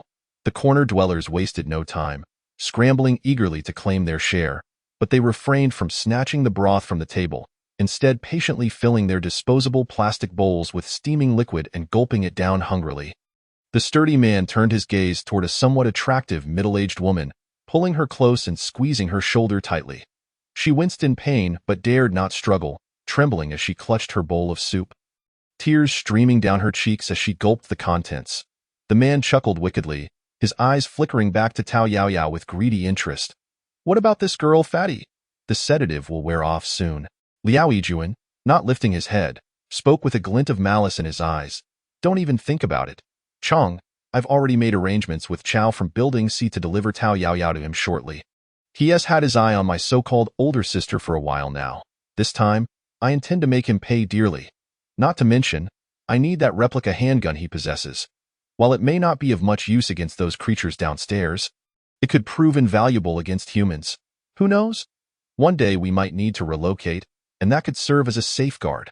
Chong scoffed, disinterested, as he focused on the delicate morsel in his grasp. When Tao Yaoyao finally stirred awake, she found 3 disheveled men, Chow's crew from Building C, haggling with Liao Yijuan and his companions. The floor was strewn with a case of bottled water and several large packages of instant noodles, along with a dozen or so vibrant red sausages. Ultimately, Liao Yijuan achieved his goal, securing the coveted black homemade handgun, and both parties maintained a wary truce. Among the three newcomers was a tall, gaunt man with a hawkish nose and triangular eyes, a lecherous grin plastered across his face. He hurried over to Tao Yaoyao's side, leering as he groped her squirming form, leaning in to inhale deeply, whispering in a tone only she could hear, "My little darling, the boss says that once he has had his fill of you, you'll be mine." At that very moment, a languid voice floated in from outside the 8th floor window. "I say, Lao Gui, are you indulging in the art of binding? I never knew you had such a penchant while in my company. Was it specifically for me that you undertook your studies? How might I express my gratitude?" Chapter 70. Some debts must be settled personally. A blinding flash of light pierced through the air, and a deafening clap of thunder reverberated in the ears of those within the room. The wind howled, sending raindrops the size of beans slanting through the window, pattering sporadically against the terrified face of a tall, thin, middle-aged man. His slanted eyes widened in alarm, nearly popping from their sockets. Fixated on the 8th floor window, utterly bewildered by how this intruder had managed to enter. Unbeknownst to him, the aluminum sliding window had been flung open, and a shadowy figure languidly perched on the windowsill. Enveloped in an unknown substance, as the rainwater cascaded off its dark, smooth surface, failing to penetrate. The sky darkened, obscuring the intruder's features, yet the onlookers caught sight of wild, mocking eyes peering from beneath rain-soaked hair. On the floor, the previously writhing Tao Yaoyao appeared to deflate suddenly, collapsing like a deflated balloon, her almond-shaped eyes glaring at the newcomer, her mouth tightly bound, emitting muffled sounds. Chaija chuckled softly, leaping to the ground and slowly approaching Tao Yaoyao. Just as she intended to speak, her eyes bulged as they darted towards the figure behind Chaija, her jaw clenching uncontrollably, her body freezing in terror. A grotesque, wolf-headed monstrosity thrust its head through the opening, only to find itself stuck with its maw full of jagged teeth. The creature emitted a desperate hiss as it struggled, its smooth, eyeless head writhing, and with a powerful shove, it forced itself inside. Crash! The sounds of shattering glass and crumbling bricks filled the air as the nearly 4-meter-tall wolf-like being finally squeezed through the opening, leaving behind a gaping hole in the wall. It shook its long tail like a puppy, flicking off raindrops, revealing a mouth full of gleaming, sharp teeth, its saliva-drenched lips inching closer to the two individuals on the floor. The streamlined bone plates cast a large shadow, slowly enveloping the woman and the dazed, hooked-nosed middle-aged man below. As the sharp fangs, capable of effortlessly piercing one's skull, drew nearer, the middle-aged man instinctively stiffened, tilting his head slightly, his face drained of color. Tightly clenching his jaw and closing his eyes in fear, a chilling breath escaped the creature's maw, striking his face with a gust of blood-scented, savage AI art, as the man's sweat poured forth. The passage of time felt suspended for what seemed like an eternity, though only 5 or 6 seconds passed before he sensed the creature's breath receding slightly. He tightened his grip on the dagger in his hand, not intending to thrust it at the beast and seek his demise, but rather to conceal the blade against his wrist. Slowly, he opened his eyes. The darkness before him began to recede, a beam of light breaking through, only to reveal the gaping maw of the wolf-like creature. Crack! The sound of bones shattering echoed, leaving no opportunity for a scream. The creature's white, jagged fangs pierced through his head and shoulder, swinging him like a rag doll as it moved its head, leaving only the spasms of muscle in its wake. From the moment it entered, Chaija had no intention of sparing this man who had dared to target Tao Yaoyao. He even wished to make him a host for the creature, unwilling to let him live for even a few more minutes. As the creature effortlessly dispatched the middle-aged man, the others in the room screamed and scrambled for cover. Even Liao Yijuan and his companions, pale-faced, struggled and pushed each other towards the back of the crowd. Blood poured down the wolf-like creature's bone plates, dripping onto Tao Yaoyao's legs as she watched in horror, paralyzed by the ferocity of the monster's feast. In a moment of panic, Tao Yaoyao kicked her heels in a desperate attempt to escape. Writhing like a worm, a flash of cold light flickered before her, and the bindings on her hands and feet fell away, her blood circulating anew, bringing a tingling sensation. Just as she stumbled, a strong, reassuring hand caught her from behind, a familiar masculine scent wafting over her. "Don't be afraid, this little darling belongs to me," It won't harm you. Tao Yaoyao swatted away the man's intrusive hand and spat disdainfully at the ground. Humph. I'm not afraid. How dare you stuff my worn stockings in my mouth? Just wait till I deal with him. Liao Yijuan, you despicable little brat. How dare you lay a hand on me? I've been out scavenging for resources to support you day in and day out, and this is how you repay me. Come out here. In the crowd, Liao Yijuan was in a frenzy, knowing his meticulously crafted plan was crumbling. He recognized that given Tao Yaoyao's temperament, there would be no easy resolution today. Fortunately, the handgun he had coveted was now in his possession. Lending him a surge of courage, he quietly chambered a round in his makeshift pistol and shouted from behind the throng, Tao Yaoyao, stop pretending to be the good person here. I can never get enough food. And you insist on sharing with others. You're nothing but a saintly hypocrite. With your pitiful crew, we'll all starve eventually. The mighty Chao is interested in you and wants to merge our teams for survival. Yet you disdain this and that. What is a few women and the deaths of some old folks? Now look what you've done, bringing this wild man to kill Chao's people. Don't forget, Chao has several guns. Even if this monster is fierce, how many shots can it withstand? You'd be better off lying in Chao's bed and striking a pose. Otherwise, just wait for death. Tao Yaoyao's fiery temper flared, her eyes blazing as she charged towards the crowd. If she got close, she would surely beat him to a pulp. Realizing this, Liao Yijuan anxiously raised his gun. Wavering as he shouted, "Get back! Don't come any closer!" Bang! The gunfire erupted, and a figure crumpled to the ground, a piercing scream echoing in the air. The golden-haired mohawked man clutched his severed ear. Rolling on the floor as blood seeped from the jagged edge of his broken bone, a bullet grazed his temple and struck a curvaceous silhouette behind him, creating a small hole, yet, from that hole oozed not blood, but a yellow-green liquid, exuding a pungent, acidic aroma that splattered onto the ground. Tao Yaoyao stood in shock, staring at the slender figure before her, and the tail extending from behind. Huang Dan cast a contemptuous glance at Liao Yijuan's makeshift pistol. With her current physique, even a submachine gun would not be fatal unless it struck a vital area. She touched the pulsating wound, forcing the bullet from her body, and with her elbows bent, she prepared to pounce on Liao Yijuan when Chai's laughter rang out, "Don't kill him. Some debts are best left for the old track to settle." Chapter 71. Chai's surprise, the four-armed Yasha. In room 802, Tao Yaoyao's bathroom, what was once a clean and tidy space had transformed completely. Glowing blue-black fungal mats spread across the floor and up to the ceiling, devouring the light fixtures and rendering them useless.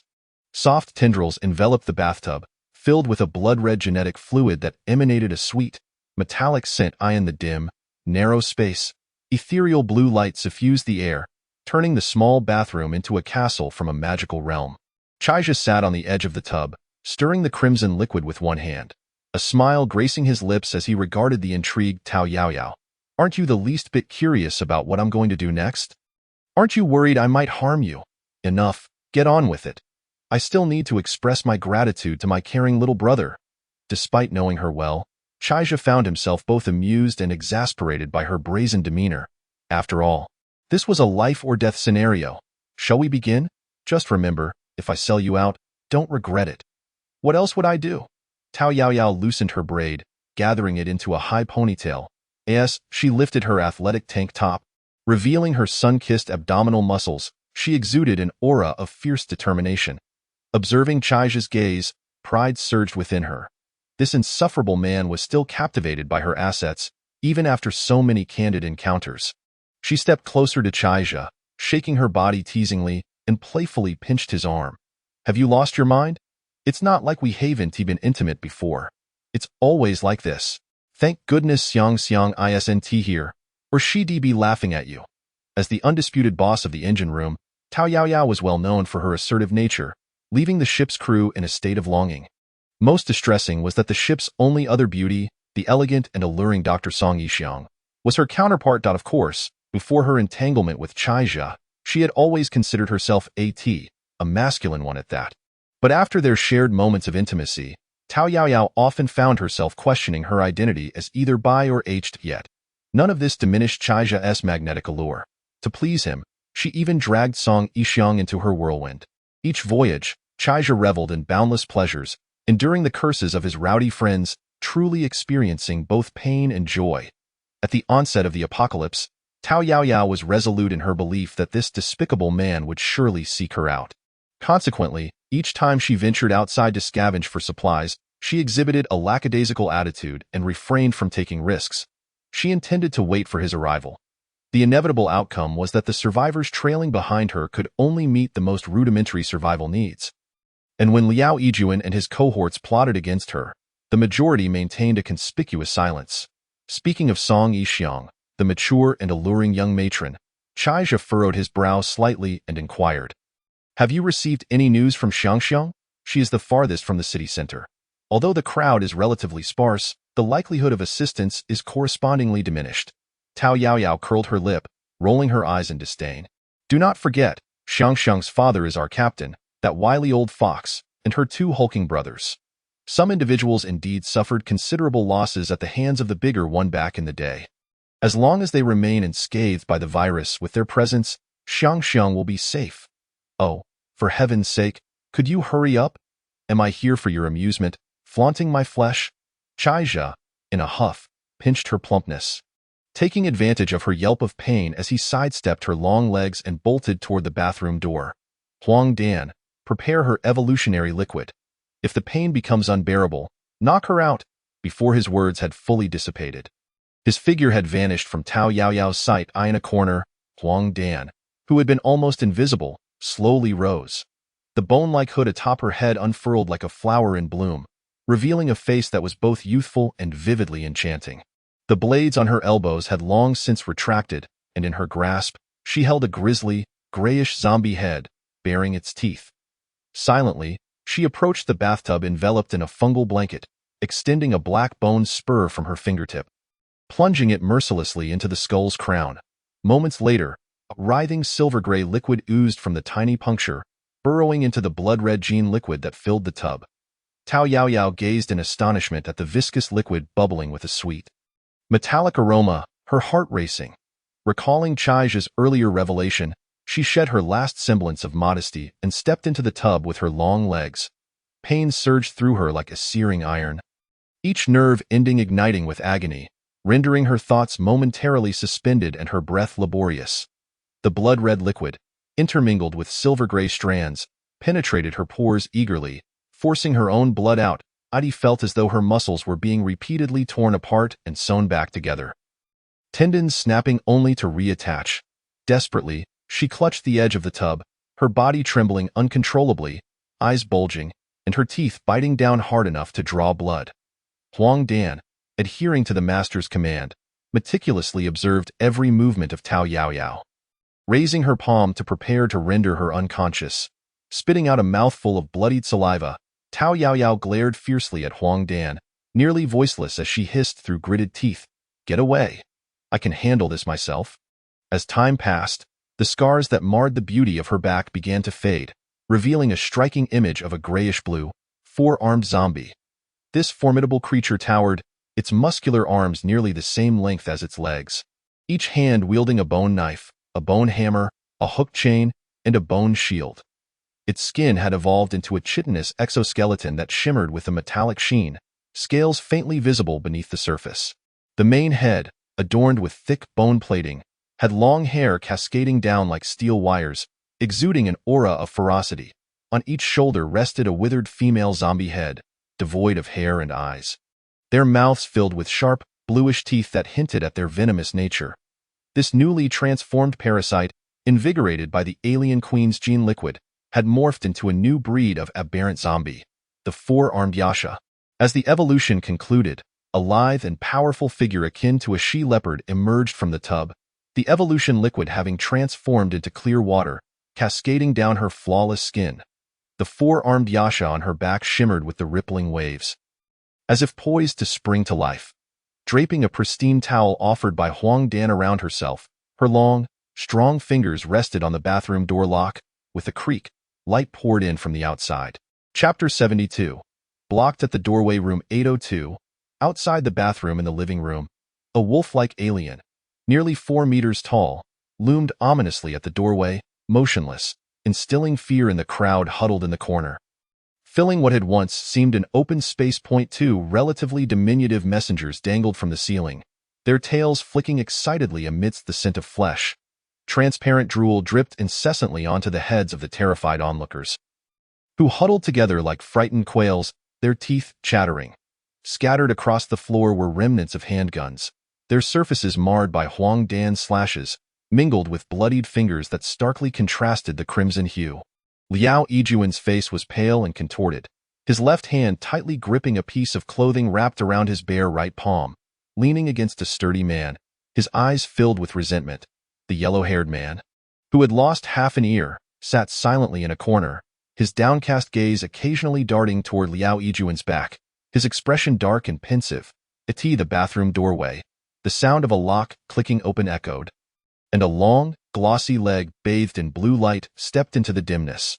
Recently soaked in the evolutionary liquid, Tao Yaoyao's cheeks flushed with a rosy hue, her delicate skin glistening with an alluring maturity. The white towel barely concealed her modesty, accentuating her sun-kissed complexion that now appeared almost ivory in its radiance. As her bare feet touched the ground, her voluptuous form commanded attention, every curve captivating. With anger simmering in her narrow eyes, Tao Yaoyao disdainfully glared at the crowd in the corner. So you all are here.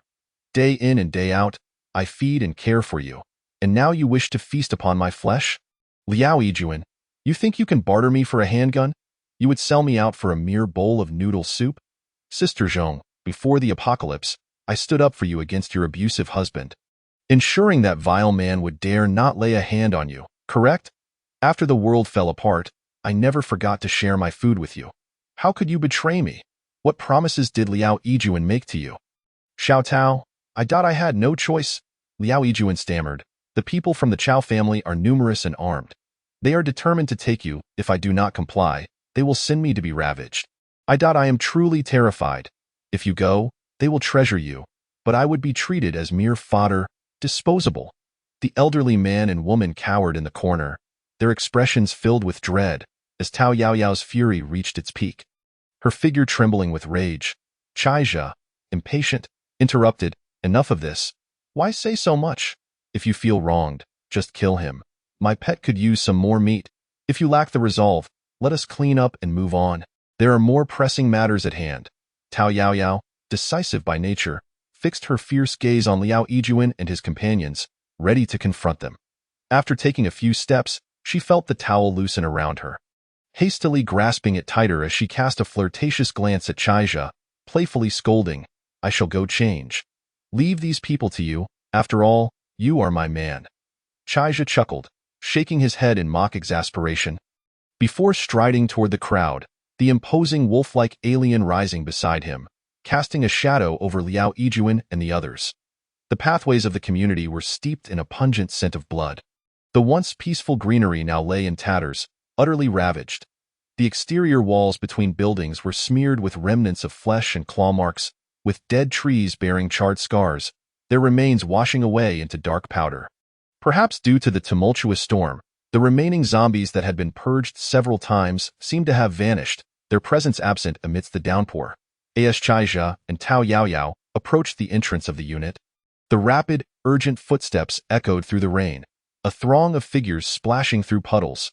There were more than 10 of them, clad in raincoats that obscured their faces, the leaders brandishing improvised double-barreled shotguns, while others wielded various blades and clubs, exuding an aura of intimidation. Chao Gu, it's Tao Yaoyao. She's trying to escape. A deep voice called out, prompting the group to halt, tightening their grips on their weapons as they peered towards the doorway. Standing still in the torrential downpour, a figure of average height, well-proportioned, raised their head, revealing sharp, hawk-like eyes. The newcomer appeared to be in his 40s, with thick eyebrows, large eyes, and a rugged demeanor, emanating a natural air of authority. Chao Rue, ostensibly the head of the Tungsher martial arts school in the city of Yanhai, was a formidable opponent in combat. However, beneath the surface, he was involved in the illicit trade of antiques. Thriving on deceit and betrayal over the years, he had long coveted Tao Yaoyao, but her frequent absences had rendered him unable to act until now. With the onset of the apocalypse, Chao Rue, along with his surviving disciples and followers, had seized control of the 15th floor of Building C, asserting dominance over the 60 households within. Fortune smiled upon them, after several searches yielding a trove of essential supplies. Chao Rui, with an insatiable itch, set his sights on the elusive Tao Yaoyao. Serendipitously, he encountered Liao Yijuan, who approached him with the proposition of trading his sister for a handsome price. The two quickly struck a deal, even parting with a prized firearm that Chao Rui typically treasured. Thus, upon receiving Liao Yijuan's message, he hastily dispatched 3 subordinates to building A for the transaction. With his most formidable men in tow, they managed to corner Tao Yaoyao and Chaija at the entrance, arriving just in the nick of time. A moment's delay would have spelled disaster. Chao Rui's eyes glinted like daggers as he coldly fixed his gaze upon the nonchalant Tao Yaoyao and the man firmly at her side. He inquired in a low voice, "Tao Yaoyao, where is your Liao Yijuan? A few of the old fellows from our building have come to find him. Have you seen him?" Feigning ignorance, Tao Yaoyao retorted. "Who? Which old fellow? I haven't seen anyone. Perhaps he was unfortunate enough to cross paths with a zombie and was devoured whole. Who knows? But I do know Liao Yijuan. That rascal had ill intentions, and I dealt with him." "What business does Director Chao have with him?" Chao Rui's eyes narrowed, his expression darkening, a chill emanating from his clenched teeth. "Wretched wench, just wait until I have you beneath me. We shall see how brazen you remain." With a swift motion, he signaled to 4 or 5 imposing figures behind him to charge towards the duo in the doorway. Chaija, leaning casually against a concrete pillar with his arms crossed, appeared unfazed. Meanwhile, Tao Yaoyao, clad in a tactical jacket, smiled faintly, her shoulders slightly shrugging as a robust figure loomed protectively in front of her. Muscular arms swung forth. Torrents of blood erupted from the assailants as their bodies twisted grotesquely and fell. Landing soundlessly. Chapter 73. The invisibility of zombies amidst the rain, bodies flung several meters away, continued to convulse, bones starkly protruding through torn flesh, as crimson blood mingled rapidly with the rainwater, turning it a sickly pink. Those few who had been struck down exhaled their last breaths, their throats emitting a wheezing gasp, their time quickly running out. A dozen figures clad in rain gear inhaled sharply, instinctively retreating in fear as they beheld the formidable monstrosity before them. Blocking Tao Yaoyao and Chaija was a fearsome 4-armed zombie, its face a ghastly hue with protruding fangs and eyes devoid of pupils, towering at approximately 2.5 meters. Its indigo visage was crowned by a smooth, shield-like bone plate that concealed its vulnerable neck. Its muscular form, resembling gnarled roots of an ancient tree, boasted 2 additional powerful arms, each wielding weapons forged from bone, knife, hook, hammer, and shield. On either shoulder perched a rounded object, indistinct in the murky rain. The 4-armed fiend appeared dissatisfied with its earlier display of strength, its gaping maw poised to unleash a thunderous roar at the frightened crowd. Suddenly, gunfire erupted as one of the onlookers, unable to contain himself, unleashed a volley of steel pellets from a double-barreled shotgun. As the first shot rang out, several others instinctively followed suit, transforming the air into chaos. Chao Rui's heart sank. Damn it, we roused the zombies. The 4-armed creature crossed its stout arms before its head and chest, a thick bone shield shielding its face as the pellets peppered its grayish body. Drawing thin lines of crimson, as the smoke dissipated, the creature shook its swollen head, indifference etched across its features, its pale eyes simmering with rage. With a crack, a curved blade, chained to its wielder, embedded itself into the collarbone of the nearest gunman. Bloodied hooks protruding from his chest. The veins on the monstrous arm swelled as it seized the unfortunate man, pulling him with immense force before he could utter a sound. The 4-armed fiend grinned wickedly, drawing the mangled body closer, its barbed tongue lapping at the bloodied remains, devouring both red and white in a gluttonous frenzy. The futile gunfire had yielded no results. Instead, 2 of their own lay lifeless, causing the remaining onlookers to retreat in fright. Had it not been for Chao Rui standing firm at the front, the majority would have already fled. His expression darkened, eyes shadowed, filled with malevolence. He had presumed that with a dozen robust men and formidable shotguns, subduing an unarmed woman would be a simple task. He was astonished to discover that this woman, like himself, possessed the ability to summon evolved zombies. While the identity of the man accompanying Tao Yaoyao remained a mystery, an instinctual sense warned him of the man's formidable nature. Since his arrival, The man had exuded an air of nonchalance, even in the face of the gunfire, suggesting either foolishness or an extraordinary confidence.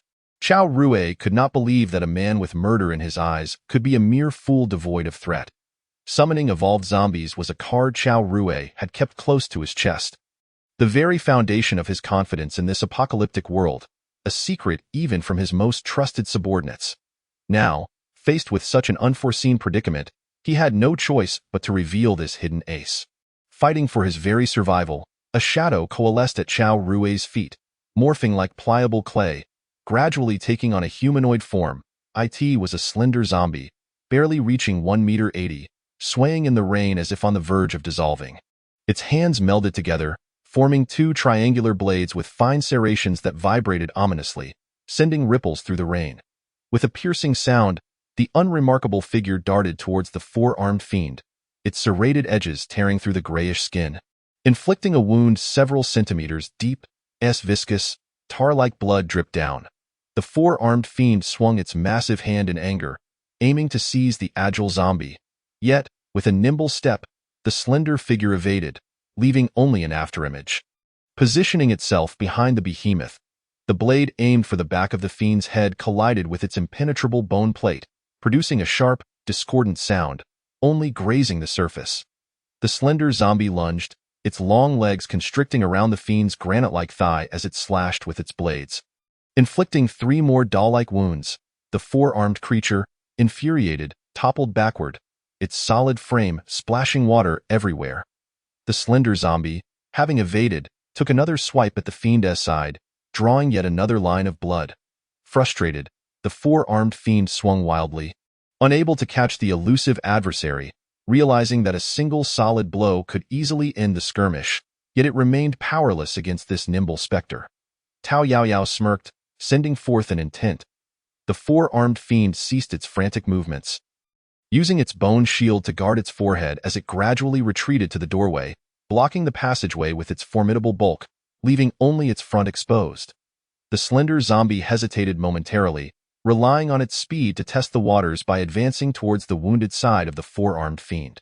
Its four arms transformed into a net, crashing down with formidable force, as its powerful fists cleaved through the rain with a fierce gale. The slender zombie dodged desperately. However, the chains slightly hindered its speed, resulting in a glancing blow to its shoulder. With a crisp snap, the sound of bones fracturing echoed, sending the slender zombie spinning, but a glimmer of red flashed in its eyes as its form began to fade, eventually disappearing from sight. Observing from afar, Chaija raised an eyebrow, a hint of intrigue crossing his face. This slender zombie possessed the ability to become invisible, indeed, a rarity. However, in the eyes of Chaija, this seemingly formidable ability was trivial against adversaries that did not rely on sight. Perfectly, the women at home were in need of a few intriguing playthings. He certainly could not let this opportunity slip away. Approaching Tao Yaoyao, he patted her smooth shoulder, a relaxed smile gracing his lips. Chapter 74. The guards strike, capturing the foe. A flash of lightning cleaved the sky, illuminating vast swathes of white. The ensuing rumble of thunder reverberated, as raindrops the size of soybeans danced upon the glossy black exoskeleton of the wolf-like creatures, splattering droplets like blossoms of death. 4 monstrous beings, each exceeding 4 meters in length, formed an arc, silently encircling the crowd beneath the building. Their robust limbs bore the weight of their sharp claws, which sank into the ground, producing a symphony of crisp cracks as they advanced. The sleek, menacing heads, lined with razor-sharp teeth, dripped with translucent saliva that quickly mingled with the rain. Their long, whip-like tails stood erect, the tips glistening in the lightning as they shattered raindrops with each movement. The 4 wolf-like creatures effortlessly commandeered the expansive space below, sealing off every potential escape route for the crowd. 1 figure at the edge, struck with terror, brandished his machete, turning to flee in a panic.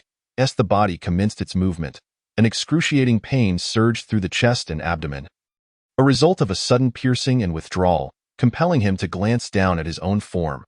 The shattered and inverted thoracic cavity revealed jagged remnants of bone protruding sharply, while large, purplish lung lobes mingled with gastric fluids spilled forth. The incessant flow of blood, intermingled with shredded flesh, rapidly filled the gaping void.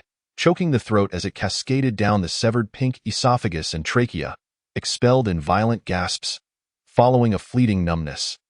A heart-wrenching agony ensued, accompanied by a profound mental exhaustion and disorientation. As the last vestiges of strength ebbed away, consciousness within the mind was drained, leaving only a chilling cold that penetrated to the very marrow, rendering the body rigid and the limbs numb, until an endless darkness enveloped his vision. The final breath of the wounded was expelled alongside a mouthful of tainted blood, the body collapsing lifelessly. Devoid of any remaining struggles, lying face up and drenched in the accumulating rainwater. These colossal monsters, imposing not only in strength but also in their astonishing speed during attacks, instilled a sense of futility in the hearts of those who assessed their chances of evasion. Jaija chuckled with amusement, stepping through the doorway, his gaze fixated on the retreating figure of Chao Rui amidst the throng. Pleasantly surprising, wasn't it? Who would have anticipated such a melodramatic twist? Life's whims could swiftly transform one's fate into a grotesque parody.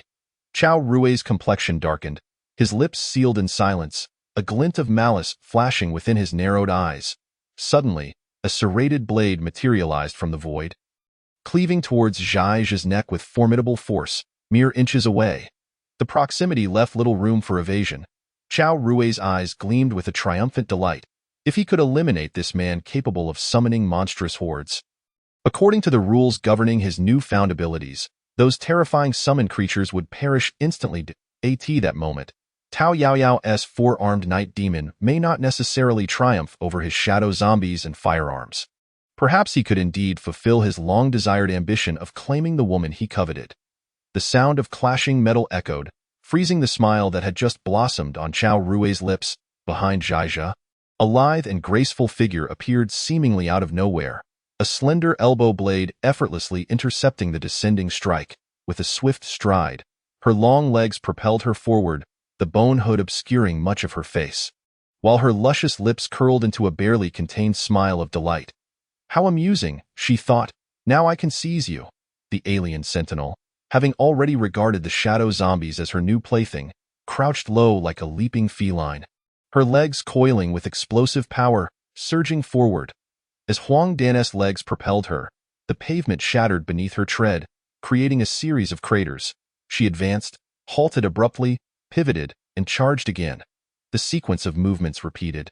As if she were pursuing elusive phantoms in the air, her focus unwavering on a particular point in the atmosphere, her visage alight with exhilaration. In her perception, a faint yellow, emaciated silhouette continuously altered its direction, attempting to evade her relentless pursuit. Yet, under the adept scrutiny of the alien's multifaceted sensory apparatus, every movement of its prey was vividly rendered in Huang Dan's mind. Escape was futile. Each sharp turn sent its elongated tail snapping straight, brushing past the debris-laden surroundings, stirring up clouds of dust. Occasionally, she swung her slender blade, conjuring spirals of crimson mist, accompanied by the low groans of the shadow zombie. Were it not for the Master's directive to capture it alive, Huang Dan would have relished the opportunity to dissect this intriguing little toy piece by piece, toying with its limbs as she pleased. The shadow zombie, unable to withstand Huang Dan's relentless onslaught, suddenly emerged into view, a pitiful sight, riddled with wounds. Though Huang Dan refrained from delivering lethal blows, the multitude of incisions had led to a significant loss of blood, rendering its movements increasingly rigid. And no longer able to maintain its invisibility, it was forced to retreat farther from Jaija, ultimately exposing its weakened form. Seizing the opportunity, the four-armed night demon, having endured considerable torment from the shadow zombie, lunged forth. From its shoulders, two desiccated skulls launched themselves, sinking their teeth into the zombie's shoulder. In mere seconds, patches of ethereal blue spread across the shadow zombie's shoulder, compounding its already critical condition. Soon ensnared tightly by the four-armed night demon's chains, collapsing to the ground in a mummified state. This juncture, Chao Rui's heart sank, realizing that Tao Yaoyao would undoubtedly seek his demise, his eyes darting frantically as he contemplated an escape. Despite the relentless downpour, the distant echoes of zombies' low growls persisted, indicating that a horde, drawn by the gunfire, was drawing near. Resolute, Chao Rui decided that if he were to perish, He would take these two down with him. Everyone understood that their adversaries would not relent. They must face them head-on. The remaining group huddled together, backs pressed against one another, seeking solace in their collective proximity. Makeshift double-barreled shotguns erupted with fervor, belching forth flames as deafening gunfire resonated through the rain-soaked air. The cacophony soon stirred the distant horde, revealing a dense, dark line spilling onto the streets. Chao Rui glared furiously at Zhaizha, his gums bleeding from the pressure of his clenched teeth. You may be a divine being of some sort, but today, even if fortune abandons us, we shall journey together into the depths of the underworld. Zhaizha paid him no heed, stepping upon the shadow zombie writhing on the ground, flipping it onto its back with curiosity as he grasped its gaunt visage, shaking it lightly. Behind him, Tao Yaoyao took a couple of steps forward. Her brow furrowed, about to voice her thoughts, when suddenly, a thunderous roar of a tiger reverberated, shattering the air, its sonic waves penetrating the towering edifices, causing nearby glass to shatter and a tempestuous gust to rise. Chapter 75. The Black Tiger Warrior Defying Orders. The Misty Water Uten International Community is situated in a low-lying area surrounded by streets. After the deluge, the road was entirely submerged. The remaining tree stumps along the sides were mostly submerged beneath the water, rendering the swarming zombies unable to advance without stumbling. Occasionally, a few dazed zombies tripped over the stumps, subsequently trampled by the relentless throng, struggling to rise again.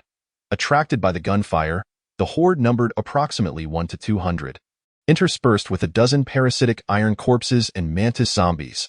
Most conspicuous was a massive, rotund zombie towering over 2 meters, its swollen belly reminiscent of a woman in her 10th month of pregnancy, with dark blue veins visibly coursing beneath the skin. Perched atop its nearly necklace shoulders was a watermelon-sized bald head, its enormous maw stretching nearly the entirety of its cranium, filled with sharp, dense teeth glistening like crescent moons. This was a rare type of spitter zombie, its distended abdomen harboring a bellyful of corrosive, acidic slime. With a sudden contraction of its abdominal muscles, the spitter could effortlessly launch this bone-eating, heart-corroding venom up to 30 meters, precisely striking its target and adhering to a basic, ranged unit within the horde.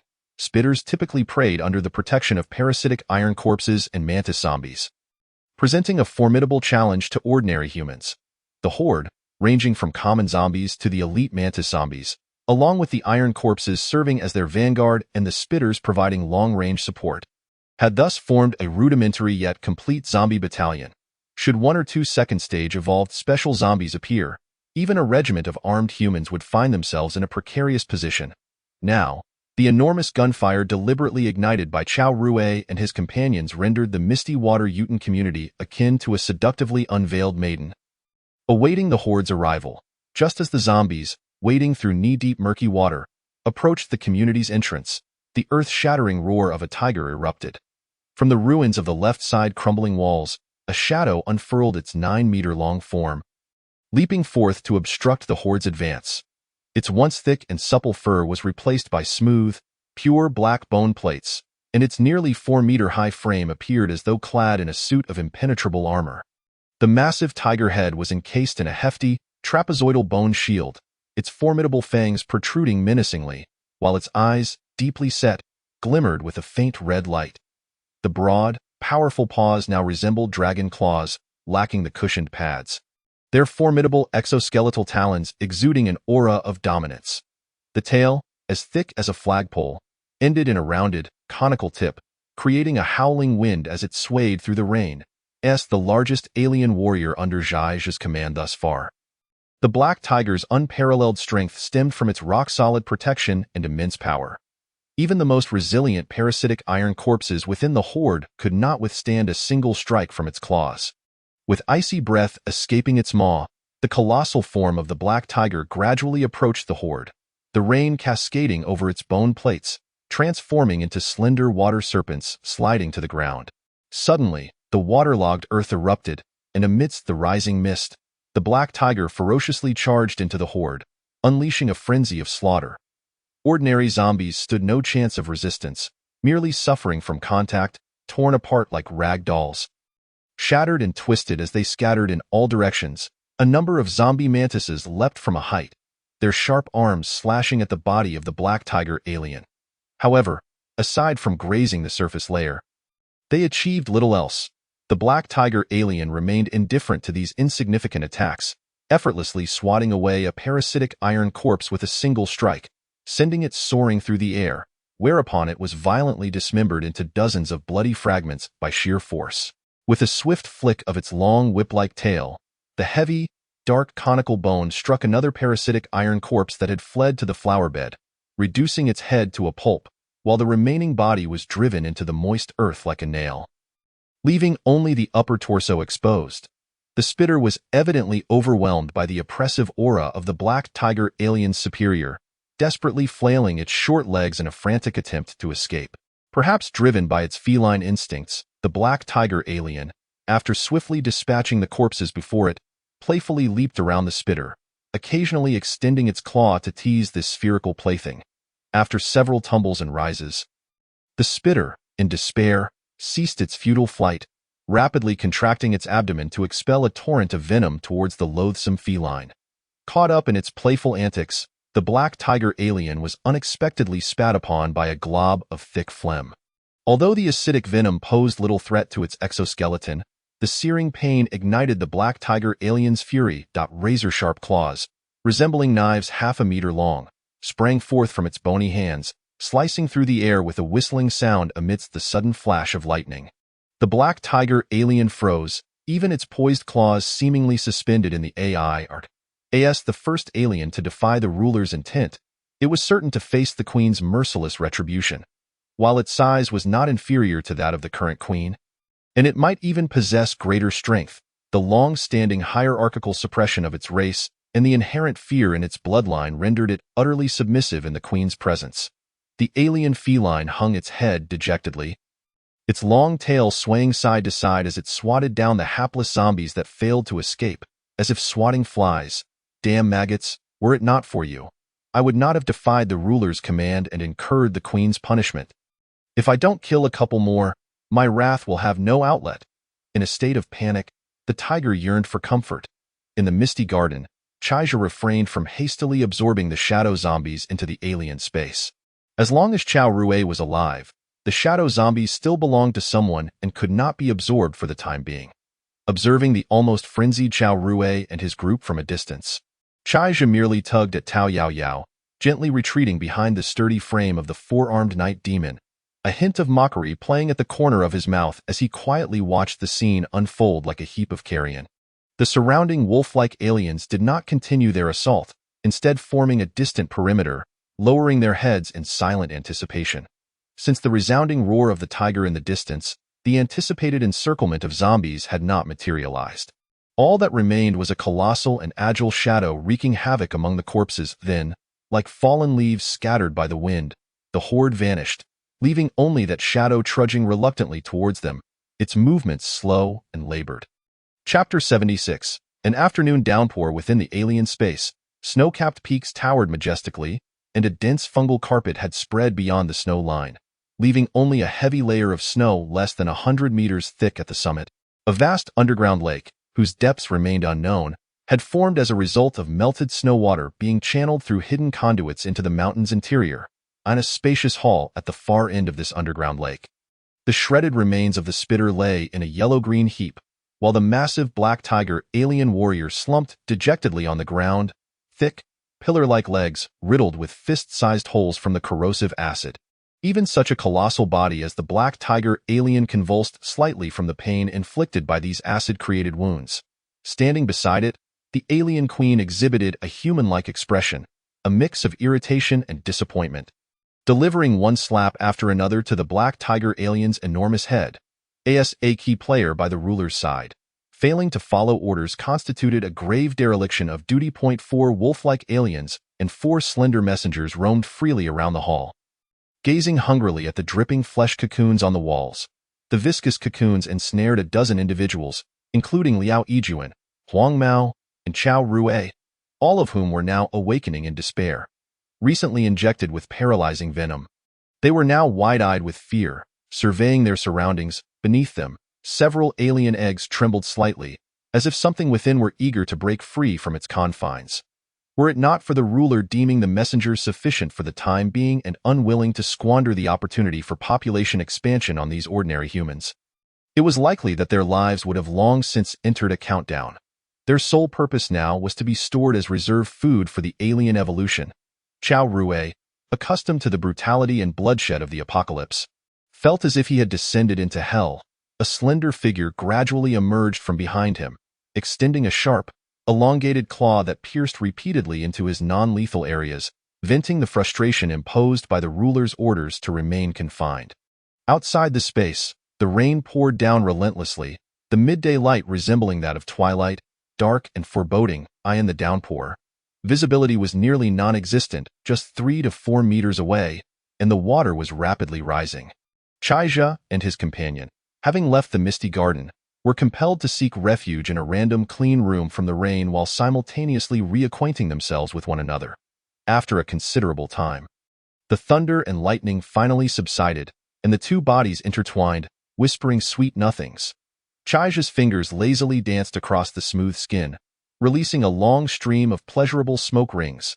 Tao Yao Yao's flushed cheeks bore a trace of satisfaction as she pressed her long, dark hair against the man's chest, inhaling the intoxicatingly mysterious scent that enveloped Chaija. With her left hand caressing the enigmatic mark on his arm, her right hand tightened around his waist, twisting it fiercely. So, you mean to say that in your temporary base, you have 3 stunning beauties hidden away, 2 of whom are a mother and daughter duo? Chaija chuckled awkwardly, exaggerating his discomfort. Easy now, it's not like I had a choice. The reproduction of those aliens requires pheromone stimulation between males and females to acquire more parasitic eggs. Speaking of which, that strange egg was left over from your selection. Who would have guessed it would become a legacy of an extraterrestrial monster? However, I must admit, thanks to these alien beings, I truly have no idea how I would face this apocalypse otherwise. Tao Yao Yao playfully slapped the man's sturdy chest, tilting her chin and gazing at Chaija with seductive eyes. I couldn't care less about how many beauties you have around you. Who knows, I might even encounter a type I like, and then I'll gather them all into my harem, and you'll be left green with envy. The thought of entwined figures on the bed, akin to white serpents, ignited a blaze within Chaija, stirring his desires anew. Tao Yao Yao, of course, sensed this and couldn't help but chuckle. Let me rest for a moment. We have plenty of time. Let us talk business first. Are you suggesting we find the boss and then head to our ship? Chaija nodded, his gaze drifting through the curling blue smoke to the eerily shadowy city outside the window. The deluge that heralded the apocalypse had withered most plants, yet the zombies and mutated creatures had been granted even greater evolutionary opportunities. Sooner or later, the vast tide of corpses would engulf human sanctuaries armed with firearms. And even nuclear weapons might not suffice to eradicate them entirely, given the nearly 300 meters in length and 70 meters in height of our ship, coupled with the exquisite microreactor. I am confident in creating a paradise that belongs solely to us. By then, we can discuss rescuing others. After all, in this damned world, you are the only ones who can bring me peace. Tao Yao Yao pondered seriously before replying, that idea is indeed commendable. Our ship can accommodate hundreds, and we have ample energy. But what about the supplies for living? The food and water for so many people is quite a substantial amount. Chaija gently kissed the corner of her luscious lips, a smile spreading across his face. Water is simple. My alien space contains tens of thousands of tons of potable water, if not more. As for food, when Jia's family specializes in food processing, and the supplies in her several warehouses are sufficient for us for years to come. Besides seeking you, I came here to collect from those warehouses. What do you think? The women I choose are quite remarkable, aren't they? Observing Chaija's smug demeanor, Tao Yao Yao feigned indifference, rolling her eyes playfully and responding, all right, you're impressive, I get it. Should we go to the food warehouse first, or pick up the boss in Xiangxiang?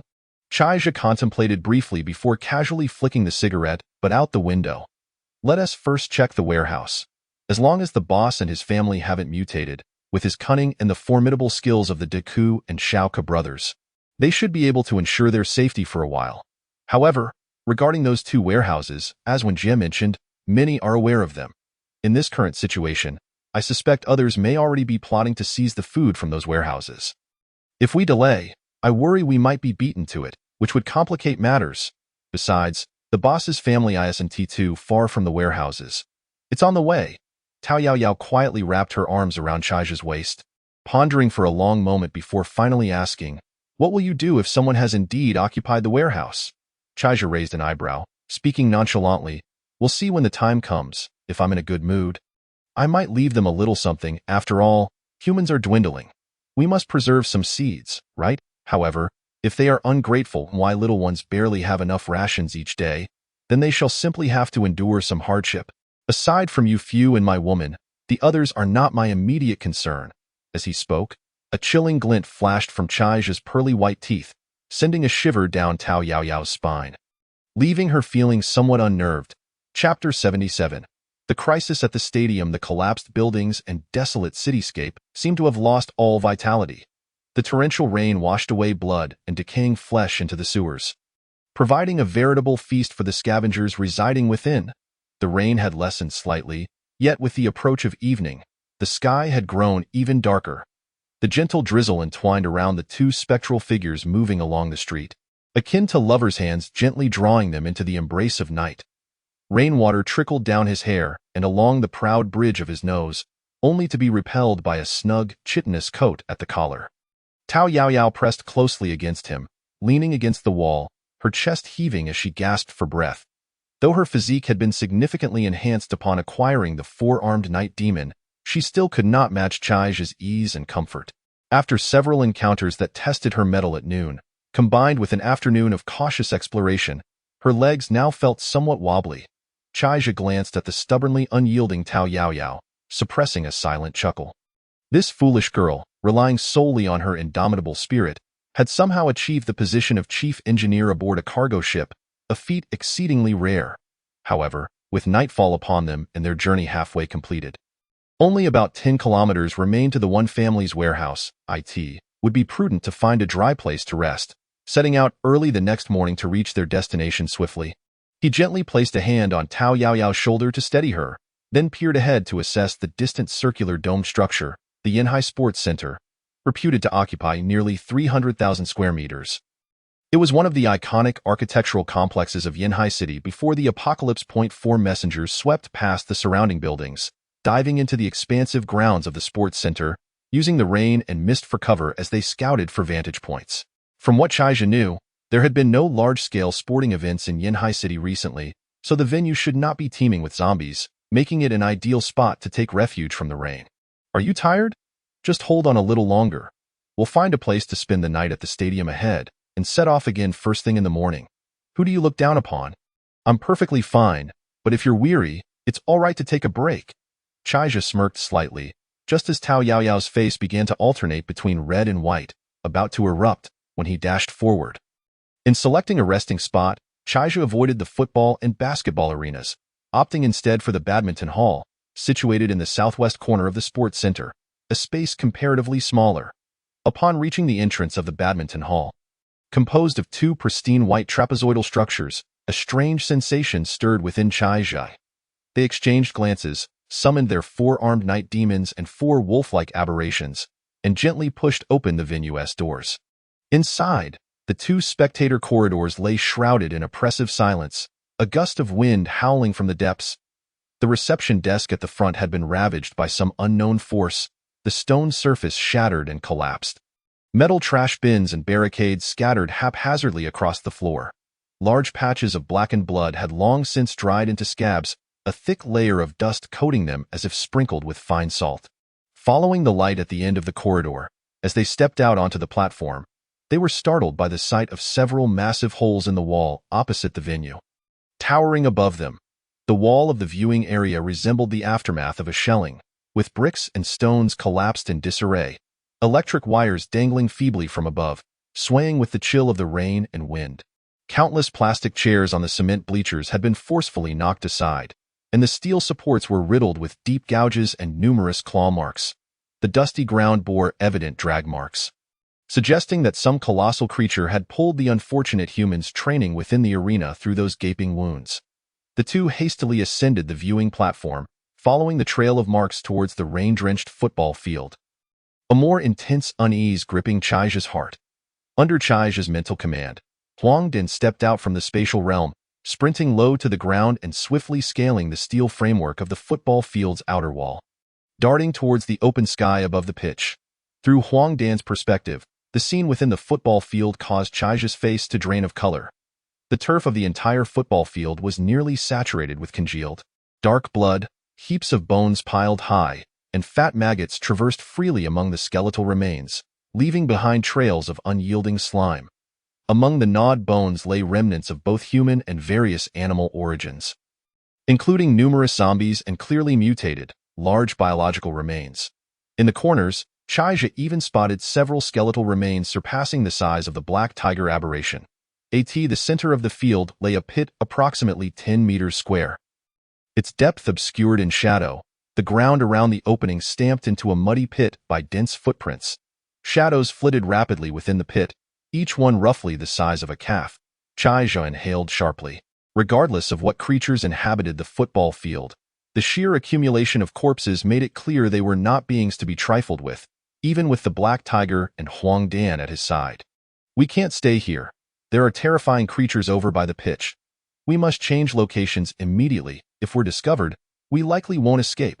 Seeing the grave expression on Chaija's face, Tao Yaoyao followed in silence, tucking away the cumbersome four-armed night demon. After meandering a few hundred meters further, once the sports center was obscured by towering buildings, they finally found an empty room to settle in. They dared not light a fire. Chaija retrieved a bath towel from his spatial realm, and Tao Yaoyao, without hesitation, stripped down completely, asking Chaija to help her dry off. Once she donned dry clothing, she whispered, "What exactly is lurking in there? Even you feel fear?" Chaija smirked, playfully patting her on the high mound of her chest, and said with a hint of mischief, "Do you truly believe I am invincible? In this world, countless creatures exist that we have never encountered or even dared to imagine. Though my aberrations are powerful, my strength is not formidable until my kind can proliferate. Never mind that. Once we board the ship, we shall face little threat. Tomorrow morning, we'll gather supplies, then seek out the boss."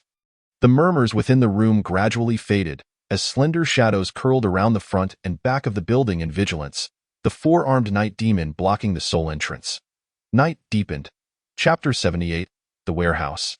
Another world at dawn. The sky after the rain appeared as pristine as if washed clean, free from the pollution of vehicle exhaust and factory emissions, radiant in its pure, profound blue.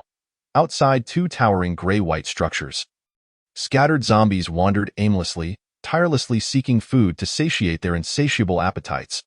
The bloodstains that dotted the outer walls had been thoroughly cleansed by the heavy rain, rendering the area seemingly untouched by its past tragedies. Inside the 11-story automated warehouse, shelves brimmed with various ingredients and grains. Although the power had long been cut, the cold storage maintained its temperature, preventing significant spoilage of the meat. In a dimly lit corner of the warehouse, a group of over a dozen figures huddled together, softly weeping. Their ages varied, and their clothing was disheveled, yet their slender frames indicated they were all women. Not far from them, on the lower tier of a shelf, lay 7 or 8 human-shaped figures tightly wrapped in plastic film, the viscous, dark blood within and the exposed white bones visible through the translucent barrier. The women crouched in the corner, their eyes darting anxiously towards the tightly sealed door, filled with dread and confusion. The delicate sounds of sobbing, the harsh gasps of men, and the maniacal laughter seeped through the cracks of the door, as though the claws of hell were tugging at the nerves of the women within. A middle-aged woman in her 40s, with a bruised face and vacant eyes, leaned against the iron door, her hand weakly pounding against it, murmuring, "Beasts, you vile beasts, Lon Lon is still so young. How can you do this?" Time passed, and the sounds within the room gradually diminished. Suddenly, the tightly shut door swung open, releasing an overwhelming scent of stone bramble into the air. A burly man, bare-chested and muscular, emerged from the room, cradling a petite, delicate figure, casually nudging aside the woman at the threshold with a single foot, his raucous laughter echoing. "Director Ning, what are you shouting about? If you ruin the old man's mood, you'll get a beating." "Why go through all that?" as the man laughed, for other robust men appeared behind him, clad in matching uniforms, wielding iron rods, crowbars, and fire axes as weapons. The weapons were stained with blood, now dried and congealed, their dark surfaces emitting a nauseating stench. The arrival of these individuals abruptly silenced the sobbing women, their tear-streaked faces now frozen in a state of terror. Trailing behind them were 4 women, heads bowed, each possessing a distinct allure of voluptuousness, their features suggesting they were among the most striking of the group. Yet, they all shared the same disheveled appearance, scantily clad, with disheveled hair and an abnormal flush lingering on their lightly perspiring faces. On the ground, Director Ning, a middle-aged woman, struggled to open her swollen eyes, fixating with a vengeful glare on the frail girl in the embrace of a burly man, her expression radiating intense animosity. "Nyobo, you beasts, you will meet a wretched end." Nyobo merely chuckled nonchalantly, lifting the girl's downcast face with his hand and savagely kissing her crimson lips. "If it weren't for us, your tender flesh would have long been devoured by zombies. If you wish for death, I can readily arrange for you to join the likes of Old One on the shelves. Were it not for your family's Lon Lon, I would have tossed you out ages ago." Nyobo and his companions were the porters of this food warehouse, their years of physical labor having endowed them with robust physiques. When the apocalypse struck, fate had placed Nyobo's group inside the warehouse. Amidst the chaos, having served in the military and possessing ample strength, they swiftly dealt with 2 mutated colleagues nearby, then quickly eliminated the warehouse supervisor, Old One, and the accountant, Sister Lu, who were preying on a group of survivors. They hastily secured the warehouse door, transforming it into an isolated sanctuary, a lawless realm governed by brute force. The few survivors remaining were predominantly female employees from accounting, warehouse management, and logistics, once unattainable figures adorned in professional attire. With long legs clad in black stockings, these women, who had only ever existed in their dreams, were now within reach, as the apocalypse shattered the boundaries that separated their worlds. Days passed without the anticipated government rescue, and Nyobo and his cohorts could no longer suppress their ravenous desires. The warehouse brimmed with unending supplies of food and water, all under their control. To put it bluntly, anyone they wished to perish could simply be deprived of sustenance. One night, after eliminating the few surviving men who posed a threat, they brazenly dragged the long-desired women into the break room. Witnessing the bloodied knives in their hands, the once unassailable women wilted, submissively surrendering like meek lambs beneath the strength of their captors. In these days, Nyobo's group reveled in their newfound pleasures. The heavy iron door of the warehouse sealed them off from the outside world, where the zombie hordes had dwindled. Nyobo even contemplated venturing into the adjacent warehouse, hoping to find more surviving women awaiting their favor. Director Ning trembled with fury, struggling to articulate her thoughts as she pointed a trembling finger at Nyobo. You not. Slap. The crisp sound of a slap echoed as Ning's swollen mouth was forcefully twisted to one side, thick, crimson saliva spilling forth. A man wielding a fire axe stepped forward, planting his foot on Ning's head and spitting a glob of phlegm onto her hair. You, what a fool! Do you not see the bounty in this warehouse? Without us, you'd either be bitten to death or starve. What's wrong with us enjoying your flesh? Ask the people behind you if anyone wants to go out and feed the zombies. Raise your hand. Our Brother Nyo will surely accommodate. Moreover, your Lon Lon was not coerced by Brother Nyo.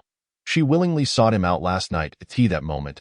Brother Nyo had another lady beneath him, and your Lon Lon didn't bat an eye. Hilarious! Director Ning's expression turned to shock, her gaze darting incredulously towards her niece, Li Lon Lon, who stood beside Nyobo, her teeth clenched in disbelief.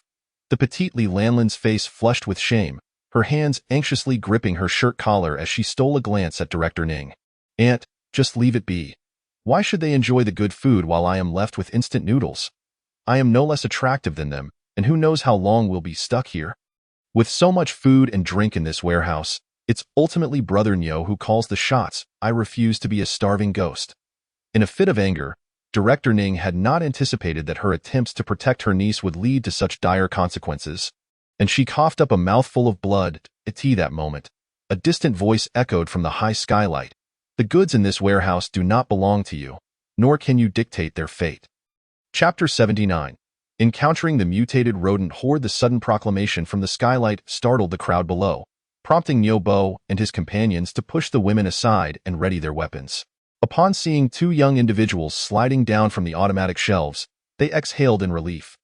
Nyobo glanced up at the closed skylight, noting the absence of any reinforcements, and a glint of menace flickered in his eyes. Judging by the man's tone, he likely had ties to the warehouse's owner, the One family. However, in this apocalypse, reason held no sway. Only brute force did. Just because two youngsters believed they could reclaim what was theirs, they were surely mistaken. Before Nyobo could speak, a burly man behind him mockingly chimed in. Hey, where did these brats come from? We don't care whose things these were. Now, we call the shots. Who are you, and what do you want?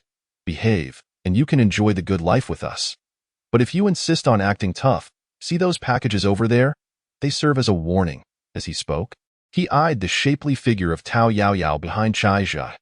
Her alluring silhouette and striking features stood in stark contrast to the meek women cowering in the warehouse, perhaps having grown accustomed to taking what they desired. The burly men felt a strong urge to dominate Tao Yaoyao, exchanging glances as they subtly advanced.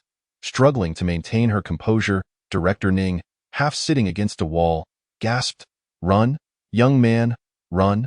They've killed people. Nyobo brandished his machete, grinning as he stepped forward. Run? Why would you want to leave? Miss, it's better to stay and enjoy our company. Don't worry. As long as you behave, you won't lack for anything. Tao Yaoyao's expression faltered momentarily before blooming into a seductive smile. Winking at Chaija, she sauntered toward the burly men with a playful air. All right, big brothers, how do you want me to entertain you? Who wants to go first? Chaija observed with a peculiar expression. Shaking his head in resignation, this was the consequence of her own actions. He turned, hands clasped behind his back, and ventured deeper into the warehouse. There were still plenty of supplies to gather as he watched Tao Yaoyao sway her ample hips closer. Nyobo's companions were captivated, their focus drifting, while Nyobo's gaze remained fixed on her approaching form. An unsettling feeling gnawed at him, and a chill ran down his spine. Just as he opened his mouth to speak, a burly man rushed forward, reaching for Tao Yaoyao's slender waist. In an instant, her enchanting smile morphed into a sinister grin, and a shiver coursed through him as he stood frozen in place. The sound of flesh meeting flesh echoed in the air. A shrill scream erupted as a spray of blood, accompanied by several gleaming teeth, shot forth. The burly man, once robust, was sent flying against the wall. Collapsing like a discarded paper, his face a gruesome mess, a large chunk of flesh missing from his left cheek, exposing a swollen gum with only a few teeth remaining. Before the delicate woman stood a towering figure. A grotesque creature with bulging muscles and 4 arms. Its massive fists, the size of bowls, appeared ominously formidable, and a single blow would surely result in devastating injury. Leaning against a shelf, Tao Yaoyao smiled brightly. Gentlemen, please, don't hold back that I'm here to entertain you all. Rest assured, I will ensure each of you has a delightful time. Before Nyobo and his companions could scatter, the 4-armed demon swept its chains. Ensnaring one of the men's legs, desperately, he clung to the iron door's handle, suspended in midair, his face a mask of despair. Brother Nyo, save me, save me, His plea was cut short as a tremendous force propelled him like a cannonball. In a moment of hopelessness, he swung his fire axe at the massive figure. Clang! The fire axe struck the ground with the force of a blow against a rubber tire, rebounding violently and flying 5 meters away. In the midst of the shock, darkness enveloped my vision as a hand grasped my head firmly, fingers pinching my jaw, rendering me utterly voiceless. Crack! Like an egg being crushed, a variety of viscous, red and white fluids gushed forth from the fingers of the 4-armed demon, spilling onto the ground with a distinct, foul odor. The headless corpse collapsed, its limbs twitching intermittently. The remaining individuals, along with a group of women huddled in the corner, were paralyzed with terror, crying and scrambling in all directions. The swiftest among them, Nyobo, was nearly out of sight. Tao Yaoyao, however, remained unfazed, cheerfully directing the 4-armed demon to follow. Yaoyao, forget about them. We must leave. From behind a shelf, the anxious Chaija hurriedly emerged, his face grave. As he darted past, the various supplies on the shelves seemed to be swallowed by a black hole, vanishing without a trace from his direction. A growing rustling sound approached, and in the dim light, indistinct large shadows emerged from the ground, swiftly spreading throughout the warehouse. Just as Chaija placed his hand on Tao Yaoyao's elbow, preparing to pull her upwards to the shelves, a multitude of shadows had already climbed to the top of the shelves beneath the skylight, blocking their escape route. those shadows, the size of plump pigs, turned out to be enormous rats clad in fiery red fur, emerging continuously from a large hole in the ground, mixed with a peculiar brown-red species of mutant rat. The fur of these brown-red giant rats was covered in a dense array of sharp spines, each the thickness of a thumb topped with fine, black backward-facing barbs, making removal nearly impossible once embedded in a target. Under the protection of the rat swarm, a corpulent purple rat king, the size of a small elephant, laboriously crawled out, its small eyes gleaming with a spark of near-human intelligence. Chaija's heart stirred. This was indeed the group of mutated rats he had encountered at Yanhai University. What a remarkable twist of fate. The moment the Rat King emerged from its burrow, it beheld the empty shelves and let out a series of piercing shrieks in a fit of rage. Long having claimed these two food-filled warehouses as its own, the Rat King had been waiting for days to evolve new types of mutant rats, only to find that the prize was slipping away. Where could it voice its grievances? Its gaze suddenly fixed upon Chaija in the distance. The familiar figure ignited its fury once more. This despicable human had escaped last time, and this time it would not let him go. Squeak! Urgent commands were issued, and the brown-red giant rats arched their bodies, their spines standing erect like missiles, locking onto Chaija and the others. Buzz! A dark cloud rushed toward the sky, quickly enveloping the group above. Chapter 80. The sudden arrival of an army. Thud, thud, thud. The sound of piercing spikes filled the air as glossy, brown-red spines instantly covered the spot where Chaija and Tao Yaoyao had just stood. Those women who had lagged behind were struck as if by a massive hammer, impaled through their skulls, chests, or other parts of their bodies by multiple spikes, collapsing to the ground like lifeless clay. Becoming fodder for the approaching rat horde, Chaija and his companion moved swiftly, already having turned a corner and hidden behind a jumble of shelves, with four wolf-like aliens and the four-armed demon providing cover behind them. The mutant rat spikes demonstrated formidable penetrating power, piercing through the metallic shelves and into the tough skin of the four-armed demon, soon causing its surface to resemble moldy bread, covered in a thick layer. Fortunately, the kinetic energy of the spikes was relatively low, not yet fatal. Although the four-armed demon staggered unsteadily, it had not completely lost its ability to move. The wolf-like aliens, possessing significantly greater agility, were not able to evade entirely under the dense barrage of spikes. But the damage they sustained was manageable, allowing them to fight fiercely against the relentless tide of rats. For a moment, amidst the fiery red swarm, black shadows stirred into whirlpools, attracting numerous pursuing mutant rats. Even the newly mutated rats launching spikes hesitated, wary of harming their own kind. However, this respite was short-lived, as the overwhelming number of rats soon tore into the four wolf-like aliens, leaving them battered and bruised.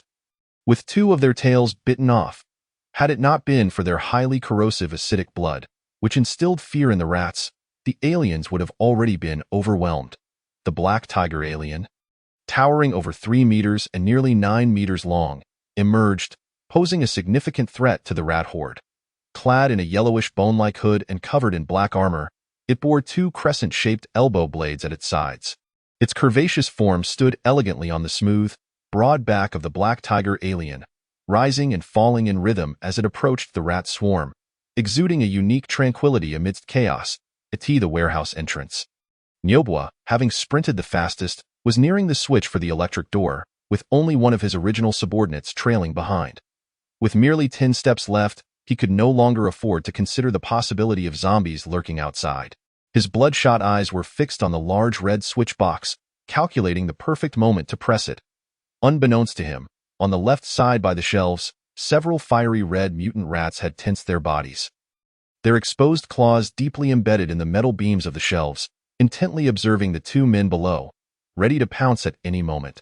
Finally reaching the switch box, Nyobwa yanked open the panel, disregarding the sharp edges that drew blood from his palm, and reached to press the button. Crash! The sound of collapsing shelves echoed behind him as the remaining flour bags burst open, sending clouds of dust into the air. Several indistinct red figures surged through the haze, lunging at him with ferocity, their white teeth capable of easily crushing a human skull. As he felt the switch beneath his fingers, Nyobwa let out a scream. Pulling his last subordinate in front of him, crouching behind the fallen shelves, his mind racing with apologies. "I'm sorry, brother. Just give me a few seconds. Just a few seconds. The scythe-like claws of a mutant rat descended from above, slicing open the unprepared, sturdy subordinate, colorful entrails bursting forth and sliding from his body. The man stared blankly at the massive gash in his abdomen, then turned to look at Nyobwa, who was huddled in the corner. Before he began to frantically gather his spilled organs, attempting to stuff them back inside. Just as his agonized screams began to rise, another mutant rat with its gaping maw descended upon him. Crack! The sound of shattering bones rang out, and the scream abruptly ceased. A fountain of blood erupted from the neck where the head had been, quickly transforming into a steady stream due to the opened abdomen. In just a few fleeting seconds, the warehouse door swung open, bright light spilling through the narrow gap, offering Nyobwa a glimmer of hope. Amidst the flour dust swirling around, the grotesque giant rats were feasting on human flesh, while Chaija and Tao Yaoyao, rushing through the fallen shelves, were desperately battling against the tide of rats commanded by the Rat King, along with the formidable Black Tiger alien and the armored Yellow Warrior, all while being swarmed by the fiery red, "Fight! Who cares if your pig brain turns to dog brain? I'll take the lead. Let us hope we meet again under better circumstances in this damn apocalypse." Thud, thud, thud. The heavy-caliber machine gun bullets erupted in a cloud of blood from Nyobwa's body, tracer rounds weaving a deadly whip, instantly shredding him and the mutant rat pursuing closely behind into fragments. Outside the door, several active armored vehicles formed an arc, creating a defensive line against the zombies, the heavy machine guns on the vehicles roaring as bullets whistled toward the encroaching undead. The relentless hail of gunfire mowed down the zombies en masse, the sheer force rendering even those that were not struck in vital areas incapacitated. Even some of the evolved zombies hidden within the horde would find themselves riddled with holes if they took just 2 rounds from the heavy machine guns, making it impossible for them to breach this line of defense in the short term. Near the door, a convoy of 3 large military trucks, led by an armored personnel carrier, surged forward. The heavy machine guns atop the armored vehicle were unleashing a furious barrage, easily tearing through the still-closing warehouse door and flooding the interior with a storm of bullets. From the 3 trucks, fully armed soldiers jumped down, immediately raising their loaded assault rifles and forming a combat formation at the warehouse entrance. A handsome young lieutenant, slightly brooding in expression, stepped forward, glancing at the chaotic interior of the warehouse with a pained heart. Remembering the boastful words he had spoken before that enchanting woman, the lieutenant steeled himself. Waving his assault rifle as he commanded, armored vehicle in the front, target the warehouse, eliminate all active threats. All soldiers, form combat units, advance. Chapter 81. The opportunity to acquire new variants within the confines of the warehouse. The moment the heavy machine gun erupted with a deafening roar, Chaija felt a surge of energy at his brow, causing his forward momentum to abruptly halt. He swiftly grasped Tao Yaoyao's hand, pulling her forcefully towards him, wrapping his arms around her waist as they rolled to the ground. Several searing bullets grazed their scalp, hurtling towards the mutated giant rats that were hot on their heels. The fiery red fur of the creatures exploding to reveal gaping wounds. One of the 2 rats, struck by the gunfire, suffered a gaping hole the size of a bowl on the back of its head, blood and brain matter splattering in all directions as its limp body scraped against the ground, leaving a long trail of crimson. The other rat had its right foreleg shattered at the knee, exposing raw, white bone, while blood gushed from its chest in a fountain, stumbling a few steps before collapsing, clearly gasping its last breaths. The sound of hurried footsteps and the roar of engines reached Chaija's ears, indicating that someone was determined to seize the opportunity. A smile involuntarily crept across his lips. It was indeed a fortuitous turn of events, as he had been contemplating a similar plan regarding the mutated giant rats. Upon seeing the new type of mutated rats capable of launching sharpened spikes, Chaija immediately identified them as ideal hosts for the 30 or so alien eggs in his possession. Thus far, most of the aliens Chaija had were combat engineers primarily skilled in close-range confrontations, with the only remotely attacking variant being the sluggish giant frog. Beyond the giant frog's range, he had no effective strategies. Now, witnessing the potent penetrating spikes unleashed by these new giant rats, he promptly recognized them as potential hosts for a long-range unit within the alien species. Were it not for Tao Yaoyao's presence and the sheer number of mutated rats, he might have considered retreating immediately, but he was eager to secure a few of these new variants first. However, the situation had changed. The grinding sound of tank treads and the effortless destruction of the iron gate signaled that the horde of mutated rats was about to crash against an unyielding barrier. Yet, given the sheer quantity of the mutated rats and the large mutated creatures that had been hunted in the gymnasium, it was unlikely that the rat horde would simply retreat without a fight. They would certainly engage before withdrawing. Amidst the chaos of battle, Chaija's chances of capturing the new mutated rats surged. As long as he exercised caution, the risks would remain manageable. They found themselves nestled in a corner beside the main entrance. The very spot where Nyobo had previously taken cover.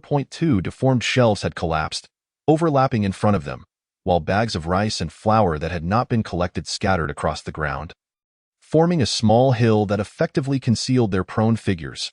Moreover, the pervasive dust had yet to settle, and the air was thick with choking particles.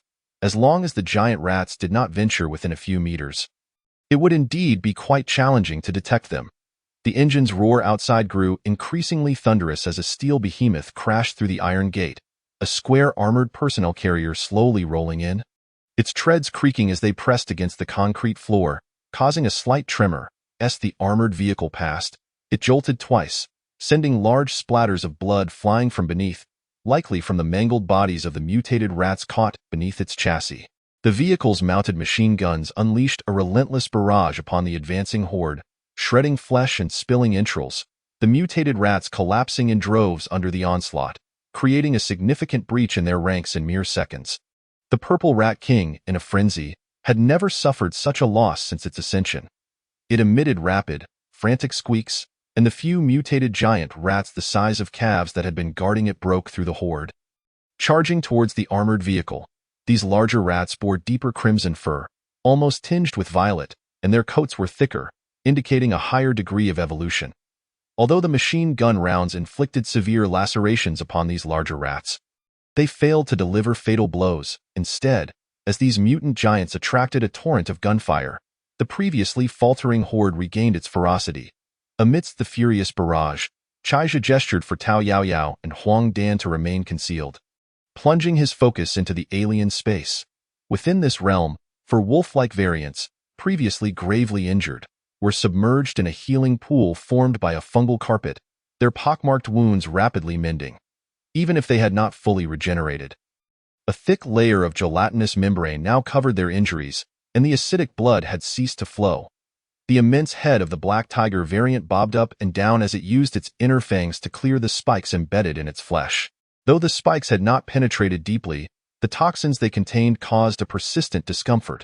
Before long, the dashing young captain, stationed behind the armored vehicle to direct the soldiers in suppressing the rat tide, suddenly sensed a disturbance in the distance among the rats. A vague, immense shadow shifted, sending several uniquely shaped mutated giant rats flying through the air, before vanishing into thin air. 4 smaller shadows appeared in quick succession, binding the dazed mutated rats with chain-like tendrils, only to swiftly disappear into the atmosphere.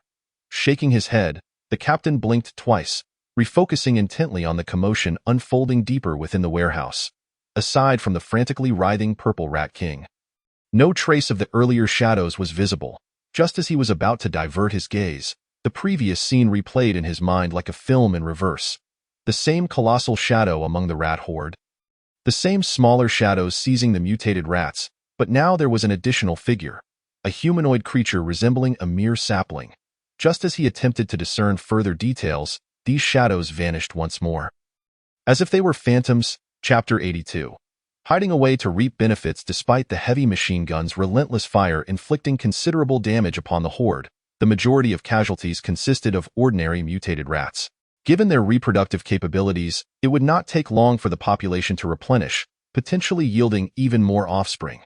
Conversely, the familiar yet perilous human, though currently hidden from view, was undoubtedly responsible for the sudden disappearances of the spiked rats, which had fallen prey to some mysterious creature. After all, similar monsters had snatched prey from the mouths of the rat horde by the Lover's Lake at Yanhai University. Now, this cunning human had extended his grasp towards the newly bred members of their species. A transgression that could not be tolerated, however. He could not afford to act recklessly. The hopes of the entire rat horde rested upon his shoulders, although he felt like a mere pawn in the face of that massive feline creature. It was certainly not the primary reason for his desire to evade confrontation. So be it. If the spiked rats were captured, they could always breed again. Surely, he would not be compelled to face that black tiger beast. At the entrance, the handsome captain appeared increasingly dissatisfied with the progress of his troops. The firepower from the armored vehicle and assault rifles was insufficient to rout the rat horde in a short span. Without hesitation, he retrieved his radio point. 2 minutes later, 2 armored vehicles equipped with automatic cannons ruthlessly breached the outer wall, appearing behind the soldiers. The deep, thunderous roar of the cannons erupted, signaling a resurgence of death. Chunks of flesh were carved from the bodies of the mutated rats, exposing their bloody bones. Any rat struck by the bullets soared into the air, torn apart by an unseen force before crashing to the ground. Unrecognizable. Even the guards of the Rat King, the size of calves, could not withstand the cannon fire, their bodies riddled with gaping holes, reduced to mere piles of flesh. The size of the rat horde visibly diminished, and the remaining mutated rats lost their previously fearless courage, even knowing the Rat King was nearby, as they hesitated to advance. Realizing they had no hope of claiming the food warehouse today, the Rat King finally relented, unwilling to sustain further losses. With a piercing shriek, the horde retreated like a receding tide. Before the vast pit, the crimson wave receded, leaving behind a scene of devastation and heaps of bones. The soldiers divided into numerous small groups, swiftly occupying every corner of the warehouse and laying powerful proximity mines at the entrance frequented by the rat horde. Although the rat swarm had retreated, the captain's expression remained grim. In the blood-soaked warehouse, the remaining supplies were scant, for Chaija had already pilfered a significant amount before their arrival. Now, the only salvageable items left were 100 or 200 bags of flour and rice abandoned by Chaija during the rat onslaught. As for the meat and dehydrated vegetables, along with seasonings like salt and sugar, they have long been thoroughly collected on this trip. Although there were no casualties, the ammunition expended by high-caliber heavy machine guns and cannons was considerable. Now, our last hope rests solely on that slightly smaller warehouse behind in the corner by the entrance. Several heavy shelves are haphazardly stacked together, and the shadows conceal the whereabouts of Chaija and Tao Yaoyao, who have long since vanished. It appears that regular troops have arrived. Why then do you seem so apprehensive? On one side of the warehouse roof, about 10 meters above ground, Chaija and Tao Yaoyao recline leisurely on a sturdy steel beam, while a messenger dangles in the shadows of the ceiling, its body curled into an inconspicuous black spot. From time to time, Tao Yaoyao peeks out, glancing downward as she queries the man beside her. Chaija, with one leg crossed over the other and his hands resting behind his head, nonchalantly replies, "Who says that regular troops must be paragons of virtue? Do not forget that the sole purpose of the military's existence is to kill. In normal times, the military is bound by the constraints of the nation and military regulations, supported by the people. Their weapons are aimed only at the enemy. But now, in this apocalyptic world, there are no supplies, no support. They are human too, with emotions and desires, and the need to survive in chaotic times. Those with formidable power become a sharp blade, capable of striking down anyone they choose, at least until evolved beings like us come into our own. They are the strongest. Can you guarantee that every soldier possesses the same integrity and kindness as in peaceful times? Just give me time, and I will acquire power greater than theirs. Why take such risks? Besides, it's clear that they are after the supplies in these 2 warehouses. If they discover us, do you think I would just stand by?" Tao Yaoyao gazes at him with a puzzled expression, hesitantly asking, "Shouldn't we seize the opportunity while they are preoccupied with battling the mutated rats to quickly gather the supplies from that warehouse? What are we still waiting for?" Chaija smiles mysteriously and turns to lay down. "The outside is filled with their people. Let alone whether we can exit without alerting the troops below. Even if we manage to escape, it is uncertain if we could reach that side. Just now, while catching rats, I discovered my new ability.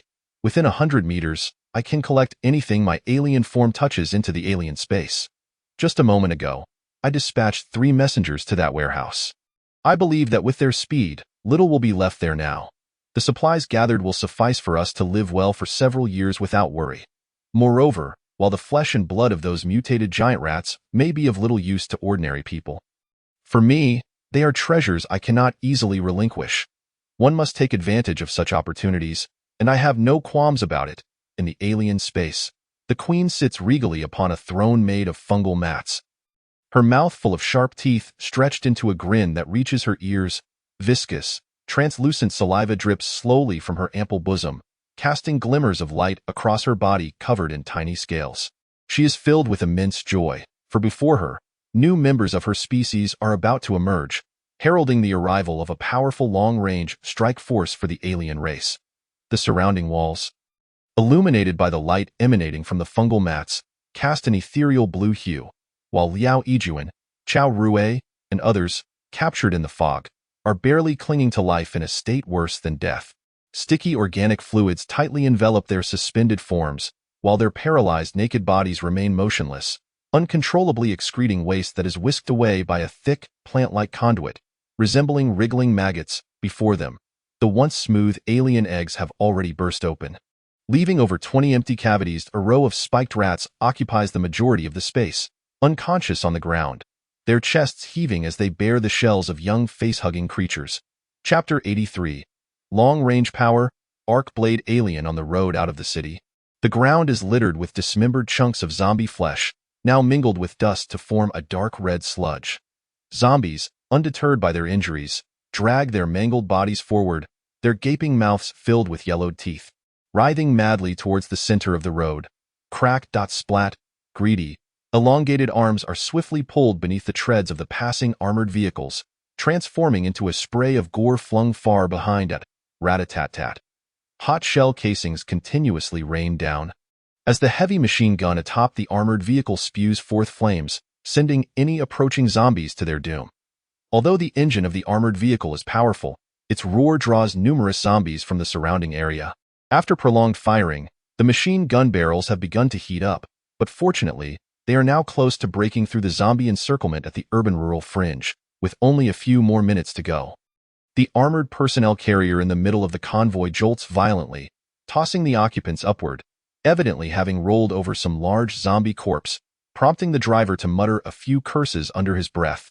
Captain Hu Feng, already in a foul mood, now appears even more thunderous, as a scion of the Hu family, one of the 4 prominent families of Kyoto. Hu Feng has always been exceedingly proud. At under 30 years of age, he is on the brink of being promoted to the rank of major. Although supported by his family's influence, it cannot be denied that he is also a standout in the military.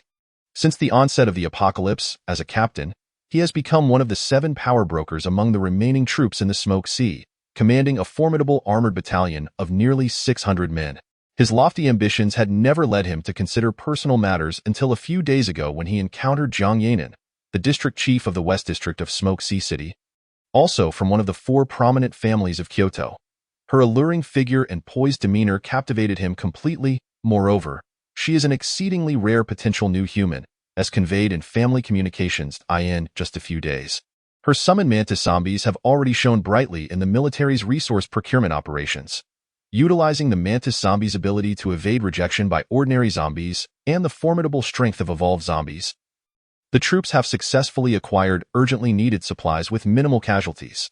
The mantis zombies even fortuitously obtained 2 vials of silver evolution liquid from evolved zombies during their missions, completing their 2nd evolution. Enamored by this, Hu Feng is eager to make a good impression in front of Jiang Yanan.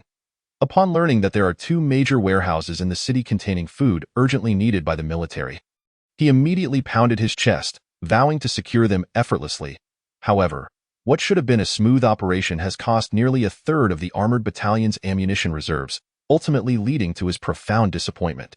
In the transport truck behind, all the supplies gathered during this search are loaded. 18,300 pounds of various grains, over 4,000 pounds of corn and potatoes, 270 pounds of cooking oil, and less than 300 pounds of various seasonings, including salt and sugar, along with over 90 packages of pre-packaged cooked food. While it seems considerable, for the ambitious Hu Feng, who had aimed to fill several armored vehicles, this amount falls far short of his expectations. Perhaps, like those shadows in Jiang Yanan's mantis zombies, these supplies are already claimed by others. In other words, some new humans, not under military jurisdiction, have already swooped in to collect the vast majority of the resources. Yet, no vehicle has left the military's perimeter throughout. Such a large quantity of supplies cannot be transported without more than 10 heavy-duty trucks. This is truly absurd. On the warehouse roof, Chaija peeks out. watching as the armored convoy breaks free from the zombie encirclement and gradually recedes into the distance. The sky is as clear as a wash, and the remnants of blood mingle with the mud. Two ghostly shadows leap swiftly across the surrounding buildings, following the convoy out of the city. The messenger aliens linger atop the highest remaining structures at the city's edge, gazing after the departing convoy. The nuclear-powered cargo ship docked at the Smoke Seaport will serve as their future base of survival and development. There is no need to entangle themselves with the military and government. The supplies collected from the two food warehouses are sufficient for their small group of over 20, allowing them to avoid the enormous risks of exploring the city. Beside him, Tao Yaoyao stretches lazily, revealing her toned waist defined by visible abs. Did you not say you wanted to go down and take advantage of the situation? Why are you still here? Do you want my 4 arms to assist? Chaija pulls Tao Yaoyao into an embrace, his hand gliding over her smooth abdomen, a playful smile lighting up his face as he raises his chin. Just look down there. It's filthy, all covered in flesh and blood. Let them handle it. Tao Yaoyao playfully spits at Chaija and pushes his approaching lips away, turning to gaze down at the warehouse through the skylight. The dozens or even hundreds of mutated giant rats that had been reduced to mush by the heavy machine guns and cannons have piled up into a small hill. Blood splattered across the ground weaves a trail of crimson, eventually coalescing into a blood pool in the low-lying areas. Over 20 agile shadows are darting through the purple-black blood, leaving behind large chunks of flesh and fur wherever they tread. While the slightly intact rat carcasses vanish without a trace in just that brief moment, the mountain of rat corpses has been significantly reduced. Among these over 20 aliens, only a few are the standard giant rat aliens. Standing over 2 meters tall with red sensory tendrils, the rest are entirely new members, shorter than the giant rat aliens, with a flattened and broadened body, sturdy limbs that are not particularly sharp, giving off an impression of stability and balance. The triangular head is almost seamlessly fused with its ebony body through a bony plate, from which 2 elongated, densely furred trumpet-shaped appendages sprout, sweeping in a full 360-degree rotation without any blind spots. A robust, rugged spine extends from the back of its head all the way to its lengthy whip-like tail, prominently rising high, composed of overlapping semicircular blades, each attached to visibly developed tendons that extend in a pale brown, translucent hue to the oddly shaped abdominal cavity. When the time for an attack arises, these dozens of sharp, semicircular blades, stacked together like the quills of an agitated hedgehog, will stand upright, rapidly locating their target through the trumpet-like organs, and are catapulted with astonishing speed by the tendons. These semicircular blades possess not only incredible velocity and formidable cutting power, but also carve an expansive arc through the air's resistance, rendering their assaults enigmatic and inescapable. This is the newly emerged member of the aberration, a formidable force in long-range attacks, the Arc Blade Aberration. Chapter 84. Victory at Qinghe Military Camp nestled beside the Shangqing River, approximately 20 kilometers north of the city of Yanhai. Stands a formidable camp constructed from thick concrete pillars, majestically positioned at the foot of a mountain. Dozens of armored vehicles and tanks form a relatively sturdy defense line around the camp, working in concert with numerous combat personnel within the shelters to staunchly prevent the zombies that occasionally wander too close. The shallow beach outside the camp is a gruesome sight, littered with the mangled remains of zombies and mutated beasts, their blackened blood exuding a suffocating stench, while swarms of flies and mosquitoes coalesce into ominous clouds that ebb and float on the solid walls, which serve as the foundation for the camp's original perimeter. A throng of laborers clad only in shorts sweat profusely as they tirelessly push wheelbarrows, pouring freshly mixed concrete into the walls and interstices. The towering wall, over 4 meters high, has already solidified to about 3 meters. Providing the most basic level of protection, massive searchlights are spaced along the walls, and every few dozen meters, a heavy machine gun is stationed, its dark muzzle linked to a lengthy brass ammunition belt. No one dares to relax on the walls, for they understand that the current height and sturdiness of the barrier fall far short of being impregnable in the face of a potential massive zombie tide. Only walls 6 meters high or more can offer them their greatest hope of survival. The entire camp is meticulously divided into 4 distinct zones: the military area, living quarters, supplies storage, and command center, each clearly marked by a different color. Within the pale green command center, a woman is hunched over her desk, fervently writing. She is the epitome of a mature beauty, exuding an allure that is both captivating and irresistible, stirring one's heart and making self-control difficult. Her dark suit clings tightly to her voluptuous form, her long legs elegantly encased in fitted trousers, while a glimpse of white at her collar invites tantalizing thoughts. Her lustrous black hair is neatly coiled atop her head, and her dignified, regal face shows barely a trace of wrinkles, with her rosy lips glistening with a dewy sheen. Jiang Yanin exhales deeply, setting her pen down on the desk, her slender fingers brushing against her slightly furrowed brow. Leaning back slightly to relieve her fatigue, she reaches to unbutton the 2 buttons at her collar, momentarily releasing her constricted bosom. Ever since she was rescued by the military and brought to this camp, she has learned that she is the highest-ranking government official to have been saved thus far. A sudden emergency committee meeting in the city had ensnared nearly all the top officials, and even if a few escaped, they have vanished without a trace. Originally, a regiment of over 2,000 troops has dwindled to less than 1,000 after the viral outbreak's cleansing. More encouragingly, the majority of the survivors are robust young men and women, many of whom have military or police backgrounds. The surviving commander promptly selected nearly 800 of the strongest youth to form 3 armored battalions. The remaining survivors were assigned to Jiang Yanin, a direct descendant of the Jiang family from Kyoto, to oversee the logistics of the entire base. Now, having just taken charge, Jiang Yanin faces her most pressing challenge, providing for the sustenance of over 3,000 individuals. At a critical moment in the camp's construction, everyone's stamina is rapidly depleting, and reducing rations is not an option. The quantity of meat available is scant and not easily preserved, consisting only of some cured meats and sausages, which cannot be readily utilized. With limited resources and high consumption rates, the daily food requirement of over a ton for 3,000 people means that in just over 10 days, they would face dire straits, leaving Jiang Yanin feeling utterly exhausted. Fortunately, the clear mountain spring water from the nearby Qingchuan mountain has been tested to contain only trace amounts of the virus, making it safe to drink after boiling, thus alleviating their immediate crisis. Yesterday brought a glimmer of hope. Within a food warehouse belonging to the One Family Enterprises, located just over 20 kilometers from the camp, there are reportedly hundreds of tons of various grains and oils stored. If they can secure these supplies before the completion of the wall, their worries would be significantly eased. Early this morning, a member of the Hu family, who had been overly eager to curry favor, rushed to lead the armored battalion toward the warehouse. Although it remains uncertain whether he is genuinely competent, they can only hope for a smooth operation. Suddenly, a sharp alarm blared from the loudspeaker atop the highest point of the wall. Its piercing sound seemingly capable of tearing through one's very being, and everyone became alert. Secretary Yin Shuang hurriedly burst into the office, her expression frantic. Commander Lin and the others are already on the walls. Jiang Yanin's eyes sparked with determination as she rose. Let us go take a look. 1 kilometer away from the camp, 2 colossal steel serpents, shrouded in billowing dust, are rapidly converging. Among them, a convoy of oil tankers is accompanied by 20 or so massive shadows, larger than armored vehicles, fiercely pursuing them. At the forefront, several mutated beasts are closing in on the last few armored vehicles. These monstrous mutated wild boars, towering and robust, likely survived the mutations at an outdoor breeding facility. Their bodies are a grim slate gray, with white tusks resembling elongated spears protruding from their lips, bristly fur standing erect, and their eyes glowing a menacing red.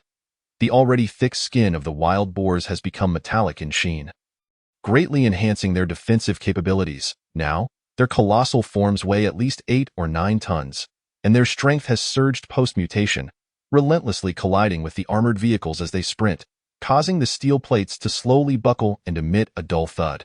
The rear armored vehicle shakes violently from the impacts, while the drone cannons unleash torrents of fire, shells flying as large-caliber rounds rain down upon the wild boars. Bullets, imbued with tremendous kinetic energy, create gaping wounds on the bodies of the mutated wild boars, sending chunks of flesh flying, with some areas revealing stark white bones. The one on the right, driven mad by excruciating pain, becomes even more frenzied, frothing white saliva as it thrashes its head wildly, bellowing as it drives its tusks into the gaps of the armored vehicle with all its might. With a crack, the armored vehicle jolts violently several times. The mutated wild boar's head twisted off by the immense force, its body rolling to the ground and kicking up a cloud of dust. seizing the opportunity presented by the flipped armored vehicle. Another mutated wild boar charges forward, causing the armored vehicle to sway violently before it ultimately topples over.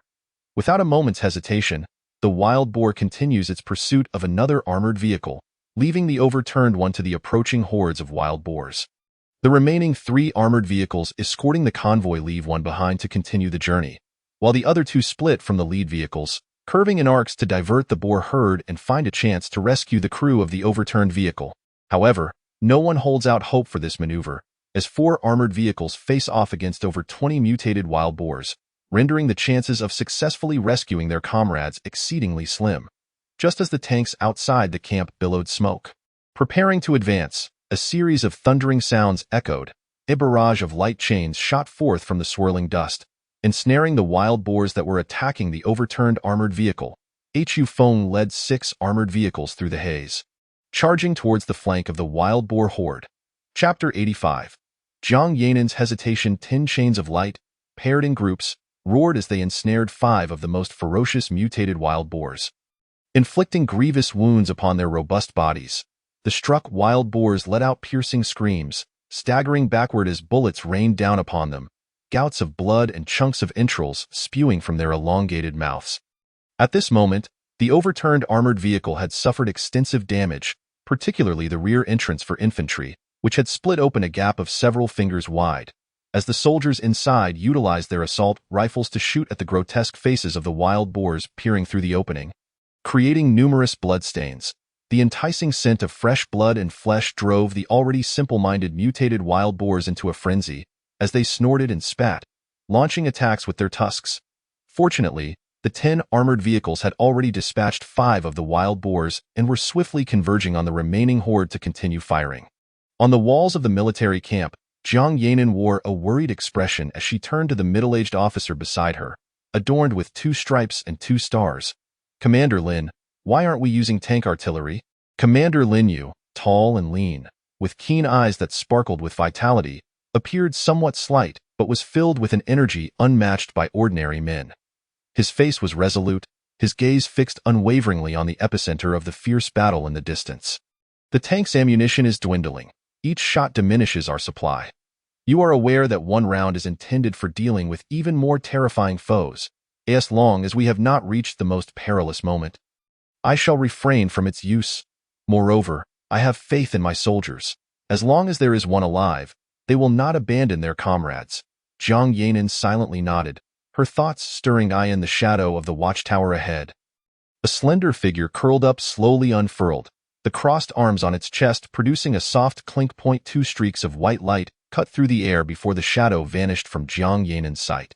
An armored vehicle, seizing the moment when the herd of pigs was thrown into disarray, slammed on the accelerator, crashing into the inner circle surrounded by swine. The tremendous force sent a slightly smaller mutated wild boar flying.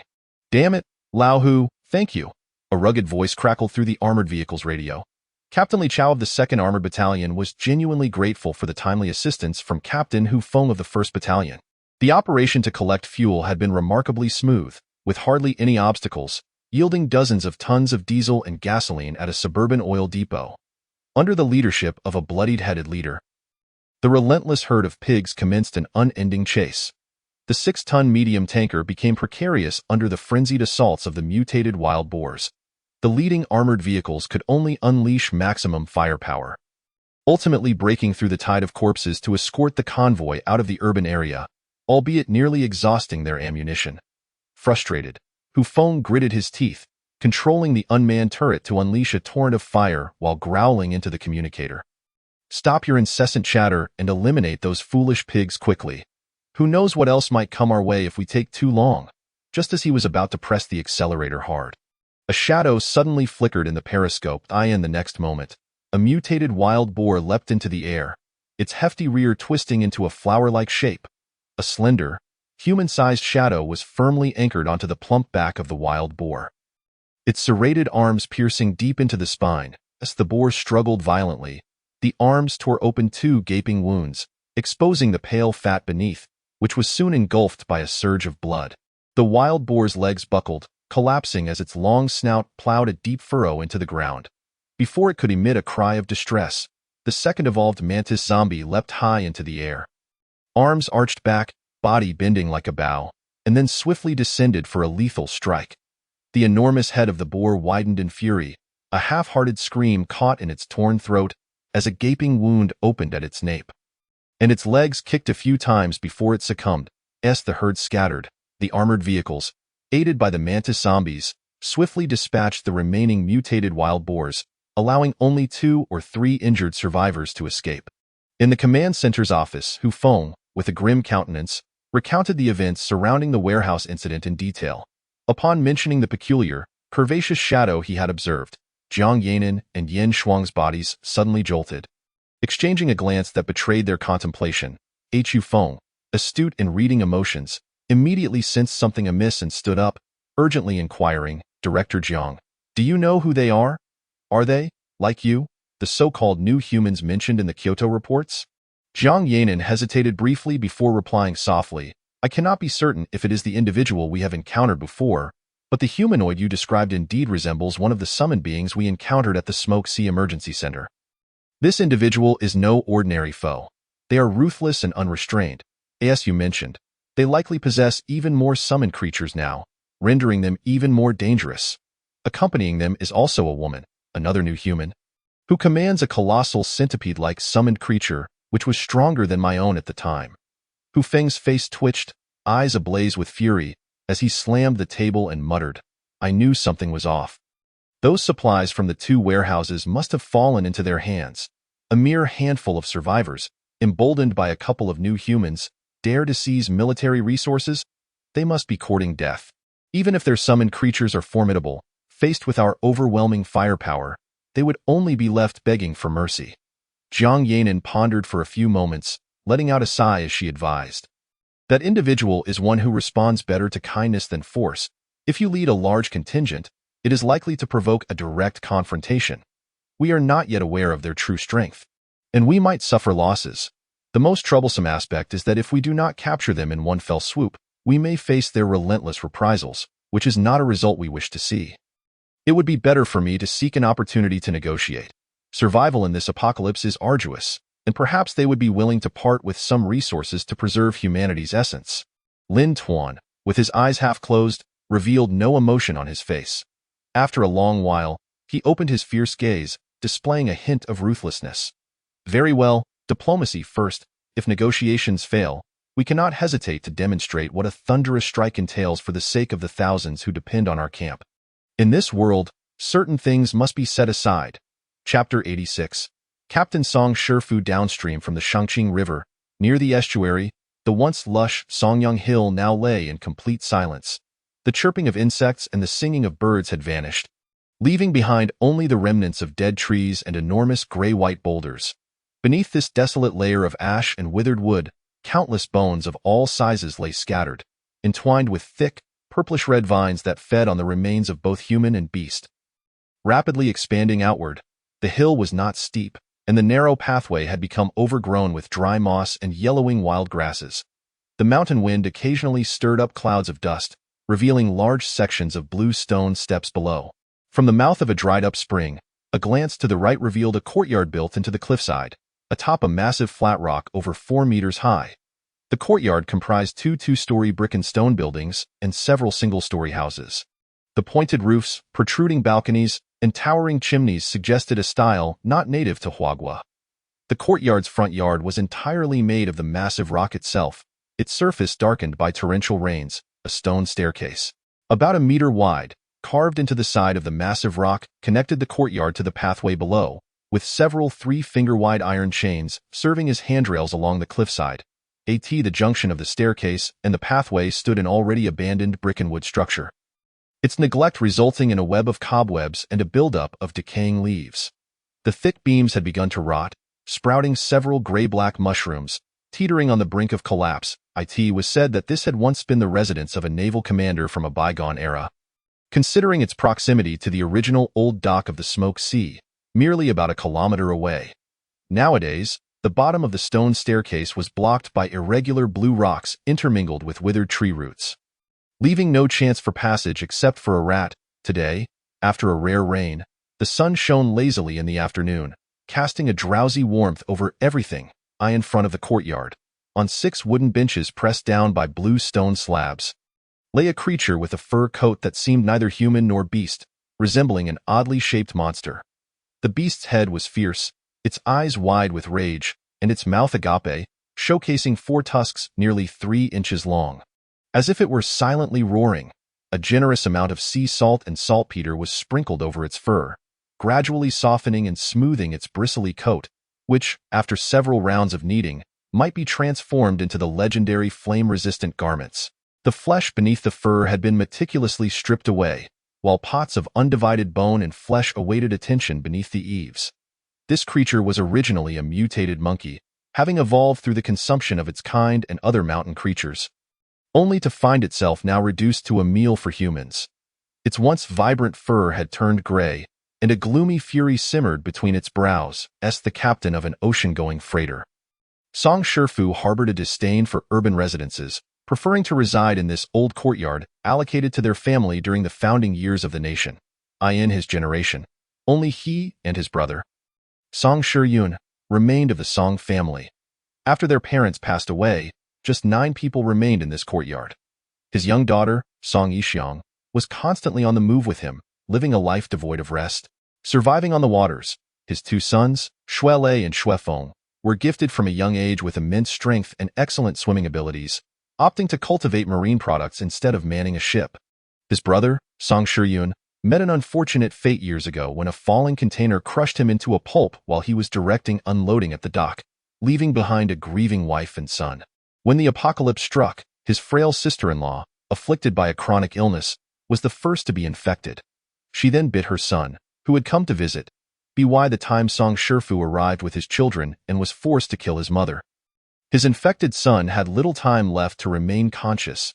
After a few last words, he compelled his daughter, Song Yixiang, to take away her heartbroken cousin's wife and daughter, personally ending his son's suffering. For the few survivors that remained, the small courtyard atop the enormous boulder was a distant refuge from the bustling city, rarely visited during ordinary times. The likelihood of encountering zombies was almost negligible, rendering it one of the few safe havens in the early days of the apocalypse. Beneath the cliff at the back of the courtyard, a spring bubbled forth, its flow uninterrupted throughout the years, remaining steadfast even amidst recent disruptions in the mountain springs. The household had amassed a considerable stockpile of various dried seafood delicacies, ensuring that their immediate culinary needs were well taken care of, thus marking a promising start in this desolate world. However, fate proved cruel, as the frayed rope chose to snap at its weakest point, bringing misfortune to those who had already endured much hardship. This morning, they encountered a mutated monkey, a ferocious creature descended from the mountains in search of food. With its agile movements, it swiftly scaled the giant rock and, taking advantage of the momentary distraction, snatched away a sweet 6-year-old girl, tearing apart the delicate figure with merciless ferocity. The child's mother, witnessing the gruesome scene, saw her niece dragged bloodied and lifeless across the ground, her innocent eyes still wide open, and a surge of despair forced a heart-wrenching cry from her lips, rendering her limp at the threshold of the door. With bloodshot eyes, Song Shifu let out a soul-wrenching roar, brandishing a gleaming, twin-pronged harpoon, charging directly at the mutated monkey. The brothers Shuelei and Shuefeng, panting heavily, raised makeshift shields crafted from wooden pot lids and wielded elongated fish knives, rushing forward with reckless abandon to divert the agile creature. By the time Song Shifu arrived and plunged his harpoon into the monkey's jaw, piercing its skull, the brothers were already drenched in blood, their bodies marred with numerous gaping wounds. Although Song Yixiang administered urgent care, both men began to exhibit signs of fever, blood seeping through the pristine bandages. Given the circumstances, even with their remarkable resilience, it seemed unlikely they could endure for long without medical assistance. Yet, amidst such dire straits, where could Song Shifu seek help? The nearest clinic was several kilometers away, fraught with the peril of encountering countless zombies and mutated beings along the way. Even if fortune favored him, could he bear to leave behind his remaining daughter, sister-in-law, and 2 half-conscious sons? What if another monstrous entity appeared? Would it not spell doom for the Song family? However, inaction was equally dire. Could he truly stand by and watch his sons succumb to their grievous injuries?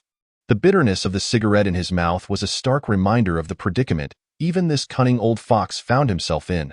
Suddenly, a peculiar sound reached his ears from beneath the stone platform. Gripping the harpoon tightly, a chill ran down Song Shifu's spine. It appeared he could not escape this calamity today, and he lamented the fate of his 3 children. He pressed himself into the shadows. Inching closer to the corner near the stone steps, his left hand ready to cast the fishnet at a moment's notice. After a prolonged silence, no further sounds emerged from below, causing Song Shifu to furrow his brow in confusion. Had he merely imagined it? Just as he pondered this, an icy sensation crept up the nape of his neck, followed by the drip of a viscous liquid onto his shoulder. Without a second thought, he dove forward, rolling away and preparing to thrust the harpoon. The old fox, it seemed, had retained his agility. He had not joined them in pursuit of the grand sword after disembarking. A familiar mocking voice reached his ears. Chapter 87. A minor rescue, a little helper? Is that really you, Nian Yang? A flicker of surprise graced Song Shifu's wrinkled face as he regarded the nearby messenger entity, his hands still gripping the harpoon. Casting a sidelong glance behind the creature, what he first beheld was not the expected Chaija, but rather a pair of long, elegant legs.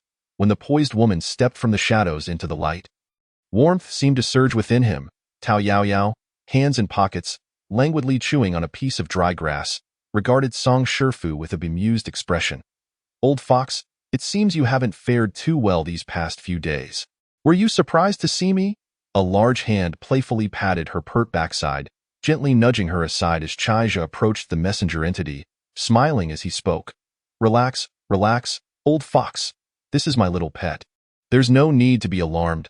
Song Shifu, still skeptical, scrutinized the messenger until Chaija waved his hand, causing it to vanish into the shadows below the rocks, prompting him to finally lower the harpoon. He flexed his arms, which had been tense from anxiety, and plopped down onto the ground, muttering bitterly, Nian Yang, you could have at least called out. Bringing a monster here to frighten me is hardly considerate.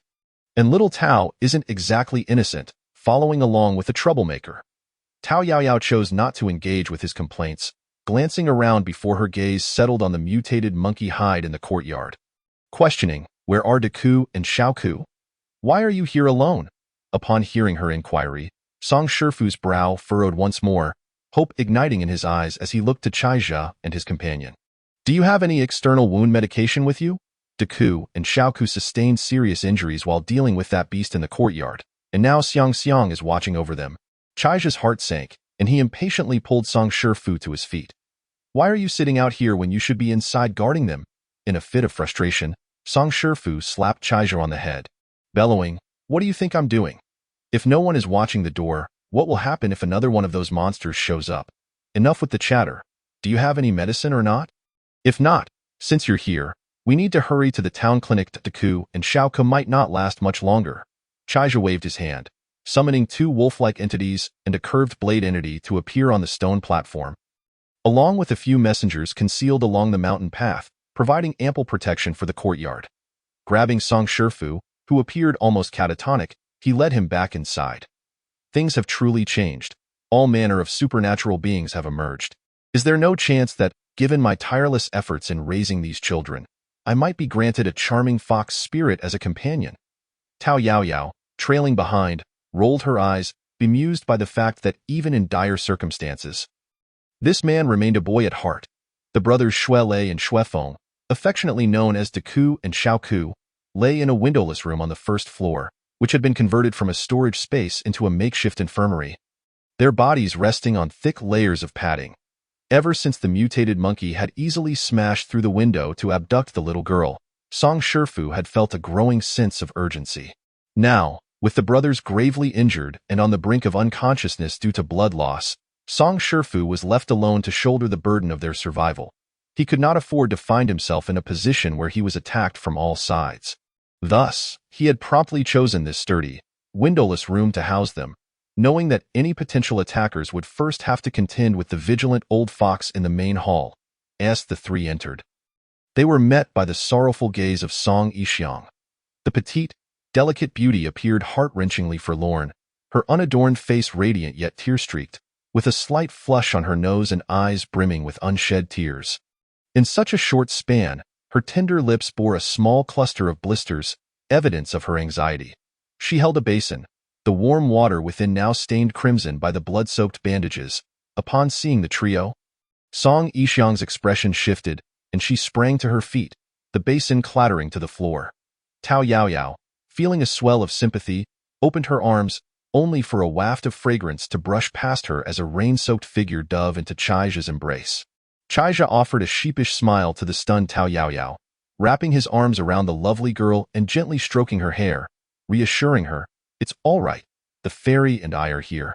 Everything will be fine." A sharp smack landed on the back of Chaija's head as Song Shifu's face contorted with rage. "You wretched brat! I knew you were no good on the boat. Not only did you lead little Tao astray, but you also dared to lay a hand on Xiang Xiang. I swear I'll chop off your 2 claws." Chaija shot a glance at Tao Yaoyao, who was about to intercede, sensing that this was a matter he needed to handle himself. "Old fox, Song uncle, I'll explain everything later.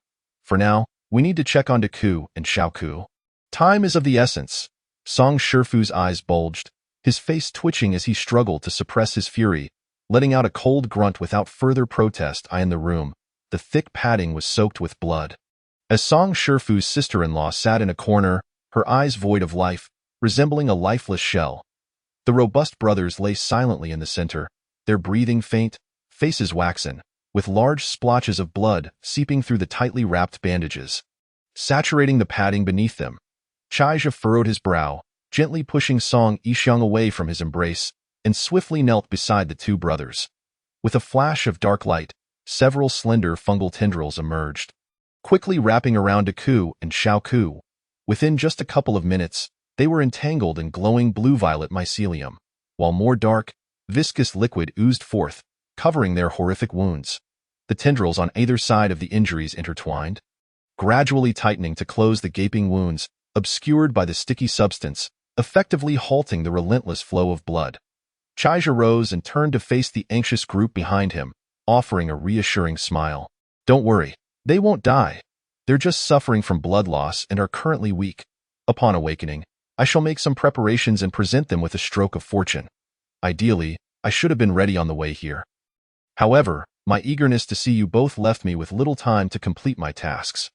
Once they feel somewhat better, I will have the fairy stay with you while I step out briefly. It will be a quick errand." Song Yixiang, with her head bowed, timidly tugged at Chaija's sleeve and whispered, "Could you please not go? Yaoyao is alone, and that won't do." Tao Yaoyao, already irked by the woman who forgets her friends for the sake of beauty, was now puffing her cheeks in indignation, hands on her hips and brows furrowed. "Song Yixiang, whom do you look down upon?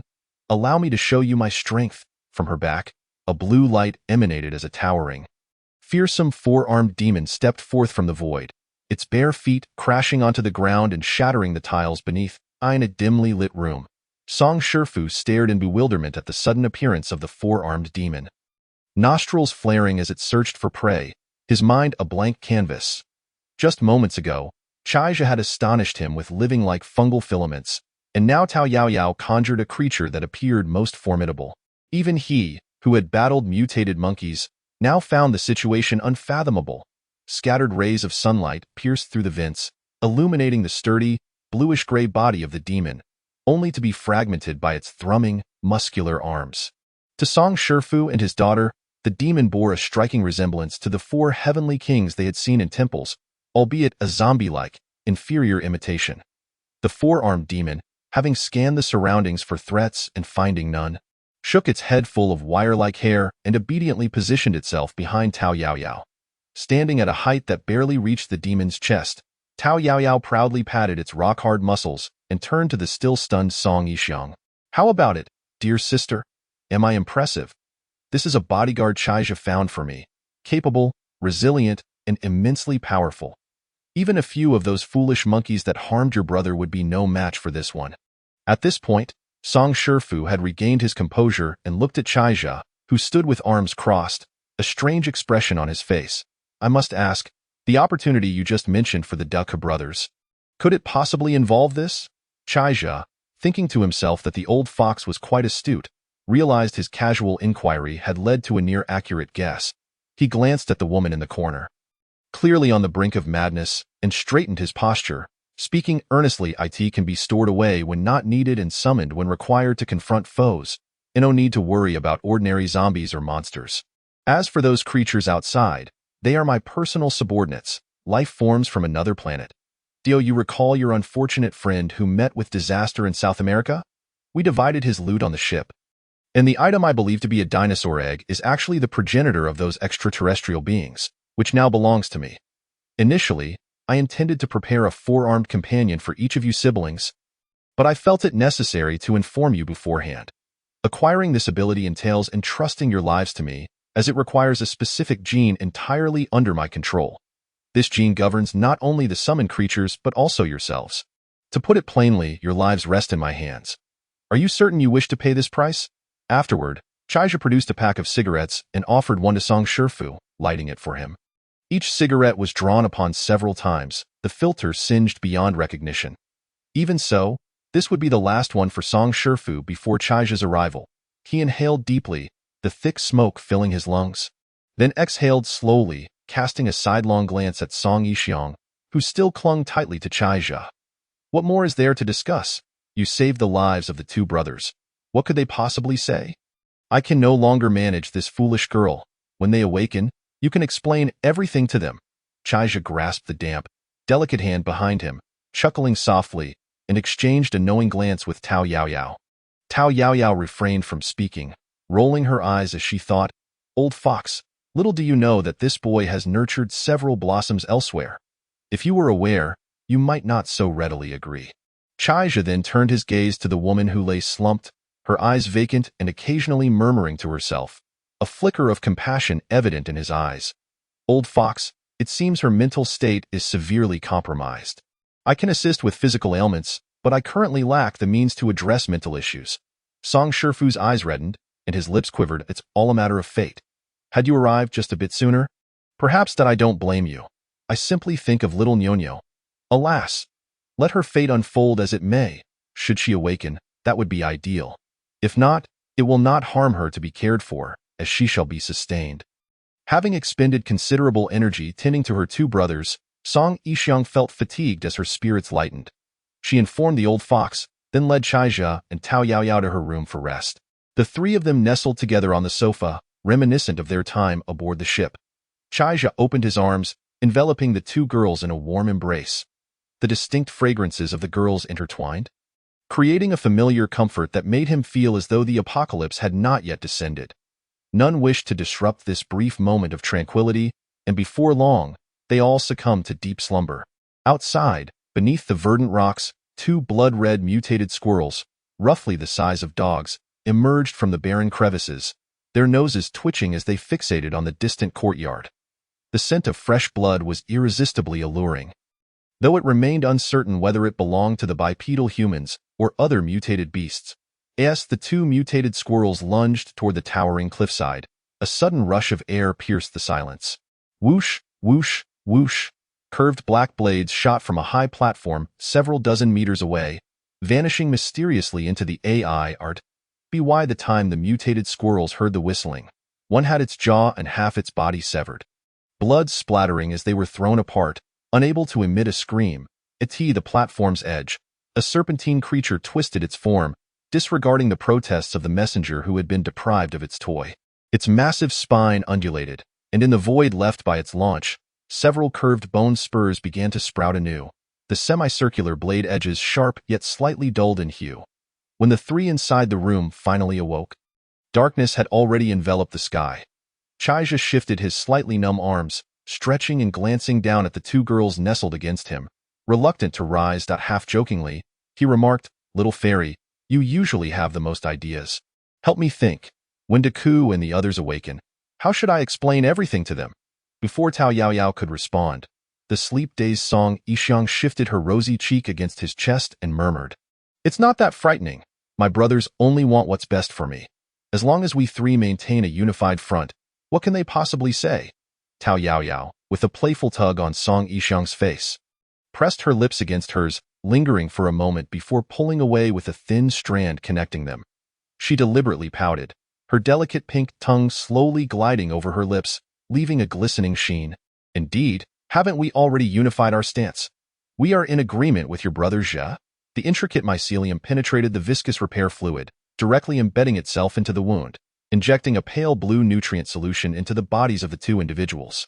Song Shifu found himself unable to resist the encroaching drowsiness, perhaps also due to the anxiety caused by the monstrous sentinels outside, and as he relaxed, his head gradually leaned against his two sons. Slipping into a deep slumber, the mycelial mat, now sprawling across half the room, saw Huang Dan lounging with a sense of ennui, his knife-like arms propped behind his head, as he flicked the pointed tip of his tail against the pristine wall. Sketching the outline of a male humanoid figure, a whimsical smirk occasionally gracing his vividly painted face. Suddenly, a jolt of apprehension surged through him, causing Huang Dan to spring up like a startled cat. Beneath the sprawling mycelial mat, several protrusions abruptly emerged, as if living entities were struggling to breach the surface, eager to tear into the flesh of the two men. Awakened in an instant, Song Shifu instinctively lunged over his sons. Brandishing a steel fork high above, aimed at the areas where the mycelial mat was undulating ominously. Just as he struck, the mat erupted in a burst of blue light, the mycelium transforming into steel-like strands, weaving together into a formidable protective net that staunchly resisted the assault from beneath.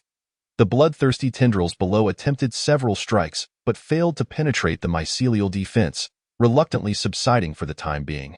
Almost simultaneously, a woman leaning against the corner let out a blood-curdling scream as a twisted tendril shot forth from her seated position, piercing her lower abdomen and shredding her internal organs into a pulp. Black, foul blood spewed from her mouth, mingled with fragments of her entrails, her eyes wide with terror, trembling twice before life fled her. The grotesque nodules on the tendrils secreted a viscous fluid that rapidly began to dissolve her innards.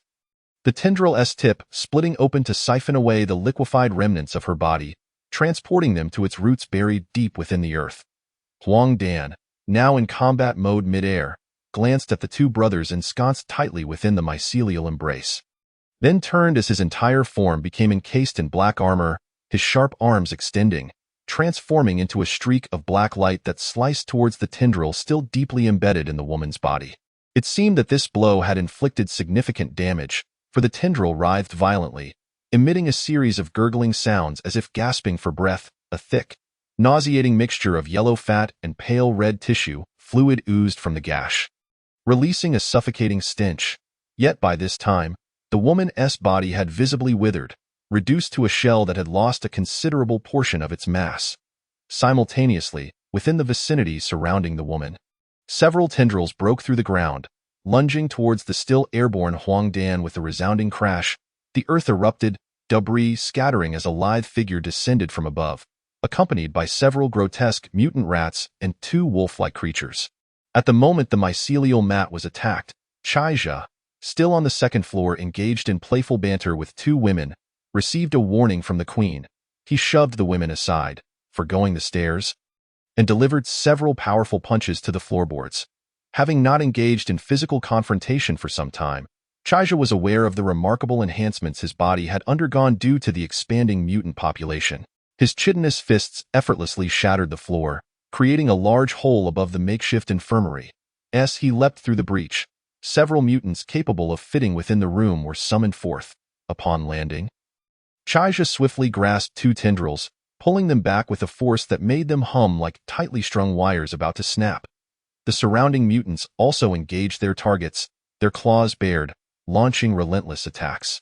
In mere seconds of skirmishing, two tendrils were torn asunder by Chaija, while Huang Dan severed another, and the remaining mutants held fast to the others, refusing to relent despite their struggles. Two mutants, however, were struck by tendrils, revealing gaping black holes as yellowish-green blood seeped from their wounds, releasing a pungent odor.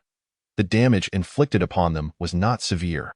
The tendrils had merely breached the surface of their exoskeletons.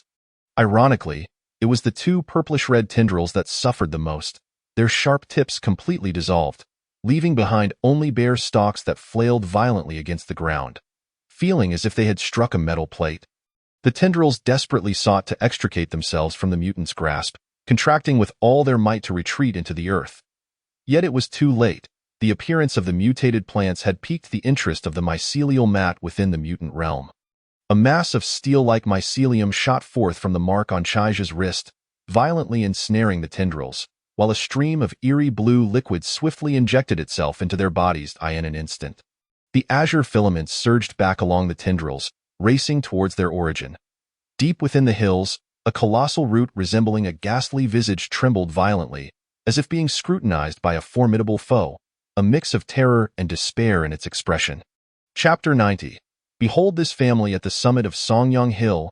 Several dilapidated villas had collapsed significantly, standing ominously in the darkness, reminiscent of a desolate realm, with only the night wind howling through the crumbling walls. In the center of these villas lay a massive, desiccated tree stump, its fallen portion reduced to dust. The roots of this tree were thick enough for several people to embrace, suggesting it was once a towering giant. Its expansive canopy likely capable of shading half the hill now. Beneath the desiccated roots lay a circular patch of soil, eerily crimson like blood, from which foul odors wafted, inducing nausea. The entire hillside was enveloped in an oppressive silence. Even the faintest sounds of serpents, insects, and rodents had vanished, save for the occasional rustling beneath the blood-red soil. Suddenly, the earth erupted as if struck by a tremendous explosion, sending dirt and stones flying, revealing countless buried white bones. Vibrant purplish-red tendrils writhed and flailed violently, cracking like whips as they moved. To the center of the soil explosion, a massive root resembling a ghastly face strained upwards. Pushing out its more than 2-meter-long body, its dark purple root mass marked with deep indentations, secreting a milky white sap. Remarkably, when this sap first made contact with the air, it emitted a noxious odor. But as time passed, it transformed into a fragrant aroma that was refreshingly pleasant.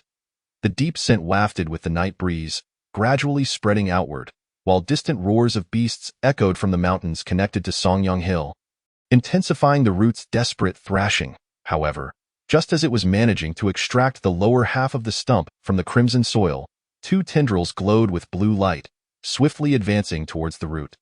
The ghastly root froze as if struck by lightning. The moment the blue lights entered its body, its previously thrashing tendrils fell limp, akin to lifeless serpents, entirely defenseless. A fist-sized mat of mycelium approached the 2 tendrils with calm determination. And upon seeing the incapacitated ghastly stump, it emitted excited squeaks. The once fist-sized mass exploded, unleashing hundreds of tiny, resilient mycelial strands that plunged into the root's interior. The mycelial mat then gradually elongated and spread, reaching nearly the thinness of a cicada's wing, expanding to cover over 10 square meters, and with a gentle flutter, it enveloped the ghastly root, silently consuming and merging with it. Chaija, who had followed alone, stood nearby, his gaze fixed on the direction from which the beastly roars emanated, while beneath him, a colossal black tiger mutant stood silently in the mist, its inner fangs retracting and extending, exhaling gusts of icy fog. As the primary source of sustenance for the mutant species, the mycelial mat provided an endless supply of pure water, capable of swiftly healing injured mutants and absorbing beneficial evolutionary genes to create new humans. Its significance rivaled that of the queen herself. Even Chaija had not spoken much about it to the women around him. The mycelial mat's excitement and joy indicated to Chaija that it had encountered a new opportunity for evolution, one that would undoubtedly be vital for the species' proliferation. Without time to explain to others, he left Huangdan and several mutants to guard the Song family, mounting the sleek back of the black tiger mutant and racing ahead. Not long after the beastly roars resounded, he arrived behind the mycelial mat, which was in the process of merging with the ghastly root. The merging process would take approximately 10 minutes. Had it not been for the mat's excessive excitement, it could have dragged the root into the mutant realm for consumption. However, since the consumption had already begun, Chaija was eager to discover what creature had been lured by the ghastly root. Confident that the relatively small hills would not attract a large gathering of mutated beasts, with the black tiger as a shield and a dozen or so curved blade mutants, Chaija felt assured that even if 5 or 6 large mutated beasts appeared, they would not suffer significant losses. Just over a minute later, several dark figures were spotted moving along the distant ridge, crashing through the fallen branches and leaves, stirring up clouds of dust. Chaija yawned lazily.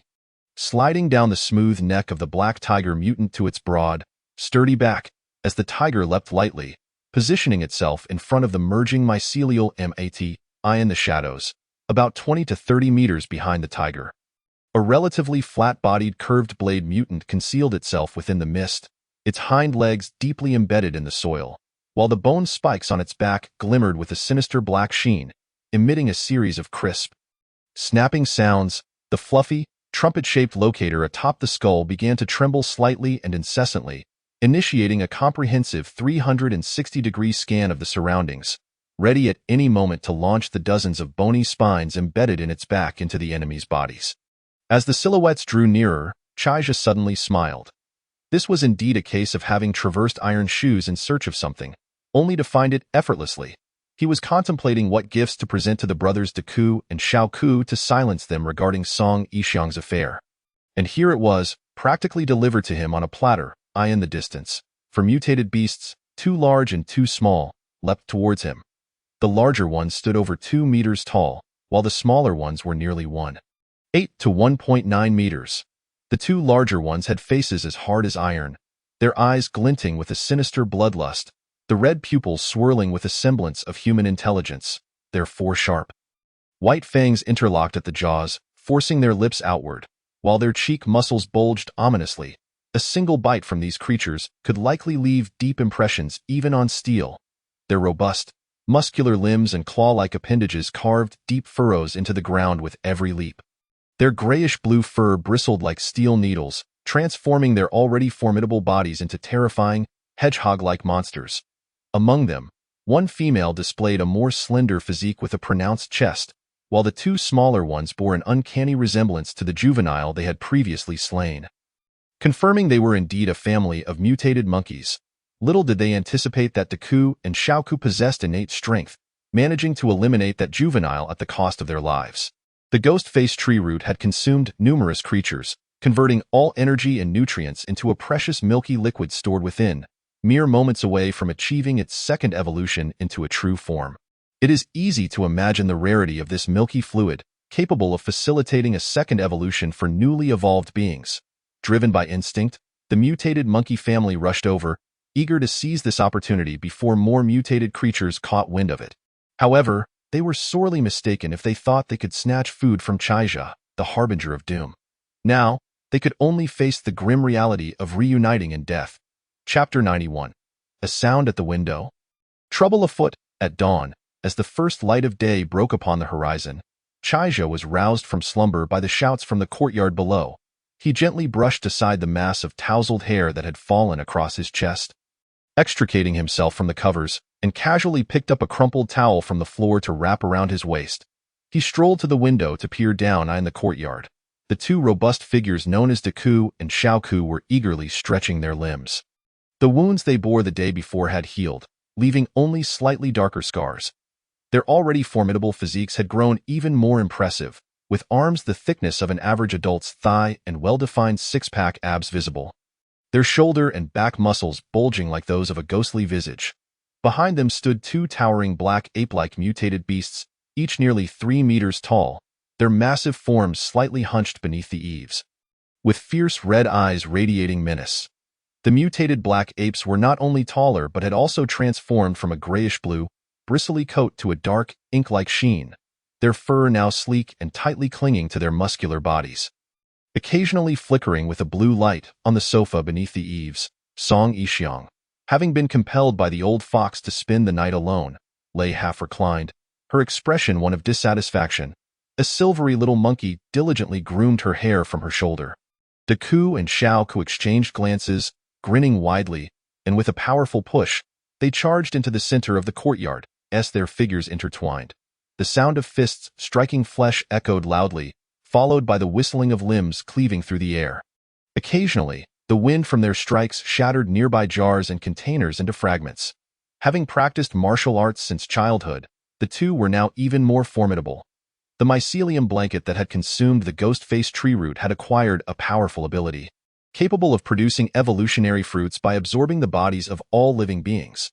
These fist-sized milky fruits not only benefited all mutated beings and those with mutated genes, but also provided a significant enhancement for humans who controlled them. However, producing such fruits required an immense amount of flesh and blood energy. The previous day's plunder from the ghost face tree root had yielded only 4 milky fruits, Deku and Xiao Ku's naturally strong bodies, augmented by the power gained from the mutated monkeys, were now immensely powerful, with skin as tough as aged leather. The mutated black apes possessed thick skin and sharp claws, with arms of boundless strength. Thus, Chaija did not rush to give the precious evolutionary fruits to the black apes, instead reserving one for Song Yixiang's juvenile mutated monkey. Last night, the mutated monkeys, along with their 2 young, had barely survived an encounter with the black tiger and arc blade mutations.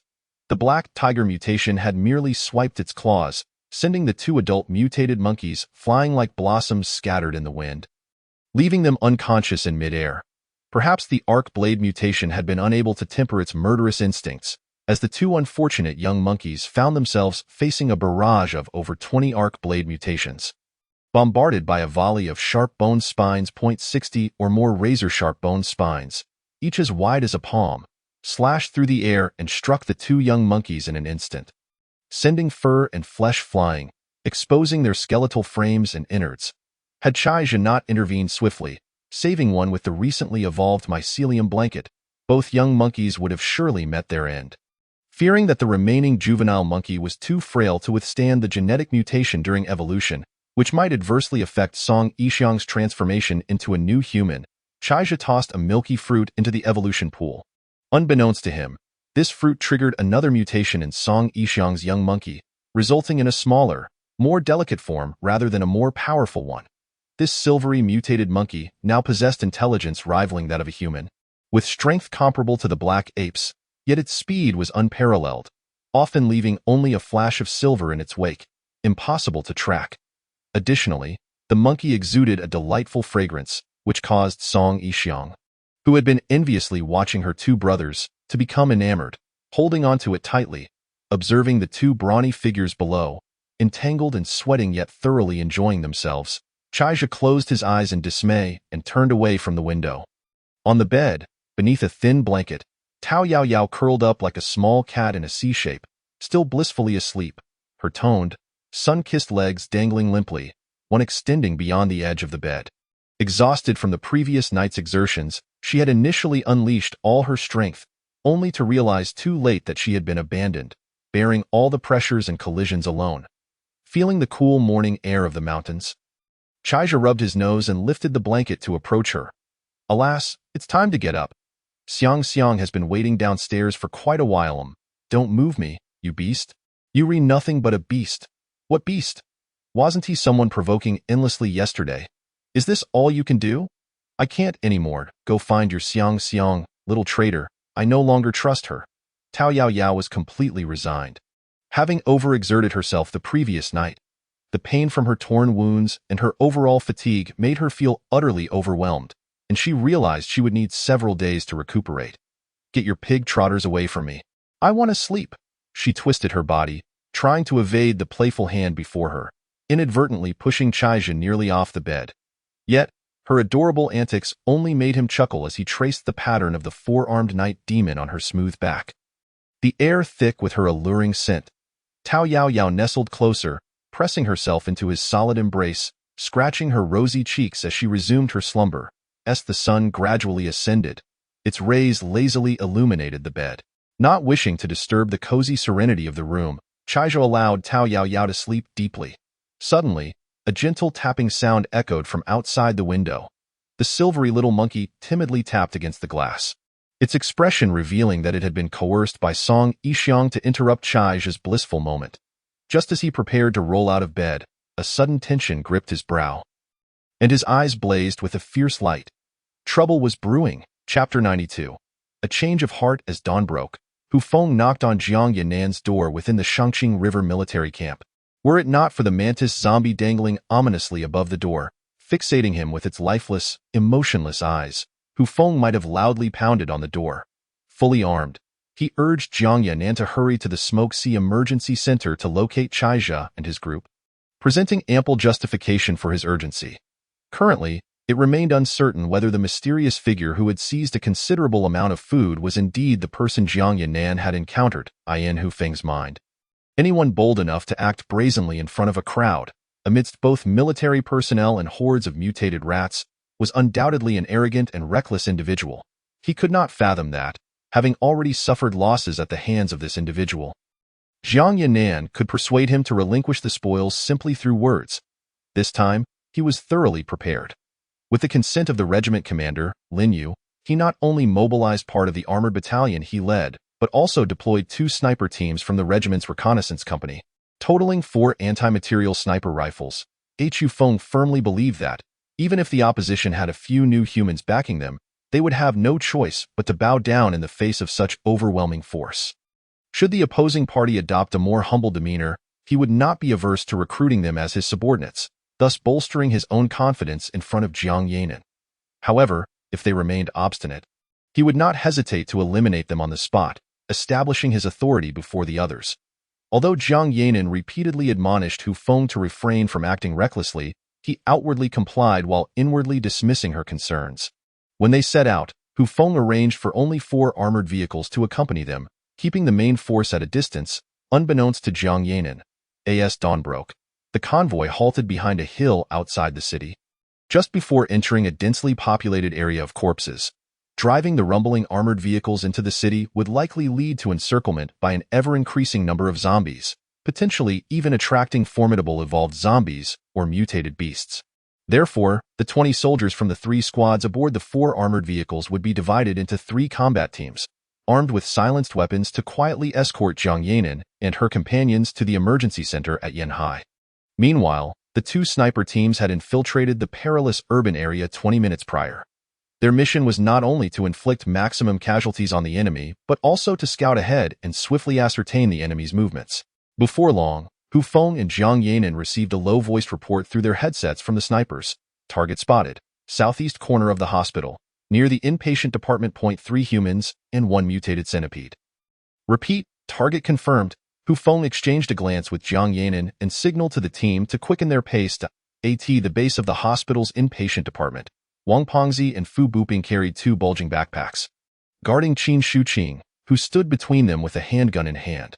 While they claimed to be protecting her, their role was largely limited to observation and warning. In front of them, the mutated centipede, having undergone a second evolution, was now significantly larger than when Chaija had left, thrashing its enormous, cart-like body through the sea of corpses. Its bathtub-sized maw occasionally spewed forth a viscous toxin. Dissolving the bodies of the zombies, it struck into nothingness. Over the past few days, the mutated centipede had been hunting evolved zombies around the hospital, nearly clearing out the nearby mutated zombies. The few that remained, aware of an unassailable presence, gradually fled to other locations. Qin Shuqing, however, was unfazed. After Chaija's departure, she and Wenjie had little to occupy themselves with, and accompanying the mutated centipede for some amusement was quite enjoyable. Wang Yunhai and Fu Buping had privately discussed several times, agreeing that since they had aligned themselves with Chaija, they needed to earn his genuine acceptance by demonstrating reasonableness. Thus, even though they knew Qin Shuqing did not require their protection, they willingly took on the role of aides, leveraging their ability to gather supplies. As the mutated centipede reveled among the corpses, the group moved toward the entrance of the air raid shelter, leaving behind only a ground littered with decaying flesh and remnants. Approaching within 10 meters of the iron plate at the entrance, the mutated centipede suddenly became agitated, arching its body high and waving its 2 antennae rapidly in one direction. There, at the gap in the low wall, Jiang Yan'an's mantis zombie had its metallic gleaming blade arms resting on the wall, its shadowy gaze fixed on the mutated centipede, brimming with hatred, following closely. A contingent of fully armed soldiers, rifles at the ready, entered the scene and spread out to establish a perimeter. Jiang Yan'an, accompanied by Yin Shuang and Hu Feng, stepped into view. Jiang Yan'an, already a strikingly beautiful woman, appeared even more enchanting after a few days of recuperation in the military camp. Yin Shuang, with an unadorned face, donned military attire, her graceful features accentuated, exuding an air of resolute elegance. As Jiang Yan'an approached with a warm smile, Qin Shuqing instinctively took a step back, creating distance and positioning herself closer to the mutated centipede. Jiang Yan'an's smile faltered, and she awkwardly inquired, "Hello, everyone. It's nice to see you again. I wonder if your leader is present? I have some matters to discuss with him." Qin Shuqing glanced at the armed soldiers surrounding them, her brows furrowing slightly. Jiang Yanin hesitated but pressed on. "I would like to ask if he has gone to the food warehouse in the northern part of the city. Food has been taken, and someone claimed to have seen someone resembling him. If it is indeed him, I hope to negotiate for a portion of those supplies to be allocated to our survivor base. We have thousands of people starving at the base, and if we could acquire some of those provisions, the government would surely appreciate your assistance. I don't know where he has gone. He hasn't informed me." Qin Shuqing began to respond, but a sinister voice echoed from behind. "You lie. You certainly know where your leader has gone. Your gaze when looking at that fat man has betrayed you. Do not think that, just because you are a new human, you can act recklessly in front of the government forces and sever ties with the people. I will give you 10 seconds. If you do not confess, we will have no choice but to take coercive measures." As Hu Feng's chilling voice fell, the surrounding soldiers simultaneously aimed their weapons at the three individuals and the mutated centipede. While reflections from sniper scopes glimmered in the distance. Chapter 93. The frenzied abomination within the confines of the wall. The air grew thick, under the threat of more than a dozen silenced assault rifles. The mutated centipede quickly lowered its body, slithering towards Qin Shuqing. Its antennae waved, and its massive scythe-like mouth opened and closed rhythmically, emitting shrill, whistle-like sounds. A soldier crouched near a pile of rubble, intensely focused on the mutated centipede. Suddenly sensed something amiss and swiftly turned to look behind him. On the debris behind him, a few small stones were bouncing as they slid from the top of the pile, but nothing else seemed out of the ordinary. The soldier held his breath, scanning the area with sharp eyes, only to reluctantly turn back after a few moments, eyeing his blind spot. Behind a dead tree, a slender whip-like tail silently retreated behind the trunk. Almost simultaneously, within the air raid shelter, when Jia and her mother, Shang Xia, stared in astonishment as the formerly coiled abominations, sleeping throughout the cave, began to stretch and tremble, their thin lips quivering as they surged towards the depths of the passage. When Jia's thoughts drifted to Qin Shuqing outside, and a sense of dread washed over her. As the sun rose, illuminating all beneath its warmth, it was indeed a splendid day. Yet, the comforting rays could not dispel the chill emanating from deep within her heart. A dozen black muzzles were trained on the three of them, while the mantis zombie in the distance remained watchful, fixated on their direction. It seemed evident that this situation would not resolve amicably. At that moment, Jiang Yanin found herself in a quandary. Truthfully, she did not wish for matters to escalate to such a deadlock. She always believed that the mysterious man had more cards up his sleeve. Daring to act so brazenly, however, with thousands of mouths waiting for sustenance in the camp, she felt a twinge of resentment towards Chaizha for being so ruthless, leaving no room for the military. As she hesitated, Hu Feng's countdown reached 8. Qin Shuqing glanced at Wang Pengzi and Fu Buping, knowing she could not allow them to be captured. If gunfire erupted, the two would likely perish here. And she understood that entering the air raid shelter was their only chance for retaliation. Contemplating the strange creatures and the astonishing fungal carpet she had seen inside, the two men did not believe the military could withstand Chaizha's wrath.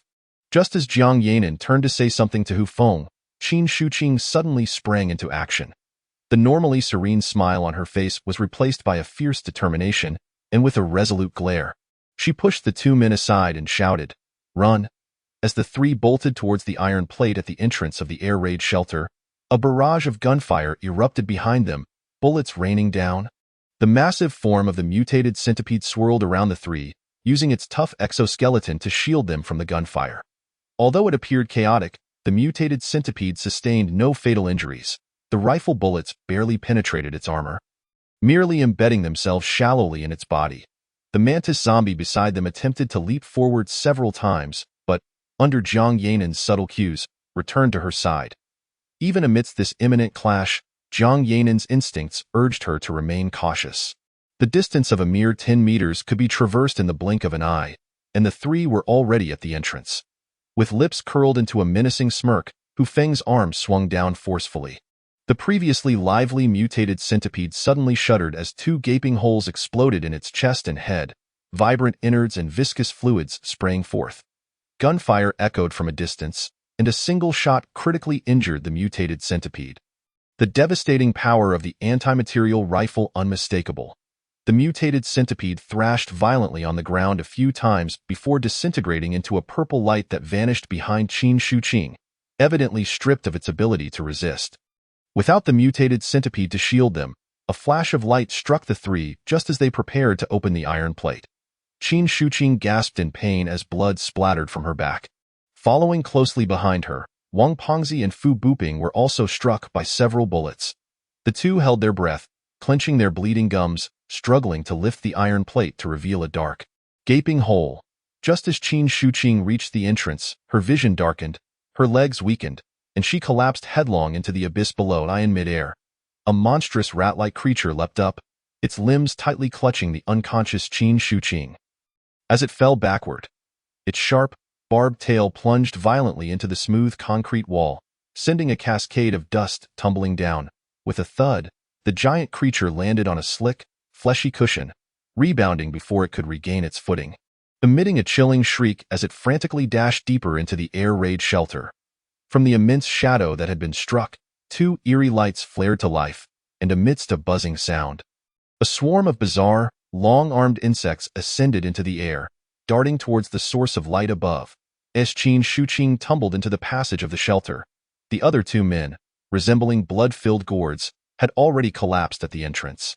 Hu Feng felt a surge of urgency and waved to halt the gunfire. According to Jiang Yanan, it was this woman who held the key to making the mysterious man speak. The fates of Wang Pengzi and Fu Buping were of no concern to him.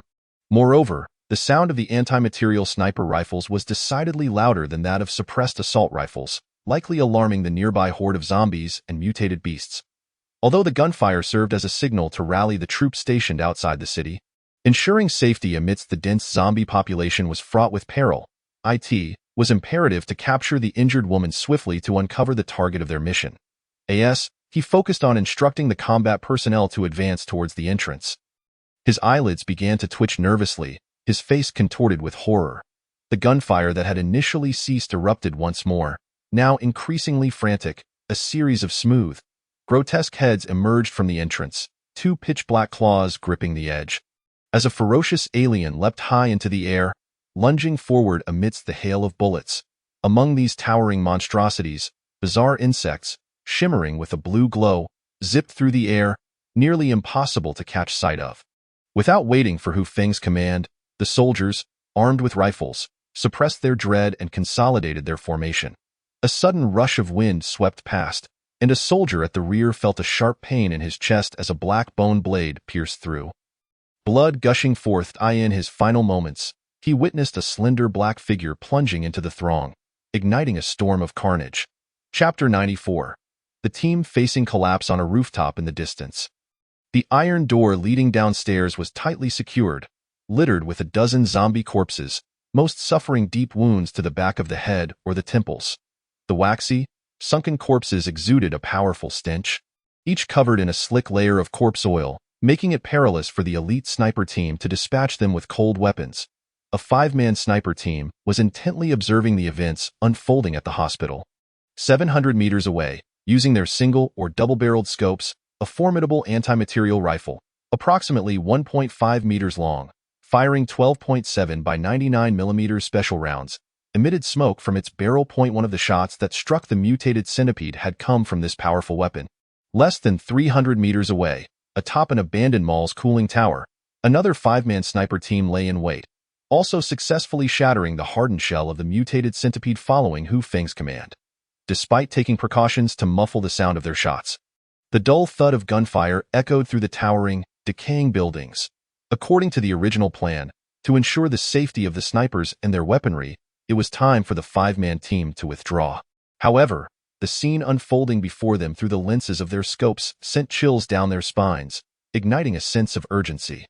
With the colossal mutated centipede severely wounded and vanishing from sight, the combat team below had easily subdued their target, but just as they were about to secure their prize, unexpected complications arose. The intelligence they had gathered proved erroneous. It appeared that the opposing new humans were far more numerous than anticipated, with at least a dozen monstrous entities emerging from the entrance of the air raid shelter. These creatures were grotesquely shaped, with sharp teeth, swift movements, and a tendency to vanish like the wind, making it nearly impossible for even the most precise snipers to track their trajectories. Adorned in smooth, sturdy exoskeletons, with tails resembling whips that possessed terrifying piercing capabilities, these relentless monsters seemed unconcerned by the damage inflicted by assault rifles. With wisps of smoke rising from their bodies, they charged into the crowd, inflicting grievous losses on the combat team. The snipers, witnessing their comrades facing slaughter, were unwilling to retreat lightly. They set up the anti-material rifles along the rooftop's edge, preparing to provide support. With the immense destructive power of the anti-material rifles, even a near miss would likely deal significant damage to these frenzied creatures. The snipers, fully focused, tracked a wounded alien dragging a broken leg, their fingers slowly applying pressure on the cold trigger. Suddenly, glistening metallic claws clamped tightly around the rifle, and a smooth, curved head rose in their sights, its thin lips quivering rapidly, droplets of saliva cascading from its razor-sharp fangs. The frenzied canine-like alien, with its robust hind limbs clinging to the building's exterior, violently swiped at the rifle, sending it careening away. A sharp tail sliced through the air, severing the throats of both the sniper and the observer. Spraying blood in a gruesome arc, a soldier stationed at the rear, tasked with keeping watch, widened his eyes in horror, his twisted face raising his weapon to fire. The suppressed short assault rifle spat smoke, unleashing a rapid barrage of bullets towards the alien, causing debris to fly as the rounds thudded against the building. In that instant, the canine alien landed heavily mere feet away from the soldier. Its claws poised to strike with a scream. The soldier's camouflage uniform was shredded, a gaping wound nearly the size of a bowl appearing where flesh once was, stark white bones contrasting against the crimson spray. The soldier, horrified at his injury, attempted to staunch the flow of blood but collapsed, struggling for a moment before falling still. The canine alien slowly raised its gaze towards the remaining two in a panic, its eyeless face seemingly brimming with detectable rage, its retractable fangs glistening as it exhaled icy breath. At that moment, from the direction of the cooling tower atop the mall, a piercing scream echoed. From afar, a shadow darted through the sniper team's ranks, tossing living bodies high into the air, only for them to plummet to the ground with despairing wails, faced with the alien's frenzied retaliation. It seemed that the two sniper teams were destined for complete annihilation. At this juncture, Hufeng was in dire straits. In the span of merely 2 to 3 minutes, over half of his elite soldiers had been slaughtered, leaving only 6 or 7, including himself, relying on Jiang Yanan's second evolution mantis zombie to barely hold on. Since the messenger alien launched its lethal attack from the rear, aside from dragging Wang Pengzi and Fu Booping into the dark passage, the aliens had unleashed wave after wave of reckless assaults, even as bullets riddled their bodies, causing gaping wounds and spilling smoke-filled blood, even as limbs were shattered and flesh was torn asunder. They remained singularly focused on one goal, to close in and eliminate all human perpetrators. Amidst this chaotic scene, Jiang Yanan, filled with despair, had no choice but to command her mantis zombie to join the fray. Otherwise, she and Yin Shuang would likely meet a similar fate. As gunfire dwindled, the assault rifle bullets proved insufficient to decisively quell the alien threat, if they could not swiftly dispatch the aliens. The acidic blood spilling from their bodies would soon reveal to the soldiers the true meaning of agony. Moreover, the air was thick with the presence of arm-thick, crystalline, tiger-headed venomous wasps, leaving the agile mantis zombies expending most of their energy contending with these not-so-tiny adversaries. Were it not for the mantis's resistance to potent toxins and its extraordinary speed, evading the onslaught of these venomous wasps would have been a daunting task. Witnessing the dwindling number of soldiers capable of retaliating, while the sounds of support vehicles with heavy machine guns echoed from hundreds of meters away, both Hufeng and Jiang Yanan were bathed in cold sweat, their expressions tinged with despair. Neither had anticipated the thickness and hardness of the iron plate they had encountered. A better offer or 2 future commitments might have sufficed, especially since they represented thousands of loyal soldiers of the state. Little did they realize that Hufeng's deviation from the plan and the extraordinary strength of the mysterious man's group had led to this dire situation, leaving her filled with regret.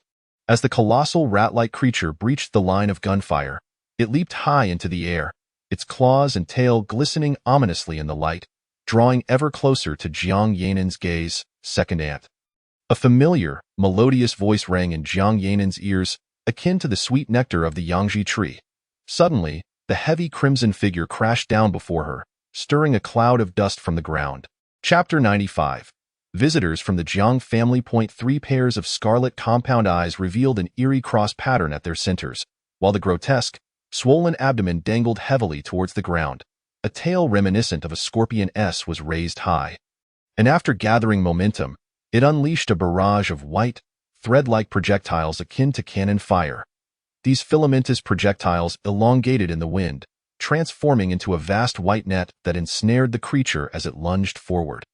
Upon closer inspection, the strands resembled steel wire, adorned with minuscule serrations, writhing and contracting as if alive, intent on forcefully embedding themselves into the creature's flesh, aiming to rend it into countless fragments.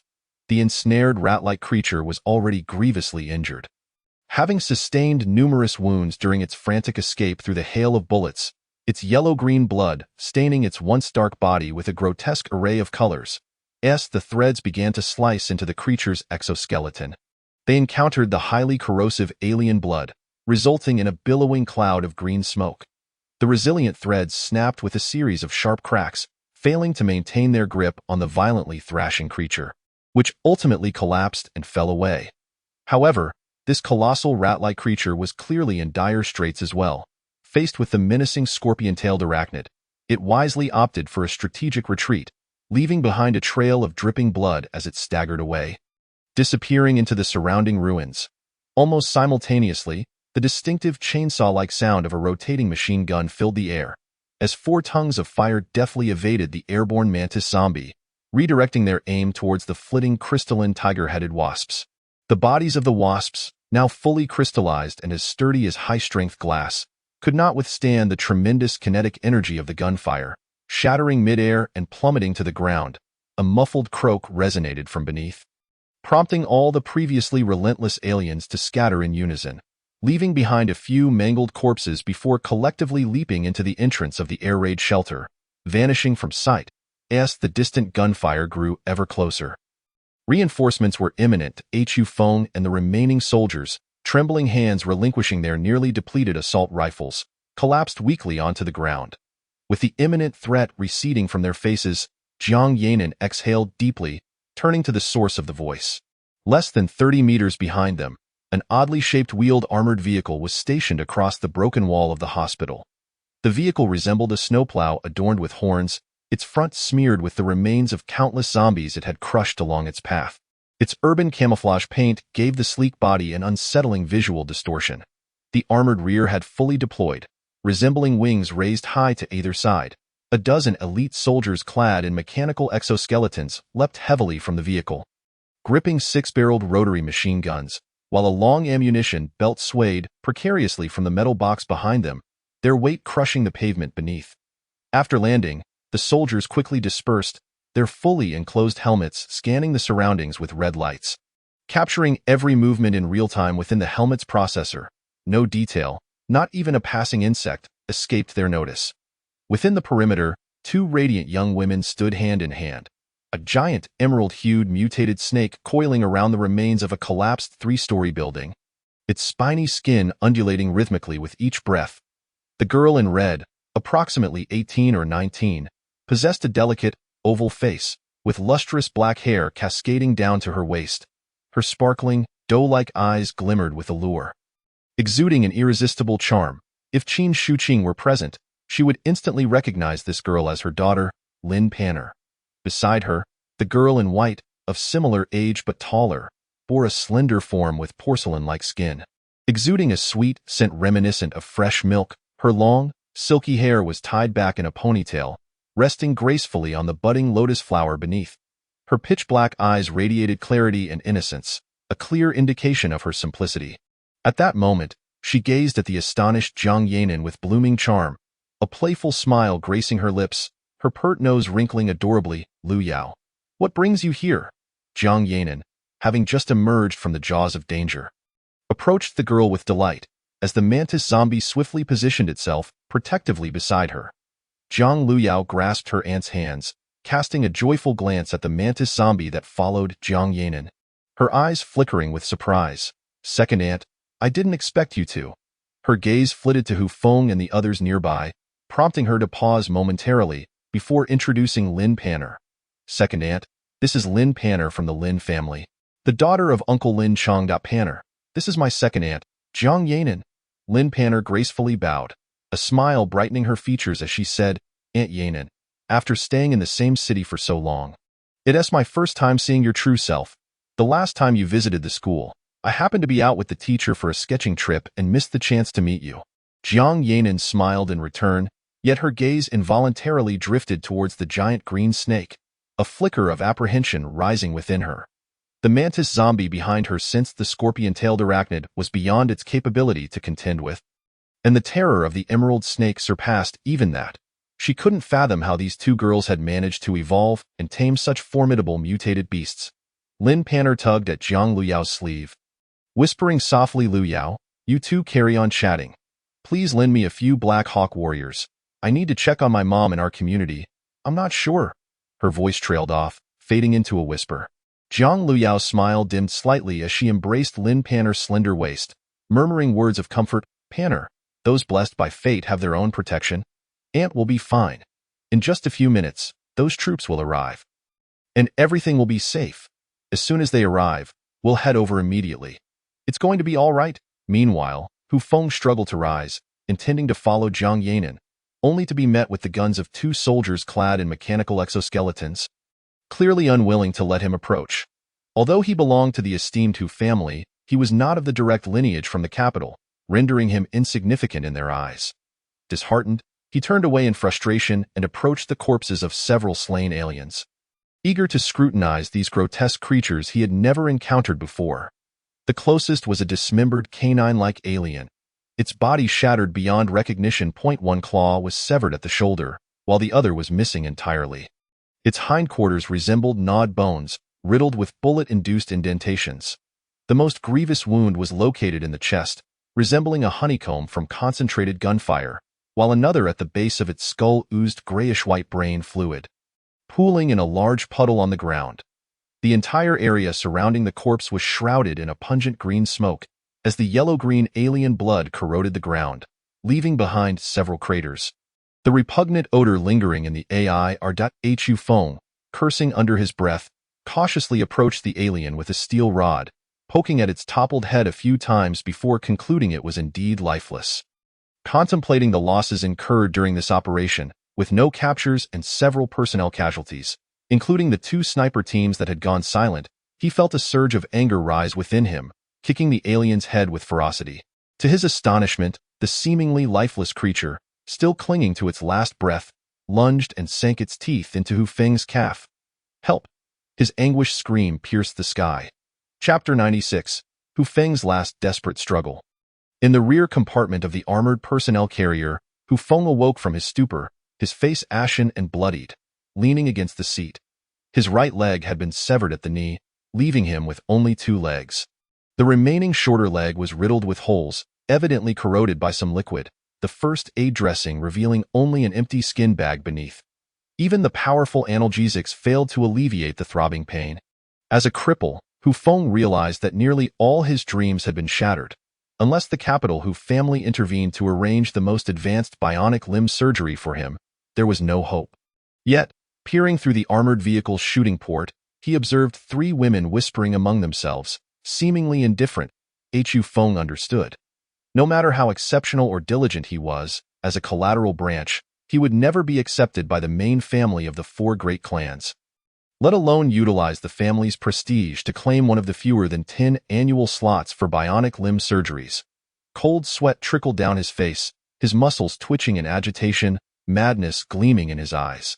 He seized the orderly attending to him, gripping his collar tightly and demanding, "Have our people entered the air raid shelter? Did they capture anyone?" The orderly hesitated for a long moment, his youthful face flushing as he stammered. Squad leader Wang led a team inside, but they saw nothing. Having lost 7 or 8 brothers, Minister Jiang and 2 summon monsters arrived at the cave entrance, only to begin to hesitate, likely deterred by the ominous presence lurking below. Hu Feng, with a twisted visage and bulging veins, resembled a fiend clawing its way out of hell, fiercely holding onto a trembling aide while whispering frantically in their ear. Outside the armored vehicle, the Jiang family's Black Hawk Guard, clad in mechanical exoskeletons, formed a formidable circle around the armored vehicle, ensuring the protection of Jiang Yanin and her two companions. The onlooking soldiers, after tending to their fallen comrades, were frantically attempting to use various objects as makeshift platforms to transport the alien corpses. However, no matter the material, upon contact with the alien blood, it would shatter, dissolve, or disintegrate instantly. This left the soldiers in a state of despair, their frustration palpable. Ultimately, they resorted to photographing the scene before discarding most of the limbs, salvaging only the heads and tails for transport. Zhang Luyao, puzzled, turned to her aunt and inquired, "Second aunt, shall we not lend a hand?"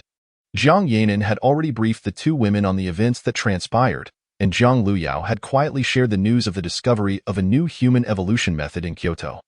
At this moment, the surprise she felt upon meeting Zhang Luyao had faded, replaced by a melancholic gaze fixed on the entrance of the air raid shelter as she murmured, "Captain who is too anxious.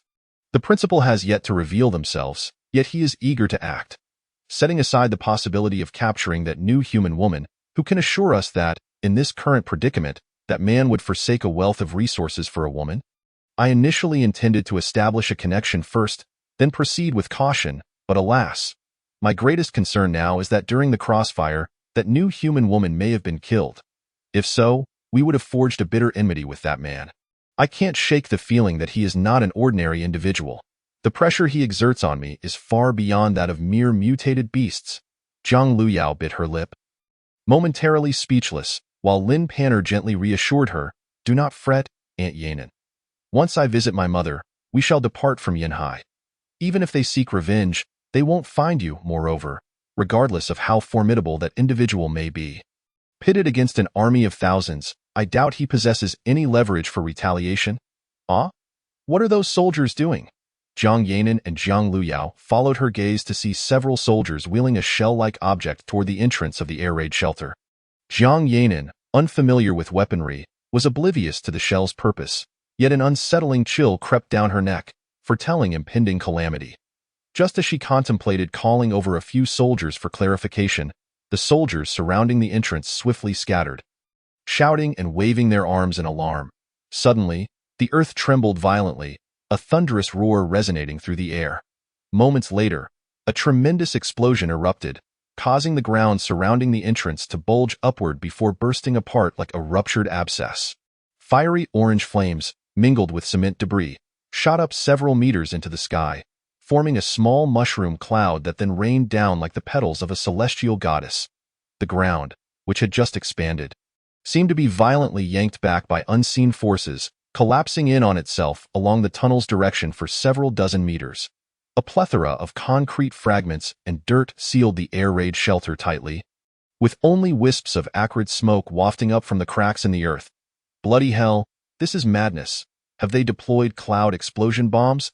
Such intense hatred," exclaimed a member of the Black Hawk Guard, who had opened the folding bulletproof shield on his left arm to shield the group, spitting out the dirt that had splattered into his mouth, his voice laced with indignation. Jiang Yanin's complexion turned pale as she grasped the soldier, her expression grave as she demanded, "What is a cloud explosion bomb? Speak quickly." "Report, Second Miss. The principles behind a cloud explosion bomb are rather complex, and you might not comprehend even if I explained. In any case, it is an incredibly potent type of explosive. Whatever might be hiding in that air raid shelter will either be incinerated to ash or suffocated to death. None will survive." Jiang Yanin's face drained of color. She was acutely aware that there were not merely 2 or 3 survivors in the shelter. From the small nurses who had accompanied her, she learned that at least several ordinary people were part of that team, including the nurse Tong Yin. Fury ignited in her eyes as she glared at Hu Feng, who had retreated to the rear of the vehicle, his face twisted into a disturbing grin, now devoid of its earlier vigor. Seeing the wrath in Jiang Yanin's gaze, Hu Feng felt a sense of twisted satisfaction. "Let it all be destroyed. Why should I bear this suffering alone? Let them all perish. As for revenge, who cared? At worst, it would be death, and in his current state, he felt little difference from being dead. Perhaps he could even take a few beauties along with him, if reality offered no solace. A ghostly marriage would suffice, With a resounding thud, he slammed the vehicle door shut and issued a retreat order through his earpiece. A dozen armored personnel carriers abandoned the Black Hawk's vehicle, speeding away along the original route as the sounds of gunfire erupted once more. Chapter 97. Surviving the aftermath in the afternoon, with the sun hanging high, its merciless rays scorched the earth. It was precisely 1 o'clock, and the entrance to the air raid shelter, having endured the baptism of explosions, appeared particularly desolate and mournful. The tendrils of smoke had long dissipated, leaving behind only mounds of blackened earth accumulated in the circular pit, silently narrating the harrowing events of the morning's explosion. The horde of zombies, initially drawn in by the deafening blast, had gradually dispersed, leaving only a few straggling zombies wandering about. Their once grotesque visages, previously ravaged by decay, had now reformed, though devoid of skin, rendering them even more repulsive and chilling. Amidst this eerie silence, a lithe figure suddenly darted past like a specter. Swift and agile, she wielded her elbow blade with lethal precision, slicing through the air with gleaming arcs. With a series of crisp snaps, each zombie's cervical spine was severed in an instant, their gaunt heads rolling to the ground like overripe fruit, stirring up clouds of dust. Simultaneously, Chaija, accompanied by the Black Tiger mutant, arrived at the former tunnel entrance, his countenance ashen with rage and hatred. His eyes blazed like raging flames, filled with fury. He bent down to pick up several heavy machine gun shell casings. Their residual gunpowder sent lingering in the air. These shells felt burdensome in his grip, amplifying a profound sense of helplessness within him. Currently, such formidable firepower was a rarity, he mused. Undoubtedly, this was the work of the well-equipped forces from the northern part of the city. However, he was utterly unprepared for how swiftly they had located the hospital situated in the city center. Furrowing his brow, his mind replayed the images of the group he had let go. Could it be that one of them had divulged the secret of this place to the military? The realization that his past compassion and tolerance had led to such dire consequences left him feeling hollow. All emotions evaporated in that instant, replaced by an insatiable fury that surged like a volcanic eruption, uncontrollable. Initially, he had assumed that Qin Shuqing and her companions had encountered some troublesome mutated beasts or high-level evolved zombies. But he never imagined that the army would resort to using such devastating weaponry. The mutants held a distinct advantage when facing mutated beasts or zombies, especially in confined spaces like the air raid shelter. Yet, against the army's heavy-duty assault weapons, the mutants were likely to suffer grievous losses, especially with Qin Shuqing and Wen Jie among them. Just as a murderous intent surged within Chaija, a message from the Queen brought him unexpected joy. There were survivors buried deep underground. Grasping the edge of the Black Tiger's massive bone plate, he leaped onto its back eye in the distance. Huang Dan's long tail swayed, ensnaring the Black Tiger's tail hook and allowing her to elegantly land behind Chaija. The Black Tiger let out a low growl as it raced swiftly along the path indicated by Chaija. On the other side of the air raid shelter tunnel, the heavy iron door had been deformed by the blast shockwave, protruding outward with a substantial bulge and cracking open a gap the width of 2 fingers. Inside, the circular steel winch had warped under temperatures soaring to 2,000 or 3,000 degrees, with several barriers jammed tightly in the cement wall's crevice, rendering it unable to open normally. In a state of urgency, Chaija gripped the door's edge, straining his arms with inhuman strength, yet the iron doors remained immovable.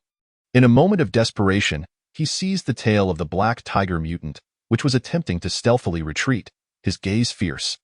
The Black Tiger muttered a few sounds of discontent before reluctantly positioning its massive body before the iron door. Huang Dan, squatting on the tiger's back, sprang into action, her elbow blade slicing through the gap in the Black Tiger's chest plate. A torrent of yellow-green viscous blood sprayed forth, coating the warped iron door, which quickly emitted a thick, acrid smoke. The door melted away like snow under boiling water, soon revealing a nearly meter-wide opening. A rush of air rapidly surged past Chaija, accompanied by a howling wind that rushed into the dark tunnel. After all, situated at the far end of the explosion, the cavity here remained largely intact, having escaped the fatal impact. Chaija stepped forward, his footfalls stirring up clouds of black dust, an acrid stench assaulting his senses. The fungal carpet that once enveloped the entire air raid shelter had succumbed to the searing heat of 3,000 degrees, reduced now to a carpet of ashes strewn across the ground. while the cement walls bore the scars of flames that had licked their surfaces. The cables overhead, melted by the intense heat, hung down like twisted, lifeless serpents, dangling in the air. Anxious and restless, Chaija held his breath and activated his emergency flashlight. Hastening toward the living quarters, where anomalous life signals beckoned him, the entrance to the branching passage leading to the rest area. A large mass of blackened debris obstructed the way. Several canine or giant rodent-like creatures had curled up together, forming a barricade at the outer edge. These creatures had been almost entirely flattened by the immense pressure generated by the explosion, their hardened bones shattered into irregular fragments, their bodily fluids completely vaporized, merging with the remnants of the fungal carpet to form a protective wall around the living area. Chaija exerted force to push aside this outer layer, revealing once more the immense form of the giant frog warrior. Now, the giant frog warrior appeared pitiful, barely clinging to life. 6 massive limbs, once embedded in the walls, had been reduced to just 2 that remained relatively intact, the others having been violently torn apart. One eye was burst open, and the once slick, mucus-covered body was now marred by numerous cracked and parched areas, with more than half of its blood evaporated.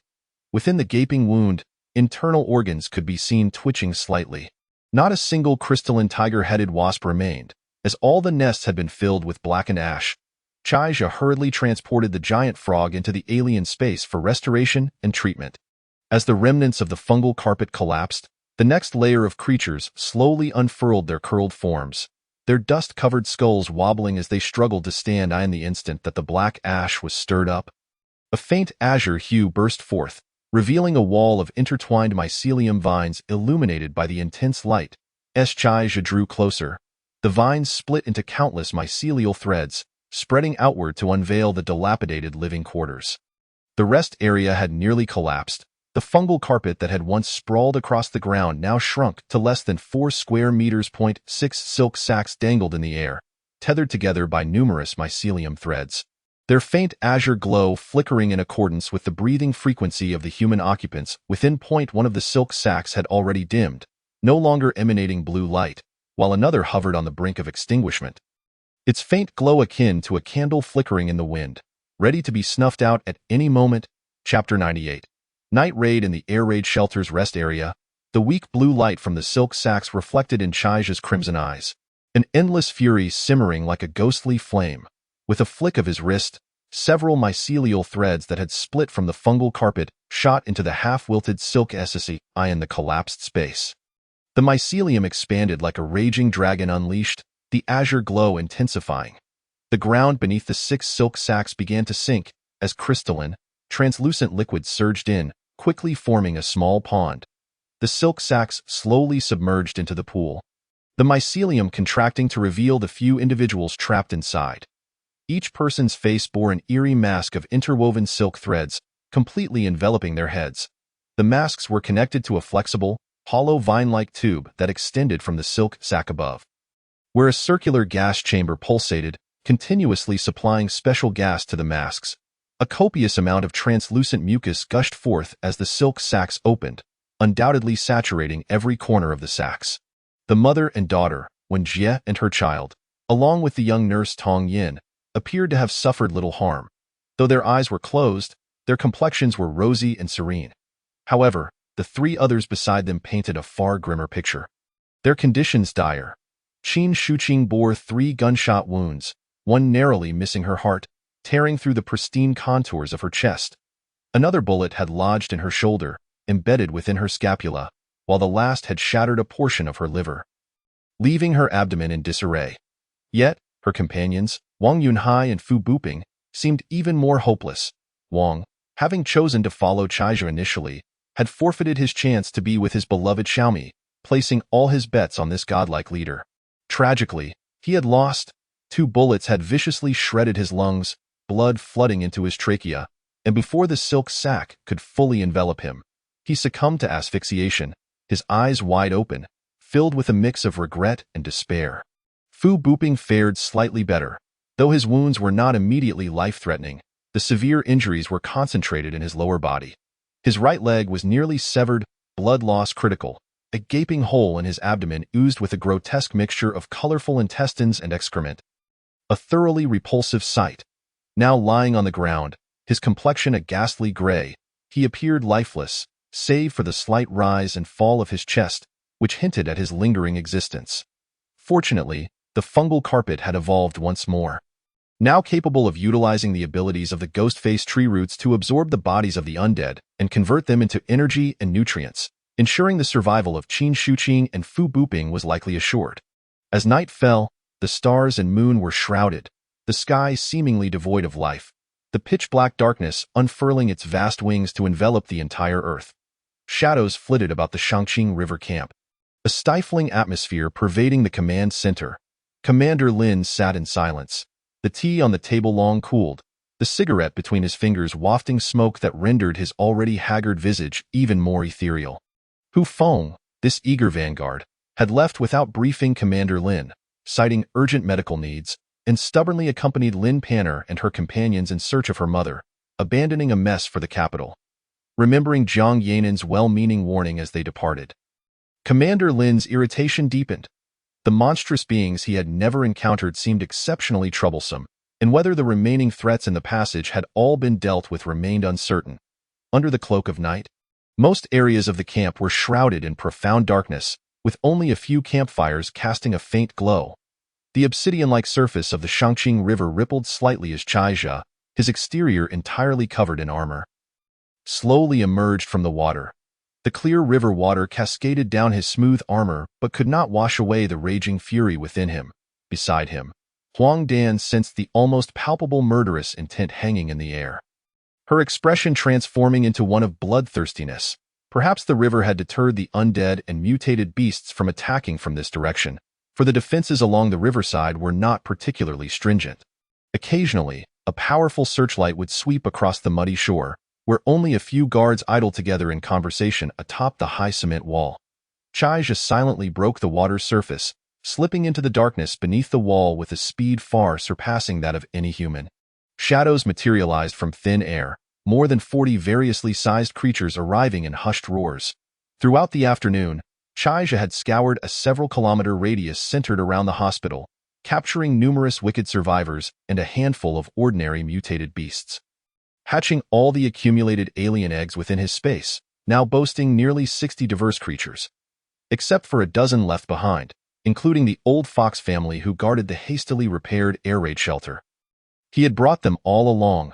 Huang Dan, accompanied by a few agile messengers, gracefully leapt into the air, her sharp claws digging into the wall, swiftly vanishing into the shadows atop the wall after a few bounds.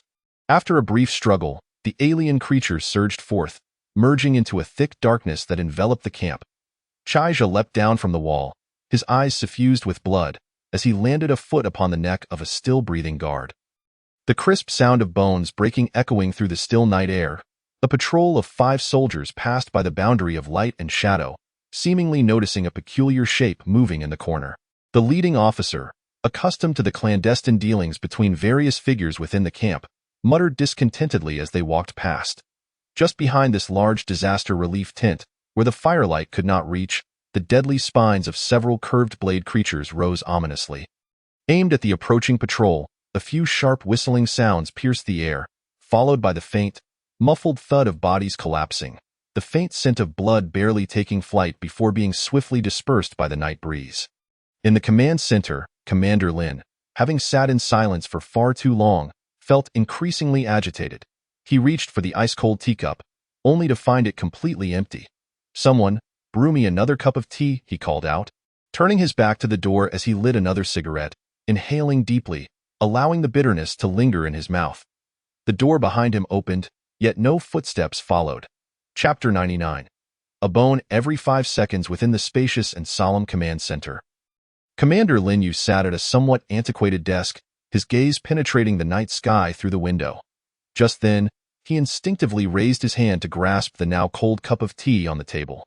However, as his fingertips brushed against the icy surface, an unsettling sensation coursed through his chest. Suddenly, a chill crept up his spine, as if a gust of sinister wind had blown straight into his marrow.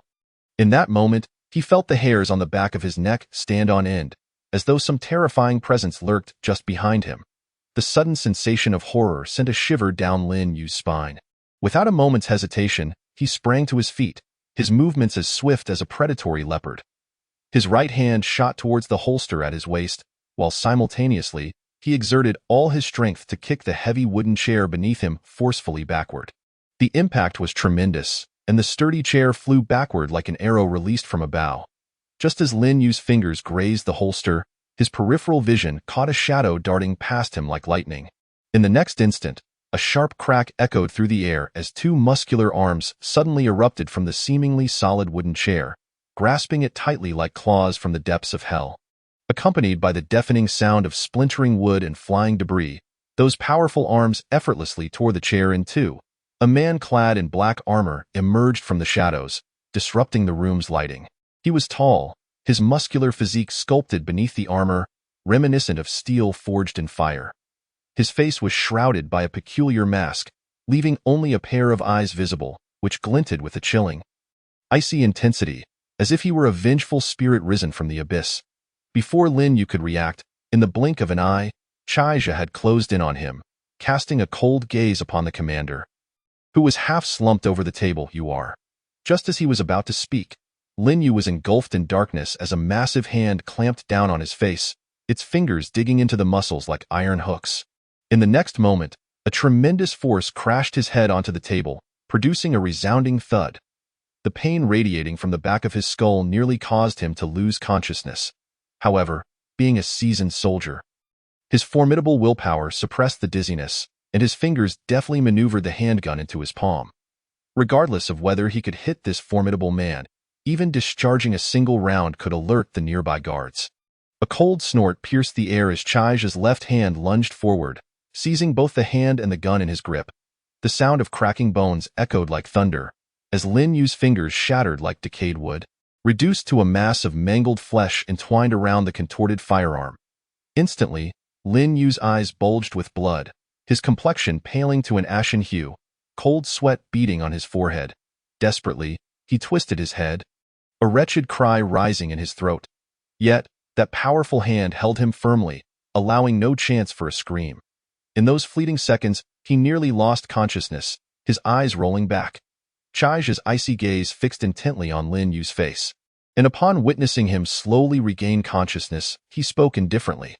There is no need for self-introductions, is there? You should have known I would come for you when you targeted my woman. Listen carefully. I want to know who attacked us today. Remember, every single person involved. Do not attempt to provoke my wrath further. Had it not been for our shared humanity, I would not grant you the opportunity to converse tonight. I will release you now, but you would be wise to remain silent. Of course, if you wish to test me, that is entirely your choice. How to proceed next is entirely up to you. With that, Chaija effortlessly pulled Lin Yu to the ground, placing a foot upon his chest. In that moment of descent, Lin Yu instinctively pushed against the ground with both hands, only to feel a sharp pain radiate from his right hand. Drawing a gasp from this self-proclaimed strongman of the military, nearly causing him to lose consciousness again.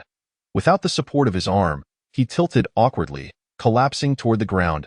As he fell, his gaze pierced through the gap at the waist of the armored man before him, clearly spotting four monstrous creatures, each exceeding 3 meters in length, hanging ominously from the ceiling above the command room and the 2 windows. Their black forms resembled voids, devouring the room's light, motionless as they coiled in the corners. Silently awaiting their next prey, a chill ran through Lin Yu's heart as he realized he had no escape. He suppressed the instinct to cry out for help, forcing himself to maintain composure as he gazed up at the man standing over him. I do not know who you are. Perhaps there has been a misunderstanding with my subordinates, or perhaps you have suffered some harm. But you must understand that you are now facing one of the few remaining regular armies and the populace of our nation. It is imperative I remind you that you cannot prioritize your personal desires and greed over the lives of these thousands of survivors. Should you agree to surrender the supplies you obtained from the warehouse and disclose how you command these creatures, I may consider leniency regarding your unlawful actions. Otherwise, you will face a comprehensive manhunt across all survivor bases, leaving you with nowhere to hide. Chaija listened for a moment, and upon hearing this, he erupted in furious laughter. Huh? Are you out of your mind? What are you, to pass judgment? Look around at the ever-stronger zombies and mutant beasts. Do you genuinely believe that with your limited equipment and these few thousand people, You can endure until humanity regains its place at the pinnacle of the food chain? Spare me your ramblings. I will give you 5 seconds to tell me the names of those involved and their current whereabouts. 1 extra second, and I will break a bone. If you do not speak within a minute, I will end your life myself. 5.4.3. Lin, you could no longer contain the fury of being disregarded and growled softly. Damn it, killing me won't save you. As if to affirm his words, a series of gunshots erupted from outside the room, accompanied by panicked cries. Moments later, the doors to the command room were flung open, and several armed guards rushed in. Some bore traces of dirt and grime, their expressions frantic as they prepared to report something, only to freeze upon seeing their commander being subdued by a shadow. Instantly directing their rifles at the calm Chaija. What are you doing? Let go of our commander. Chaija paid no heed to the anxious guards. Lowering his gaze to Lin Yu, he coldly stated, Time's up, one bone. I'll help you choose.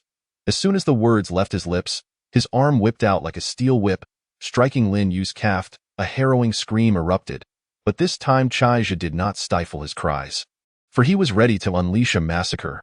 Crack! Lin Yu's leg shattered, bone protruding grotesquely as blood gushed forth. Speak. If you do not, I cannot guarantee you will remain conscious long enough to see the blood flow cease. I do not wish for more lives to be lost, even if this is all you're doing, so it would be wise for you to comply. Behind them, muffled groans echoed incessantly as curved blades danced among the crowd. Guards fell, blood gushing from their throats as they dropped their shattered rifles, staggering and clutching their necks as they collapsed. Huang Dan slowly rose from a crouch, deftly flicking the blood from her elbow blade.